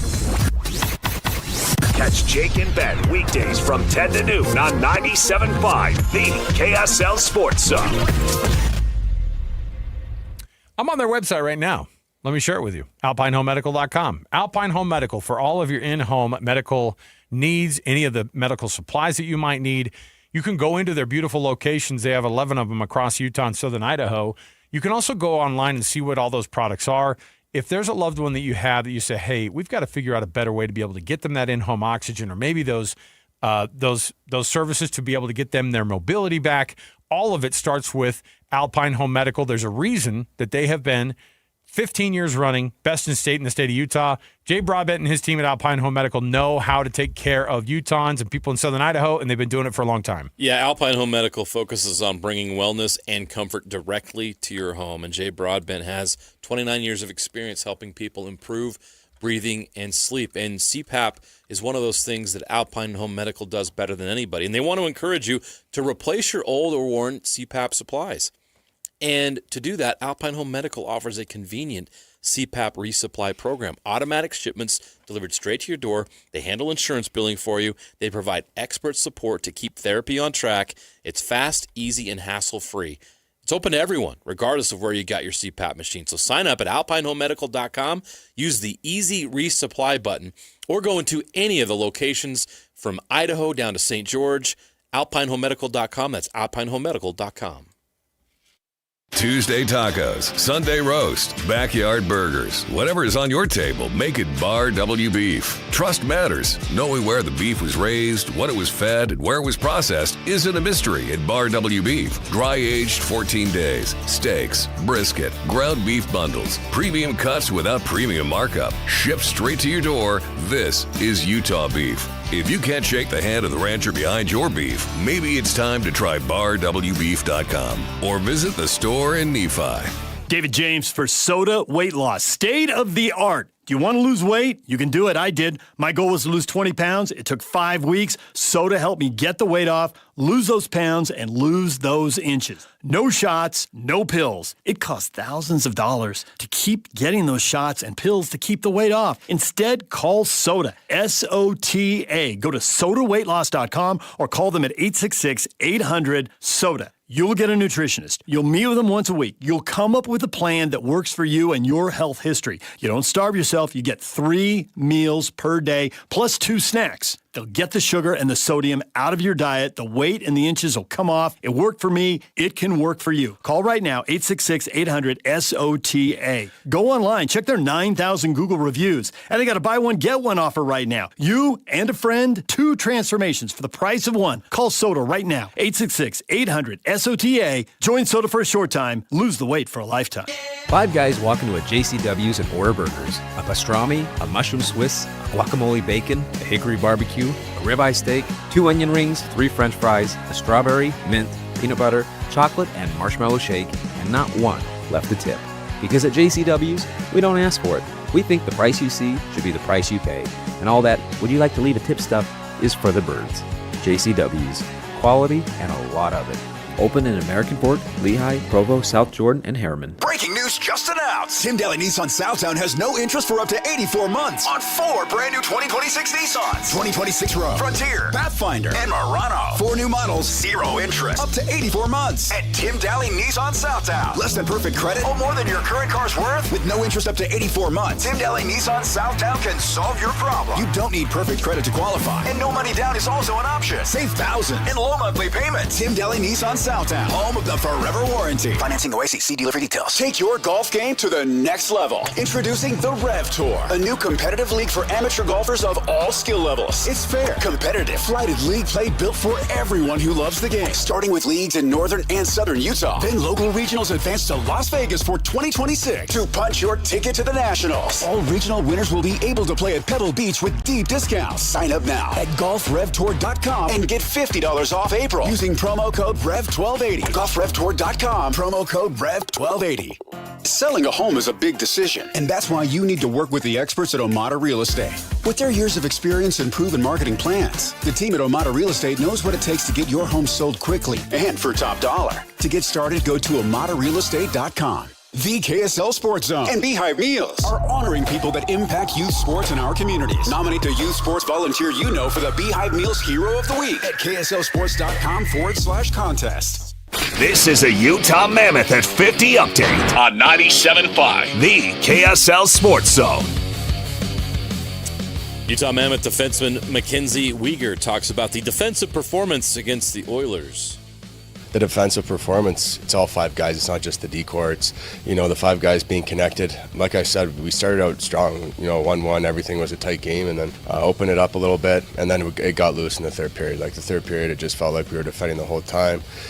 Boys were coming back to the bench tired. The next guys that jumped out, went in the O-zone, couldn't sustain anything, and then we were just tired in the back, defending, in our end. So it wasn't, our best performance defending for sure. So. That's your Mammoth at 50 update. They're back on the ice tonight against the Washington Capitals. Would You Rather's next on JJ and Alex 97.5, the KSL Sports Zone.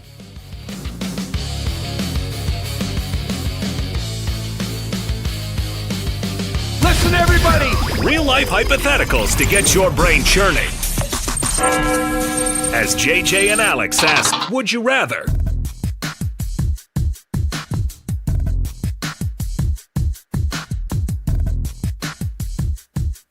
Welcome back, everybody. JJ and Alex, 97.5, the KSL Sports Zone. Alex Curie, Jeremiah Jensen. Oh, did you see Paul Skeens' ERA? Not a good start. He's the reigning Cy Young winner in the National League, right? Pretty sure he is. I don't even think you need to check. I'm pretty sure he is. I'm sure he is. Opening day, he decided to have his worst outing that he's ever had as a pro. ERA for Paul Skeens after day one of the Major League Baseball season is 67.5. Might want to whittle that down. 2 outs was all he was able to record in his first start of the season for the Pirates. 2 outs, so he goes 2/3 of an inning. 5 hits, 5 earned runs, 1 strikeout, and an ERA of 67.5. I could safely say that would be around where I'd be at. You know what I mean? Probably. If I went in there and threw some 61-mile-an-hour lobbers, I'd probably do a little bit better. Potentially. I'm better than Paul Skeens is what I'm saying. No, come on. He'll figure it out. I mean, so Aaron Judge went 0 for 4 last night. Yeah. Well, it wasn't just 0 for 4. 4 strikeouts. Struck out 4 times. In the loss to the Giants on day one. They beat the Giants 7-0. That's what I was going to say. Aaron Judge went 0 for 4, 4 strikeouts. Paul Skeens has a 67.5 ERA. I think those guys will be fine. So there's 161 more games. They'll figure it out. Opening day baseball, opening day NBA, opening day NFL, or opening day NHL. Okay, so here's a caveat. You can't include the NFL. Here's why. Because the NFL doesn't play 160-something games. It's true. Or 80 games. Every NFL game is an event. So opening week of NFL season there's nothing that compares to it. But if you take baseball, basketball, and hockey, I'm all baseball. And I'm not I actually pay more attention to the NHL and the NBA during the regular seasons than I do the MLB season. But opening day for baseball is special. Not because of any other reason than it's been how many months since we've had it? Oh, yeah. They get done at the front end, like the very middle to end of October. So it's just a good feeling to have it back. You miss it. Everybody's playing. They start the games early in the day. You can bail on work and watch them. See, that's what I was going to say. The it's daytime just special to have opening day. Yes, they play 161 more. They play tomorrow and the next day and the next day. So it becomes less special. It's like That's true. I always bring it up as from an economic perspective, diminishing marginal utility. Oh, boy. Our friends at Culligan know what diminishing marginal utility is. Here comes Adam Smith, everybody. Teach us some more about economy. When you really, really want something and you miss it. I'm not. But yeah, come on. You're starving for it, so you want it. And then you eat too much of it, and you're like, you know what? I don't want it anymore. But they keep giving you more. I'm like, no, thank you. I don't want that. It's kind of how baseball can be. Okay. Look, So it's opening day baseball, amazing. Baseball, by the time you get to August, like, is NFL season ready to go? We have a kickoff. It's true. I get more excited. Then October comes back and it's completely different. Yeah. I would say opening day in baseball is different because you've got yourself. Like I just put a soccer match up in the studio. World Cup qualifier or opening day? What are you doing? Sorry. I just want to see how Wales is going to do against Bosnia and Herzegovina. And now Napolis would actually like to watch this, and he can't because he's producing the show. Is it up in your studio? We've got World Cup qualifiers today to watch, brother. No, sorry. No, I got the tournament up here. Again, the pregame show. Oh, that's right. You've got actual NCAA Sweet 16 action in the next hour and a half. So we'll get there too. So, yeah, but Major League Baseball, the thing is that the opening day, it's the vibe you get from Ferris Bueller's Day Off. It's like, it's a nice day outside. That's why Chicago does it right, because they try to have as many home game or as many day games as possible. They didn't have lights up in the stadium at Wrigley till whenever. It's a tourist attraction. You go to Chicago, you want to go to Wrigley during the middle of the day. Yes, you want to be Ferris Bueller. All right, hey, got the chair figured out over there, Colson? Everything's good. I think we're good now, right? Yeah, I think. Okay, so. All right. And no diminishing marginal returns here. No, not with Culligan. No, not with water. You got to have water every day. Well, people will say too. They'll go, "Oh, well, I gave him a call, but mine's kind of limping along. I'm doing okay." It's like, at what point are you going to say, "How about we stop compromising on the water quality because we want to save, a tiny bit of money over here for the fact that you are actually over time going to save all of your systems." How many of you have replaced your dishwasher, the washing machine? You look at the water where it comes in and out of those machines, and you go, "Oh, that thing's never going to last. It's caked already around the edge."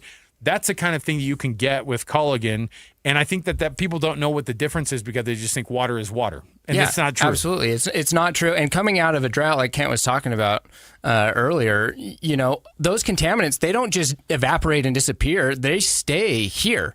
Right? There's just less water for those to dilute out. So what you're getting is a more concentrated, harder water. There's going to be more sediment. There's going to be more hardness. And if you haven't had your system checked within the last 5 to 10 years, your system is not ready for how hard the water is going to be come this spring and this summer. So please give us a call. Get on our schedule. Let our experts come out and educate you on how those contaminants get into your water supply and what we can do to really change your lives and protect your investment. Again, whatever people are needing right now, whether it's just the drinking water or the whole home system, you guys have them covered, and you got a deal going right now that's going to really incentivize people to give you guys a call and get something going here with their water that's going to be more feasible and better for their home. Yeah, absolutely. Like Colson was saying, if you got an older system, it's not ready for what's going to come. So give us a call. We'll come out.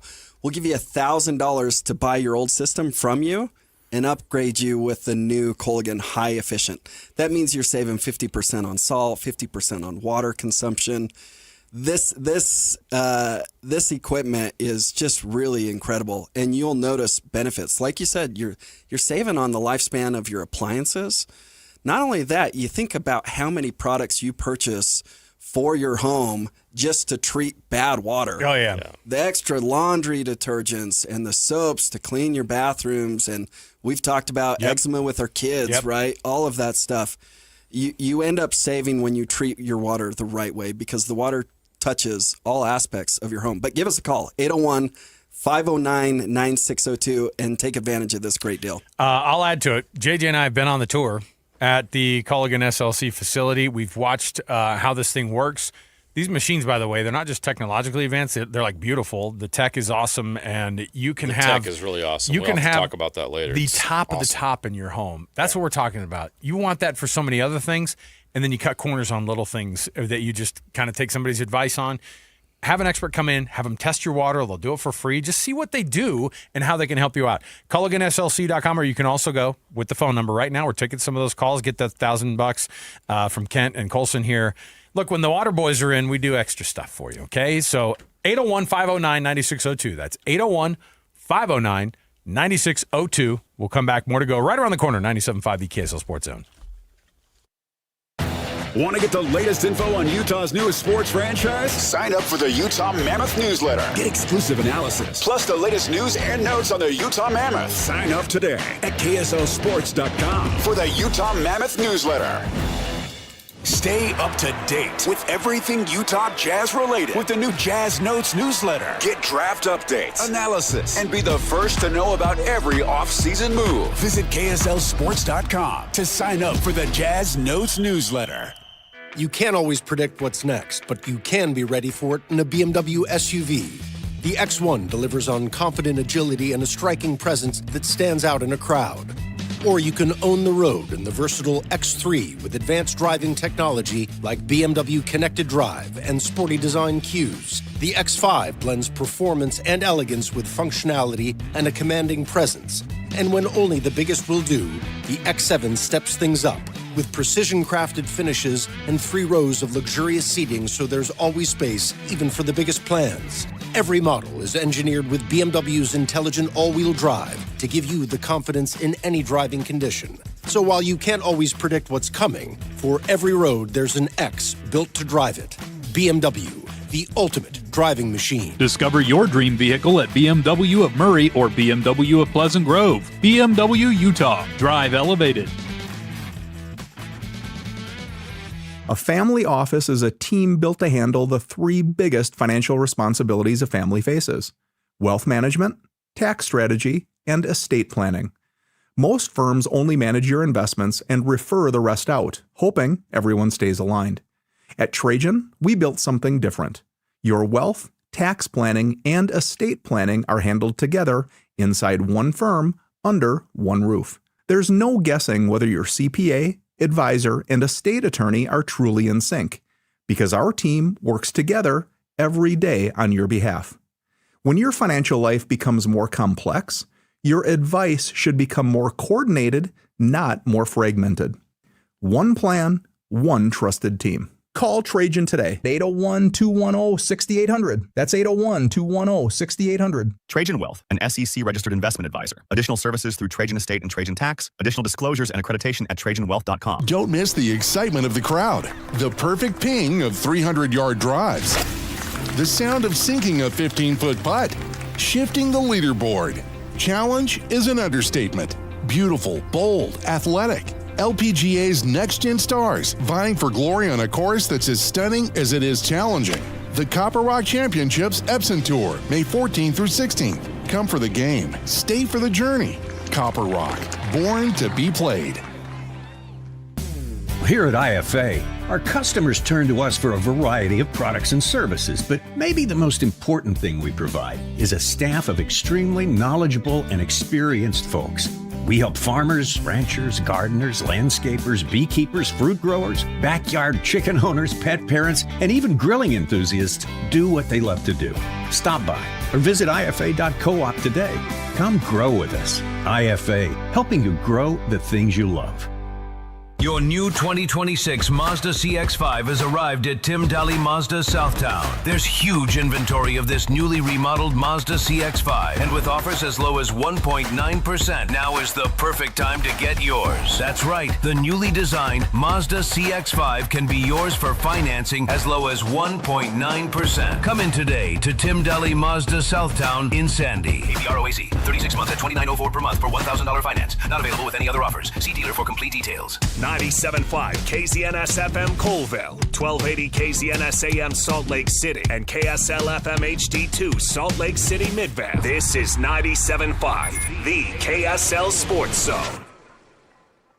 What time is it? Your exclusive home of Utah Jazz basketball is right here on 97.5, the KSL Sports Zone. Resets Bailey right corner. Ace jabs right, goes right, drives to the rim, turns his back to the rim and packs it backwards.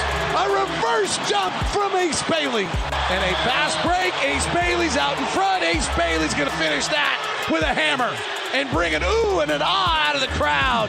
Ace Bailey comes up from the left side, rises up on the reverse side with a one-hand, no-look reverse jam. Slam dunk contest material right there from Ace Bailey. You're locked into JJ and Alex on 97.5, the KSL Sports Zone.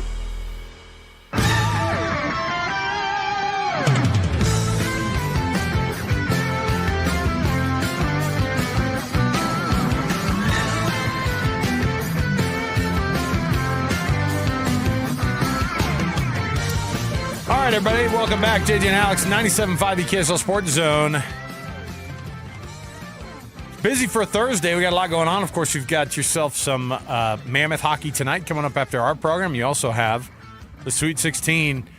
You know what's tough is when you have so much basketball in those first couple of rounds for so many days. And my two sports nut 9-year-old and 11-year-old boys who are attached at the hip, they're looking at their brackets constantly. They're looking at, it was so disappointing for them when Monday came around. They're all, turn on the tournament. And I was like, oh, I could turn on a tournament for you. It's not going to be one you're going to want to see. Sorry, son. They can't play every day. So here we are. Sweet 16 firing up tonight. And you'll be able to get that over on 1280 on our the Westwood One coverage of the NCAA tournament. But also you can get all of the programming right here. Your Mammoth programming will start right after our show, and you'll be able to hear it on 97.5. You can find all the places to stream all those as well. Joining us on the program right now, he is Ben Anderson, one of our Jazz insider for KSLSports.com. Certainly one of the best in this entire business, and we love having him on the program. Ben Anderson. Ben, thanks for being with us, man. My pleasure. Thanks for having me. So I'm going to ask the question, or I guess we'll get right to what happened last night over at the Delta Center. When I tuned into this, it was already like I think it was 41-17 or 19 or something like that. And I went, hold on a minute. Like, this isn't what I was expecting. And I thought, well, they'll probably whittle it down. This was one of the craziest outcomes for a team that comes in with a 16-game losing streak. To see what the Jazz were able to do last night, and then they take the loss like that, it was some impressive work, if we can call it that. Yeah, it was certainly important. You know, you look at that was the 10th to final game of the season, and they're as close as they are to Dallas, and we know that they have to stay under the 9th pick. They have to be top 8 if they want to hold on to their draft pick. And if you start to pick up a couple of weird wins late, which you kind of just never know down the season who's actually going to be trying, who's not going to be trying, if you start to pull it closer, you know, the Jazz are still, you know, very much in favor of holding on to their pick, but you win a couple late, you just never know what's going to happen. So, honestly, as frustrating as it might be for Jazz fans, and honestly, it's just such a representation of what the last 4 years have been about. Sometimes you just have to boot a couple of those games, and they're going to be ugly, and Jazz fans are probably, you know, a little bit used to it by now, but ideally, it's so you don't have to be used to this for very long. Look, everybody can't wait to get the final 9 games out of the way here of this rebuild because we know what's coming next season and the excitement of what's to come. But as you look at the rest of this 9-game schedule, is it possible, or is it more likely that the Jazz lose out completely than win a couple games? The schedule looks tough.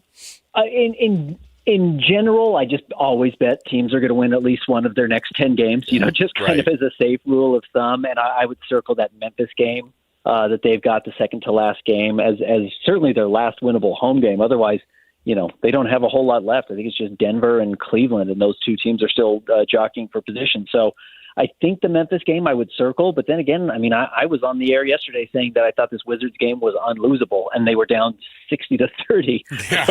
So they proved me wrong. Yes, they nothing's did. Unlosable. But you know what? We all remember watching Kobe put up 60 on the Jazz in his final game.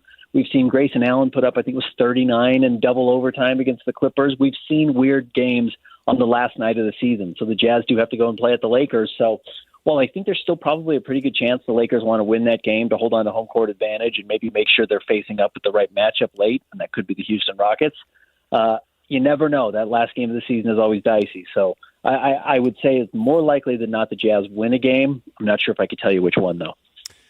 It's been really fun to watch, at least the amount of minutes that guys like Ace Bailey and Bryce Sensabaugh are getting. I was, the points I think are interesting that Ace is racking up, but you could look at the points and go, well, I mean, it's kind of a little bit of a function of what's going on with the team, but at the same time, you don't just like luck into the types of nights that he's had.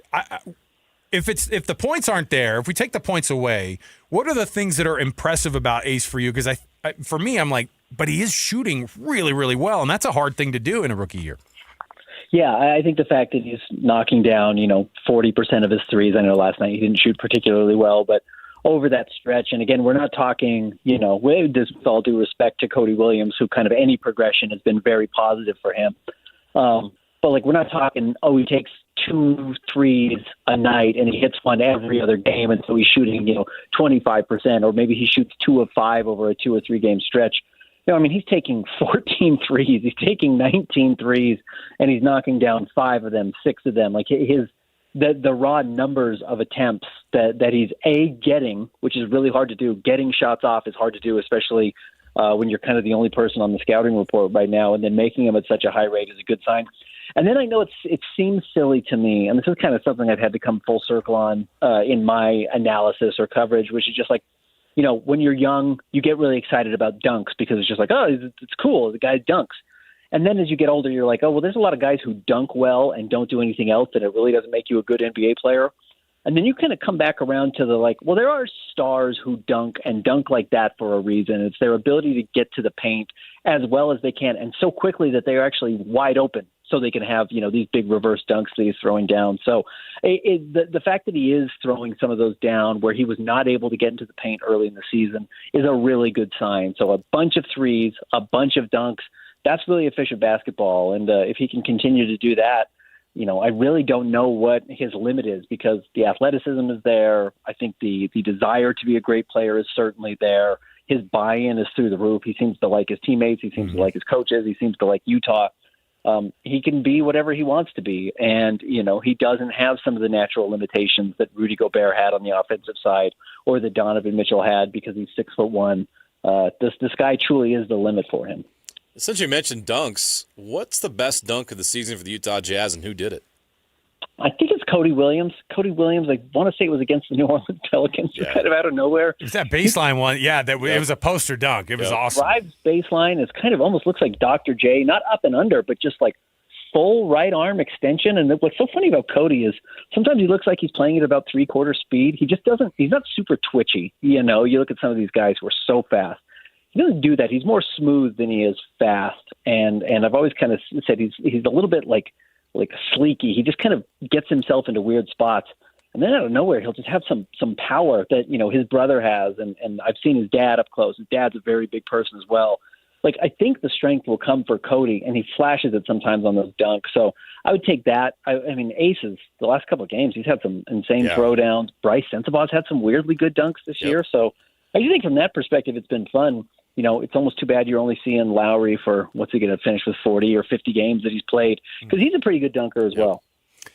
As you watch this thing come to an end and there are, whittling down these last few games and everybody's excited for, a year where, just Jazz fans aren't used to this. It's another year of not being in the playoffs and nobody's, lived through that for a long, long, long time.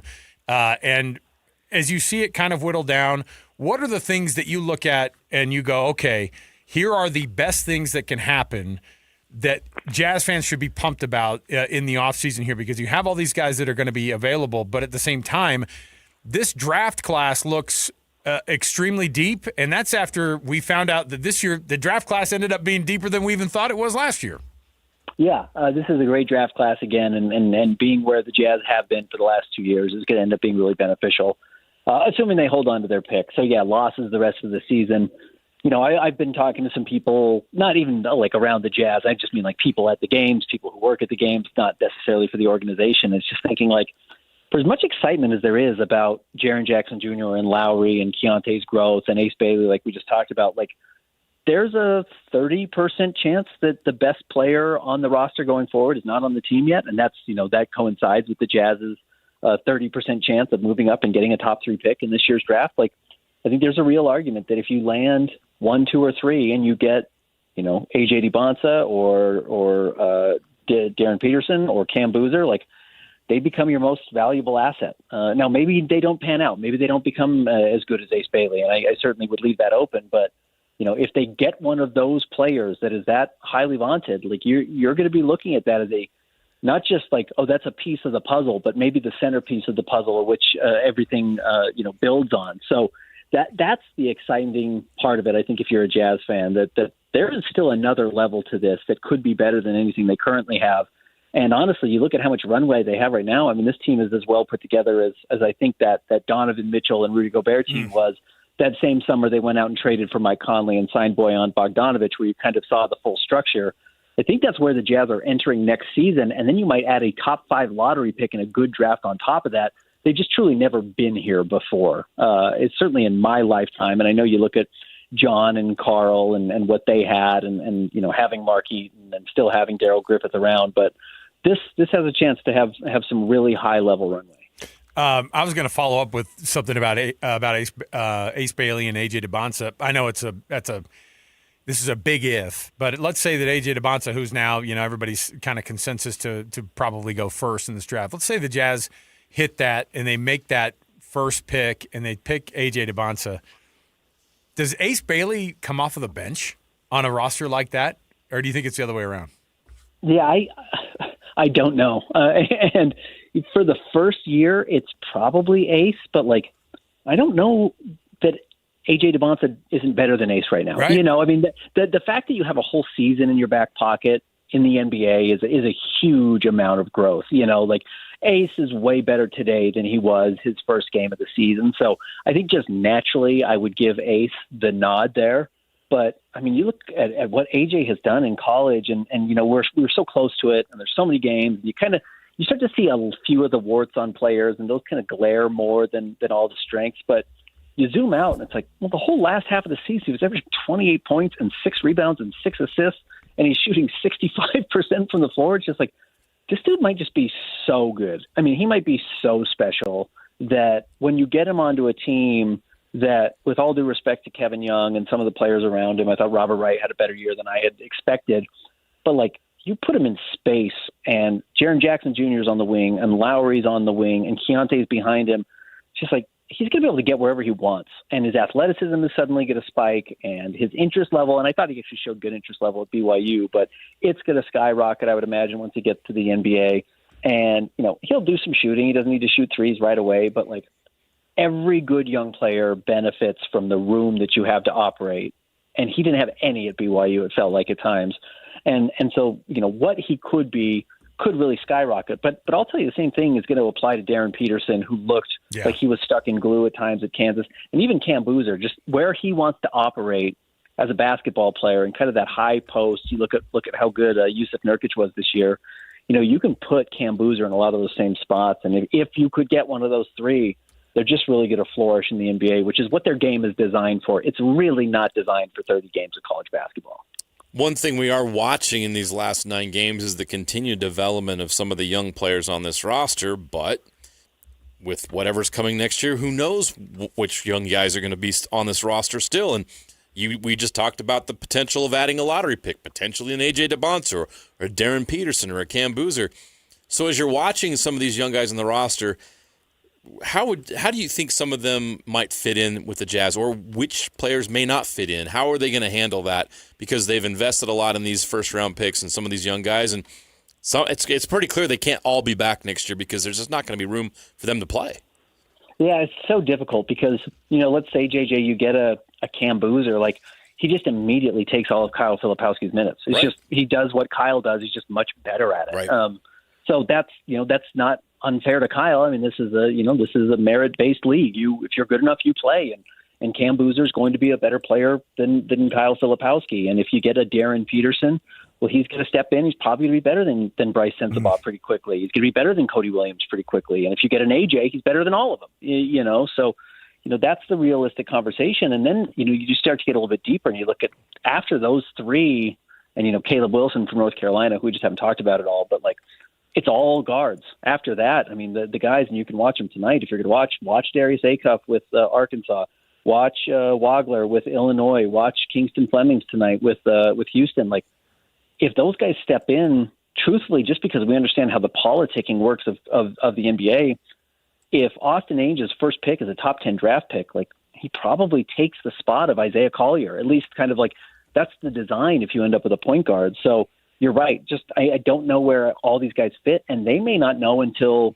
June 25th, I think, is the first day of the draft this year. Right. You just may not know who's actually there unless you do end up with that number 1 pick. And even then, I don't think the Jazz are going to come out and say, like, yeah, it's Victor Wembanyama. We know who we're drafting. Like, I think everyone's going to keep this close to the vest still.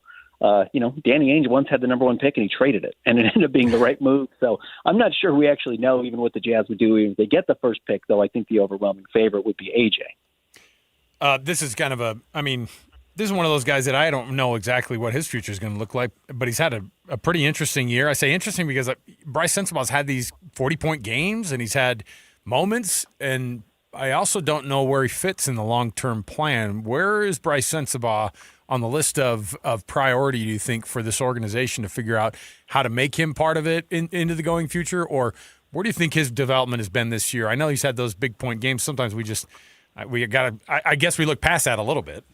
Yeah, Alex, I'm so confused sometimes with it because it's like the more you give him, the better he does. But clearly nobody wants to give him like the reins to the whole program, and they don't want to give him the key to the car. Like, otherwise he would just be getting 20 shots a night. Nobody wants to give him 20 shots a night.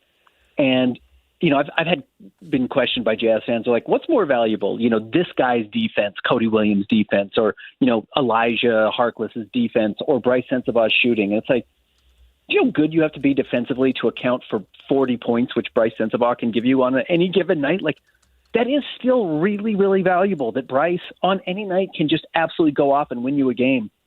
Like, if you're a 10-minute-a-night defensive player, yeah, you make the opposing team's life difficult, but you probably don't win a game, unless you're Alex Caruso, unless you're Lou Dort, some of like the truly special perimeter defenders.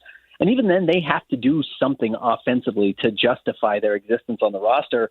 And on the flip side, like a guy who can get extremely hot from three and space the floor and play 15 minutes a night and have a role is still valuable. So if you had to ask me like which player I'm most confident on their future of like being able to project who they are, Bryce would be at the bottom of the list. I have no idea what to make of Bryce Sensabaugh, and I kind of think the Jazz don't either.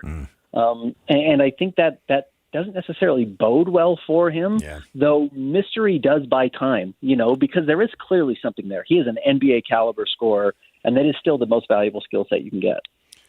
Ben, we love having you on, man. We always like the breakdowns. Nobody does it better, and we appreciate it. The Jazz Notes podcast, of course, that he and Chandler Holt do together, and then Jake and Ben every day, and his byline there at KSLSports.com as well. Ben, we appreciate it, man. We'll talk to you again. Thanks, Ben. Thanks, guys. There you go. Ben Anderson. Yeah, the Bryce Sensabaugh one's interesting to me. I mean, a lot will have to do with, if they get a guy. I think his role is sixth man. Yeah, but I don't know if it's. But is it with sixth this man team? on this team? Yeah, next because year. Because who's the sixth man next year? I mean, he'd be ninth man at this point, right? We don't know anything until the lottery pick is selected. Right. So it's going to be really interesting to see what the Jazz do and build with this roster next season, because there's just the math doesn't add up. There's not enough room for all these guys they've drafted. They're going to have to move some out, make some trades. Maybe they trade some of these young guys for some veteran players that help them win. I don't know. Maybe they keep some of them and figure it out. I don't know. There's just so much mystery about what they're going to do. But what we do know is this tanking crap is over. Let's move on. Yeah, you really hope so. You really hope so. Hey, we got some guests in the studio here with us. They're some of our favorite guests. Speaking of tanks. Yeah, get that water tank figured out. This is the good type of tanking. This is the tanking we want to talk about, that we're excited about. This is the only one this is the one that actually is the one that you want. The water boy, Colson Firmage, and Kent, I guess is. I think the water boy title. Like we let him have it. It's not mine. It's Colson's. I'm not offended. We don't say the watermen when you walk in. It just doesn't have the same type of ring. But you guys come into the studio, and we've talked a little bit about this. There is an effect that our weather that we've been having in this weird climate that we've been in right now. Hot days, bad snowpack, like one of the worst that we've seen in a long time. That actually will affect what the quality of water coming into your home is going to be. And that's a pretty crazy thing to do. We don't think about that. We just turn on the faucet and hope it's there. There's a lot going on behind the scenes that might not be good for those pipes that are coming into your home. Yeah, absolutely. Utah relies on its snowpack for most of its water supply, right? So when you have lower water levels, that means minerals and contaminants become more concentrated. And these municipalities that are drawing from these different water sources to be able to provide your home, their responsibility is to provide you with clean, safe water, right? That doesn't mean they're not filtering it. They're not cleaning all of this contaminants out. And so when they're drawing from the bottom of the well, so to speak, it's a higher concentration of sediment and arsenic and all of these things that you don't want in your water that they frankly don't have the ability to filter. But Colgan can. That's what it's designed for.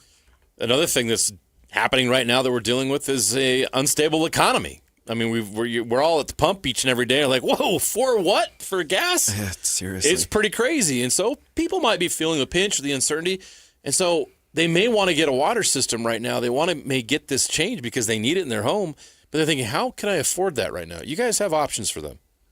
Yeah, absolutely. We've got incredible financing options as one, right? If you're thinking, I'd like to pay cash up front for this, but there's financing options because sometimes when your softener breaks or those things happen, it might be unexpected. The other thing is we've got an incredible rental program. For as little as $1 a day, you can get these systems into your house. That means we're taking care of everything for you. If you're like, I don't think that system's right, we're out there taking care of it and looking at it. It's a no hassle thing for you. But you're also talking about, like, I can't stress enough too, like, you do this system and then you look at it and go, we got this new system over here and we're going to have to pay for it. And it's like, yeah, but don't you want your appliances to last years longer? Oh, yeah. Don't you want these things? Don't you want to be able to have this is extending the life of anything that water runs through in your house. There's not a lot of appliances that benefit you as a person and your home. right? But a water softener can benefit not only you because you're drinking better water, you're getting healthier water, but it can protect your appliances. It can protect your investment in your home. If you get a new roof, great for your home. You get new windows, great for your home.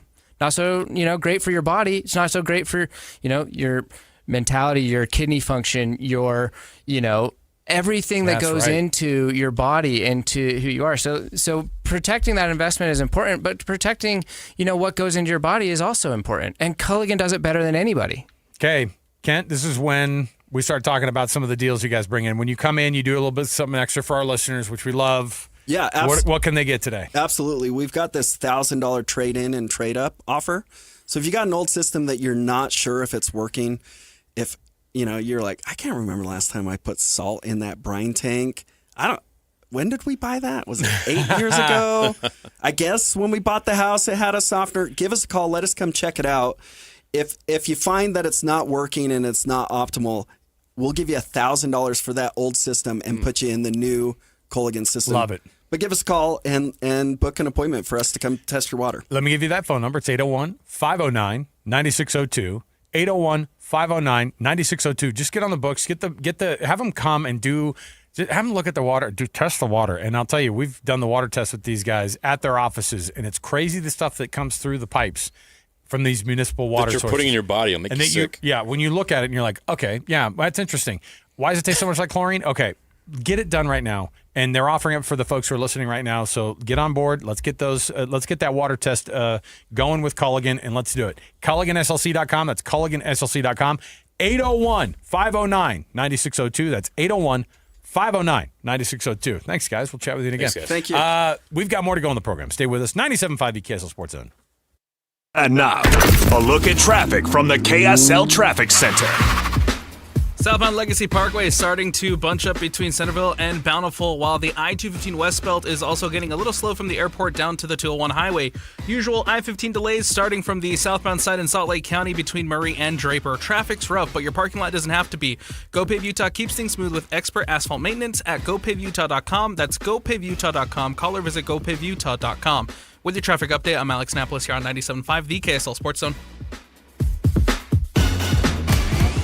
Just a bunch of guys sitting around and talking sports. This is Scotty G and Friends. Athletic Director of Utah State University, Cameron Walker. Not only are you looking to hire a new head coach, but you also become the de facto recruiter to keep your own student athletes in place. How do you manage that as an athletic director? Obviously, my job here is to keep as many as I can and have the best team. But if it's best for someone to go, then they should go. But I ask them, hang tight. Don't do anything in the next 48 hours. Don't decide to stay or go. Collect your thoughts.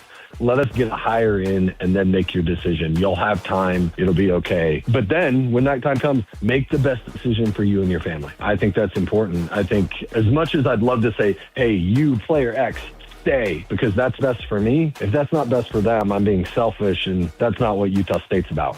Catch Scotty G and Friends weekdays from noon to 3 on 97.5, the KSL Sports Zone. At IFA, our mission is to support our customers' passion for the rural and Western lifestyle. Whether you have a small garden or acres of farmland, a few backyard chickens or hundreds of cattle, our feed, farm supply, and agronomy experts are here to help. And we've been doing it better than anyone else for more than 100 years now. Stop by one of our stores today or visit us online at ifa.coop and get the kind of service and support for your lifestyle. IFA, helping you grow the things you love. David James for Soda Weight Loss. State of the art. Do you want to lose weight? You can do it. I did. My goal was to lose 20 pounds. It took 5 weeks. Soda helped me get the weight off, lose those pounds, and lose those inches. No shots, no pills. It costs thousands of dollars to keep getting those shots and pills to keep the weight off. Instead, call Soda. SOTA. Go to sodaweightloss.com or call them at 866-800-SODA. You'll get a nutritionist. You'll meet with them once a week. You'll come up with a plan that works for you and your health history. You don't starve yourself. You get 3 meals per day plus 2 snacks. They'll get the sugar and the sodium out of your diet. The weight and the inches will come off. It worked for me. It can work for you. Call right now, 866-800-SOTA. Go online. Check their 9,000 Google reviews. And they got a buy one, get one offer right now. You and a friend, 2 transformations for the price of one. Call Soda right now, 866-800-SOTA. Join Soda for a short time. Lose the weight for a lifetime. Hi, this is Derek Overstreet, president of the New Millennium Group and co-host of Stop Working, Start Living with KSL News Radio. Can you imagine what your life would be like if you could retire 3 to 5 years earlier than you thought possible? The things you could do, the loved ones you could spend time with, the memories that you could create. That's what our team at the New Millennium Group does. We'll walk you through the entire process every step of the way. If you'd like to get a copy of the 5-step proprietary plan that will help you retire 3 to 5 years sooner than you thought possible, give us a shout right now. 888-999-6370. That's 888-999-6370 or utahsfinancialplanner.com. Listen, most of our listeners right now have a tax problem, not a money problem. There's not enough money in Social Security Medicare as it is. Let us show you how you can significantly reduce your taxes. That's 888-999-6370. 888-999-6370 or utahsfinancialplanner.com. Greater Zion, no greater feeling. At Southern Utah's Copper Rock Golf Course, we embrace that feeling. Here, every swing is surrounded by breathtaking landscapes and world-class amenities, providing that perfect pairing of golf and unforgettable outdoor experiences. Come for the golf, stay for the adventure. Copper Rock, born to be played. Hey, this is Chris with JCW's. Craving something sweet? We do ice cream right. Come in and try one of our shakes, freezes, or an ice cream cone, and you'll see why we say JCW's, quality, and a lot of it. This is a Utah Jazz at 30 update on 97.5, the KSL Sports Zone. Will Hardy talks about how important the final 9 games of the season are for youth development. Very. We don't want to waste a single day that we have with these guys. It all adds up, and that's our focus, is to maintain our discipline as it relates to our approach. That's on practice days, that's in their individual workouts, that's in the small group workouts, that's in our film work. We need all of it. Any increment of time that we have with our players is really valuable. That's your Jazz at 30 update, and it's brought to you by U of U Health. At University of Utah Health, hope is in their DNA. Learn more at uofuhealth.org. University of Utah Health, for you, for life. The madness continues. The Sweet 16 is underway on JJ and Alex, 97.5, the KSL Sports Zone.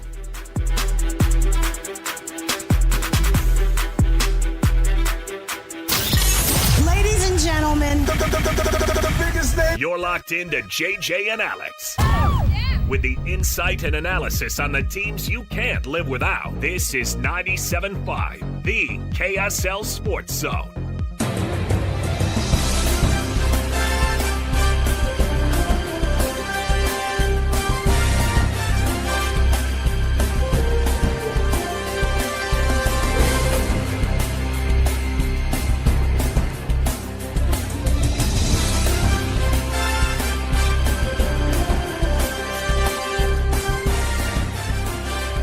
I get the chills when I hear this music. Give me some Kevin Harlan, and I'm set. Right between the eyes. Give me some Iron Eagle. I'll take that too. Yeah. These guys, this is when they shine. This is when they show up at their best. Yeah. Welcome back, JJ and Alex, 97.5 the KSL Sports Zone. Yes, the Sweet 16 firing up in about 30 minutes here, and the next couple of days are going to be interesting here. How chalk is this tournament going to remain the rest of the way? We'll chat about that, but we've got to get through some business here. And this business is some of our favorite kind of business. You ready for this? It's the KSL Sports and Beehive Meals Hero of the Week program winner for this week. And, of course, we take nominations. This nomination came in for Marcia, and that is for Tiffany Nelson, who is this week's winner of your KSL Sports Zone and Beehive Meals Hero of the Week program, honoring those youth sports volunteers who do so much in their communities. Here was the nominating letter from Marcia that says, Tiffany does what she believes is right. She is kind and thoughtful. She's an amazing mom, wife, and community service worker. Everyone at Delta High School loves her. She's an awesome person. I appreciate her for all of the hard work that she does in the community. She's always willing to step up and go above and beyond. Tiffany Nelson. Look at that. A little shout out from Delta High School down there. There you go. The Rabbits. Go Rabbits. Look at that. All right. Well, we appreciate it. We appreciate the nominating letter, and we really appreciate all the work that Tiffany does to make youth sports so much better in their communities. She's going to get the $250 to Beehive Meals. We're going to put her picture up on all of our socials, and you can nominate somebody today at KSLSports.com/contests for the Beehive Meals Hero of the Week program. Okay.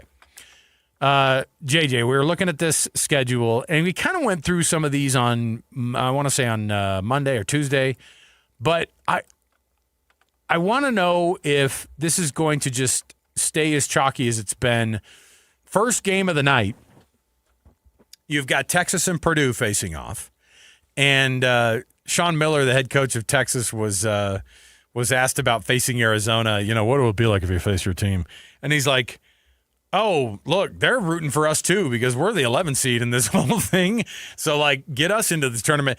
And, you know, people want to make like they want to make a big deal. Be like, you know, when you were fired at Arizona, they hired Tommy Lloyd. And it's like, I love Arizona. Are you kidding me? They paid me cajillions of dollars over some years, and then they bought me out. And then, by the way, Texas hired me. I'm getting paid there too. Texas versus Purdue. Is there a way that Purdue underestimates this Cinderella story that Texas is? Well, Purdue has a history of underperforming in the tournament, but doesn't feel like this year is that year. Texas was an 11 seed for a reason. We talked about their weaknesses going into that game against BYU. BYU just could not capitalize on those weaknesses. Texas is a bad defensive team. Texas has size and athleticism. They're not a great shooting team either. BYU just could not take advantage of that. BYU got battered in the paint. They were out-rebounded and out-hustled in the paint, and Texas took advantage of that. Texas used the same formula to beat Gonzaga, a Gonzaga team that wasn't as good as the Gonzaga teams of the past. So it was a good bracket for Texas. They did that run from the first four all the way to here, and it's great. Purdue, though, now that they're in the Sweet 16, it's hard to believe that they're going to be sleeping on anybody. Sometimes in those early rounds, you can get caught napping. I don't think they're going to get caught napping tonight. This Purdue team is too tough. And this Purdue team winning the Big Ten tournament, that showed me something. This team is tough mentally and physically. And you look at the ESPN analytics, Purdue is a 75% chance of winning this game. You look at the spread, Vegas likes them too, 8.5 to win this game. You're always looking for a Cinderella, but this is not. Cinderella is dead in this tournament. There is no Cinderella. Texas is not a Cinderella. I don't think Texas – I think that Purdue has the size to match up with Texas as well, something that BYU and, frankly, Gonzaga didn't have either. So I like Purdue in this game. I think Texas run-ins. Then we also have, tipping off, speaking of Kevin Harlan, he'll be on the call for that Iowa-Nebraska game, a little Big Ten. That's an interesting matchup. It's a full hate matchup, too. I like the thing is Nebraska – doesn't do this ever. Iowa versus Nebraska, the Cornfield Classic. Oh, gosh. Well, regardless of whatever you want to call it, these two fan bases don't like each other, which makes for a fun matchup. Yeah. Nebraska's a 4 seed, but they also have I don't know if they've ever – I mean, no. They'd never won a tournament game before this year. This is their first Sweet 16. So obviously they're their first Sweet 16, but it's also not like Iowa is some like guaranteed punch their ticket to the Sweet 16 type team either. Thoughts on the Huskers and the Hawkeyes in this one? This has a chance to be the best game in the Sweet 16. I know Iowa's a 9 seed, Nebraska's a 4 seed, but the gap in talent and depth and all those things is not great. This is a very, very good matchup. It's a 1.5 point spread. Iowa's coming off a game where they beat the defending national champions. Nebraska needed drama to beat Vanderbilt. Vanderbilt was a very good SEC team.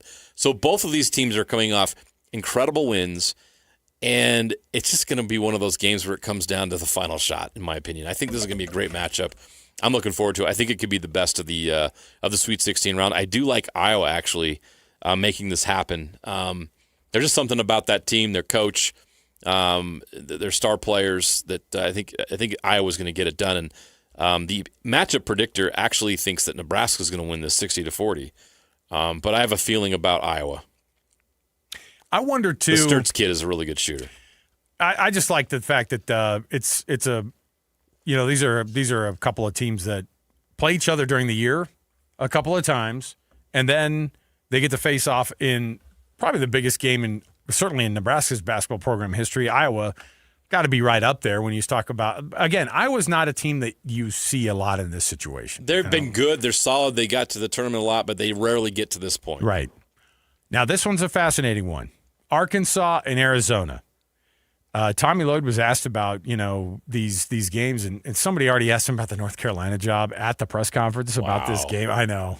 Every coach that was at the day was like, the North Carolina job's open. It's like, I don't care who you are, they bring it up.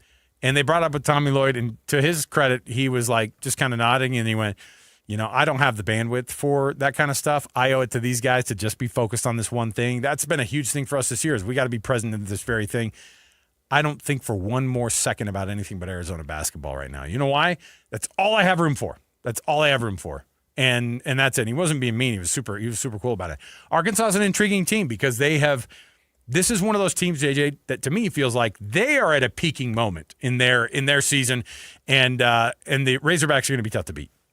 Darius Acuff is the real deal and might be the best player in the tournament so far. You think the Jazz end up if they have the 4th or 5th pick, do you think an Acuff is available? Do you think he's there at a number 5 type pick? He's a guy who's increased his stock innumerably in the last few weeks. We just got done talking to Ben. It's like if Acuff is there, all of a sudden, what do you do with Isaiah Collier? I mean, how does that work with Keontae George, who you might max out with the contract? So, yeah, that's how good Darius Acuff is because you'd actually say, you know what, we can't pass on him. He's that good. So he's going to be a handful for Arizona, but Arizona has the dudes. Arizona is their depth. We saw it against Utah State. Arizona honestly didn't play well against Utah State, but we need to give the Aggies credit for that. The Aggies did a lot of things to disrupt them, and Arizona did have an 18-point lead in that second half. So give Utah State credit for how hard they played against Arizona, but Arizona has size. They have athleticism. They've got future lottery pick pros on their team. I mean, Koa Pete and Braden Burries are going to be first-round picks, if not lottery picks, in this upcoming draft. And then you got a senior like Jaden Bradley, who was the Big 12 Player of the Year. Yep. So Arizona has it all. There's a reason why they're a number 1 seed and a reason why you picked them. Darius Acuff might be the best player on the floor tonight, but Arizona has the most depth, and I think they'll get past them. Illinois and Houston, your final game of the night. This is one that this could be a Final Four game. This is a game that's the quality of play in this game could be Final Four-esque. It's a pinch point on a lot of brackets right now, too. Because if you're going chalky, obviously a 1 over a 4, that's a little bit easier pick to make. 4 over 9 with Nebraska and Iowa. 2 over 11. There are a lot of people are going to be taking the higher seeds in those. Illinois and Houston. Now, I don't know where your personal bracket is. I have Houston and Arizona playing one another in the NCAA championship. I do as well. And so this is huge for me tonight. I don't know enough about Illinois. I've watched Houston play 5 different games this year. And so to me, I'm like, I have a hard time not giving Kelvin Sampson the benefit of the doubt. One, he's the Hall of Fame coach guy. He was there in the national championship game last year. So much of this group knows how to get to this level and to get going and to get even further down that line. But this is a tough one to pick. Houston or Illinois for you? I'm going to go Houston, but I think this is going to be a great game because Illinois has some great players. They're well coached. Houston has Kingston Flemings. If you're an NBA guy and you want to watch lottery picks in this draft, again, we've got another option here. This is a guy who could have a Jazz jersey on in the future, Kingston Flemings is another guy who could land on the Jazz. So is Keaton Wagler. Keaton Wagler is one of these superstar freshmen that's going to be in the top 6 or 7 of the draft. He plays for Illinois. So if you love hoop and you're an NBA guy, you need to be watching Houston and Illinois tonight. And the quality of play will also dictate will also signify that. It's going to be a great basketball game. I still go with Houston. I ride with Houston. You mentioned there's a toughness with that Houston team that I like in tournament play. Who's going to score more, Kingston Flemings or Keaton Wagler? I'm going to be watching that. Sanok Jr., I love him as a big. I just think Houston is bigger, faster, stronger than Illinois, and they will prevail. But this game is going to be outstanding. Underrated moment, though, too. Houston playing in Houston. So does that help? Does that hurt? It's not their arena, but it helps. Yeah. You don't have to travel as far. I mean, it is a factor. Illinois had to travel. They're in unfamiliar territory. Houston is not. Slept in their own beds last night. Yeah, Man. that whole saying. All right, we'll take a break. We'll come back. We have more to go around the corner. I've got a top 10 here for you. You don't want to miss that? Stay here, 97.5 KSL Sports Zone. And now, a look at traffic from the KSL Traffic Center. Progress is very slow on westbound 201 heading from the I-15 over to the I-215 westbound. Likewise, getting onto I-215 southbound from I-80 eastbound, also in typical slow mode. In Utah County, expect freeway delays approaching the Pleasant Grove Boulevard exit for both directions. Looking for dinner with a view? The Roof in downtown SLC serves unforgettable Utah-inspired cuisine 10 floors above the city. Reserve your table today at theroofslc.com. With your traffic update, I'm Alex Napolis here on 97.5, the KSL Sports Zone. Whirls around and down. 97.5, the KSL Sports Zone is your exclusive home of the Utah Jazz. And we want to send you to the Delta Center to see the Jazz in action. Listen every Tuesday for the Jazz Ticket Tuesday Sounder at 30 past the hour, every hour, all day long. And if you're caller number 12, you'll be on your way to an upcoming game. Buy one, you'll get one free. It's Jazz Ticket Tuesday, every Tuesday throughout the NBA season on your radio home for the Utah Jazz. 97.5, the KSL Sports Zone. Beehive Meals, beehivemeals.com. Check it out for yourself. Go to their website. You can order your Easter basket right there. I'm not talking about the Easter basket that you're getting. This one is for you parents out there.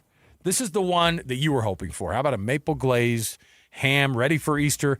All of the sides, the dessert, they're going to hook you up. All you have to do is do what so many people have already done with Beehive Meals, and that is you throw those things into the slow cooker, into the oven in this case, whatever it might be. If it's the daily, everyday, getting your family a hot, awesome meal from Beehive Meals to be able to eat together as a family. Look, it's busy. You're busy. We're all busy. Everybody is. But guess what?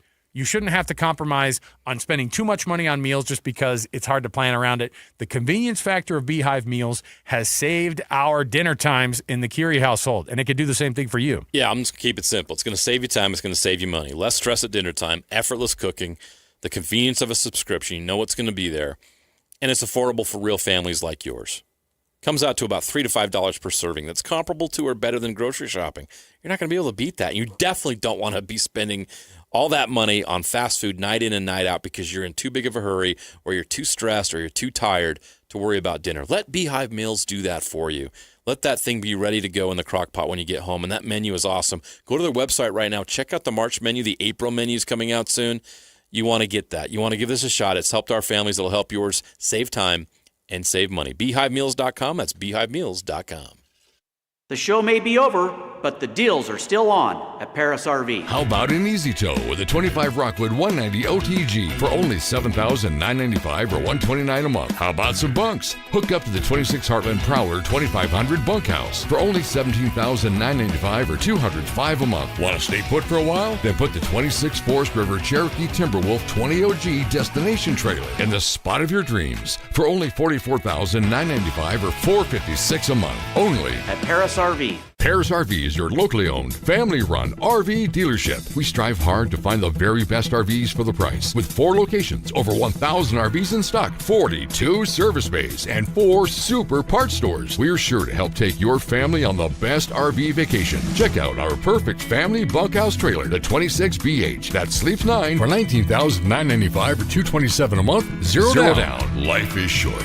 Enjoy it. North Murray, South Murray, Payson, and Pocatello. ParisRV.com. The International Brotherhood of Electrical Workers, Local 354, is looking for telecommunication technicians and fiber splicers to fill immediate job openings. Technicians work with network cabling and fiber optics to build communication networks and infrastructure. Come to our job fair on Thursday, April 9th and 23rd from 4 to 7 p.m. at the Utah Electrical Training Alliance in West Jordan, 7466 South Redwood Road. The IBEW is offering an amazing job opportunity. Enjoy a competitive wage, paid holidays, and employer-paid health care and retirements. Learn more at our job fair on Thursday, April 9th and 23rd from 4 to 7 p.m. at the Utah Electrical Training Alliance in West Jordan, 7466 South Redwood Road. Meet the contractors and tour the training center. Do you want to become a telecom technician? Apply for the 3-year telecom apprenticeship. Get paid while you learn. Invest in yourself. Join the IBEW. Learn more at IBEW354.org. Breaking news just announced. Tim Daly Nissan Southtown has no interest for up to 84 months on 4 brand new 2026 Nissans. 2026 Rogue, Frontier, Pathfinder, and Murano. 4 new models, 0 interest, up to 84 months. At Tim Daly Nissan Southtown. Less than perfect credit or more than your current car's worth with no interest up to 84 months. Tim Daly Nissan Southtown can solve your problem. You don't need perfect credit to qualify, and no money down is also an option. Save thousands in low monthly payments. Tim Daly Nissan Southtown, home of the Forever Warranty. Financing OAC. See dealer for details. In Utah, over 200,000 families have trusted RGS Exteriors with their homes, and there's a reason for that. Our family's business has been serving Utah homeowners for 5 generations. In fact, there's no exterior company in Utah with a longer history, not even close. That kind of reputation doesn't happen by accident. It happens year after year, award after award, referral after referral, and home after home. At RGS Exteriors, we specialize in siding, windows, gutters, and decking that protect and transform your home.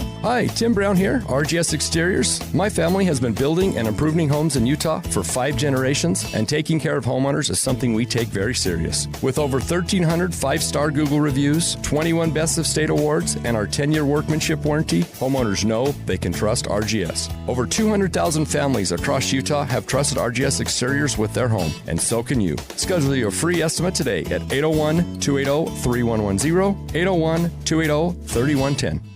This is a Utah Mammoth at 50 update on 97.5, the KSL Sports Zone. Mammoth forward Alex Kerfoot talks about falling short against the Edmonton Oilers again.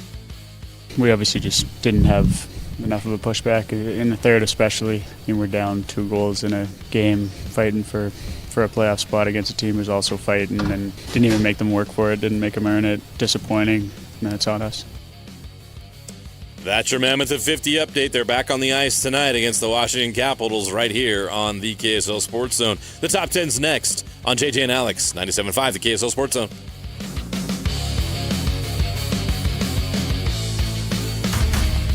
Your home for the best coverage of the Jazz, Utes, and Cougars is right here on the Zone. This is JJ and Alex on 97.5, the KSL Sports Zone.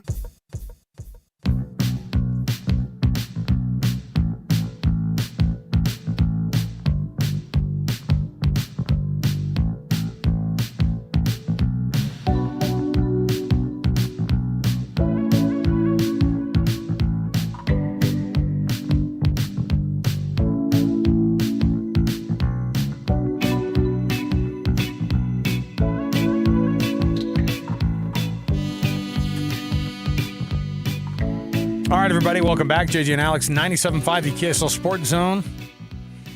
Look at this. We got Major League Baseball up in the studio. Opening, well, yesterday was opening day, but there was one game. Well, Don't care. It was a one-game opening night deal. This is opening day. This is opening day for sure. Everybody's playing. We got 3 games up on the screen up here, and we're this is the time of year that baseball's sexy right now, and then again in October. So see you then. See you then, Major League Baseball. Look, I'll be a fan of yours full time when you come here to Salt Lake. I'll make that deal with them. All right. As it is, I have to wait because people are like, your manager's probably going to be really good again this year. I'm like, stifle it, dude. I can't hear that. Call me in 60 games, and I'll see where we're at then, because that's usually about when my Mariners are out of the playoff race. Big Dumper. Can he have a big follow-up this season? Favorite nickname of all of sports. There you go. I mean, I don't think he's going to hit 60 again, is he? No. Hey, we're coming up on the 5 o'clock hour. You know what that means? We're moments away from Westwood One coverage of the NCAA tournament over on 1280. So you can tune into that, and you can get all of your NCAA tournament coverage right there. And that first one's going to be Texas versus Purdue. So thanks for asking everybody who wanted to know where they could listen to some of those games, because we've got your NCAA coverage on there right there as well. So JJ, I'm going to have to push the top 10 for today just for one moment because we have a top 2 in the studio here with us. Colson Firmage, the water boy. Kent is also got the sheet in front of him. When Kent comes in and the sheets are in front of him. Man. No, I'm not cheating. I'm saying. They can see it on the podcast anyway. What Kent brings in is, so Colson will talk about water all day. Kent will too, but Kent is like this. He hits the papers on the table and goes, let me give you a deal. So that's what I was like. The deal maker. I know Kent always has the money talk about what kind of deals we're making for our listeners right now. The water problem that we have oncoming here and ongoing here in the state of Utah, wait till we start getting all the news about the water restrictions and people kicking back and what am I going to do with my lawn and blah, blah, blah. The lawn is an important thing. However, how about the water that comes into your home? It's also affected by a low snowpack year, a bad water year as it is, and you guys are coming to the rescue and helping people know, one, the education on that, and two, that you can get it fixed and you don't have to deal with bad water coming into your home just because we're having a bad year when it comes to water. Yeah, and it all starts with the free water test, right? So if you let us come out, let us educate you on what's really in that water because it does change. And it changes not only year to year, but season to season. And we're coming into what we think is going to be one of the hardest water years on record, right? It's been a dry winter. That means there's a lot of sediment. There's a lot of stuff at the bottom of those rivers, lakes, and streams that are going to end up coming into your water.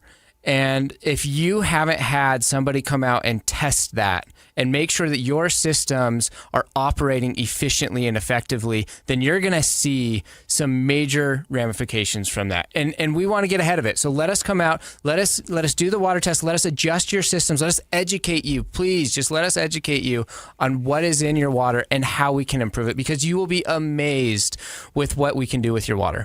If people get that test and they do feel the need to get a system or to do anything that you guys do with the services you provide, there's deals that you guys are offering, there's incentives, there's financing, you have everything covered when it comes to cost to kind of alleviate some of the concerns people might have because I think everybody would want great water in their home. Yeah. Can they afford it? You guys say yes. Absolutely. As little as $1 a day you can have. Awesome. You can have clean, affordable water in your home. Yeah, we've got this great offer that we're super excited about. Lots of people have been calling in. I think this is really important. When we moved back to Utah and bought our home about 7 years ago, we had a softener that was working. I got hooked up with these guys at Culligan, and I'll tell you what, when we upgraded that softener, I can't believe how much that impacted our family. So we're doing this $1,000 trade-in and trade-up. You got an old softener. Maybe it was there when you bought the house. You don't know if it's really working.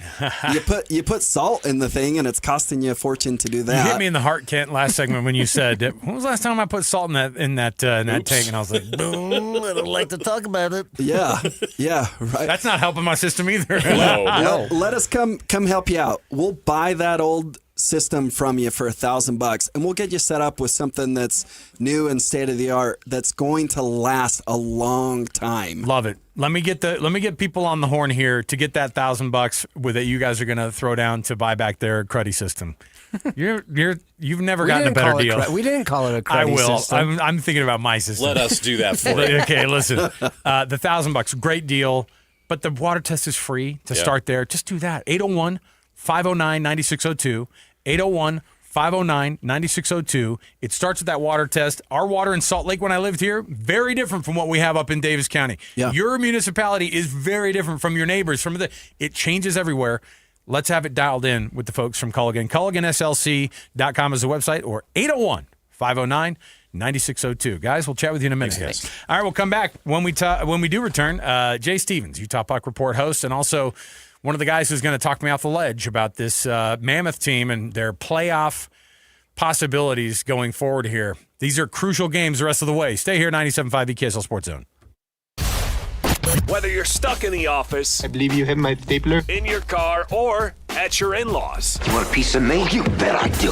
The Zone is with you every step of the way. Download the KSL Sports app to get live streaming of your favorite shows and access to all the latest updates on your favorite teams. Your home for the best coverage of the Utes, Cougars, Jazz, and Mammoth is on air, online, and on the KSL Sports app. This is 97.5 the KSL Sports Zone.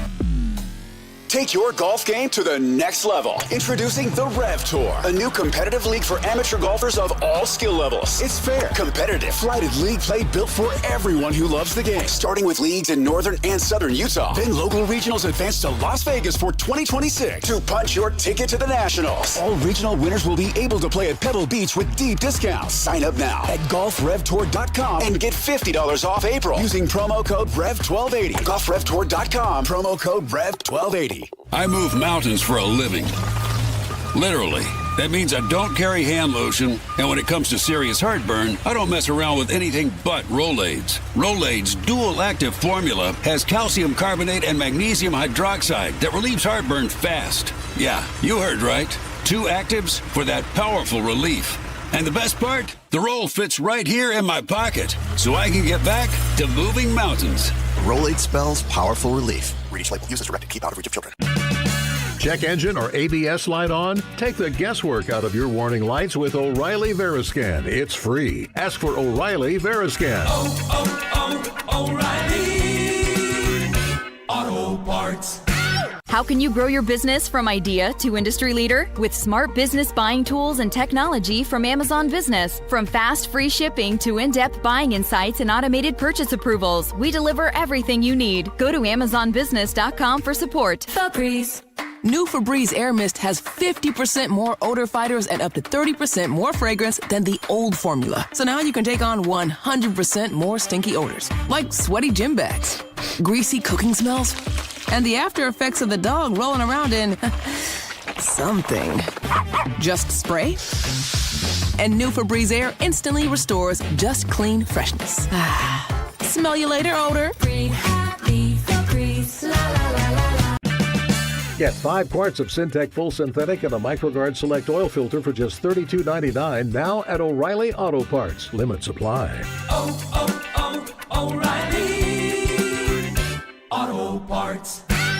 Bring your visions to life with smart business buying tools and technology from Amazon Business. From fast, free shipping to in-depth buying insights and automated purchase approvals, we deliver everything you need to achieve your goals. Go to amazonbusiness.com for support. The KSL Sports Zone is where you go when you want to hear live local sports. Tonight, the Utah Mammoth hosts the Washington Capitals, 7 o'clock on 97.5 The Zone. Tomorrow, the Salt Lake Bees play their season opener in Las Vegas. Listen at 8 o'clock on 1280 The Zone, because at the same time, the Utah Jazz are playing the Nuggets in Denver. That one tips off at 7 o'clock on 97.5 The Zone. If you want to hear your company's name here and reach thousands of potential customers, email Stephanie Palmer at spalmer@ksl.com and join the winning team at the KSL Sports Zone. Spring is calling. Answer in Cedar City and Bryan Head. If you're used to heading south, why not try somewhere different? It's the perfect one-tank getaway. OHV at Three Peaks, Thor's Hideout, or Iron Hills Trails. How about spring skiing at Bryan Head Resort? Plan it now at visitcedarcity.com. 97.5 KZNS FM Colville, 1280 KZNS AM Salt Lake City, and KSL FM HD2 Salt Lake City Midvale. This is 97.5, the KSL Sports Zone. The exclusive home of the Utah Mammoth is on 97.5, the KSL Sports Zone. Spills in across the line, shot by Kerfoot, glances in and they score! Alex Kerfoot is a pinball wizard. And it's 1-0, 8:48 to go in the first. Look out, McDavid shoots and scores! Another goal for the Oilers, and it's 3-2. This time, it's their captain and leader, Connor McDavid. 8 seconds after they drop the puck, Edmonton goes back in front. And it sure looks as if the Edmonton Oilers are going to pick up 2 points. Connor McDavid speeds to center. Couple seconds left, and he walks it into the empty net for his second goal of the game. He now has 40 on the season. You're locked into JJ and Alex on 97.5, the KSL Sports Zone.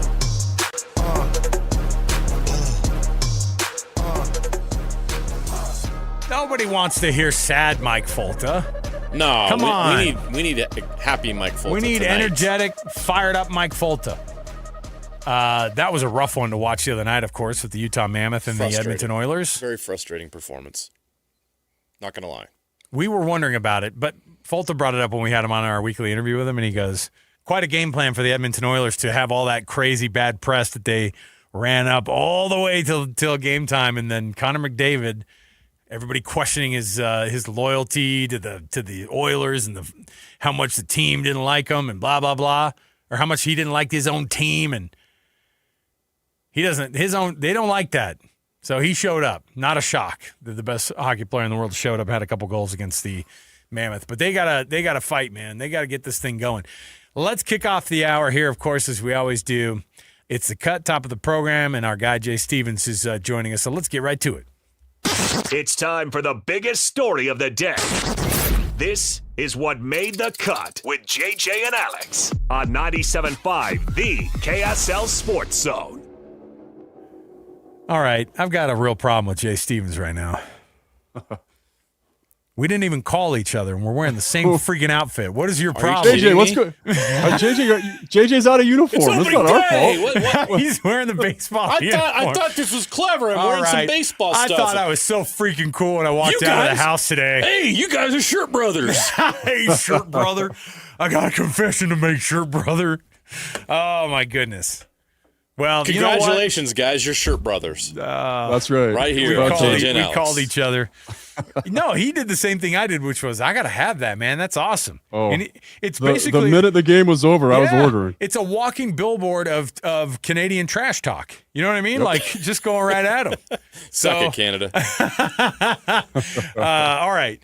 Notwithstanding the fact that I have to see Jay wearing the same shirt that I am during the rest of our interview, I'm okay with it because we love Jay. So.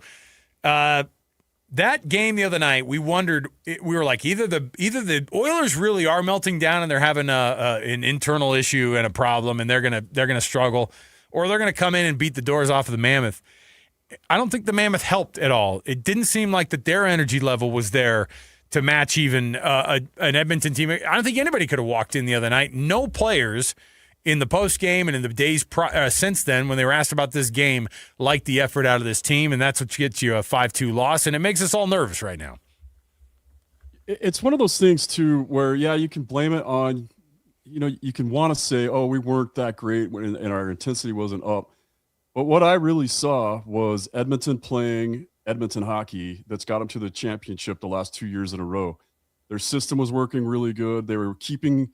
The first period was kind of weird. We got a lucky bounce, and it seemed like we were going to get some lucky bounces. Like the Mammoth were really going to have the puck luck that they've been wanting. But then Edmonton started really putting the pressure to him, keeping him on the outside, keeping all the shots were coming from the outside, no pressure getting in the middle. And, and they were doing that for a couple of reasons. One, because they could manhandle Utah a little bit. And then the second reason is because, they didn't have a lot of faith in Tristan Jarry. He hasn't been great since they picked him up. Right. So Edmonton just had to really turn it on and say, we're not going to allow shots from the inside. We're not going to allow high opportunity shots for Utah. They're going to have to earn everything. And Utah just couldn't, they just couldn't match the physicality. I guess you can blame that on effort, but when it really comes down to it, it's like you're playing your bigger brother. That is what you want to be like eventually. And that's, when your whole system's working, when all four lines are working, it makes it really hard for somebody like Utah to come through. And, we saw it with the Anaheim game and with the LA game that Utah did have all four lines working at one point. We know it's there. So it's hard to watch a game like that with Edmonton when you see how much potential is on the four lines and you're just not seeing it on the ice that night. How concerned should we be about, the team saying after the game they were a little tired, or is this a one-off thing, or are there some issues you saw with this team last night, Jay? Maybe in a couple previous games. I know they won the game in overtime against the Kings, but that was a weird game, and Anaheim didn't go their way. How concerned should we be about the way things went against the Oilers, or is this just a one-off deal and they should bounce back just fine tonight? I'm going to go with what I saw against Anaheim and LA and what we've been seeing more than Edmonton. I'm going to say I'm going to hope that was a one-off. They're so well coached. And when you go to those practices and you see the minute details that the coaching staff's working on to get these guys better, and you start seeing it clicking for most of the games, and then you have a game like Edmonton where it doesn't click, I'm not gonna raise the flag yet and start panicking.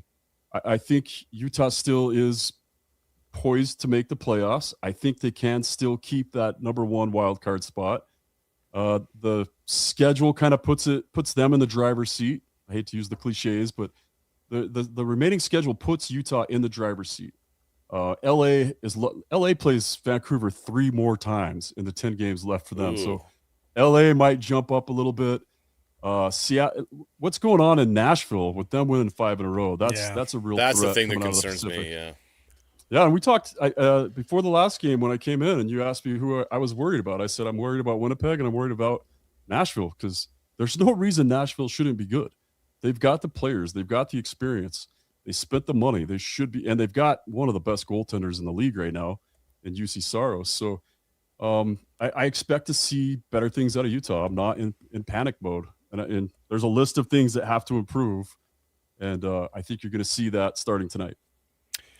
Jay, one of the things that has been intriguing with this is as the season starts to wind down and you're getting into the single digits for games left on the regular season, what's a corner that teams have to turn to be able to shut the door on other teams that could run them down in the wild card, or just to get to the spot where I feel like we all know there's a different energy level in the Stanley Cup playoffs, and so I think it's good that the pressure's on them right now because there's going to be so much pressure also in the playoffs. But how do they turn that corner now? What's the extra something that these teams, all of them, need to make that last push to get into the playoffs if they're right on the edge?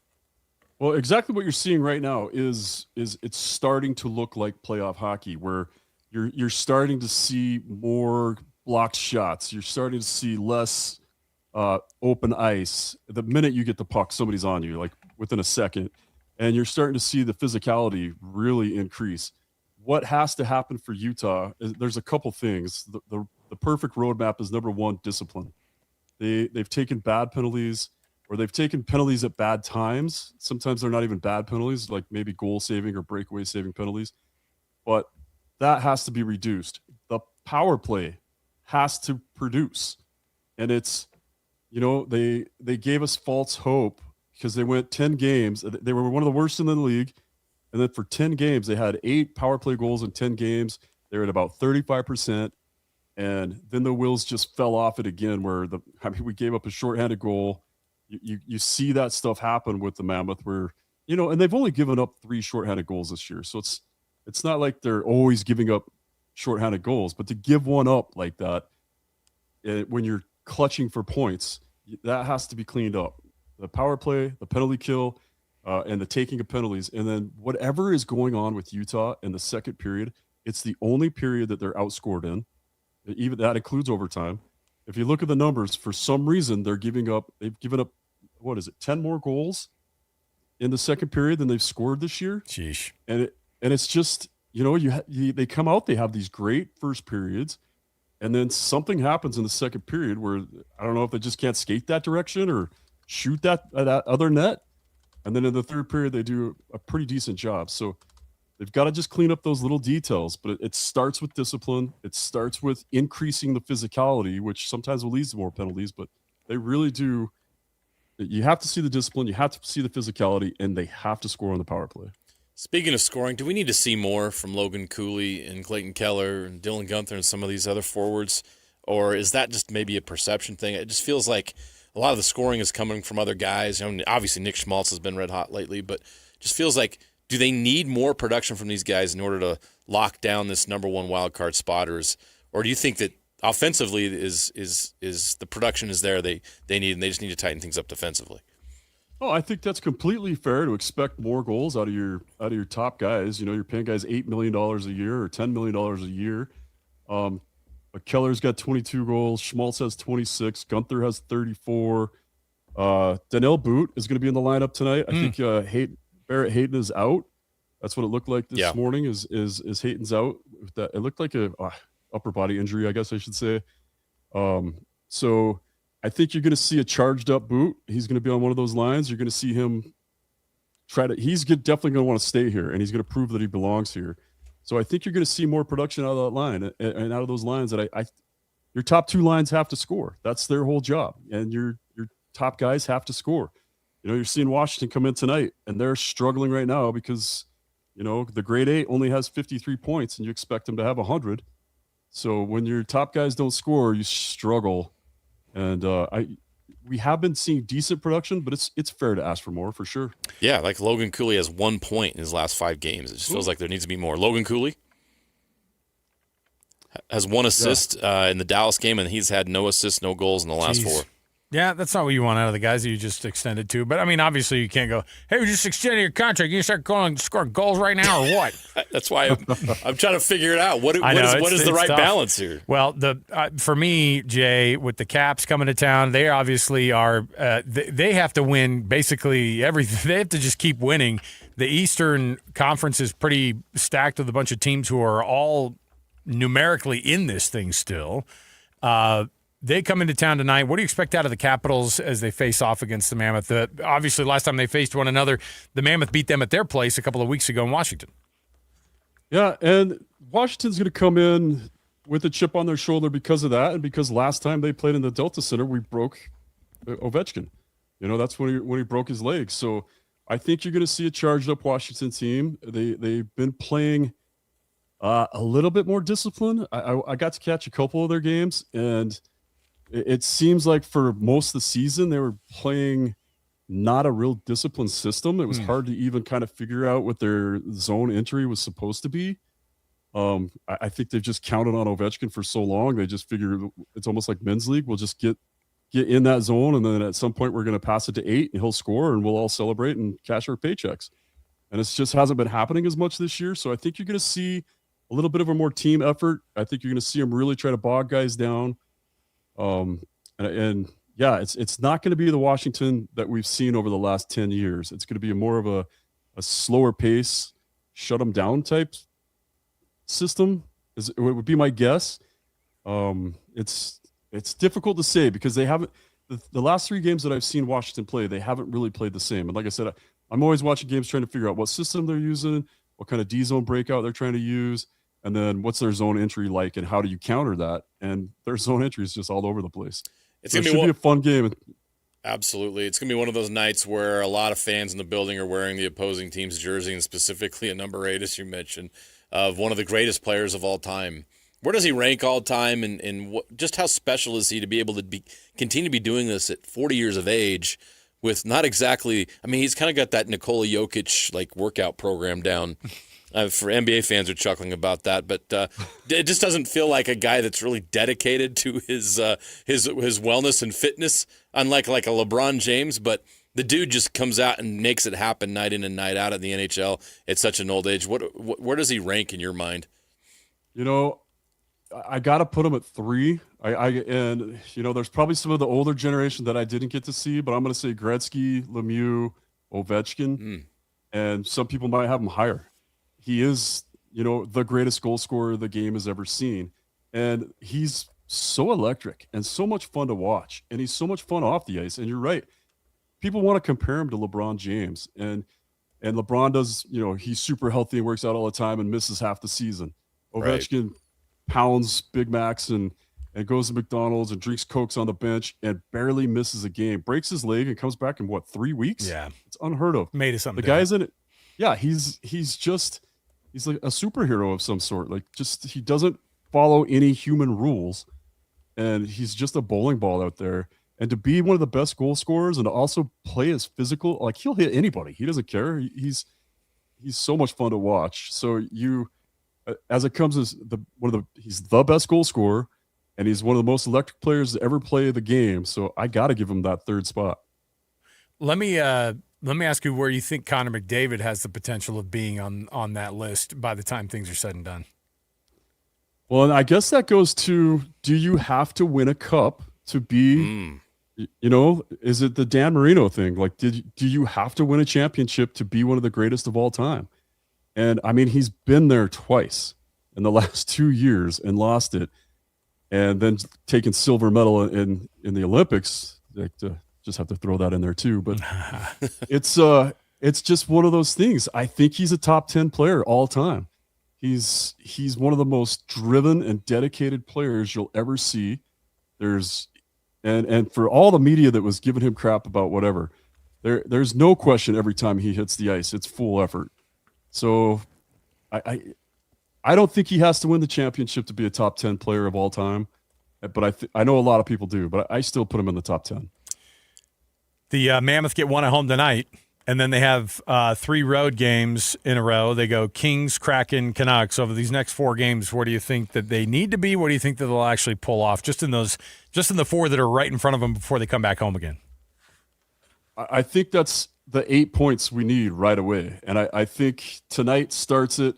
I think Utah has what it takes to beat Washington tonight. I think Seattle's lost 4 in a row, I think. So you go into LA, it's time for some revenge against LA. They're all over the place. Their goaltending is suspect. So I think Utah should win all 4 of these games. And it's nice to be given Vancouver right when you need it. And like I said, LA plays them 3 times, but Vancouver, there's no easy games in the NHL, and there's no gimmies. But if you could ever put somebody on your schedule for this upcoming road trip, Vancouver's a good one. So yeah, I think they get the 8 points. I just think the team's coached, they're ready, and they match up really well against these teams. They really need them. They need every point right now. Absolutely. All right. Jay Stevens, the Capitals and the Mammoth tonight. You're going to get the pregame at 6 o'clock right here on the KSL Sports Zone, and then the puck drops at 7 o'clock on your dial as well. Jay, we appreciate all the breakdowns, man. We always love the education you give us too, as well. And happy shirt day, brother. Love it. USA. Jay Stevens and I wearing the same outfit to work today. No problem. I'm glad he wasn't here in studio, though. That's like a little bit of a better situation, because if he'd have walked in and we're both wearing the same Team USA gold medal shirt and we're like, hey, what's up, dude? I can't believe we had a random shirt brother situation here on JJ and Alex. Where'd you get that? Walmart? Yeah, me too, man. Cool. All right. Hey, guess what? In studio, just like they've been all day, Colson Firmage. Of course, the Firmage name has been linked to Culligan water and high-quality water for a long, long, long time. It doesn't just run in the family. So Culligan's been here for a long time. Culligan's been around for a long time. Culligan invented the soft water systems that we know of to this day. They also they lead out on technology year after year after year. Starts with you guys and it ends with Culligan water, because that's the best water you're going to be able to get, and it runs in you guys' family, obviously. Yeah, absolutely. And to your point, we've been here long enough to see all the technology change, right? And we're proud to be at the forefront leading, the next generation of water softener technology, right? We have connected devices. So you can check your salt levels on an app on your phone. You can reorder salt through your phone, so you don't have to go to the grocery store and lug that 40-pound bag into the car, down the stairs, into your brine tank. We can do it all for you, and it's at the convenience of a touch of a button. How would you like to have leak detection built in, so if there's something going on with your system, prevent liabilities? This thing can, if you leave town, you can set it on what's called away mode, and it can monitor if there's water being used in the house and alert you if Didn't that save Kent one time? It's oh my gosh. It caught my neighbor for using my I've got one hose bib. Oh, that's got soft water that I use to clean my vehicles, right? Oh boy. And I was like, we're out of town. I'm like, dude, why is the water going? My dad showed up your and soft water? My neighbor was using my hose bib. Hit the unsolved mysteries button here, what because what's funny is that is a new commercial. Water worth stealing when your neighbor when they're out of town. That is a crazy scenario. New tagline, huh? That is wild. Yeah. The neighbor comes over in the dark of night and goes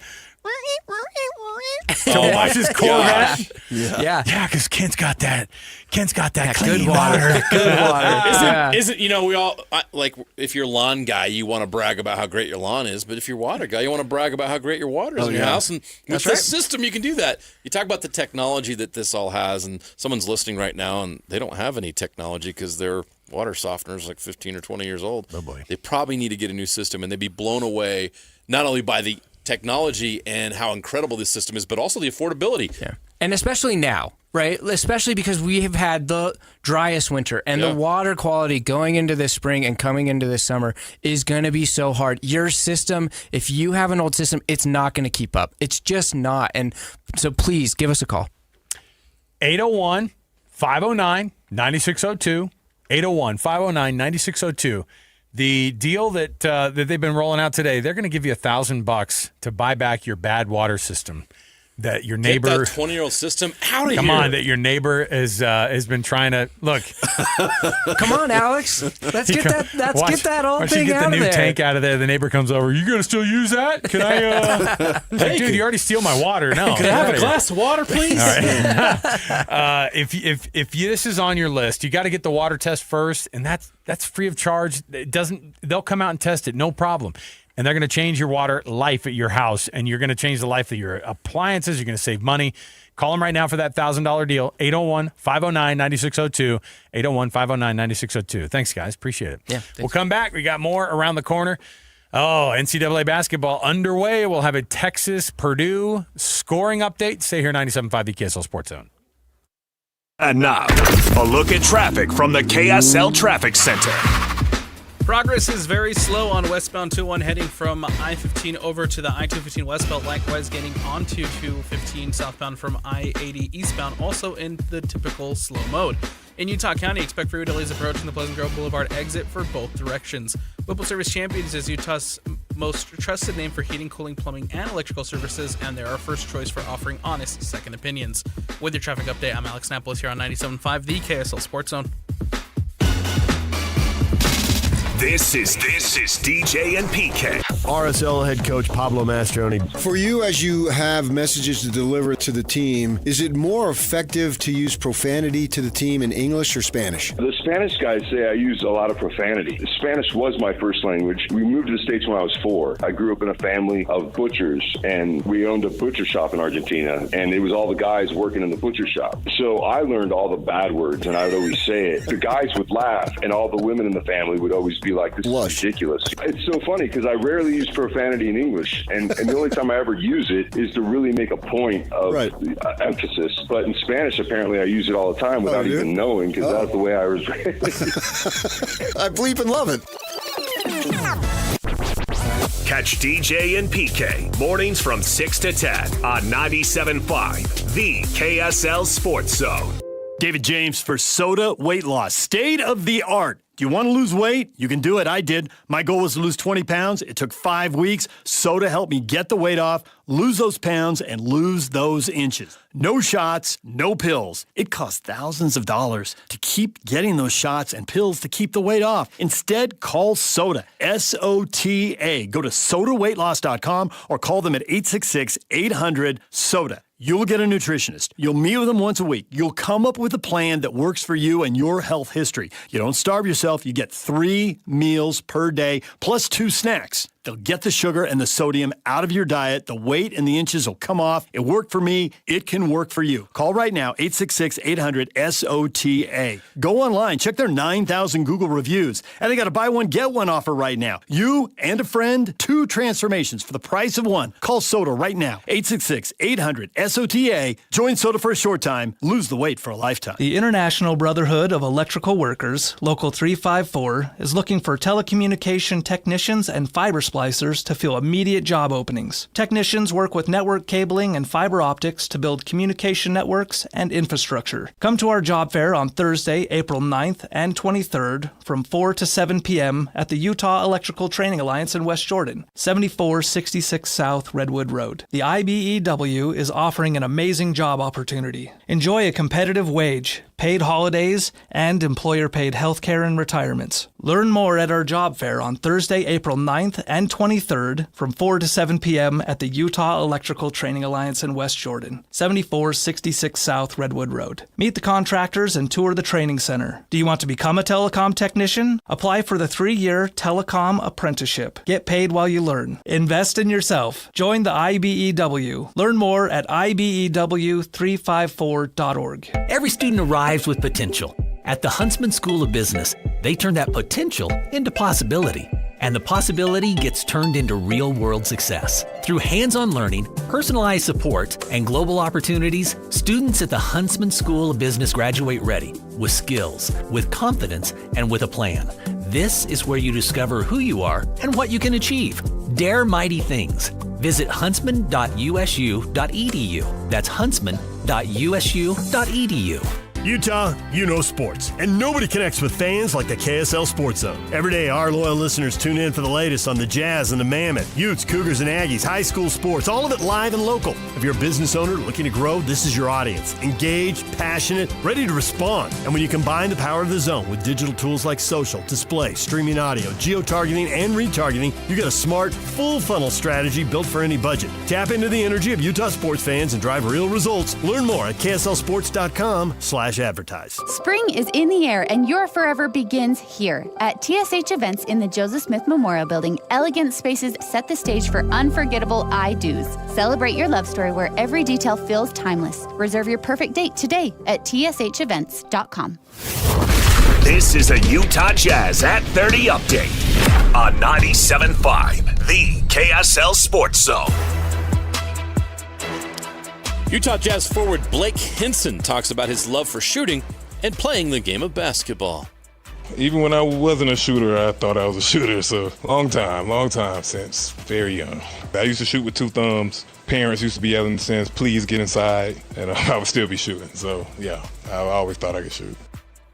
That's your Jazz at 30 updates, brought to you by U of U Health at University of Utah Health. Hope is in their DNA. Learn more at uofuhealth.org. University of Utah Health, for you, for life. We'll get you ready for the Mammoth and the Capitals tonight on JJ and Alex 97.5, the KSL Sports Zone.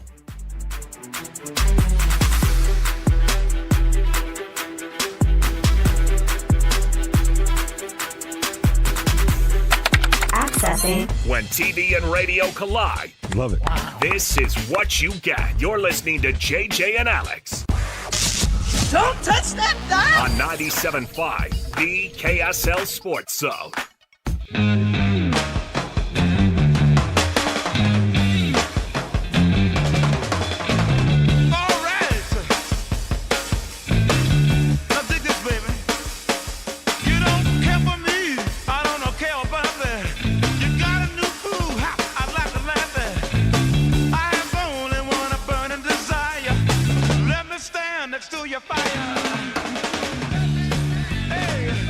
All right, everybody, welcome back.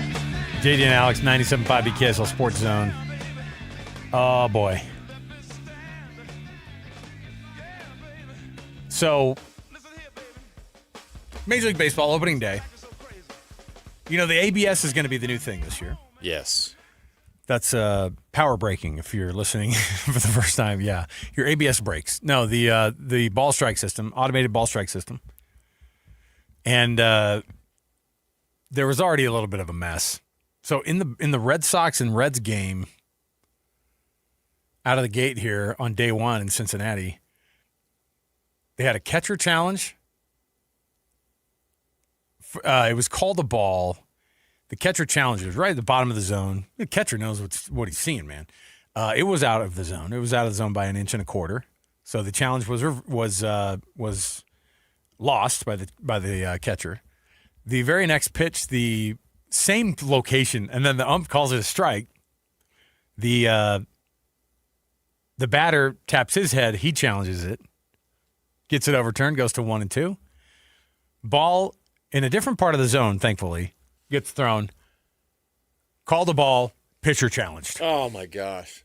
So, not a great start. Now we have stoppages in play in baseball because of replay.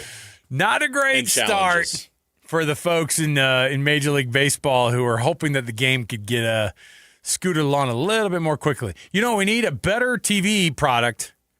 Better slow it down with, 3 challenges in a row on 3 pitches on the first day of the official ABS use in that game. That's not a good one. That's not fun for them. They just went to the break on here, and I think, and I don't have the actual score up on the Texas and Purdue going on right now, and Purdue holding on to a very slight 28-25 lead as they go an official TV timeout with 6:45 left to play in the first half. The Longhorns hanging around. That's Cinderella story living on right here. Oh wow, what a darling. That's what March Madness is all about. Is teams like Texas finally getting their chance to showcase what they can do on a big stage. Want to remind you. This portion of the program brought to you by Trajan Wealth, TRAJAN Wealth.com, for all your trusted local needs in retirement, TrajanWealth.com. Also want to remind you that Scotty G and friends are going to be on the road this Friday, and don't just show up to be a friend because food's involved. We know who I was going to say. Yeah, actually, you should. It's a great time to show up. At the Grill in Nephi. That's where you can find Scotty G and friends noon to 3 coming up on this Friday. So there you go. Mammoth and Capitals coming up in about 20 minutes here on your dial. You're going to get the pregame for hockey night in Utah.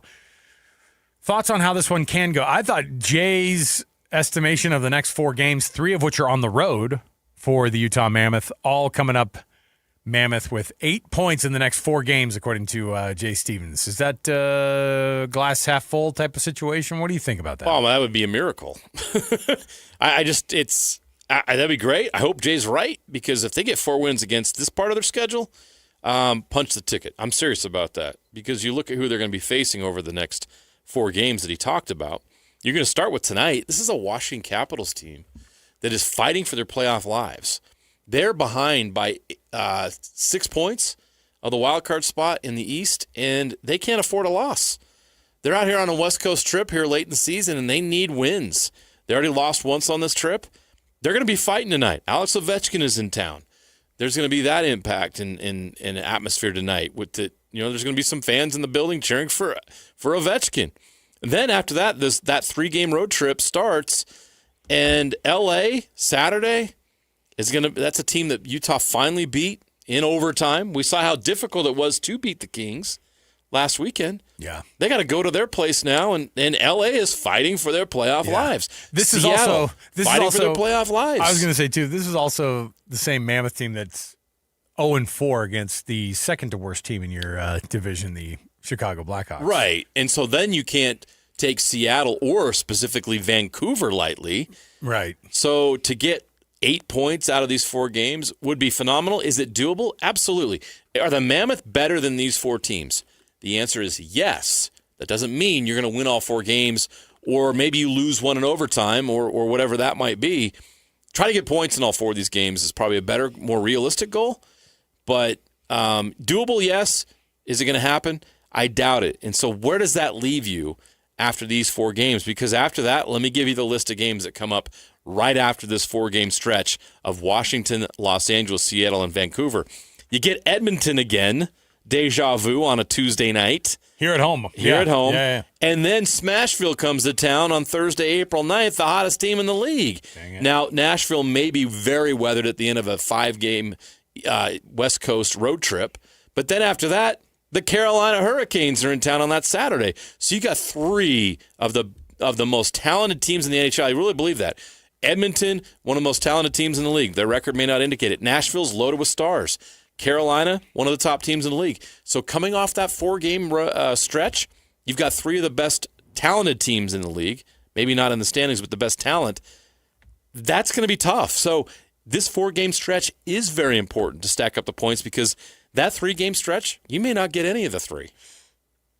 Well, you didn't help me feel any better, JJ. Thanks. Appreciate that. Well, this might make you feel better. You finish the season with Calgary, Winnipeg, and St. Louis.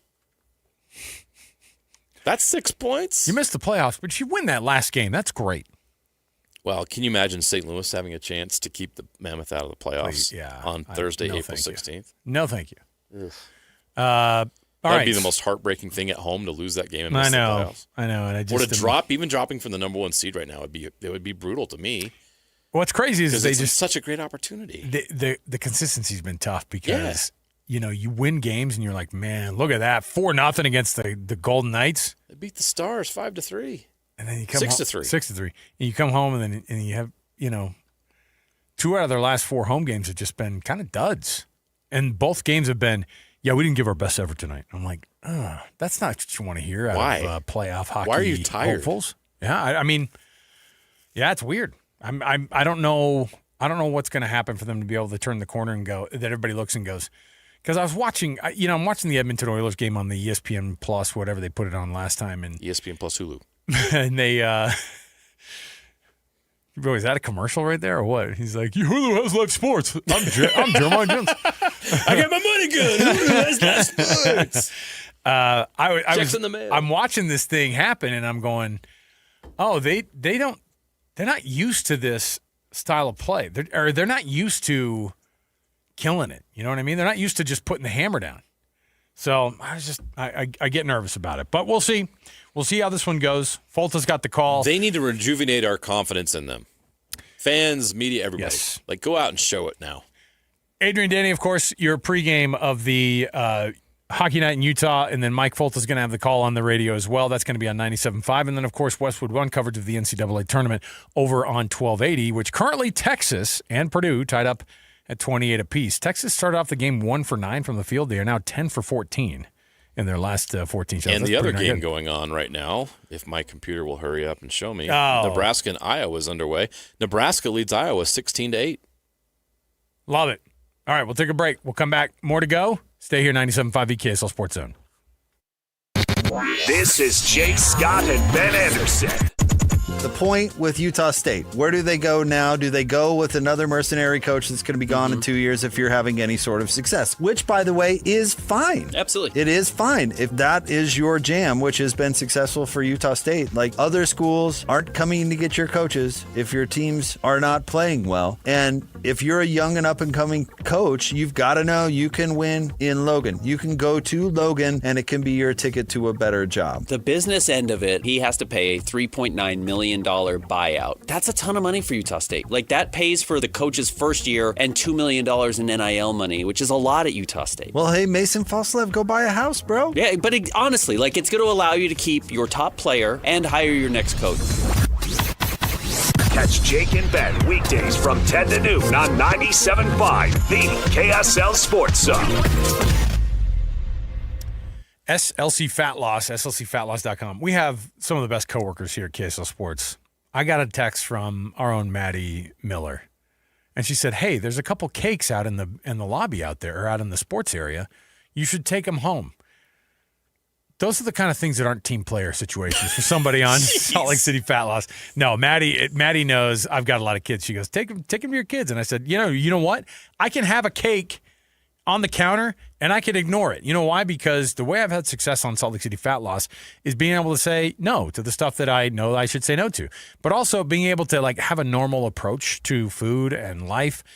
Taking the weight off, it's not about the hormones or the injections or any of that with Salt Lake City Fat Loss. You're not buying meals from them. It is a program that works. Go to slcfatloss.com, and you can get some money off right now if you mention JJ and Alex. Yes, you can. $200 off right now if you want to try this program. Now, you're asking yourself, why should I do this program? I've tried other things, and I'm not having any success. Well, give this a shot. And, it's very educational. And I think education is really important. It gets lost in weight loss. If you really think about it, do you know how to lose weight? Or you just do what someone tells you to do? Well, Salt Lake City Fat Loss is going to teach you how to lose weight. And the lessons I've learned on this program have really stuck with me and helped me with being able to maintain and manage my weight. And so this thing is going to teach you through diet and through lifestyle how to really keep that weight off long term. And that's really the focus of this program. It's not just losing the weight quickly, which they do. I lost 40 pounds in 60 days, but they'll help you keep it off as well long term. And that's the real point. Go to the website, slcfatloss.com. Get a free consultation. Learn more about the program, and if it's right for you, join us on this weight loss journey. That's slcfatloss.com, slcfatloss.com. Nothing does more to help communities grow and thrive than small business. That's why America First Credit Union is proud to partner with the Utah Jazz to present the Utah Jazz Small Business Spotlight, recognizing the incredible impact of local business across Utah. Each season, America First Credit Union is giving small business a chance to shine with a custom sponsorship package valued at up to $200,000, which could include in-game, broadcast, and social media exposure. Nominate a deserving business today at americafirst.com/jazz. America First Credit Union, official credit union of the Utah Jazz. At University of Utah Health, we're mapping DNA to find the cause and the cure. Because 1 in a million is really just one. One person facing one incredibly difficult diagnosis. Looking for one thing: hope. Learn more at uofuhealth.org. Spring is calling, and we're not sending into voicemail. I bet you're thinking about heading south this spring, but what if you tried something different? like Cedar City and Bryan Head. With gas prices going up, this is the kind of trip that gives you more vacation for the tank you're already on. Start with Three Peaks OHV trails that say, go ahead, take the scenic route. Then cool it down with disc golf. Because yes, you can be competitive and outdoorsy at the same time. Next, Thor's Hideout. Legendary hike, epic payoff. And if you want the kind of ride you'll talk about all week, hit the Iron Hills Trail System, now an official recreation trail. Just need to chill? Frontier Homestead Park, Cedar City Veterans Park, or play around at Cedar City Golf Course. Then finish strong with local dining, shopping, and small town charm in the historic downtown of Cedar City and Parowan. Spring is calling. Answer it with a one-tank getaway at visitcedarcity.com. Here at IFA, our customers turn to us for a variety of products and services, but maybe the most important thing we provide is a staff of extremely knowledgeable and experienced folks. We help farmers, ranchers, gardeners, landscapers, beekeepers, fruit growers, backyard chicken owners, pet parents, and even grilling enthusiasts do what they love to do. Stop by or visit IFA.coop today. Come grow with us. IFA, helping you grow the things you love. Take your golf game to the next level. Introducing the Rev Tour, a new competitive league for amateur golfers of all skill levels. It's fair, competitive, flighted league play built for everyone who loves the game. Starting with leagues in northern and southern Utah. Then local regionals advance to Las Vegas for 2026 to punch your ticket to the Nationals. All regional winners will be able to play at Pebble Beach with deep discounts. Sign up now at golfrevtour.com and get $50 off April using promo code REV1280. Golfrevtour.com, promo code REV1280. Listen every Monday morning to DJ and PK and Monday afternoon with JJ and Alex for your Chevy Strong Play of the Game. Win great prizes from Rocky Mountain Chevy. This is a Utah Mammoth at 50 update on 97.5, the KSL Sports Zone. Alexander Kerfoot talks about where Edmonton got the better of the Mammoth in the loss. Yeah, just putting more pucks on net. I don't even know about quality. Didn't even really get many looks against a team like that who kind of allows you to have a little bit of possession on the outside. You have to break them down by shooting, recovering pucks, getting them out of structure. We allowed them to be in structure way too much. That's your Mammoth at 50 update. We'll get you ready for Hockey Night in Utah next on JJ and Alex 97.5, the KSL Sports Zone.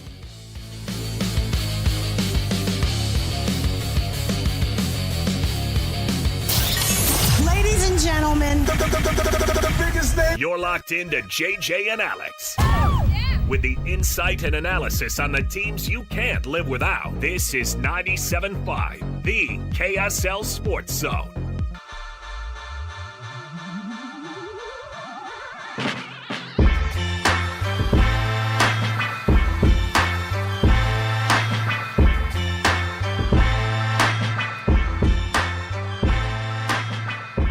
You know what I like? A nice little tight matchup between Texas and Purdue right now, 30-30 in the first half. 3 minutes, 13 seconds left. Do you have an Iowa and Nebraska score update here for me, JJ? 25-17. Nebraska leads Iowa with 11:34 left in the first half. I knew they were going to have enough to be able to take it to those guys. Nebraska, what a story. What an underdog. This is like, I love how this year's version of Cinderella is. Boy, they don't go to the NCAA tournament and win games ever. This is their first time doing it. 4 seed Cinderella in the top 10 all year long. Nebraska, probably all the money they ever want to be able to spend on athletics coming in from boosters. Yeah. Yes, even for basketball. Yes. Why not? But an underdog, a they Cinderella. got sick of people calling them a volleyball school. They decided to invest in basketball. Definitely more people showing up for the volleyball games though than basketball prior to this, I'm sure. You know what'll still never happen? They will not have a basketball game played at Memorial Stadium. They do have volleyball games at Nebraska that are played at Memorial Stadium. You won't have basketball like that. Yeah. So you're right. I told you, remember I was telling you the breakdown of the revenue from Penn State, and the wrestling program got $2 million of the 20. It's crazy. Yeah, I mean it was That's like how you win national championships. Yeah, and in that football was like 13, basketball was like 3, wrestling 2. They were like, yeah, we'll take it. By the way, Cale Sanderson, national champion again. They did it again. Yep. Not bad. Not a bad story. Hey, joining us in studio here, Colson's with us, Kent's with us. Final time to be able to break down a really, really good deal when it comes to getting your water not just clean, but the best water. And technologically, there is no water that can do it better. And you can have this water running through the pipes of your home, and you're going to get that clean water into your house. The best part about it is there's no taste to it. Like some people go, I like to have this taste. And I was like, no, I don't like to taste the chlorine. I don't like to taste alkaline water. I don't need all that. Give me the cleanest water possible. And that's what you guys at Culligan deliver, of course. Absolutely. You want to be a great spokesperson. I know. Yeah, I mean, my gosh. Well, we've been to the factory. We've been to the factory. I'm waiting on Kent. Bring me a polo next time. I'll sport it in. Absolutely, I will. Then you guys can be shirt brothers. Yeah, exactly. Everybody wearing the same outfit to work every day. Perfect. No, you're right. I mean, the nice thing about Culligan systems is that they really do filter out all the contaminants. I think that's what the point you're trying to make is that, like, when you drink water, you want it to be water. You want it to be H2O.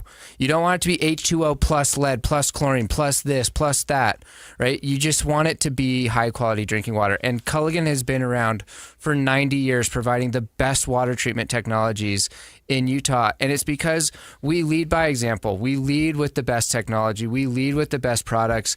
And, you know, we want to show Utah homeowners how good their water can be. So just give us a call. Let us come out. Let us educate you on what's in your water. And let us do this free water test because it is an eye-opening experience for every Utah homeowner, and they deserve to have that experience. Everything from the whole home system down to the drinking water. Kent, this is your last chance. There's a great deal you guys have to pitch today. Tell everybody out there if they're looking to get that great water, what they can do. Yeah, your listeners have loved this. This is the last chance. Lots of people are calling in and taking advantage of this deal. $1,000 trade-in. Say you got an old system. Maybe it's working. Maybe it's not. We'll give you $1,000 for that old system and upgrade you to the high-efficient Culligan system. But you got to call now. 801-509-9602. 801-509-9602. Give them a call right now. I love the idea of you guys peeling somebody's awful soft water tank off the wall and then you handing them $1,000 for it. I love it. Okay, here's the number again. Get that free water test too. 801-509-9602. Gentlemen, we appreciate it. Thanks for coming guys. in. Always great. All right. My goodness. We've got playoff hockey, our version of it here. We haven't had the real playoff hockey It feels yet. like playoff hockey It does. right now. Every night is important, and it's going to be big again right now. And you can dial it in right here on the KSL Sports Zone. Take a listen here or to Westwood 1 on 1280. It is 97.5, the KSL Sports Zone. Get the latest Utah sports headlines delivered to your inbox with the KSL Sports Newsletter. From the Jazz, Utah Hockey Club, BYU, Utah, Real Salt Lake, and more. Be in the know of all things sports in the state of Utah. Visit KSLSports.com to sign up for the KSL Sports Newsletter. Stay up to date with everything Utah Jazz related with the new Jazz Notes newsletter. Get draft updates, analysis, and be the first to know about every off-season move. Visit KSLSports.com to sign up for the Jazz Notes newsletter. Only one type of burger.